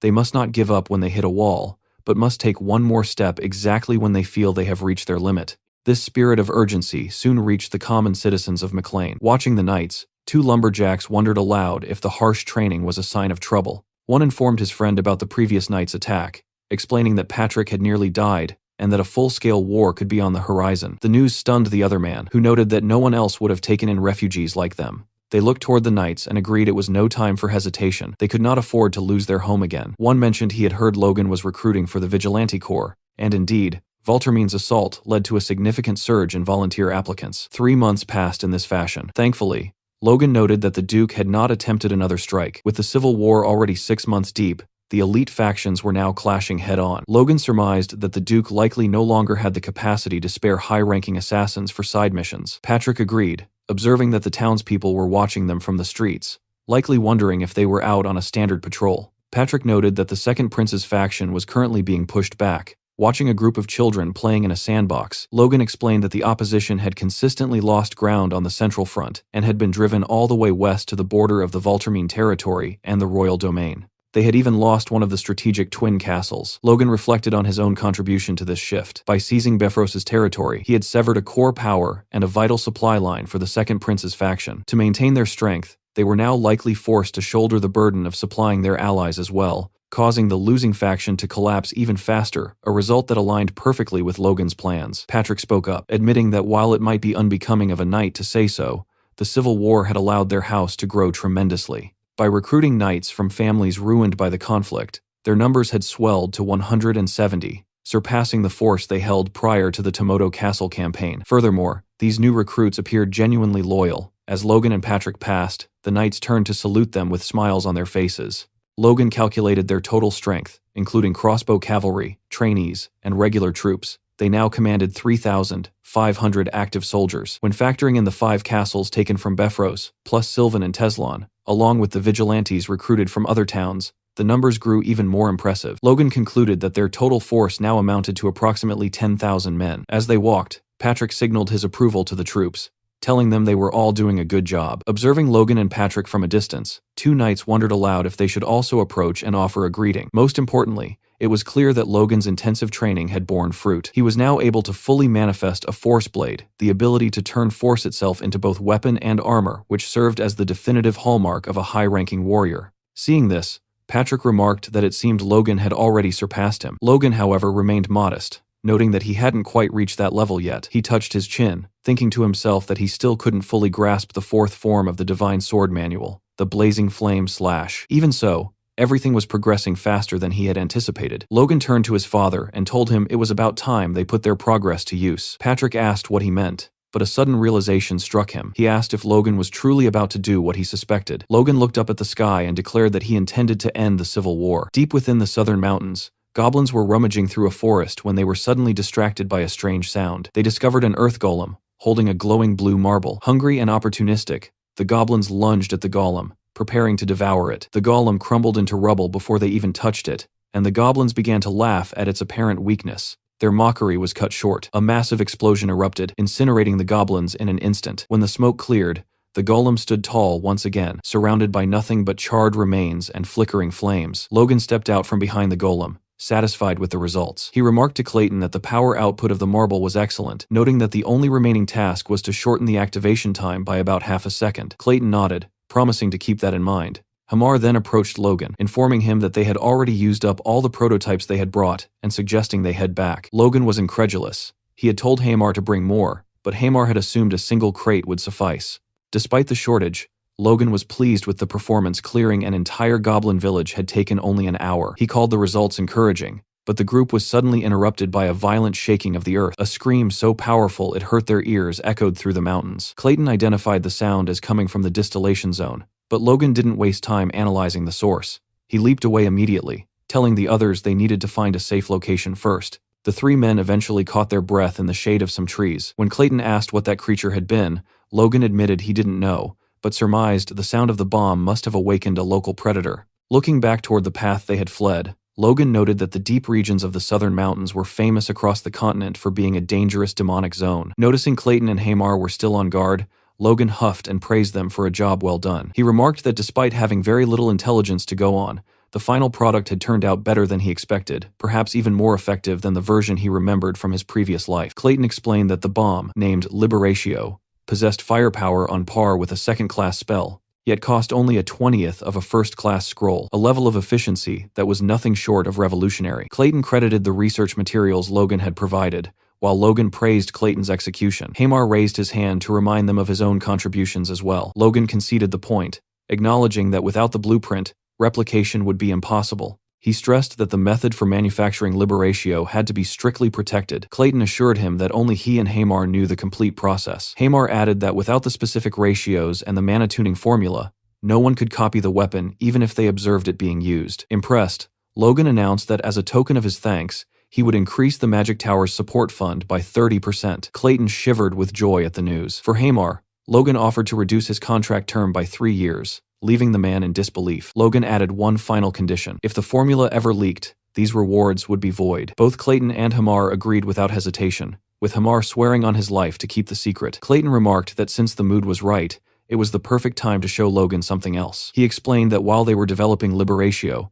they had also been experimenting with another project. Clayton and Hamar pulled out an upgraded crossbow, proudly calling it the Rapid Fire Crossbow, Artifact Edition. Logan was left speechless. He could hardly believe they had managed to develop an artifact-grade version of the weapon. To demonstrate its capabilities, Clayton conjured a much larger golem for Logan to use as a target. Logan leveled the new crossbow at the golem and prepared to fire. In less than a second, the weapon unleashed a rapid succession of shots. The firepower was so immense that the golem was brought down and instantly engulfed in flames. Amazed by the display, Logan watched the wreckage as Hamar asked if it was truly alright to destroy the golem like that. Clayton dismissed the concern, noting it was just a clay doll that felt no pain. Clayton then asked for Logan's opinion, explaining that each individual shot possessed the same firepower as a Liberatio bomb. When Logan asked if the effective range had been doubled as well, Clayton confirmed it, explaining they had applied mana resonance to the string to increase the range dramatically. However, Clayton noted the limitations. The artifact fires 2 bolts at a time for 5 volleys. After 10 bolts, the weapon breaks, making it a single-use item. Furthermore, Clayton and Hamar required a full day to produce just one, and the production costs were high. Logan calculated that even at 1 per day, they would only have 365 per year. Still, he decided the sheer power was too significant to pass up. He instructed Hamar to prioritize issuing the crossbows to the leadership first, and commanded them to produce as many as possible over the next 2 months. When Hamar asked why the deadline was only 2 months, Logan's characteristic smirk returned. He simply told Hamar they would be needing them by then. Shortly after, an official notice was posted on the castle walls, drawing a large crowd of farmers and townspeople. The letter announced that the second town in the McLean territory of Tomoto Castle was finished, and invited anyone interested to move in. Reading the notice, one farmer expressed confusion, stating he was living fine where he was and saw no reason to leave. Another person mentioned that those who moved would be granted a new house and farmland, but the crowd remained skeptical. A resident from the Sylvan Castle territory noted that since the Lord had changed, Sylvan had become much more livable, questioning why anyone would go through the trouble of leaving their home. Suddenly, a man at the back of the crowd leaped up and declared that he would go. He and several others stepped forward, willing to take on the hardship. They explained that their original hometowns had already been destroyed in the war, and that the offer of free housing and land was an opportunity they couldn't ignore. As the skeptical man watched them, someone explained that these were war refugees. The man who had leaped forward then led the group of refugees away, beginning their journey toward the new town. Meanwhile, in his office, Logan placed a totem on the map to mark the location of the new town. He noted that the second town was situated exactly in the middle of the plain between Sylvan and Tomoto. When he asked Dwayne why he had chosen that specific spot, Dwayne surmised it was because the two castles were so far apart. Logan confirmed this, explaining that the distance between Tomoto and Sylvan was a 3-day journey on foot. If an enemy were to invade through those plains, defending the area would be a logistical nightmare. Dwayne asked if Logan truly expected an invasion, and Logan confirmed that he did. He explained that this was precisely why the residents of the new town were required to train alongside the vigilantes. While Dwayne agreed and promised to oversee the training, he remained plagued by doubt, wondering who would actually attempt to invade the Bifrost Plains. His questions were answered as midsummer arrived. Logan announced his decision to officially join the Civil War, a declaration that left everyone in the room stunned. Dwayne slammed his hands onto Logan's desk, shouting that he had hoped his suspicions were wrong. He demanded to know why Logan would take such a risk when their territory was currently thriving, and prosperity was guaranteed simply by staying neutral. Logan understood that if his only goal was to protect their current land, Dwayne's logic would be sound, but he knew that staying on the sidelines was not the answer. He warned everyone that if they remained stagnant, the McLeans would fall, regardless of which side emerged victorious. Both Philip and Dwayne found this view extreme, arguing that the First Prince's faction was almost certain to win, and that the McLeans had done nothing to oppose them. Patrick intervened, slamming his hand on the table with a force that startled Dwayne, Philip, and even Marion. He demanded to know Logan's true reasoning. Logan averted his gaze, introspecting on the reality he knew from his previous life. The First Prince's faction would not be satisfied with merely defeating the Second Prince. They would eventually consume the neutral territories as well. Knowing that this explanation might not resonate, he shifted to a more immediate threat. Logan reminded them that the First Prince's faction included 2 families they knew all too well. First, there were the Kairos Marion's own kin, who had coldly cut off support during a previous land conflict. Marion looked down in shame, and Patrick remained silent. Then, there were the Wolves, the family that had rudely and unilaterally broken their engagement with Logan. Both families were major financial backers of the First Prince, Logan asked the council if they truly believed these families would leave the McLeans alone once they gained absolute power. When Philip tentatively asked if they should simply side with the first prince to be safe, Logan knew he had him right where he wanted. He countered that they should do the exact opposite. They were going to join the second prince's faction. Hinckley, Philip, and Dwayne nearly lost their minds. They couldn't fathom why Logan would choose the losing side. Logan asked them to consider the politics of the situation. If they joined the winning side now, their contribution would be seen as negligible. However, if they joined the losing faction and turned the tide of the war, the rewards and influence they would gain would be immeasurable. When Dwayne worried they were boarding a sinking ship, Logan admitted the ship had indeed lost its sails and was taking on water, but it still had the power to sail if steered correctly. He then used the one argument no one could easily refute. With a smirk, he asked them, "Has anything ever gone wrong when I acted?" The room fell silent. No one could argue with his track record. Still, Dwayne pressed him, reminding Logan that the assassins from a few months ago were sent by Valtermine, a core member of the Second Prince's faction. He asked why they would ever side with the man who tried to kill them. Logan's expression shifted, a vein popping in his cheek as his thoughts turned toward revenge. He told Dwayne not to worry, his eyes gleaming with the promise that he would make them pay dearly in due time. Logan moved forward with his plan, contacting Jordan Valtermine directly to declare his intent to join the Second Prince's faction. Upon hearing the proposal, Valtermine erupted, screaming at Logan and asking if he had completely lost his mind. Logan merely smiled, admitting he had expected that reaction. He then coolly informed Valtermine that if he was opposed to the idea, the McLeans would have no issue joining the First Prince's faction instead. The threat sent Valtermine into a state of visible fury. His eyes widened and veins pulsed at his temples as Logan calmly addressed him as Excellency, asking if he was truly going to turn them down. Seated in his massive chair, Jordan Valtermine repeated Logan's words under his breath, his disbelief turning into rage. He gripped the armrests so tightly they crumbled under his force. His two servants stood by, sweating in terror, as Valtermine demanded to know how Logan even dared to suggest such a thing. In a fit of rage, Valtermine hurled a table across the room, asking Logan if he was toying with him. His face was flushed and he was sweating profusely. It was clear Logan had struck a nerve. One of the servants, trembling and keeping his head bowed, knelt before Valtermine and held up the communication orb so his lord could continue the conversation. Logan observed the reaction, surmising that the Second Prince's situation must be even more desperate than the reports suggested if Valtermine was getting this worked up. Logan continued to speak, mockingly assuring His Excellency that he wouldn't dream of being rude, especially after recently receiving such a frightening gift. It was a direct reference to the assassination attempt. Valtermine fell silent for a moment as he realized Logan knew the truth, but he quickly recovered and denied everything, claiming to know nothing of any gifts. Getting straight to the point, Valtermine acknowledged that Logan wasn't reaching out of the goodness of his heart. He demanded to know what Logan's true goal was. Logan replied that his request was quite reasonable. In exchange for their support, he wanted formal recognition of the Beffrose lands the McLeans had already seized, half of the Marquis Kalia territory adjacent to McLean, and the return of the township his ancestors had lost. Logan made it clear he would need guarantees for all three. Valtermine asked if he was serious, and Logan stood his ground, stating that considering the immense risk they were taking by joining the losing side, the demands were not excessive. Valtermine began to laugh, a large, menacing smile spreading across his face. He told Logan that such requests weren't even worth negotiating. However, he offered a challenge. If Logan had the courage to say those same things to his face, he would acknowledge them. To Valtermine's surprise, Logan didn't hesitate. After a few seconds of silence, he accepted the invitation to speak face to face. Smiling,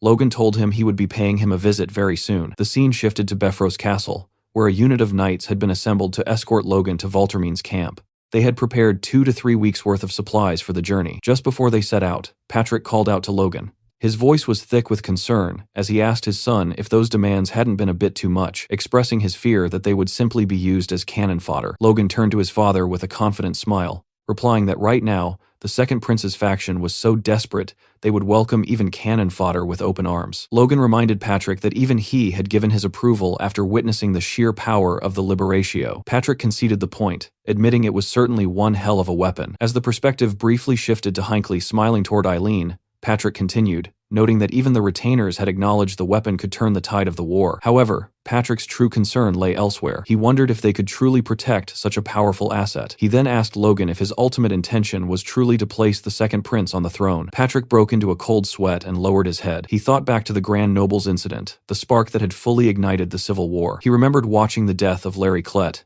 and noticing that Logan had been smiling at that very moment. Patrick suspected he understood the meaning behind that smile, and he wondered if this current intervention was merely a continuation of those events.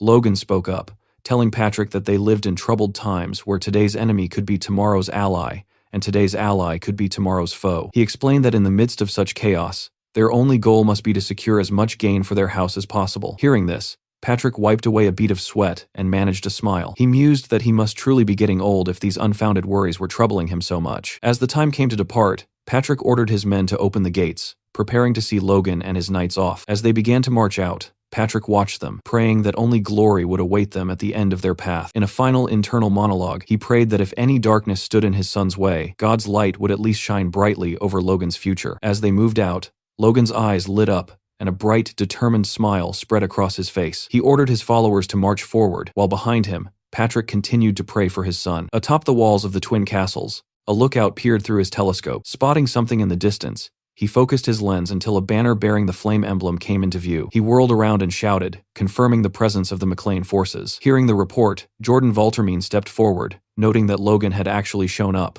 Resting his hands on the stone battlements, he peered over the wall to analyze Logan's approaching troops. Valtermine observed the knights first, noting they appeared to be standard-issue heavy cavalry. Then, his eyes fell upon Logan's rumored crossbow cavalry. He calculated that Logan had brought over 4,000 troops in total, along with a detachment of mages. Standing behind Valtermine was Roger Beffrose, who scoffed, calling the display a mere gathering of rebels. Beffrose insisted that Logan's men wouldn't have had time to recover from the crushing defeat they had suffered at the hands of his own troops. He dismissively suggested that Logan was likely just padding his numbers with raw recruits. However, another man disagreed. Peering through a monocular, he informed Valtermine and Beffrose that the McLean formation looked disciplined, and their gear was far from ordinary. He pointedly asked Beffrose if he was letting his personal bias cloud his judgment. Infuriated, Beffrose addressed the man as Lucien, accusing him of overestimating people with unclear intentions and giving them far too much credit. Valtermine, largely indifferent to Beffrose's outbursts, turned his attention to Lucien and asked for his professional assessment. Much to Beffrose's annoyance, Lucien stated that if Logan was truly serious, they would represent a major military force. More importantly, he added with a smirk, they had managed to humiliate a count, referring directly to Beffrose's previous loss. Beffrose grew increasingly nervous and defensive, cursing Lucien Thalos under his breath. He viewed Lucien as a lazy, good-for-nothing who only got in the way. He thought to himself that if Lucien weren't Valtermine's nephew-in-law, the sly bastard would have declared neutrality long ago. After considering Lucien's perspective, Valtermine made his decision. He would allow Logan to meet with His Highness, the Prince. He announced they would accept the McLean reinforcements. When Beffrose began to shout in protest, Jordan turned toward him with a look so menacing it silenced the Count instantly. Beffrose realized it was in his best interest to shut up before he ended up in an unmarked grave. Valtermine placed a heavy hand on Beffrose's shoulder, telling him to focus on the bigger picture. He explained that they would use the McLean forces to damage the First Prince's faction, creating an opening for their own turnaround. Beffrose clenched his teeth and lowered his head in reluctant submission. As he muttered his understanding, Lucien watched from the background with a knowing smirk. Valtermine turned toward his guards and ordered the castle gates to be opened,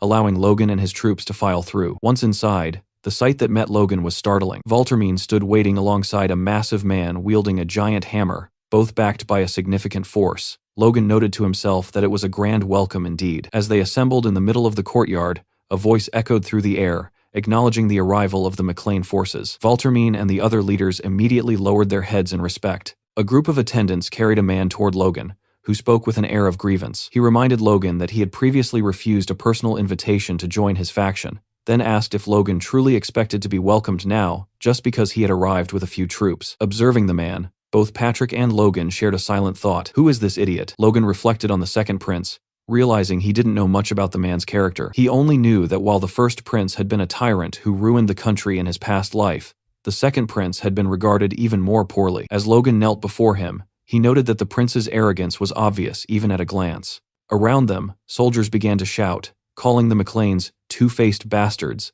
and demanding they be barred from the faction. Logan wondered if these men even understood the direness of their own situation. However, looking past the rowdy soldiers to the leadership behind the prince, Logan saw a different story. Unlike the common troops, the commanders seemed to feel a shred of shame for the display. After the formalities, the second prince glanced at Valtermine, signaling that it was his turn to handle the proceedings. Valtermine stepped forward, and the prince excused himself, claiming he was tired. Valtermine first addressed Patrick, shaking his hand and welcoming him aboard. He remarked that Patrick seemed far more polite than his son, though Patrick quickly defended Logan, insisting that his son was also capable of being polite. Valtermine scoffed and turned his gaze toward Logan, who had already wandered off to find Roger Beffrose.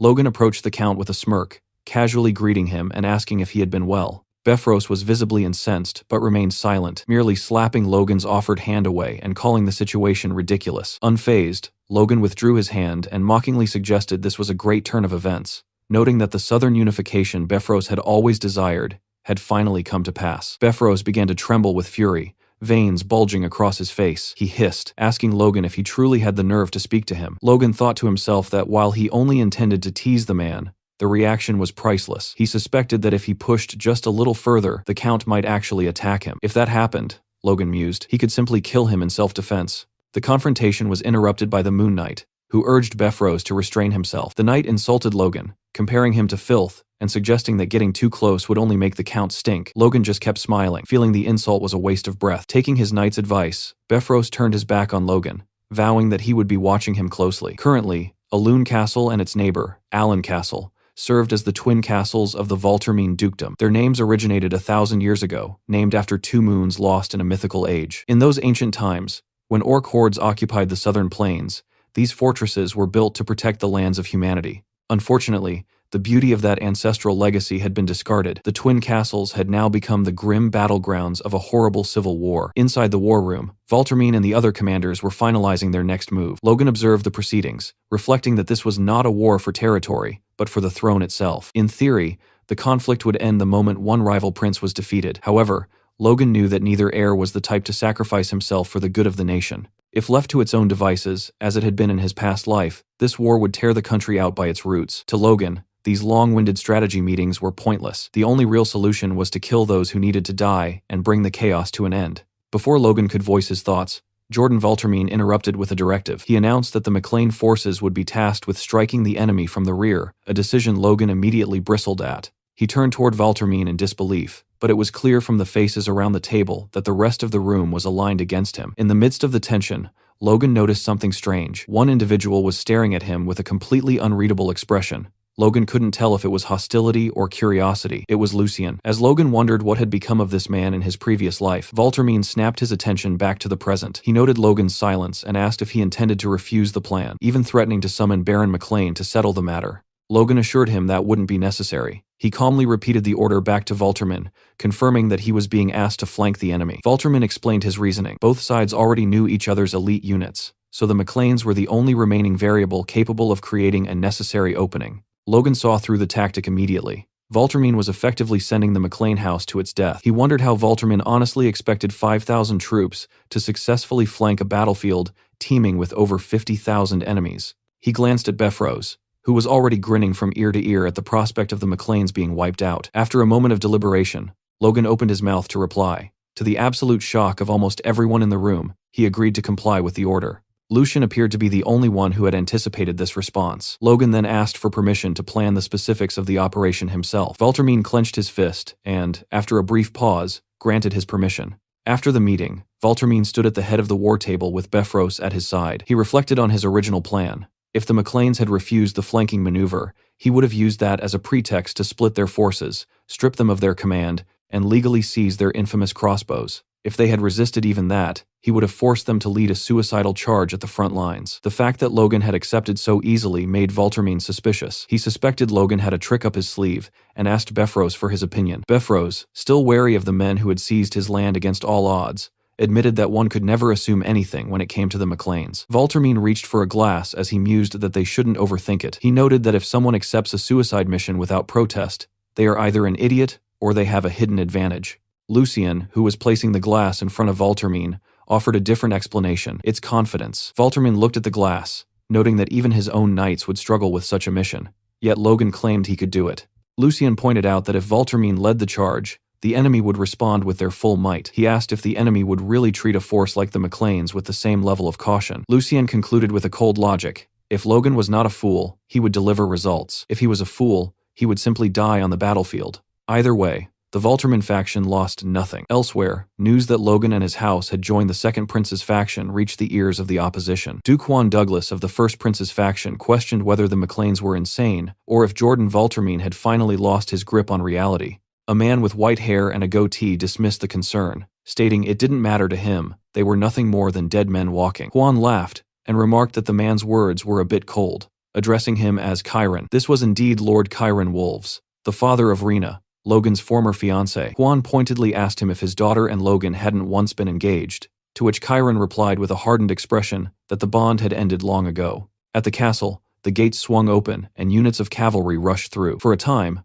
both factions had focused on posturing rather than full-scale combat, but the struggling Second Prince's faction had now reignited the war. On the battlefield, Logan and Patrick advanced at the head of their troops. Patrick observed the sheer scale of the army. Even after months of grueling combat, the Second Prince still commanded nearly 1,000 knights and a total force of 50,000. Logan warned that the enemy would be equally formidable, especially with a 100-strong corps of mages under the command of the Frost sorcerer, Juan Douglas. Patrick wiped away a bead of sweat, noting that they were facing such foes while the Second Prince's main army maintained a wary distance from them. He worried that if anything went wrong, they would be left to die alone. Logan noted that the maneuver was likely born of distrust, which was why the prince's faction had acted first. He reiterated his own objective, to kill those who needed to die as quickly as possible to end the war. This move was the first step toward that goal. At their respective ends of the front, Jordan Valtermine sat tall on his horse, while the Second Prince appeared as though he had only just awakened. On the opposing side, Juan Douglas held his position while the First Prince sat in his chair, eating. Valtermine finally gave the command to charge. A horn blast signaled the start of the engagement, and thousands of soldiers began their march. Realizing it was time, Patrick ordered the McLean troops to move. Their banner stood tall as they advanced steadily toward the battlefield. Watching the movement, the Second Prince asked Jordan if he truly believed the McLeans would mobilize after the humiliation they had suffered at the meeting. Jordan was unsure how to respond, but as Logan strode through the battlefield, he knew the answer would soon be clear. Lucien remained certain of the McLeans' commitment, much to the displeasure of Beffros. Word soon reached Juan Douglas that the McLean forces were attempting a flanking maneuver. He scoffed, calling them lunatics who must have lost their minds, while his soldiers mocked the McLeans for treating war like a game. A flag bearing a blue cross was raised. It was the House of Terran Jihad, offering to intercept the flank. However, Juan ordered the House of Wolves to handle it instead, noting that Chiron had made bold claims and now needed to show results. Chiron prepared his troops to face Logan, his mind drifting back to a previous conversation with Juan Douglas. Juan had asked if he regretted breaking the engagement, suggesting that had the bond remained, Logan would have been forced to join the First Prince. Chiron looked at Juan, noting that his golden hair and blue eyes were proof of royal blood and reflected on the Duke's ambition. Juan, a mage who took after his maternal side, was seeking to break the limits of his status to sit upon a throne he was never meant to reach. Chiron decided that since the McLeans had strayed from the path he set, they were now targets for elimination. Chiron had told Juan that by breaking the bond with Logan, he had gained a far greater connection to the Duke's faction, so there was no reason to cling to something small. When Juan expressed a lingering regret over the lost potential of the McLeans, Chiron promised to take care of that regret in the coming battle. Juan noted Chiron's confidence, reminding him that Logan's house had been the ones to take down Beffros. Chiron dismissed the victory as a mere trick, declaring that the true trump card was already in the hands of the House of Wolves. In the present, Chiron gripped a crossbow of his own. His focus was broken by a sudden report from a lookout with a telescope, who informed him that Logan and the McLean troops were approximately 800 meters away. Through the distance, the McLean banner was clearly visible, with Logan leading the charge. Chiron mused that if Logan had faced any other border count, he might have stood a fighting chance. Unfortunately for him, he was facing the House of Wolves. Chiron gave the order to charge, commanding his people to use their new weapons to wipe the McLeans out. As his troops surged onto the battlefield, Chiron carefully timed the assault. He waited, letting the distance close, needing just a little more ground before Logan was within the effective range of his own crossbows. He smirked, mocking Patrick in his mind, relishing the thought of ruining Logan with his own creation. However, it was Chiron who was caught off guard when he heard Logan shout for his men to load their weapons. Chiron was baffled. He wondered why Logan was preparing to fire from such an extreme distance, unaware that Logan had significantly improved the weaponry. Logan fired, and a bolt imbued with mana screamed across the battlefield with immense power. It struck the earth just behind the enemy's front line, startling the horses. One soldier shouted that they were still far out of range, but his relief was short-lived. A giant explosion erupted from the bolt, engulfing everything in its vicinity. The soldiers realized they were facing magic as the shockwave threw them from their horses. Chiron and his officers came to a dead halt, staring at the carnage in disbelief. Gritting his teeth, Chiron demanded to know what kind of trick Logan had pulled this time. Logan, observing the chaos, noted that the enemy's front line was thoroughly shaken. He turned to Clayton to issue a command, but no words were necessary. Clayton nodded and turned to his disciples, telling them it was time to act. They began imbuing rocks with mana in preparation for their next move. Clayton glanced at one particular disciple with blue hair, Victoria. He asked if she was sure she was ready, and Victoria firmly replied that she was fine and could handle her part alone. Now a trained apprentice, Victoria was determined to show the enemy her strength and composure, fighting with all her wits and might. Just a short while ago, Kaisalon had spotted the weapons their enemies were carrying, realizing with a shock that they also possessed automatic crossbows. Logan shaded his eyes against the sunlight, observing the field, and remarked that unless the enemy was holding weapons that only happened to look identical, that was exactly what they were. Kaisalon wondered how Logan could even identify them from such a distance. Logan, meanwhile, reflected that the technology was bound to leak eventually, but he hadn't expected Bifrost to be the one to distribute it. He then realized the leak must have originated with Rena during their first encounter after she had broken their engagement. Logan turned to his troops and ordered everyone equipped with explosive bolts to move to the front. He declared that they would permanently destroy the enemy's automatic crossbows before they ever had the chance to use them.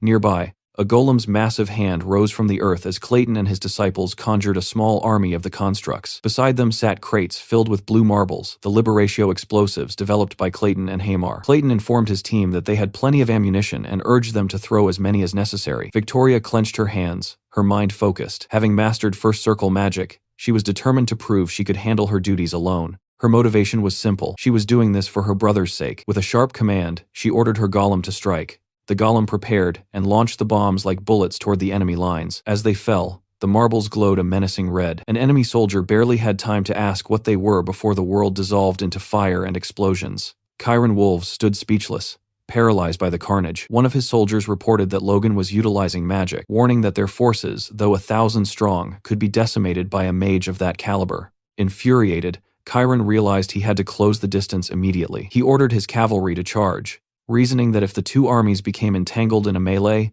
Logan would be unable to use large-scale magic. Kaisalon ordered his own men to reload and fire. A rain of arrows arched through the sky, approaching the enemy at incredible speeds. However, the enemy knights blocked the barrage with ease, using their shields. Kaisalon noted this was expected. Once a warrior reached the level of a knight, mere arrows wouldn't take them down. The goal, however, was simply to unhorse them. Kaisalon glanced at Victor, who nodded in silent understanding. Victor turned to his cavalry and ordered them to split, instructing the men to maintain their distance while harrying the enemy's broken formation from the flanks. On the ground, the enemy soldiers struggled to block the constant fire. One grumbled that the barrage wouldn't have been an issue if they hadn't been unhorsed, but he was silenced when arrows began pouring in from his side. The enemy soldiers began to fall like leaves in the wind. Victor rode into the heart of the fray, his heterochromatic blue and red eyes gleaming majestically. He recalled the conversation where Logan had given him this command. Logan had started to explain why a knight like Victor would be tasked with such a maneuver, but Victor had cut him off,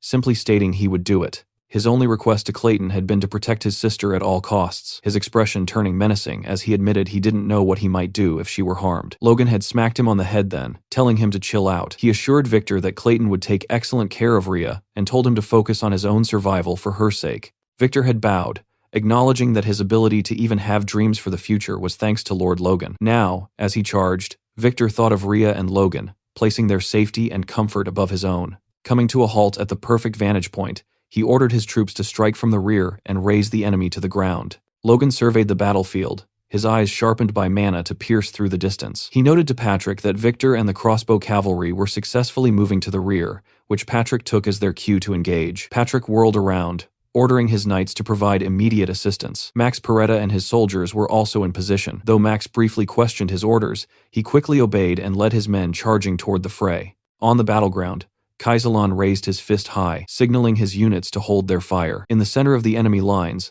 a man in heavy armor huffed under the sudden silence. This was the Wolves' knight captain, Nick Marcel, known as the Swordbreaker, who gripped a massive long blade. Nick was momentarily speechless, wondering if the McLean forces had already run out of ammunition. He quickly realized his error, and his expression shifted to dread as he saw Logan and the knights approaching at full tilt. Nick realized they were launching a direct, head-on assault. He found it absurd that a group of backwater knights, led by a single, high-ranking lord, would attempt such a move. Planting his feet firmly, he tightened his grip on his weapon, reminding himself that war was ultimately decided by knights and mages. He believed that regardless of the soldiers' equipment, the side that broke the opposing knight order would seize victory. As Logan closed the distance, Nick imbued his blade with mana and lunged, screaming for Logan to die. Suddenly, Nick's sword shattered under the intense pressure of the force he had channeled. He swung the hilt, sending the razor-sharp fragments of the blade flying toward Logan and his crew like shrapnel. Logan realized Nick had purposefully broken the sword to use the fragments as a one-time, high-powered projectile. Logan slammed his foot against his stirrup and leaped high into the air, gripping Lux with his right hand. Imbuing his sword with mana, He declared that crossbows weren't his only ace. Logan descended with every ounce of his power, the force of his landing shattering the earth beneath him. Nick, who had been carrying spare swords, managed to draw another and block the strike. He smiled, believing he had successfully warded off the danger. However, Logan's attack was concentrated with the precision of a drill. The sheer pressure snapped Nick's second blade, and the captain could only watch in horror as Logan's sword lunged for his eyes. Nick tried to dodge, but the blade pierced his chest. With Nick's guard completely broken, Logan moved in for the final blow. He unleashed a powerful swing that Nick had no hope of parrying. Blood splattered across Logan's cheek as the blade struck Nick's neck, sending his head rolling away from his body. Logan stood tall amidst the wreckage and shouted for all to hear that the enemy knight captain had fallen. Chiron Wolves was terrified, unable to comprehend how his captain had been defeated so easily. Looking across the battlefield, Logan noted that in this brief clash, the House of Wolves had suffered more losses than in the previous half-year of the Civil War. Realizing the battle was lost, Chiron ordered an immediate retreat. The coward was the first to flee, deciding he wouldn't bleed his forces any further just to slow Logan down. In his haste, he tried to grab his crossbow, but it slipped from his fingers and was lost. The weapon he had fought so hard to obtain was gone. Logan stood in the center of the battlefield and ordered his troops not to pursue Chiron, but to regroup and reorganize instead. He watched Chiron flee, noting that the enemy had collapsed the moment their front line broke. Surveying his own side, he saw that Patrick had personally taken down several advanced knights. Hinckley approached Logan with the casualty report. 5 knights seriously wounded and 2 dead, with roughly 100 soldiers injured. Hinckley smiled, declaring it an overwhelming victory against a border duke. Logan felt a flush of pride but cautioned his men to stay calm and not get ahead of themselves. Hinckley noticed a shift in the atmosphere, looking toward the main army and wondering if they had witnessed the McLean victory as clearly as he had. Logan, his mind on Duke Jordan Valtermine, mused that he would show the Duke even more material might. Valtermine would have to think very carefully about how he planned to treat the McLean house from now on. In reality, Jordan Valtermine was truly amazed. He reflected that while the battlefield looked fierce on the surface, the ones actually being ground down were merely the weak, lesser nobles. From his perspective, those with nothing to lose needed only to watch safely from the sidelines, as those pretending to be obedient revealed themselves as traitors. Jordan believed this skirmish had served that exact purpose. He informed the nobles behind him that, judging by the clear outcome of the clash, the McLeans were now at least on par with the Marquis of Kalia. The nobles standing behind him were struck with disbelief. Seeing the fright on their faces, Jordan asked what the problem was, noting that the power Logan displayed was effectively theirs to use now. The 2 nobles remained skeptical, arguing that if Logan were to betray the faction, they would be in serious trouble. Jordan privately agreed, thinking that trouble was an understatement. They would be crippled. Looking up at the sky and seeing the various banners, Jordan recalled Logan's arrogant demands: recognition of the Beffrose territory, half of the Kalia Marquisate, and a count's title. He gripped his reins tighter, deciding to let it slide for now, but he vowed that Logan would one day pay the price for such arrogance. He turned to his commanders, ordering them to signal all units that the McLeans were moving to strike the enemy's rear, declaring that a full-scale war had truly begun. On the other side of the battlefield, the first prince received word of the wolves' retreat and was far from pleased. He demanded to know if they were pulling some trick, or if they had simply been a bunch of ragtag fools all along. Juan Douglas, who delivered the report, noted that the bat-like McLeans were hiding more venom than they had anticipated. The first prince screamed, asking if Juan intended to just stand there and watch. Maintaining his composure, Juan advised the prince that now was the time to fortify their defenses. He warned that once the McLeans attacked from the rear, the main enemy front would likely charge as well, and urged the prince to stay close to him. The first prince was baffled by the shift in momentum, while Juan fumed silently, calling the McLeans traitors and wishing for them to come closer so he could tear them to shreds, regardless of the cost. Everyone's eyes were now fixed on Logan's next move. Lucien found the entire situation ridiculous. The most noble men in the country were ignoring the massive battlefield before them, focused entirely on a single, distant barony. He wondered who this war was even being fought for. The McLean troops continued to accelerate, but their trajectory began to shift. Both Juan and Jordan watched in confusion, wondering what Logan was doing. Logan had decided to move away from the enemy's rear entirely. Patrick asked his son if they were really just going to keep going, worried about what they would say to the leadership when they returned. Logan turned to his father and remarked that Valtermine likely never expected them to actually hit the rear in the first place. He had just wanted them to stir up chaos and die off. Logan pulled out a small piece of paper, declaring that instead of joining a pointless death, they were going to do something that actually mattered. When Patrick asked what he was planning, Logan smiled and told him they were going to start looting empty houses. A week later, the first prince and Juan Douglas were sequestered in a room, the prince casually eating grapes. The prince noted that they had heard nothing of the McLeans since the battlefield incident and wondered aloud if they had simply vanished into thin air. As Juan sat reading a document, a soldier suddenly burst into the room, slamming the door open and shouting that there was an emergency. Annoyed, Huan barked at the soldier for causing such a ruckus in front of His Highness, but the soldier insisted the matter was urgent. He leaned in and whispered to Huan, whose expression immediately shifted to one of complete shock. Noticing the change, the first prince demanded to know what was wrong. Huan turned to the prince and spoke a single name, Touraine Castle. The name alone seemed to stir fear in the prince's eyes, but Huan wasn't finished. He added that it wasn't just Touraine, Alston and Firenze had been hit as well. Sweating, Huan told the prince the one thing no sovereign ever wants to hear during a war. All of their primary supply bases had been burned to the ground. The man responsible was Logan, who currently stood before one of the blazes. Watching the flames, he remarked that it was burning well while holding a piece of paper in his hand. He looked down at it, glad they had followed this specific route. He thought back to the child naming ceremony for Felix, where he had squeezed the information out of a Kairos, specifically the details of the Kairos trade route. Since the head of that house was the largest grain merchant in the country, it was obvious they would be handling the logistics for the First Prince's faction. Logan huffed, almost unable to believe his own success. Destroying 3 castles in a single week was truly impressive. He dropped the paper into the fire and noted that the First Prince's faction must have truly let their guard down. As the paper was consumed by the flames,